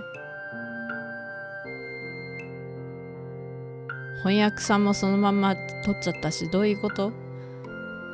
名前あるのかな、その名前。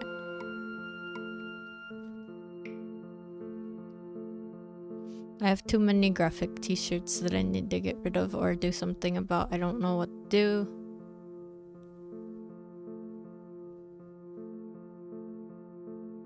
But I do that thing where I wanna wear it someday, so then I put it back. I do have like a little pile of clothing that I'm probably gonna get rid of. I think the best thing to do is just like put it in a bag and be like, okay, if I look through this within like another month and then I do actually wear it, then maybe I can keep it. But if I don't, it's probably like something I'm not in need of anymore. And I need to do that with most of my t-shirts. I have so many.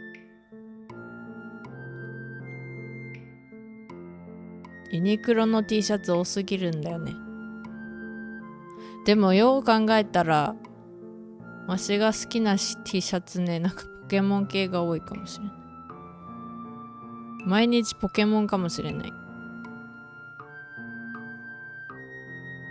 あとはポチャッコ。ポチャッコかわいい。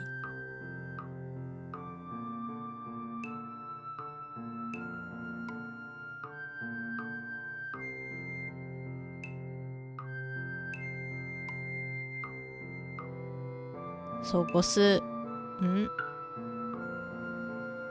ロリじゃないかな。ゴスパンク系のなんかね、短パンがあるんですけど。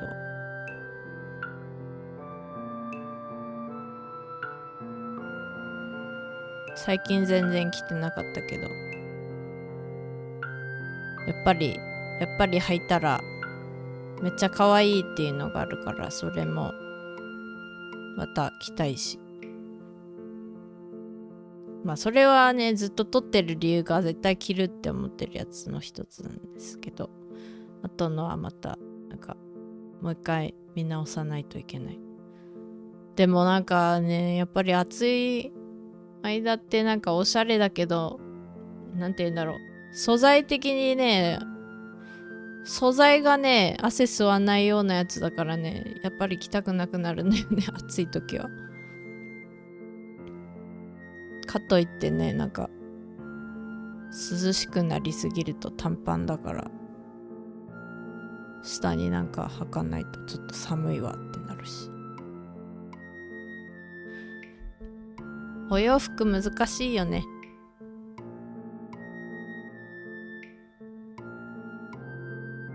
春秋が一番平和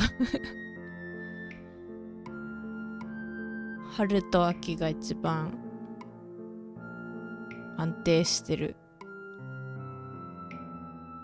でも冬は冬で、俺は自分の作ったニット系のとか着れるし、羽織物とかね、何枚か上に着れればいいから。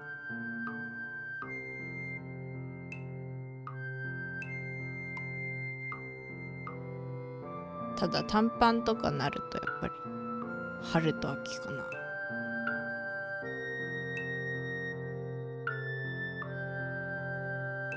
まあ今度なんか絵で描いてみればいいか。わしのコーデこの間みたいに一回そういう配信やったんですけどね。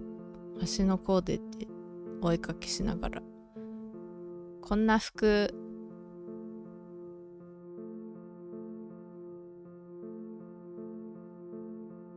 そう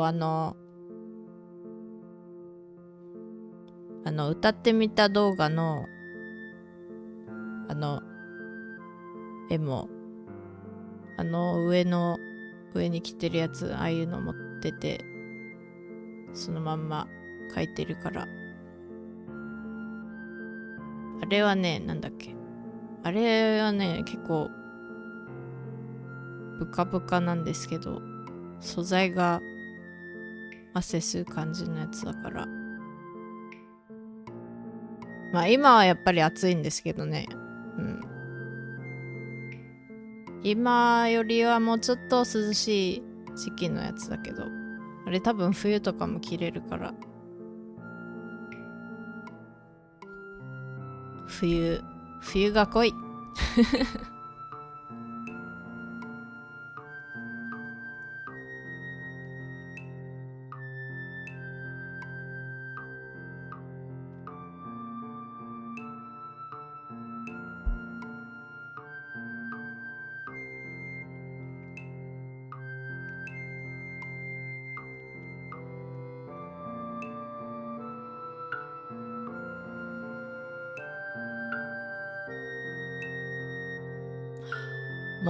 もう8時半ですね。ご飯どうでした？もう8時半かいな。ちょっと待った、わしはご飯どうするんや。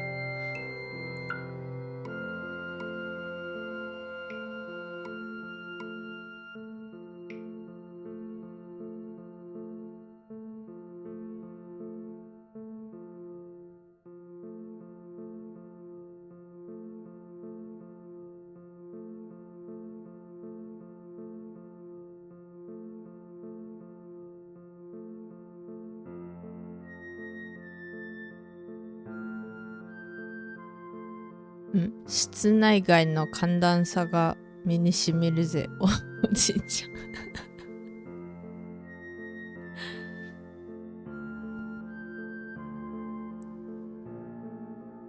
でもなんかまあ暑い時はね、なんかでも今年の夏はちょっと暑すぎるからね、冷房しといた方が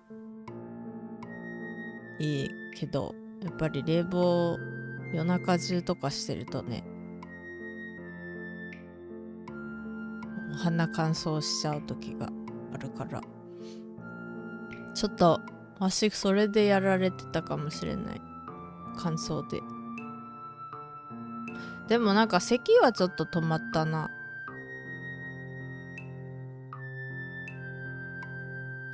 暑いし店の中は寒いしでボロボロそういう時はなんて言うんだろ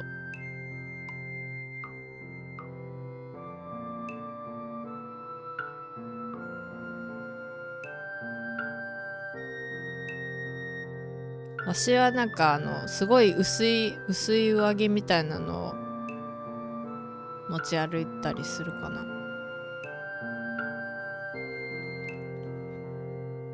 それかなんかね、なんかおしゃれ系のストールかなんかかな。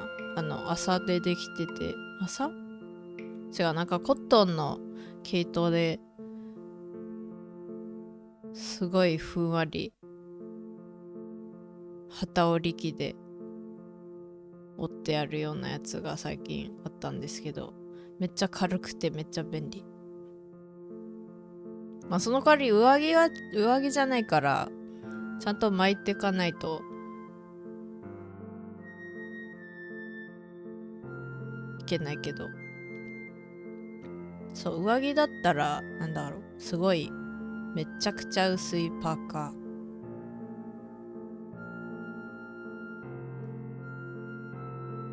でも足のね、なんか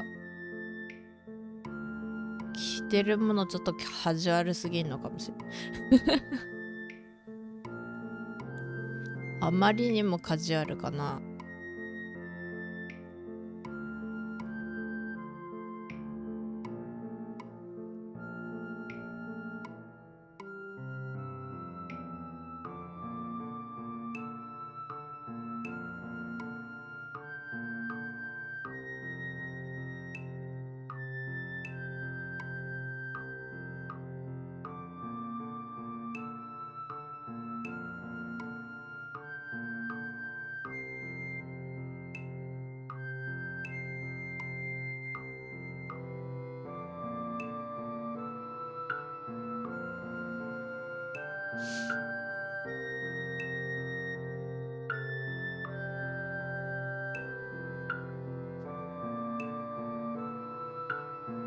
何がご飯に食べようかご飯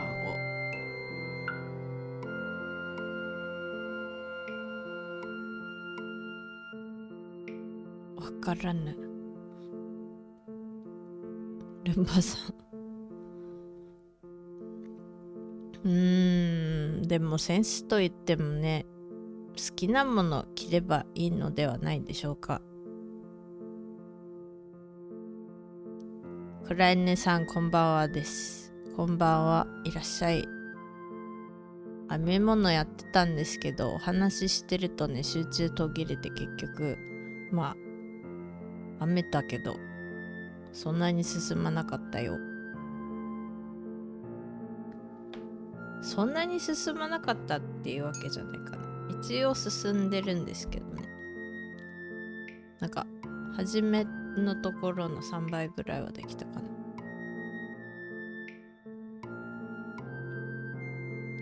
で今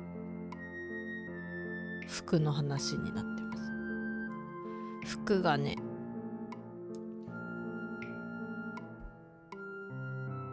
グラフィック T シャツ多すぎるんだよね。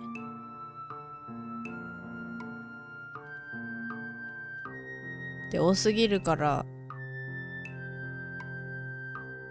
なんか一回全部引っ張り出して、多分一番いいのは全部引っ張り出してもう直感でこれ絶対着る、これもいいっていうのをやっていくのが一番いいんだろうけど、自分服がねなんかいろんなところにしまってあってね、箱の中だったりするからねそれ開けて、まあそれはまあ今置いといていいのかな。でもなんかあまりに T シャツ多すぎんって思って、それをどうにかしようと思ってます。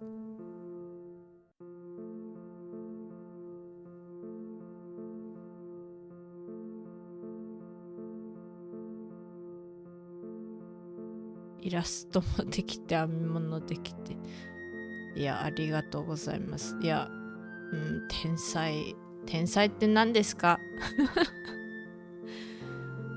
わしはね好きなことが多すぎるんだと思う。で、天才かどうかは置いといて、あれですね、好きなことが多くて全部時間かかるけどやってる。できるやつはやってる。そういえば柔道の大会どうでした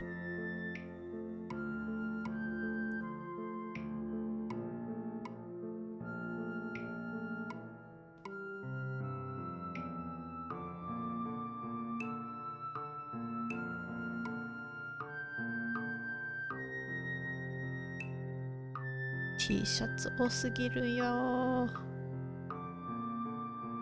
でもなんでいつもやっぱり思うのが、なんで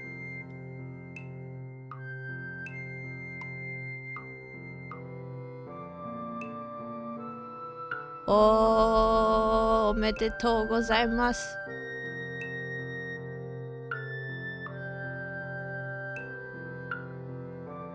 すごい県ベスト8すごい。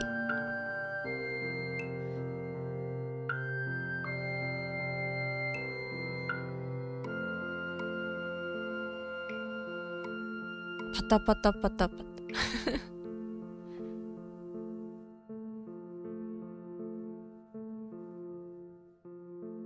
わしの語彙力ない。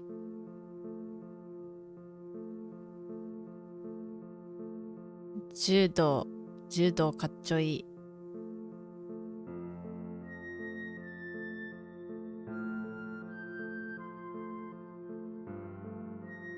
語彙力飛んでった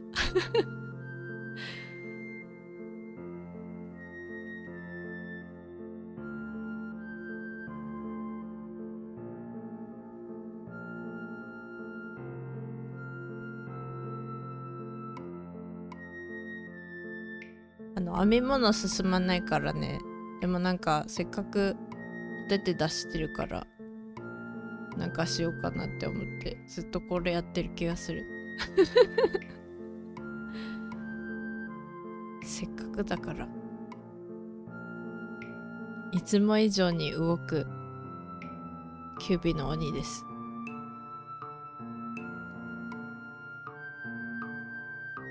こんなハイスピードな足は他では見れません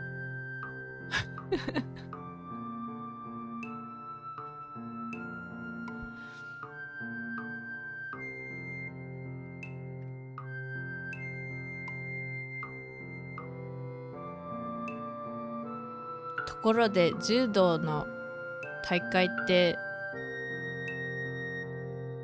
どんな感じで行われるんですか？そのなんか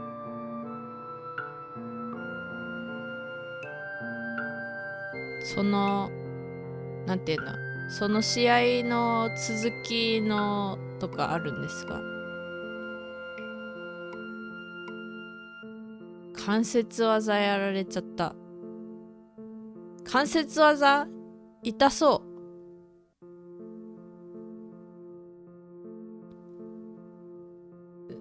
全然把握できてないんですけど、全然わからないけど痛そう。大丈夫ですか？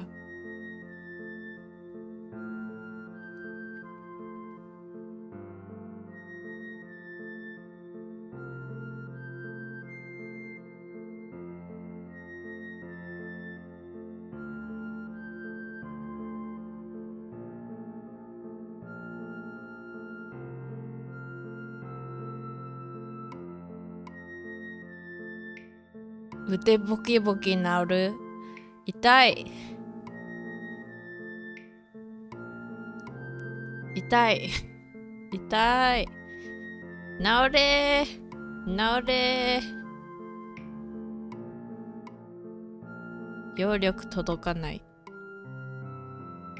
治れのおまじないしか言えない。腕ボキボキ音鳴るんですか？それやっぱりあれですね。なんか武芸全然わかんないけど、やっぱりなんか怪我とか辛そう。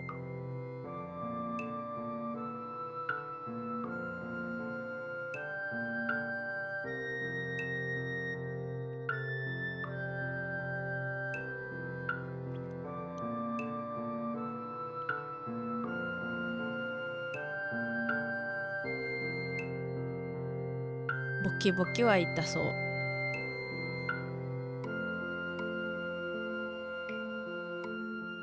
そう、わしの怪我というと、自分で筋トレ中にやったようなことしかないから、そんなにすごいことじゃなくて、あとはテニスやっててね、なんかよくわからない動きを自分でしちゃって、足のなんだっけ、足の腱引っ張っちゃったんだっけ、なんかそんな感じで、お医者さんにリハビリねって言われて、なんか音のなんだっけ振動みたいなので治療するやつやられて、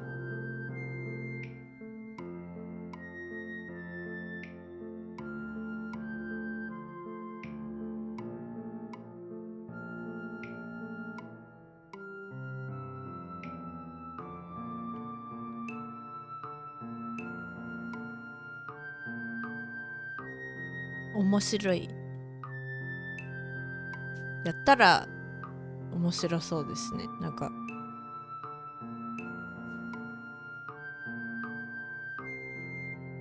でも趣味でね大会勝てるってことはつおつおなんじゃないですか。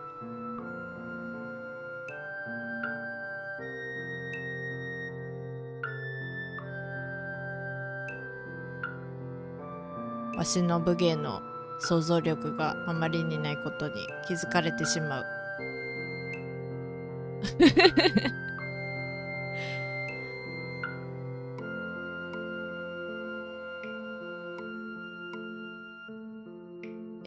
そうなんですか。でも剣でベスト8ってすごくない？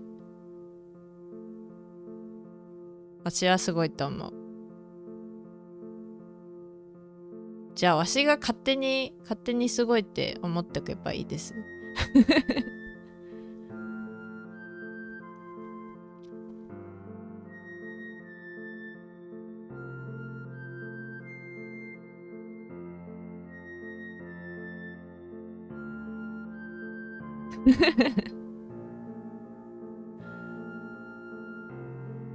どやそうどやしてていいじゃないですか。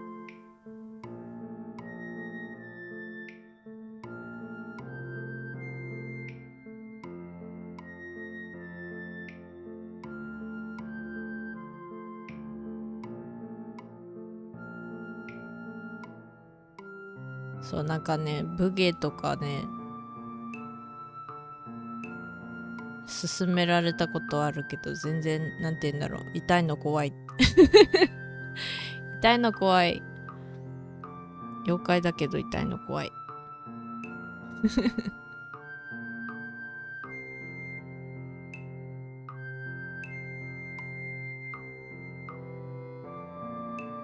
大会って言ってもそんな大した大会じゃないんですか？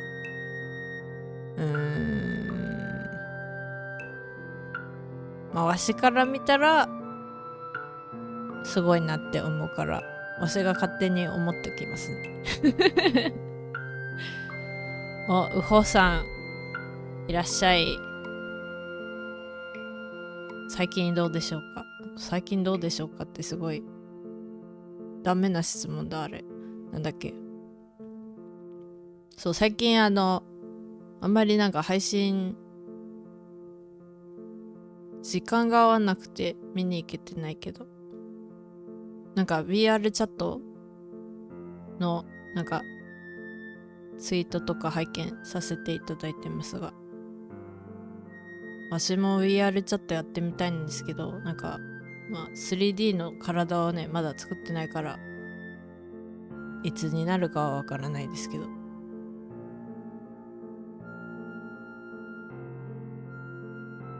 あ、してらっしゃらない。なるほど。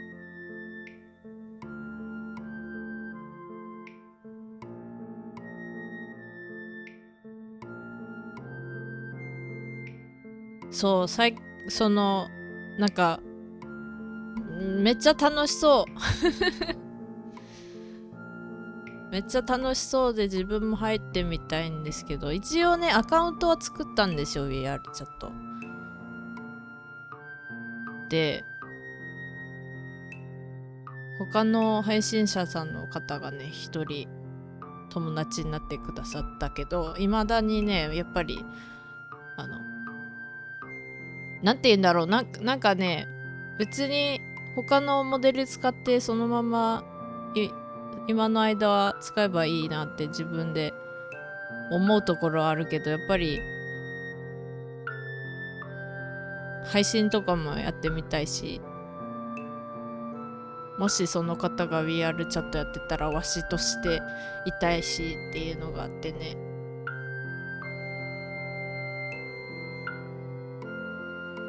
レベルがあってレベル上げないとアバターアップロードできないんですか。なるほどな。あれじゃあそれをやる前にその前にアバターまだできてないからどっちにしろねアップロードも何もできないからいいんですけど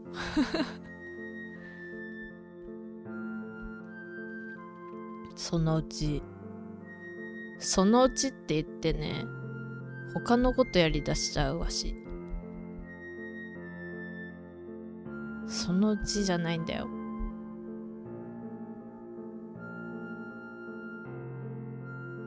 ニューユーザーになればアップロードできます。なるほど。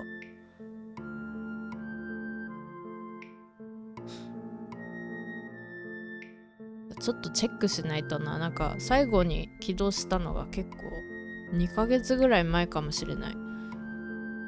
で、あんまり触ってなかったので、その間、変わってないだろうけど。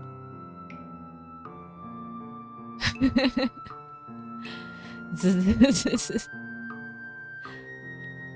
わしがバボチー飲んでる。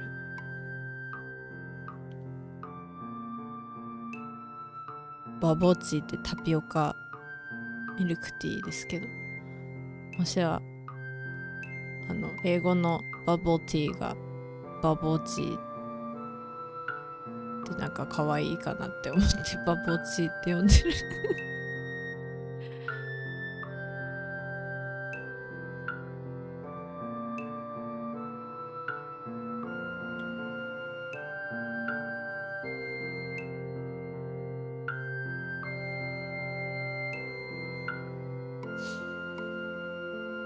じゃあニューユーザーになればアップロードできるけど、それまではまだお預けってことですね。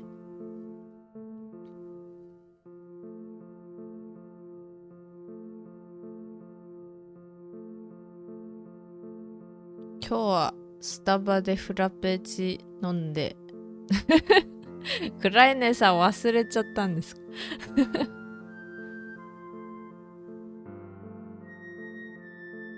なるほどなるほど。私はなんかチョコのやつが好きかな。あんまりねカフェインじゃないけどカフェインは入ってんだ。コーヒー入ってるのちょっと苦手なので、だいたい入ってない飲み物は飲んでます。でもなんかスターバックスはまた全然なんて言うんだろう、なんか裏メニューとかあるから全然そんなのはわからないですけど、ペチペチやってたらなんか毛糸が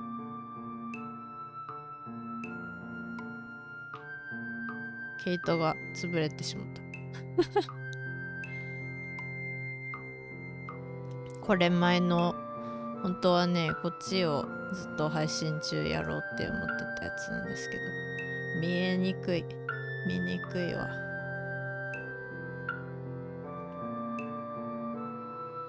これめっちゃ長くなってるけどまだ3玉2玉しか使ってないのでね、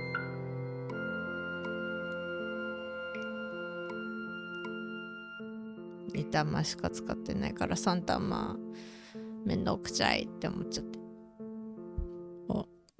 じゃあクライネさんシャワー行ってらっしゃい。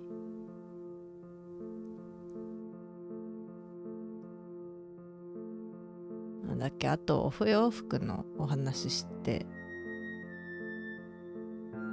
そう T シャツが多いって言ってたのはあるんですけど、T シャツね以外にもいろいろあって、それがいらないってなんで思えないかっていうと、なんか後でまた着たいって思っちゃう。だからそういうのはなんか今着てないし、じゃあ袋に入れといて1ヶ月くらい放置してて絶対に触らなかったらもういらないんじゃないかっていう方法で処理しようとはしてますけど、でも中にはね絶対に着るっていう服はねもう何年も取ってますで中にはなんかそうゴスロリとかゴスパンク系の服があるのに、まあそれはね今度なんかお絵かきかなんかで見せようかな。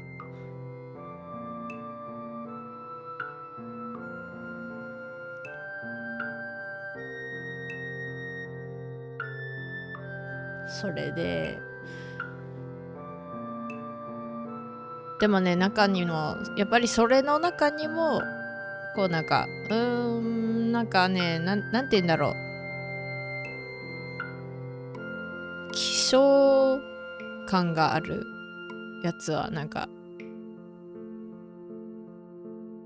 さよなら難しい感じがする。なんていうかこれ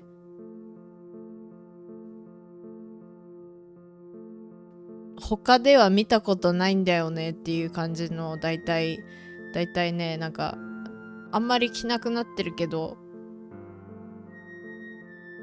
なくしたくないって思っちゃうから、そういう服が結構残ってます。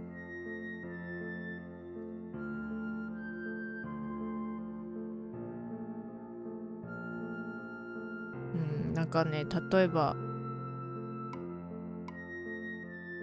T シャツの形してるけど肩のところがねちょっともふってなってる感じの、でもうちょっとなんか体のラインに沿う感じの素材、なんて言うんだろう、普通のグラフィック T シャツのコットンみたいなんじゃなくてなんかブレンドされてるやつで肌触りも結構いいからなんか諦められない。でも中にはやっぱりねなんかおしゃれでこれ絶対他では見つからないだろうなって思うので、もなんかすごい着にくいとかなんか肌触りが嫌だなっていうのがあって、それはそれでねなんか着ないのは買ってるけどでもなんか手放すともう二度と見れないみたいななんかそんな感覚があるから全然進まない。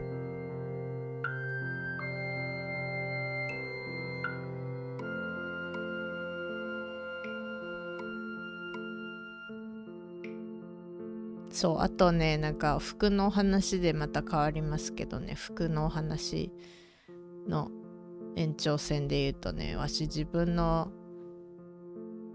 デザインした服じゃないけどなんて言うんだろう、グラフィック T、 自分多すぎるとか言いながらね自分のなんかイラストとかねなんか載せたシャツとか出してみたいなっていうのはある。まあいつやるの、いつやるんだろう、どのぐらいの優先順位でやればいいのかがまだわかんないけど、なんだっけ、最近聞いたのは需要がないと思ってもあったら需要は生まれるからって聞きましただからなんか今特にそういうのなくてもいいって自分、まあどうなんだろうわからんけど、そしたらねもしかしたらそう思ってるのわしだけかもしれないから、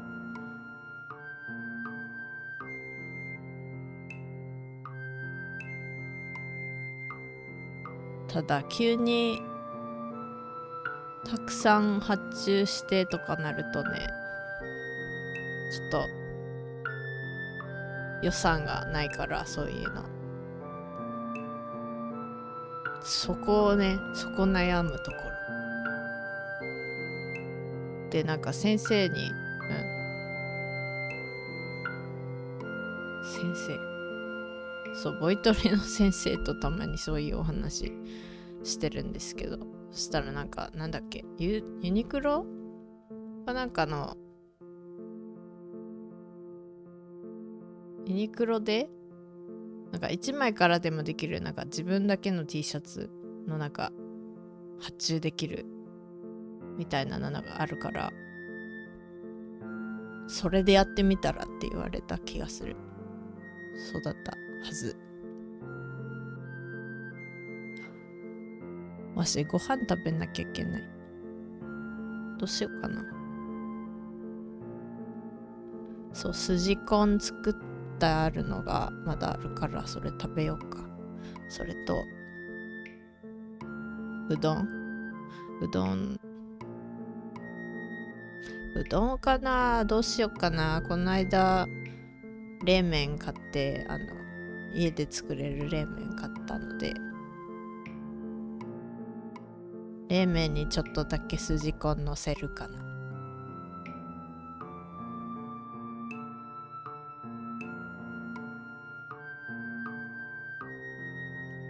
あんまりペコペチペチやってたらね、本当にこれあとついちゃうのかな。大丈夫かな。あ、でもこれわし9時間やってますけど、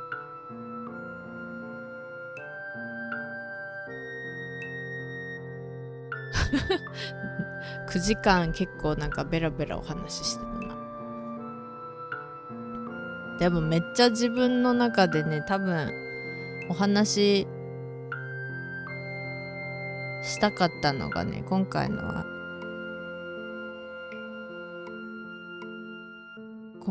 はやっぱりあれかな、ノンバイナリーのお洋服の話だったな。そう。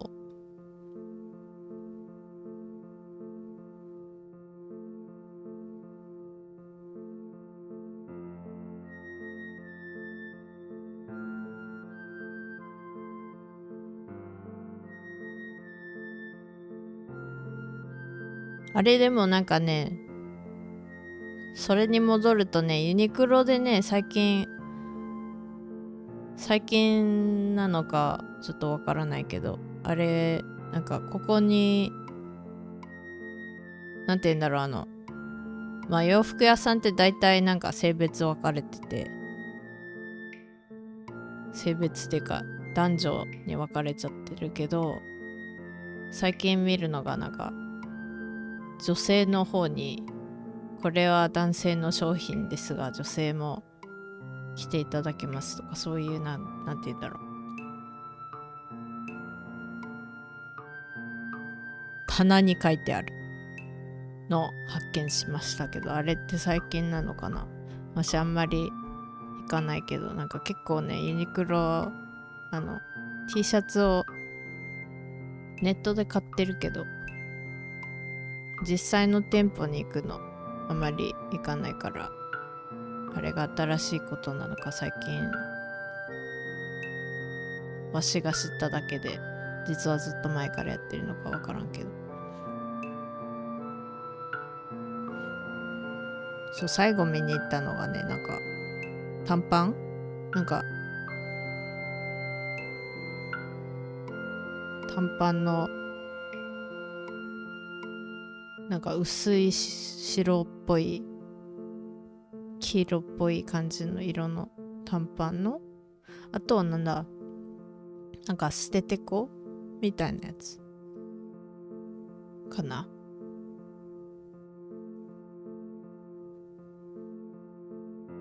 捨ててこ、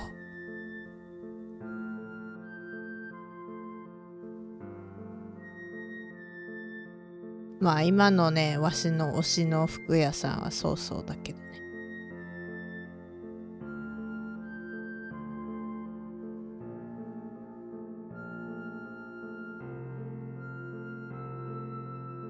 この間京都行ったからね、京都の店なんですけどもとは。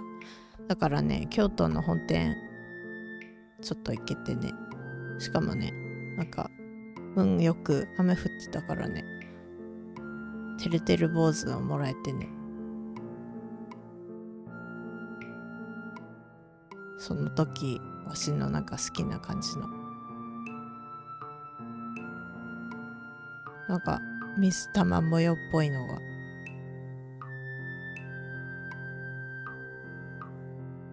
そうケイだっけ。なんか一見メンズなんですが、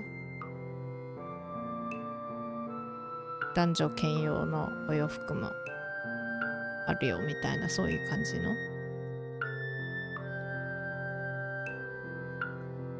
でね、そのパンツがね、めっちゃいい感じ。あと柄が可愛い。柄がなんか、私が持ってるのってなんか水玉のなんかパッチワークっぽいやつと、菊の花が大きく描かれてる感じの紺色ベースのやつなんですけどね、なんかめっちゃおしゃれだけど着やすいし。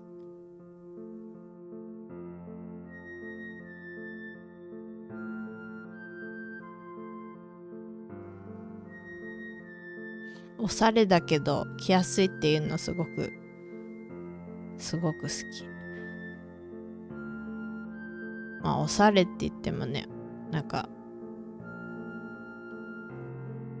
似合うかどうかはまあ感覚があれだけど、私は和装系カジュアル和服っぽいの好きだから、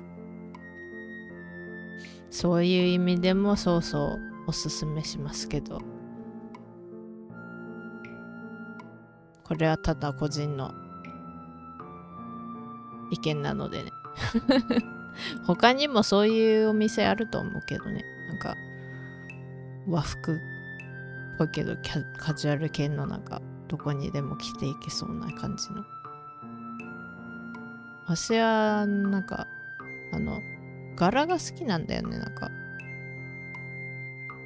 柄も好きだし、なんか素材も好きだし、作りも好きだし。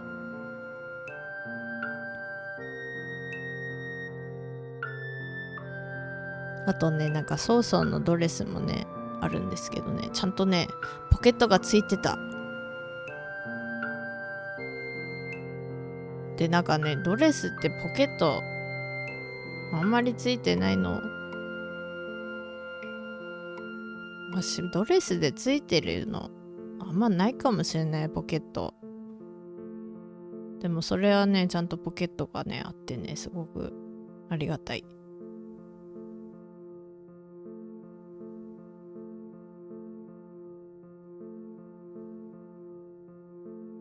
そう、それかな。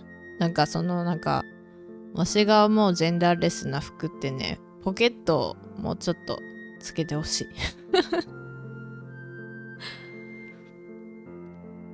なんか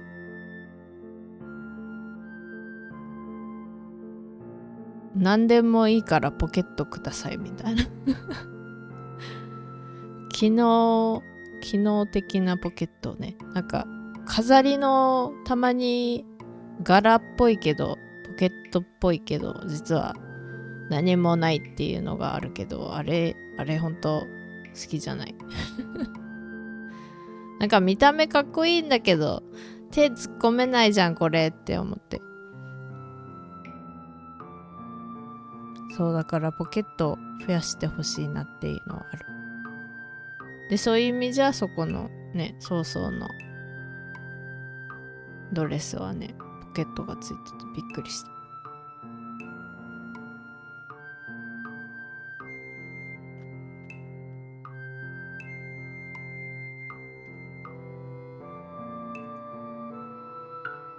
There's like this, so I'm a big fan of like Japanese style casual clothes, and there's a brand called So. And I went when I went to Kyoto for a bit, and I got to see like the actual stores. And they have really nice clothing that is made up of really comfortable fabric, but also like they're kind of like they're pretty and also practical, which is nice. So I was surprised that they have dresses with, you know, functioning pockets. That's like one thing I feel is missing on a lot of dresses. But then again, I also like things with pockets. I use pockets a lot, so yeah, I think the clothes that, you know, are labeled as like women's, that I have at least, tend to have no pockets in some. And it's like, it's so weird because I'm like, where do I put my phone? Where do I put my keys? Where do I put, you know, where do I put my wallet? But that was nice that they actually make dresses with pockets. I think I actually recently found a skirt that had a pocket. It was weird that it was only one side and not both, but at least it had any pockets at all. I'm like, a skirt with pockets, that's nice. Yeah, I got into that because I was talking about clothing and how I have too many graphics t-shirts.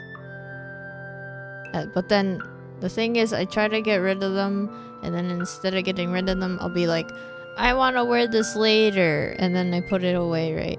And then I put it back where it belongs, and then I never wear it again. And then I keep doing that with a lot of stuff. Or sometimes it's like that the clothing, the piece of clothing that I have is relatively rare. And what I mean by rare is that the way that it's made is very unique or something. So then I'm like, oh, this might be something I want to wear tomorrow. But then I don't wear it. And then there are other ones where I haven't gotten rid of them because I will definitely wear it. But I need to make a big, you know, I need to take out all my clothes. I need to like actually sit down and just put them in piles of, I will wear this tomorrow, I won't wear this tomorrow, and then like, you know, I will wear this 2 days from now or something. And then there's like one pile that I have in a bag right now that is probably gonna actually be sent away, because unless I think of any way to make it into something else that I want, like I have one thing in that pile that I might just take off the patch from, because it's like a really cute patch, but the rest can probably be recycled. And you know, I put it there and put it away from everything else, because if I do touch any of those clothes within a month, I'll keep it. But then if I don't, I can, you know, I can say for sure that I'm not gonna touch it anymore. Now I have to do that for other ones too. I'm pretty sure I left out that pile for a month and I haven't touched any of it. But yeah, it's kind of strange doing that, but at the same time, at least I know that I haven't touched those things in a while. But you know how sometimes you come back to something and you're like, oh, but you really like this. I really, really like the, you know, sometimes I have moments where I go back into the pile of, this is definitely something I'm gonna get rid of, and then I go, wait a second, why are you here? How did you get here? And then I put it back into the, back where it used to be. But then I do that too much. I mean, sometimes it's because there's sentimental value. And then I forget. And then I come back to it and I remember. But then other times it's just that I feel a certain way about it. And then I want it back. But then I need to know. It's usually not a really good sign. Like if I can look at it and immediately say, oh no, this isn't going anywhere, I'm gonna wear this like right now, I can keep it. But if it's, if I take a couple moments to think about it, it probably means that I'm not gonna touch it. But yeah, it's something I have to think about and do.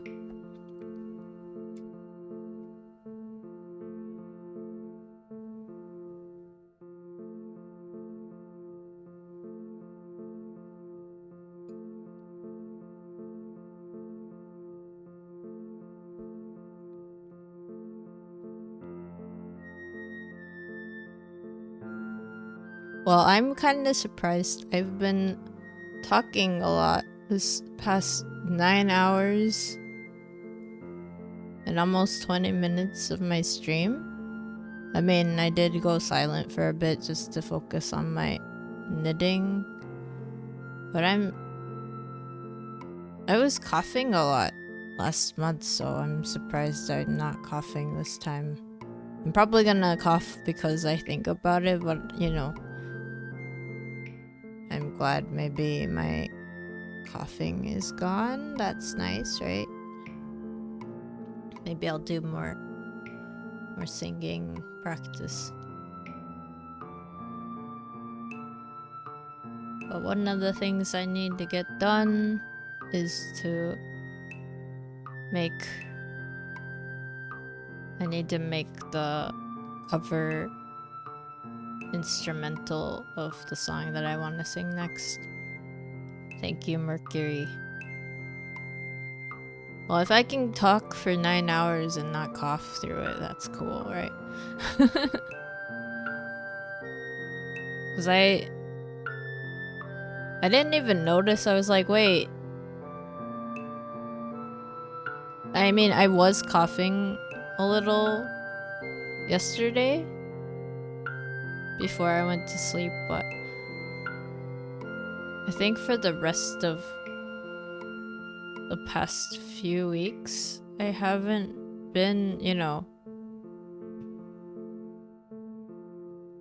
coughing in the way that I was in June and early July, so that's a good thing. Also, I do want to start doing karaoke streams, but I need to figure out how to do those like without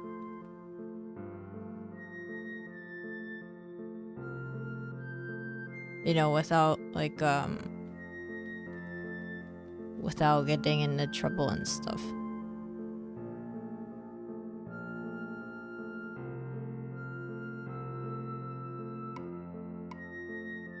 I'm still like I know that I have to make sure my mic and then the sound from the music is going through a certain way, but then also like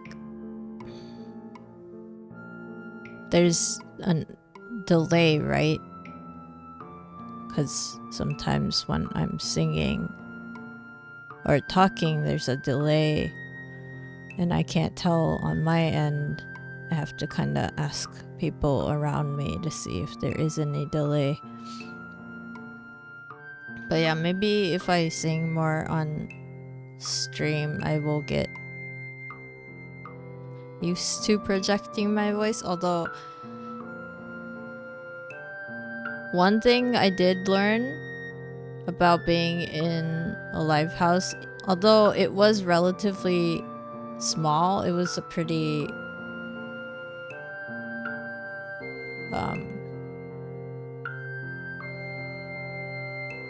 small bar, but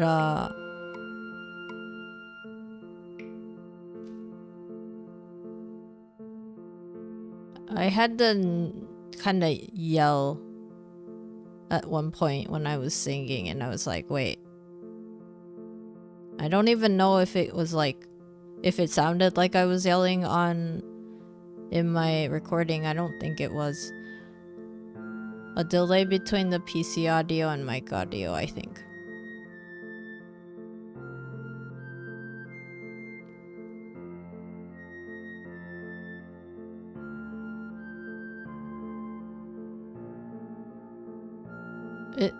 It's the PC audio and mic audio, right? Because if they're in sync, then I don't have to worry about, you know, singing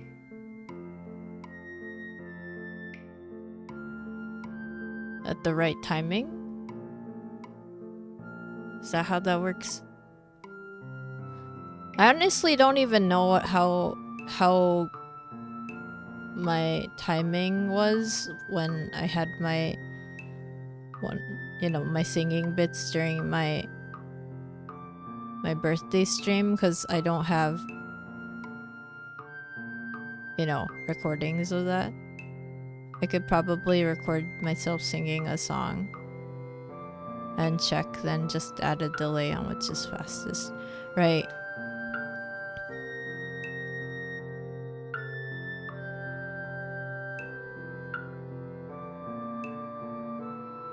That's true. Does that show up the same way on stream? If I record through OBS, is it okay if it's the same delay, or does it actually get more delayed on stream? Because if it's the same, then I can just record myself and then fix the delay. It's the same. Okay, then I will try that.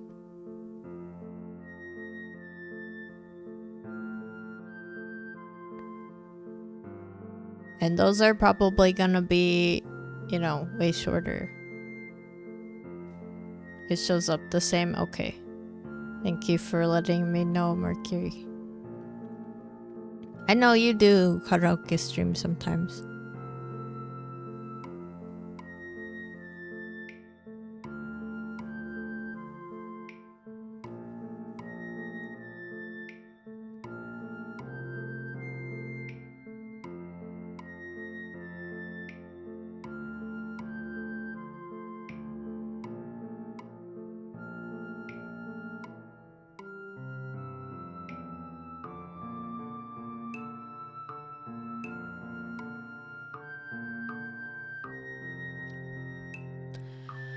Yeah, singing is fun.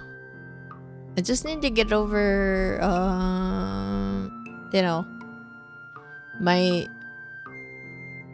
I think one of my inhibitions is like that I want to sing well, and in a weird way. I mean, this is something that my voice trainer also said, but people who want to sing well tend to actually not do as well as people who are just singing casually, just because they're more aware of what they're doing and not just letting themselves be, you know, how they are naturally, if that makes sense. So I need to get over my, I guess, perfectionism to some degree. I have a little bit of that.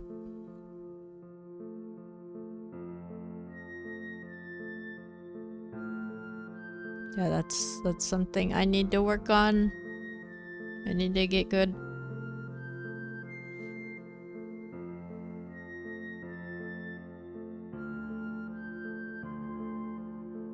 Yeah, I need to get over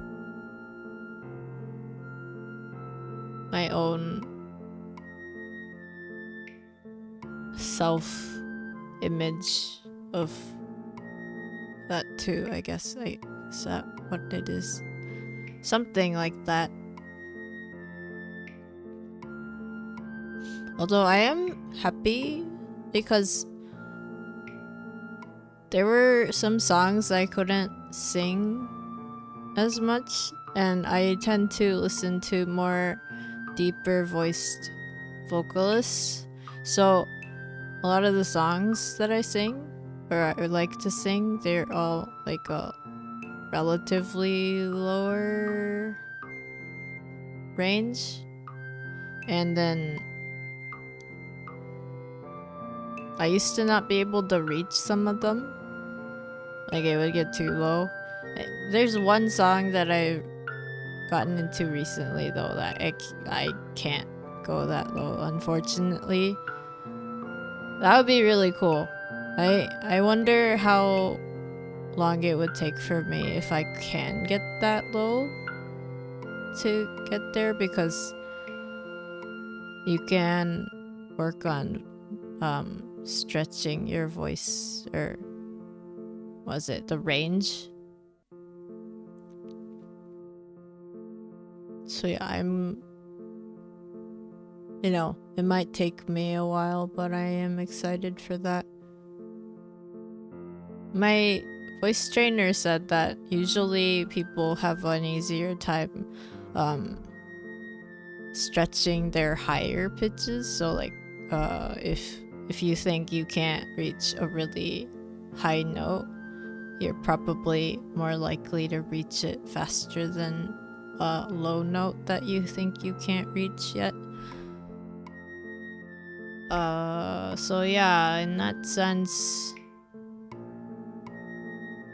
I am excited because I think that helped a lot, especially with the song that I sang more recently. Oh yeah, I will link it if people, I don't know. Actually, I don't know how many people have seen it, but I'm not gonna play it on my stream because I am still self-conscious about it, but if you would like to check it out, I will link it.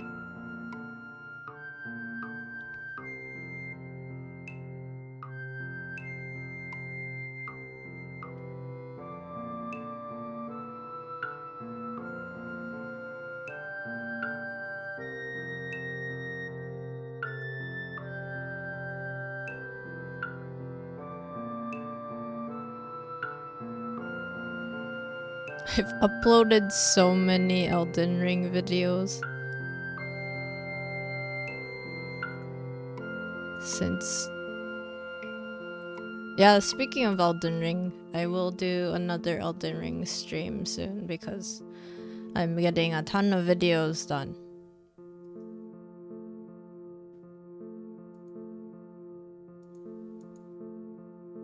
But that is the link to my singing. That's like... That is my very first... That's my very first cover song, I think. Yeah.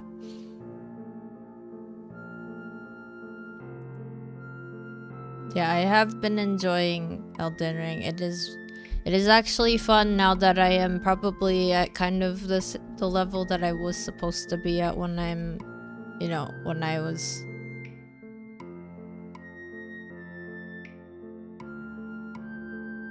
Also,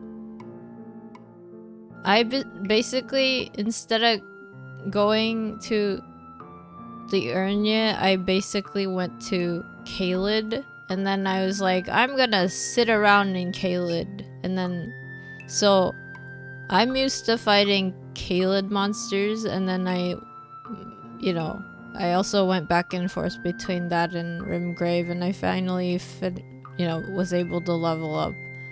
I did go around the lake a little bit, but then It's only more recently that I got through the academy and everything, so I'm like, man, everyone gets, you know, sliced like butter. And I'm like,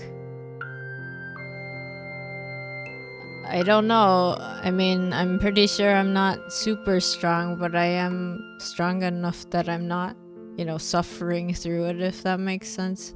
So that is where I'm at. I am having fun. I'm not, you know, dying every single monster I meet. Although, you know, I still don't like lobsters and crabs.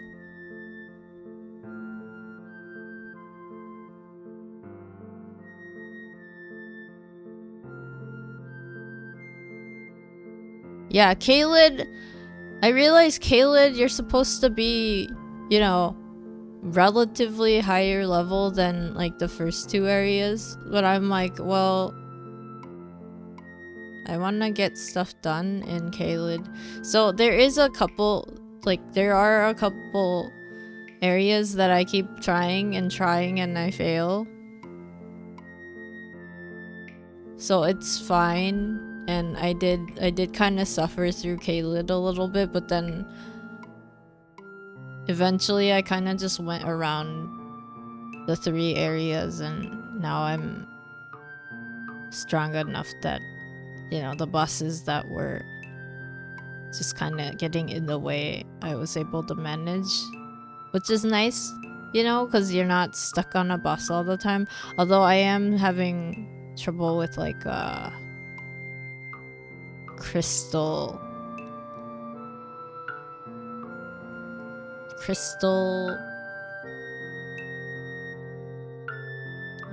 warriors. I don't know what they're called in English.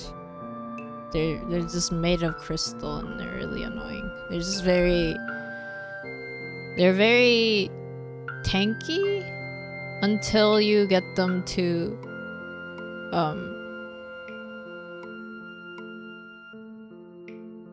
like wobble over, and then suddenly they lose their high defense.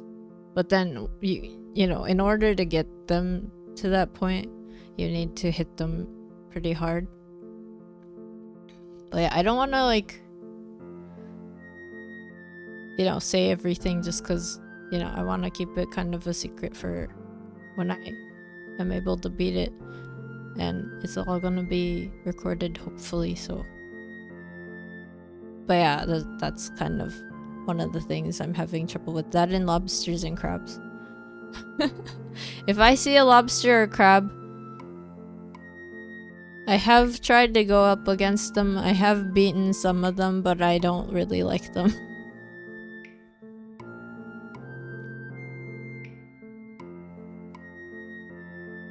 Yeah, why do the lobsters hurt? Why do the crabs hurt so much? It's because they're too quick. They're so much quicker than any other monster you really actually fight.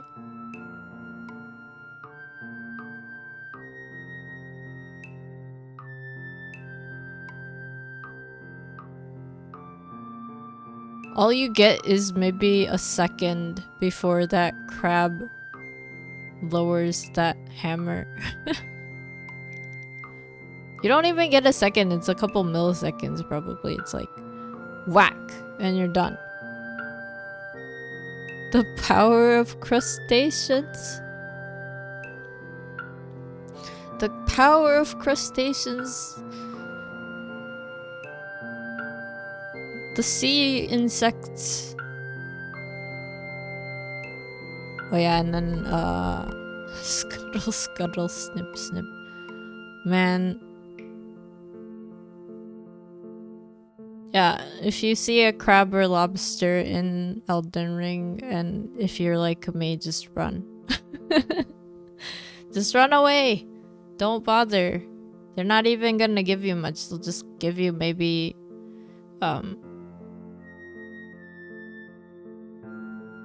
lobster brain. I actually don't know what they're called in English, so I don't know. Kanimiso. But actual crab stuff is tasty in my opinion. Although, you know, the item that you get for them, I still don't actually know what you use it for or what you can craft with. But I also don't have all the recipes yet, so maybe it's just in another recipe sheet or something I just don't have yet. Yeah, some items I keep getting and I just sit there not knowing what it's used for. That or I find out what it's used for, you know, once I get the recipe books or whatever. But then I don't need it. And then there's some items in game that are, you know, they don't respawn. They just go, oh, you picked it up. Well, that's the end for you. That is all you get. I mean, I understand that for, you know, boss stuff. Like, I kind of understand that you can only get one of Godric's thing or one of whatever else demigod that you fight, right? I get that. But then sometimes it's just an item that you use for crafting and you can just never get it again once you pick it up once and you use it. And so many times have I used an item in vain because I would just go up against the monster trying to use it and then it would kill me, so then I lose that item forever. At least the ones that I'm using and I use usually are not ones where I can't go get more ingredients for. The little like floaty jellyfish butterflies. I don't know what else to call them. They're transparent, translucent. Oh wait, the lobsters give you one of the items that you can put it together with, and then it gives you a buff, I think, but I haven't used any of the buffs yet. And then I think one of them is an item that you have to use for if you want to get rid of scarlet rot. And then yeah, I think so far it's like a twig thing. It's like a red twig that's in K-Lid that you can only get once after you pick them up, and then that's used for getting rid of scarlet rot.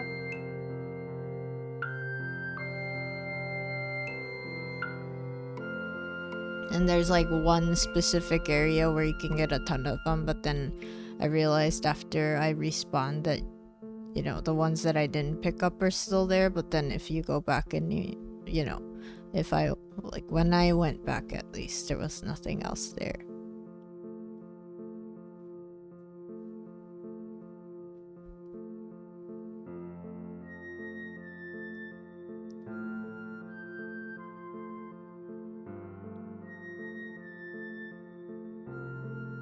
Is that what they're called?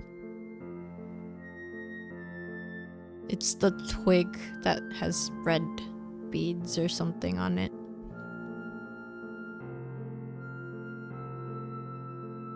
Maybe that's what it's called. Yeah, and then one of the descriptions just says it's a rare find.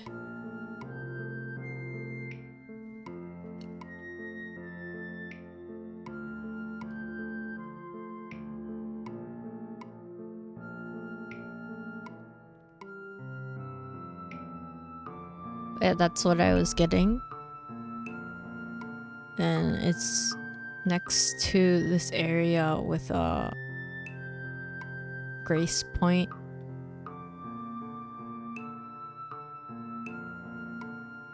And there are a ton in one area, but then once you pick them up, they don't come back.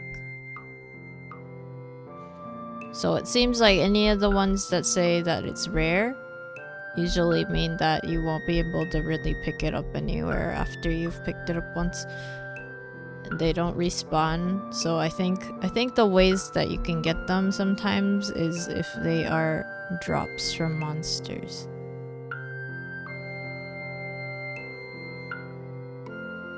But I don't really know what that drops from and if there is anything that drops those. Meanwhile, so I've been to those caves underneath 2 areas, I think. And I have so many of the like sparkly herbs that have dude on it, and then they can be used for making the shiny stones. I have so many. I got 500.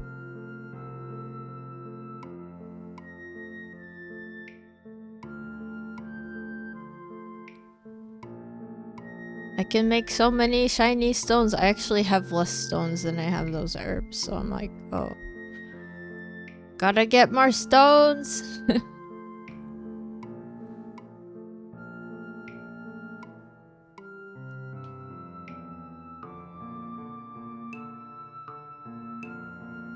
Oh yeah, and then one of the reasons why I have been able to beat a lot of the more recent bosses is because I found one summon that I really like.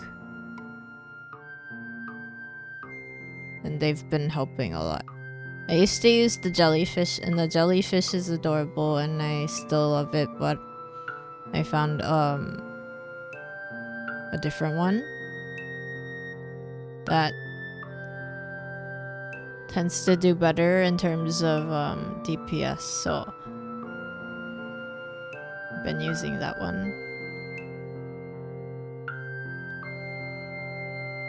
So they've been my travel buddy, at least where I can summon them. They do cost a lot in FP, but then I have enough to... When I got them, I had just enough to summon one, so I was kind of excited. I didn't have to worry about doing too much increasing of my... What is it called? Magic? Like I already had enough magic. So that's cool.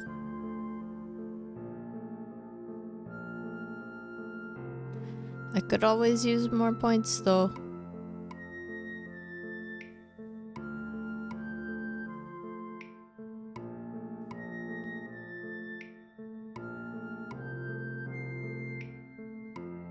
You know, some of the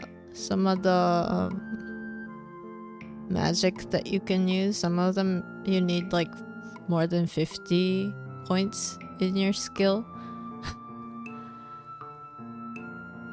Not yet. I can't get there yet. I haven't gotten enough levels to want to do that for any skill. But yeah, I'm not dying immediately. Well, sometimes I do. Sometimes the monsters can be pretty mean.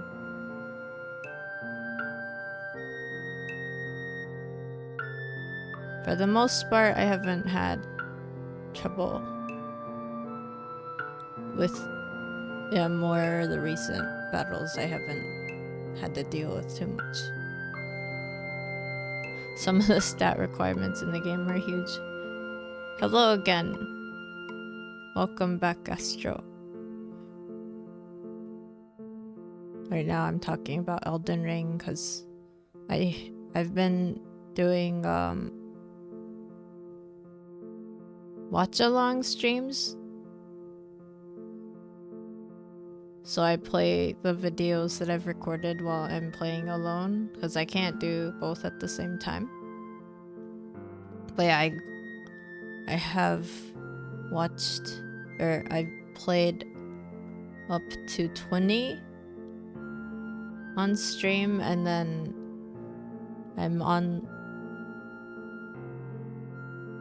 I have 49 total, so I still have more than... I almost have 30 more hours of footage. So there's gonna be more Elden Ring watch-along streams in the near future. Yeah, it does help because I have raised my stats enough that the game isn't too punishing. At least not yet. I mean, it was, and then, you know, maybe it will get harder again, but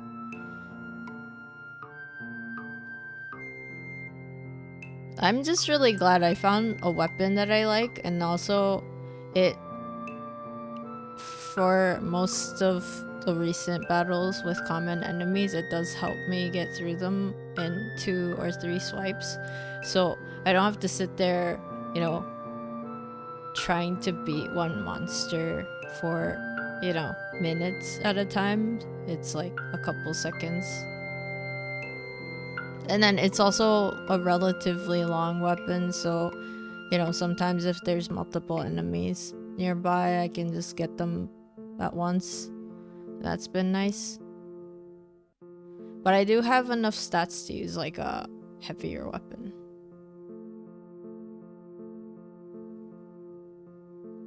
The sacramental buds, the items you said, that I said didn't respond. White twig with red growth. Yeah. Or at least like when I picked them up, they didn't come back when I reloaded.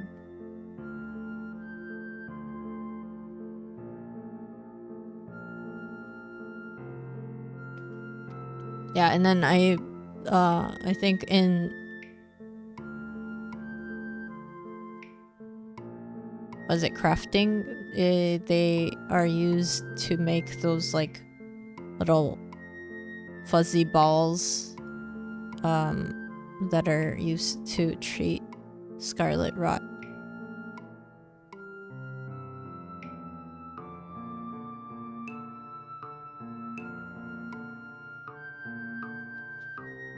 At least that's what I thought.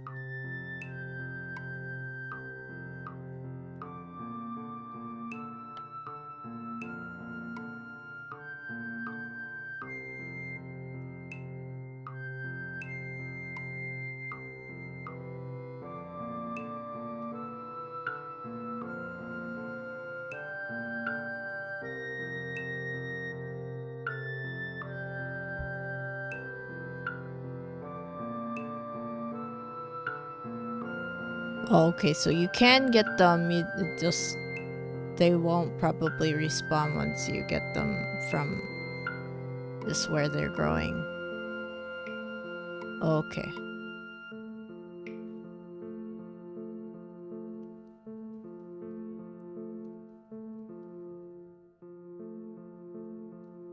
Then it's probably the same with like all the other ones that say they're rare.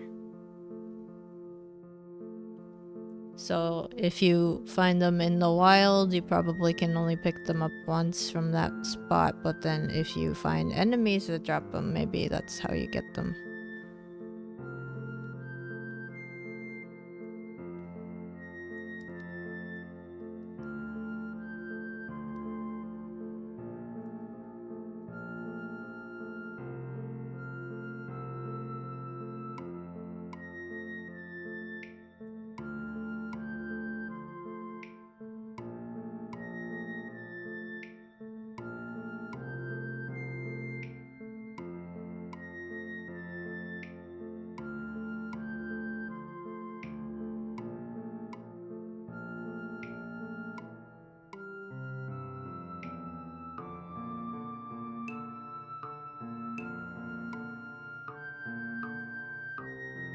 But yeah, that has definitely helped me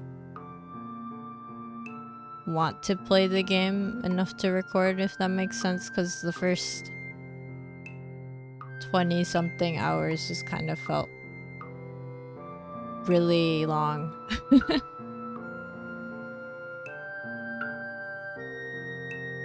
It is very strange that you need to farm for those things, yeah. But then again, I guess that's, you know, their way of making it hard for you, right? It makes sense that that's how it is in their games. But it also, you know, if you're playing any other game, it probably wouldn't make sense. And, you know, you go to Caelid, you get Scarlet Rot all the time. Then you only get what? Maybe 20 of those, twigs? The buds or whatever? From one area, and that's it. I mean, you know, they're scattered around the map, so it's not just, you know, that specific spot that I'm talking about, but at the same time, you know, I guess just don't get it. Don't get rot. Don't get scarlet rotted.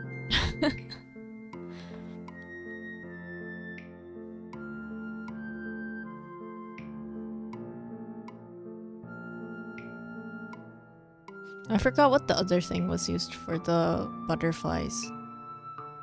The ones that are translucent. I forgot what they're called.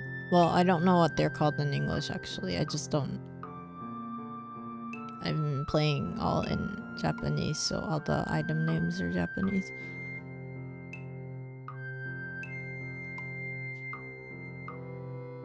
Just don't walk in swamp.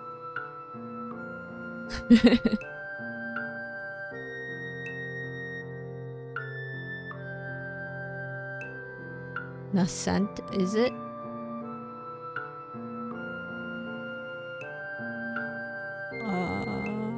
There are a few translucent ones. I don't know. At least in the Japanese, they kind of have the same name as the kidney-looking things that you use to redo your stats.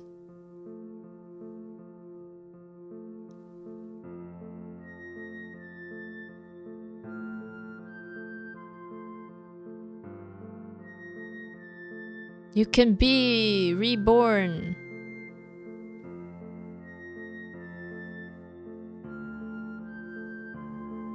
Yeah, I don't know why, but they're named the same in Japanese. I don't really know if that's the case for English.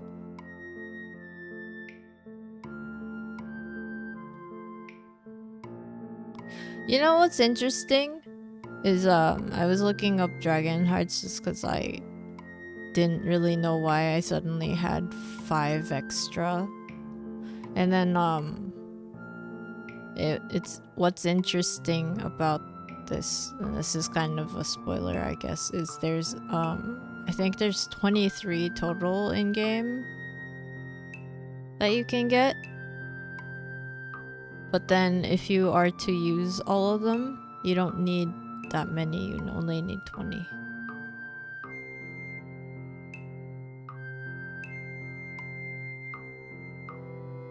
So then, like, why do you need those? Why do you need those, like, you know, what about those three hearts? Oh yeah, so yeah, that was why. There's a really big one.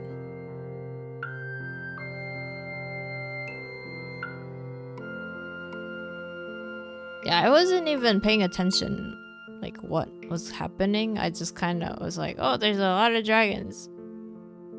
That's cool.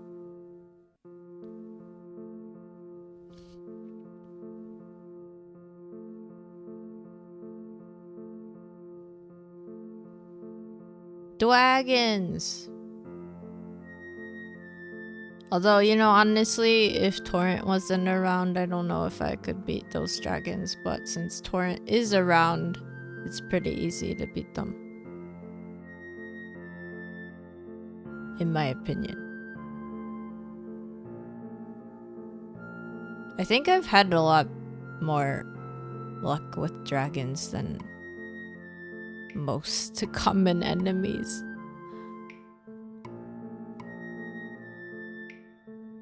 That's sad.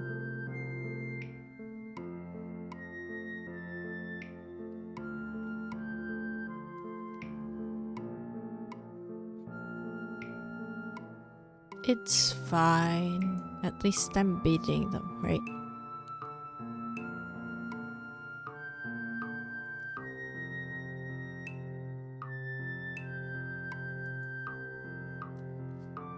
But yeah, it's been fun playing Elden Ring. It is fun. It was really depressing in the first bits that I was playing. I don't think I was very efficient with my runes either in the beginning, so I would get a lot of runes and then I would just lose them and then have to start again to try and get them more. And then, you know, I forget to level up or whatever, and then I would lose them again, and that was kind of the first 10 hours or so. Also, you know, most of the game, unless you know exactly where to go, it's a lot of just exploring and figuring out if there's anything around the corner. Which is fun if you like open world games like that. Classic, yes. Classic Soulsborne cycle. You get all those souls and you get all those, you know, things, and then you go, oh, you did. Goodbye. Yeah, I still lose my runes even now. It's fine. I think the most that I've lost in one go so far is 15,000 or something. Maybe even more actually. Maybe it's like 20,000 at once, just because I couldn't retrieve some of them and then I just didn't bother going back again. So they're just sitting around the boss that I was trying to fight.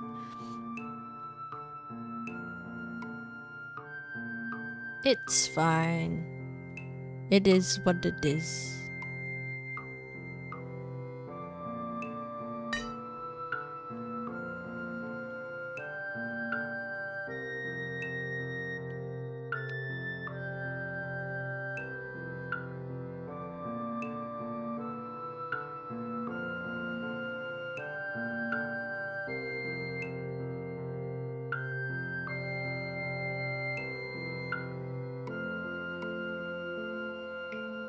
At least you pick up a lot of, you know, random bits of runes.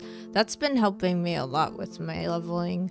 So I'll have a bunch in my pocket or whatever, but then, you know, I don't have enough to level up. So then I check and see if there's any in my items.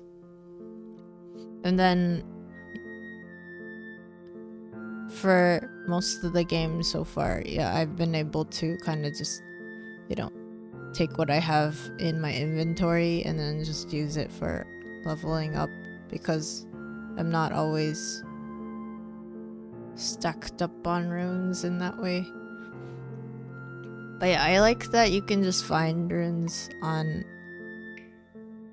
enemies, but also, you know, while you are running around the map, at least you get runes also. You're not just like runeless all the time. Unless you're like me and you just use them all up or something, but you know.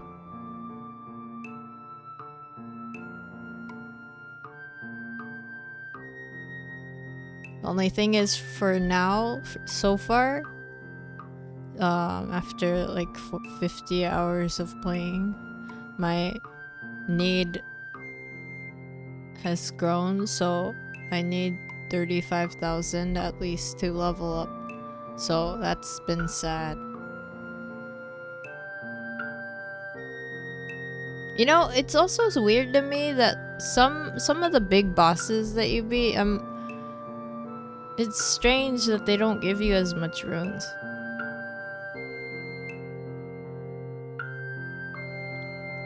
I think I've gotten the most runes from dragons.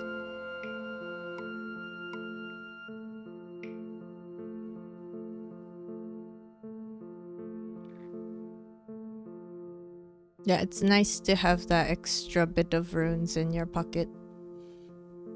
And you're like, oh yeah, I picked this up, it is worth 3,000, and then you use it so you could just, you know, if you have enough of those, you'll add it up and you have enough to level up. Alright, sometimes maybe you're trying to buy something off of someone, right? And then you don't have enough runes, you just look and see your inventory, maybe you do have enough.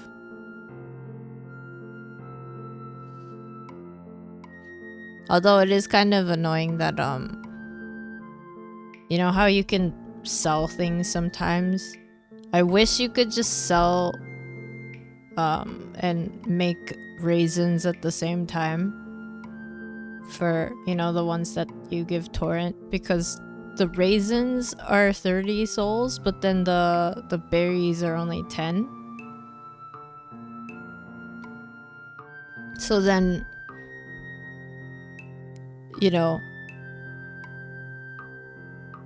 you have to like fill up on the raisins first before you can sell them. I mean, that's one way you can make money if you have a ton of those berries like I do. But I'm like, why is it 30 at a time? I get it, you can only have 30 at once, but I wish I could just make a whole batch and then just still be able to sell it, you know? That's just me. That's like a really small, tiny thing though. Some of the dragons are really tough. Yeah.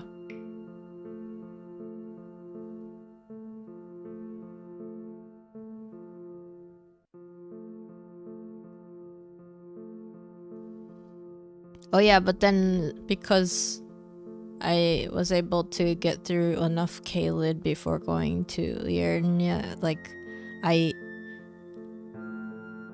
it's so weird going back there and then just, you know, fighting things and then they're not so tough, so yeah, like I said, it's just, I mean, as long as I'm making sure I'm not getting hit by their combos, right, I can usually beat common enemies in either 1 or 2 hits, so it's been nice. Things go faster than it used to. It's nice. It used to be super time consuming just to beat one thing. I mean, I'm still, you know, not too far in the game, I think, so I probably have a lot more to go, a lot more things to discover. I'm almost at the 50th, you know, recorded hour. Technically more because some of the recordings just didn't record properly, and there's a lot of progress. Yeah, progress has been made. But yeah, you know, I think Elden Ring's a good game for me because at one point I was struggling so hard that I didn't want to keep going, but at one point I went past that and I was like, okay, I'm gonna focus, and then I was able to make sure I can get enough runes for myself, I can get the right items for me, and it's been fun. I mean, the only thing I guess that's sad is that I have been reading spoilers just because I do have to kind of, you know, make sure I'm not doing nothing in some of the videos, so sometimes I look up things and then that leads into other spoilers, but it's fine. if I'm at the lake and Kaled, you wanna say I'm about halfway? Even more if I want to explore the full game. Yeah, that's what I'm trying to do, is like I'm trying to make sure that I got every single thing I can get from Rimgrave, and then also, you know, I'm still in the middle of Kaled. And then also the lake that has a funny name. It's been fun though. But sometimes with some games, I think, well, this reminds me of Pokemon Legends Arceus, but like the last boss fight is just suddenly way harder than I expected, and now I just don't even want to play. And trying to level up in that game is a lot harder than just like other Pokemon games, in my opinion, because in other games you could just go into grass, you know, find grass patches, just like walk around a bit, and then you can encounter a lot of Pokemon that maybe are at high levels. But then in Arceus, they're, you know, they're roaming around as symbols. I mean, not symbols, but they're actually there, right? So then if you get rid of that one, then you have to like reload just to get the same thing back. And there are certain Pokemon you can fight for XP. I think Chansey is one of them. But it's just really annoying. I want to just, you know, sit in one spot and just grind if that's, you know, if that's the case. Games that make you grind out of nowhere are weird. I mean, I don't know. I think I also picked, you know, Pokemon that I wanted to, like, so the Pokemon I started with and did most of the game were actually all kind of weak against the last boss's Pokemon, so it was really frustrating that. Also, the last boss, I think their Pokemon are above level 65. So if you're not up to that level, and I wasn't, I think my party was generally around 50 when I got to that point.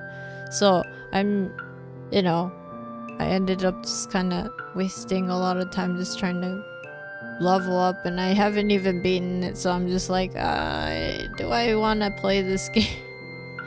I like Pokemon, it's fun, but yeah, that's the only thing I miss about the other Pokemon games, is that, you know, I kind of wish they still had little patches of grass, if that makes sense.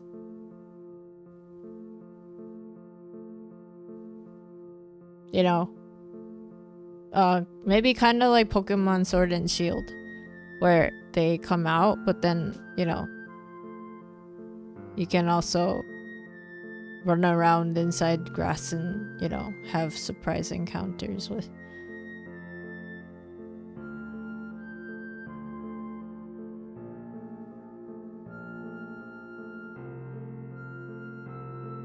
But yeah, that one, I'm stuck. And then I'm afraid that I'm gonna get stuck on Hades because I haven't been able to beat Hades yet. Exactly. I just want like one area where I can just run around in circles. It can be end game. It can be end game, so it can have like, you know, harder Pokemon or whatever, but I wish that was like kind of a thing, especially if they're just gonna have like a boss that has suddenly, you know, high level Pokemon. I'm still sad that my team was pretty much just all type killed. Because I think the last boss's Pokemon use a lot of ground type attacks, and my team is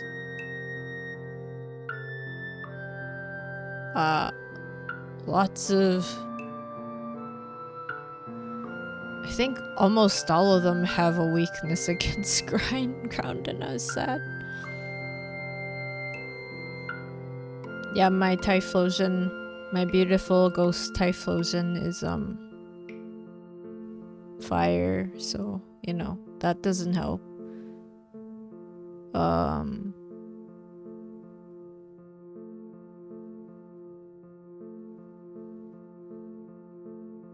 And then Dialga that I picked. Steel types are weak against ground. Yeah, so that didn't help. I also have a poison type, poison Stunky.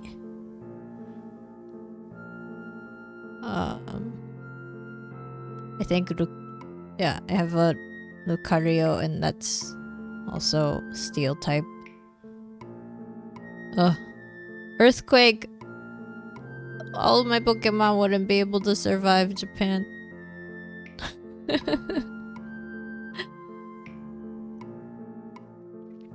Yeah, and then I have my Snorlax, and I have my Zoroark actually, and then that's it. My Zoroark and Zoroark, well, in Arceus they're normal and ghost type, which is a really cool combination, and it's really great for most types, but then, you know, they're not really good against physical attacks, I think. So wait, is Earthquake physical? Actually, it's something else. I think they're really weak against ghost and dark type, I think. But yeah, I think the boss has a dark type in their team also, so I can get type KO'd. And then Snorlax, I think my Snorlax is just too low in level that, you know, despite having really high HP and stuff. And also Snorlax is really bad with special attacks. Why did I pick my team? Why did they make this game this way?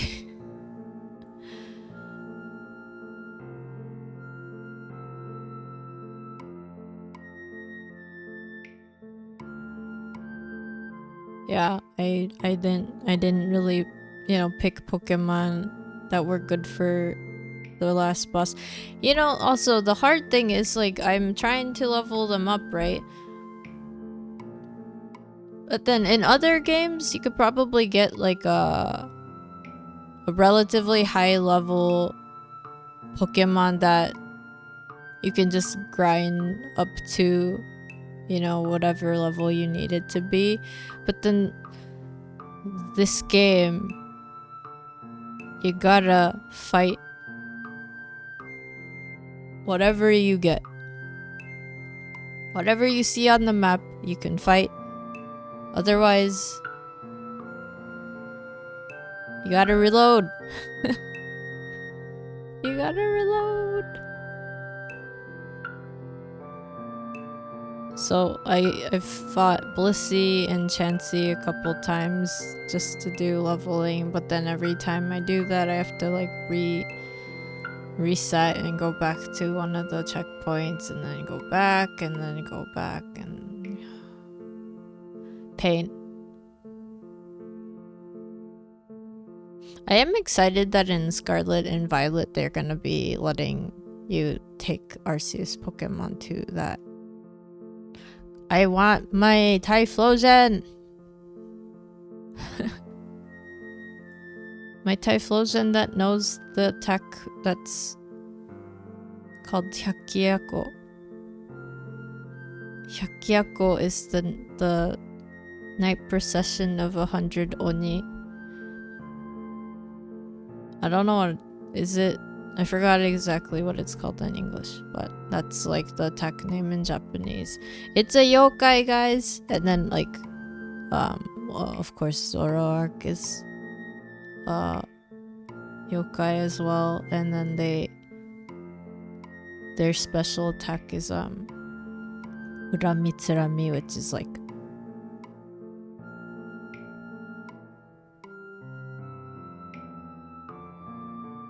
what is it? What's the word for that?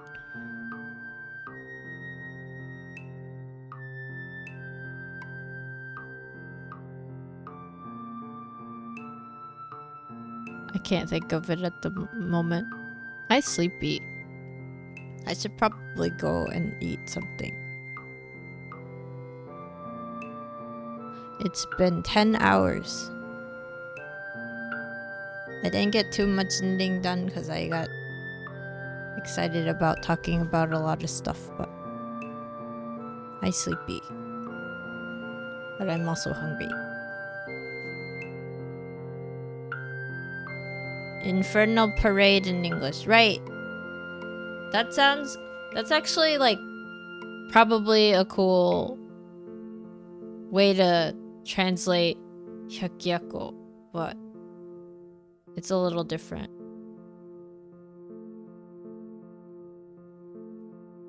But yeah. It's a handsome attack. I mean, I don't know. I just really love the design that they went with for the Hisui region. Typhlosion. It's cute. It has like droopy sad eyes. Not sad eyes, but sleepy eyes. It's like droopy ears. There's a whole ring around its neck. And not just in the back. There's a little tail that's all like wispy. Night Parade of 100 Demons. Yeah.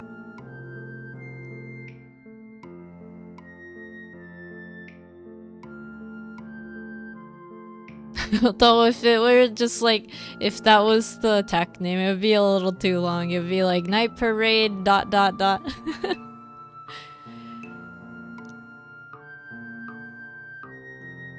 But yeah, I do like it. It's the yokai reference. Yeah, speaking of the Night Parade, my tag for my past streams, I'm using Hyakiyakai, but instead of Yako, which is parade, I made it like night party, because that's what we have in Utsuyo. We have night parties. Actually, my servers also Hyakiyakai.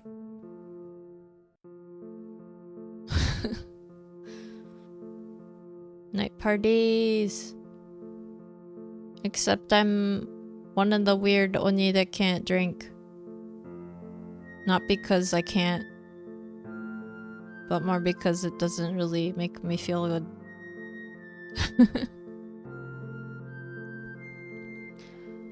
おねんねしないとというか、おご飯食べないといけないので、そろそろ切り上げるよ。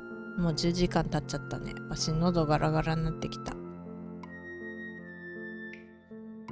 エルデンリング進んでるので、またね、エルデンリング同時視聴配信やろうと思います。まあ、いつになるかはわからんけど、多分今週もやるよ。とりあえずね、終わろうか。やばい。来てくださった方の名前全部呼べないかもしれない。ちょっと待ってね。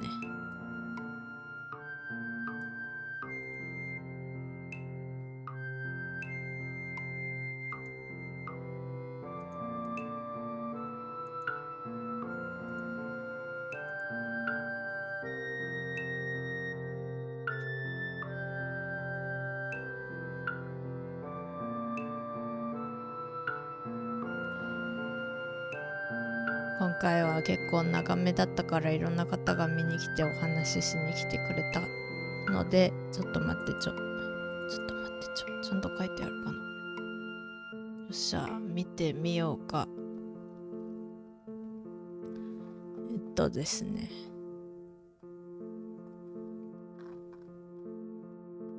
とりあえず最後までご視聴ありがとうございます。めちゃくちゃお話しした。結局ニットはまあ進みましたけど、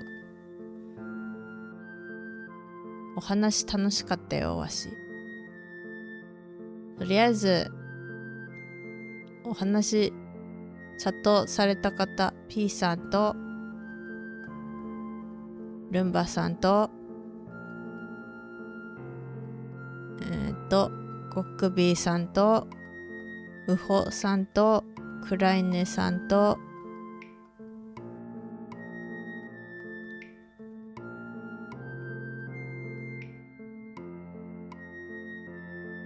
そんなところですかね。日本語の方、あれ H2B さんもお話しされてたね。ありがとうございます。あとはメルセンで来てらっしゃる方もありがとうございます。アーカイブも見てくださってる方ありがとうございます。視聴ね、なんか YouTube の方はね、やっぱり配信者さん多いっていうのもあるし、動画載せてらっしゃる方が多いからね、あんまり見れないんですけど、ありがたいです。あんまり見れないっていうか、見ていただけないっていうのがあるので、見てくださってる方はありがたいです。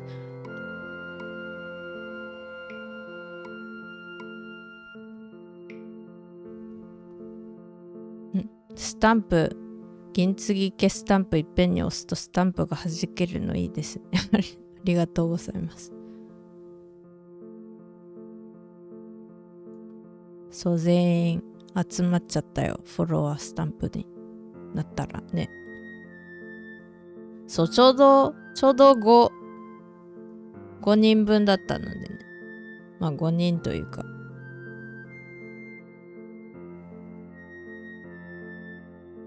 了解ですけど。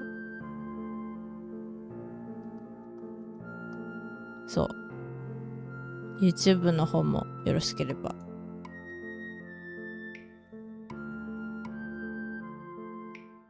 あ、間違えた。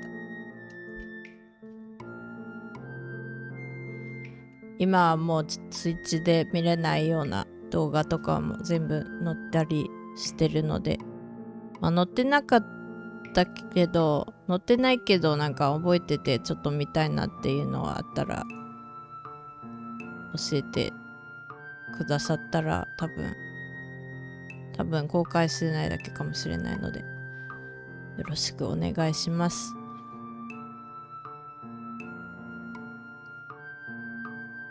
Anyway, thank you for joining me today in my knitting stream. I didn't get too much done, but I did have a lot of fun talking to everyone who came by today. So I will call out who had chat with me. Zero, thank you for hanging out. I'm like going back in the log. Thank you, Mercury, for I think you came here and then went to bed and then came back. But anyway, thank you for hanging out and being here. Thank you, Fira. Thank you.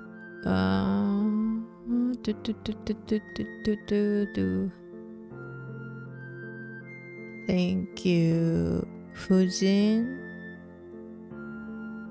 And thank you. Arara?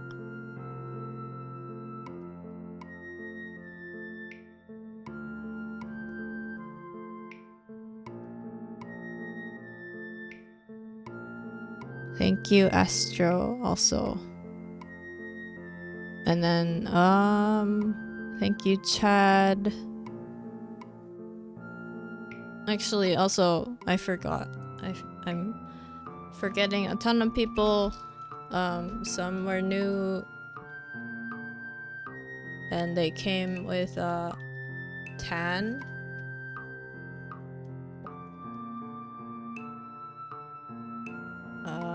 Tan raided me, so thank you, Tan, also for the raid and hanging out.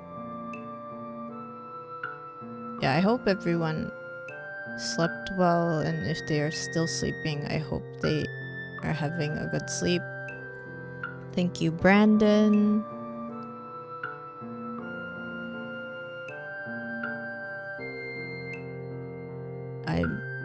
Thank you. Why do I exist? EXE. Thank you, Facepalm. Thank you, No Name. Thank you, Wise. And then I think thank you, Mars. And I believe that is everyone who came in chat today. Yes, and then of course if you are lurking, I appreciate your company as well. I hope maybe some chatting in the future, but no worries if you like lurking, because I understand. Yeah, I think I got everyone. I hope I didn't miss anyone, but anyway. Yes. That was it. Thank you for also, if you are watching this in a video, maybe even on YouTube, thank you very much for doing so, because I appreciate any views, honestly. And YouTube is such a big place. Yeah, I was like excited because someone's been watching some of my videos even for, you know, a few minutes at a time, and it's always kind of nice to know that there is someone out there who is watching over there.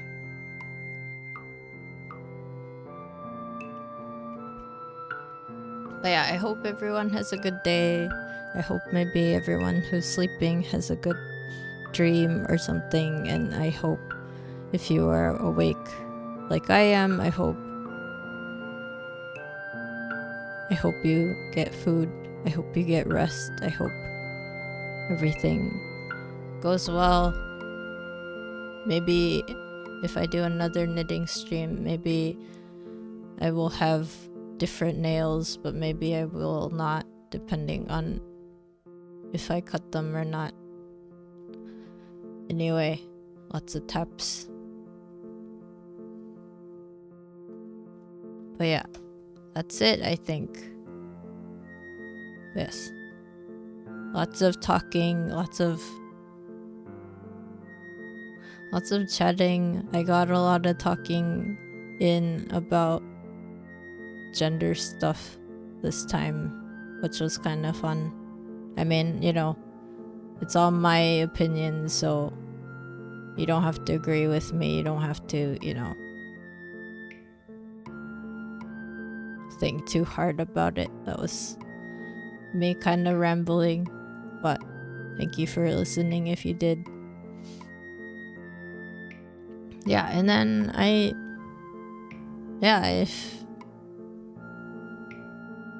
if you had fun, maybe I'll see you in the next stream or video.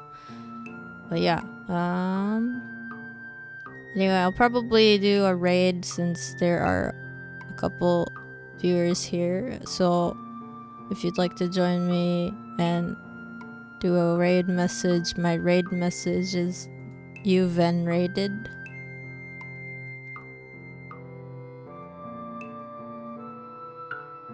But if not, no worries. I will see you later. まあこれからレイドすると思うんですけど、もしよろしければ今書いたメッセージをレイド先で書いて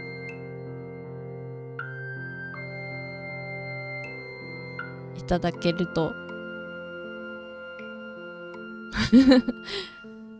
面白いかもしれない。でもそうでなくても大丈夫なので、まあそうでなければ、次の動画か配信でお会いしましょう。それではベンでした。Good night, this was Ven. Bye bye. Bye bye. Bye bye. Bye bye. Bye bye bye.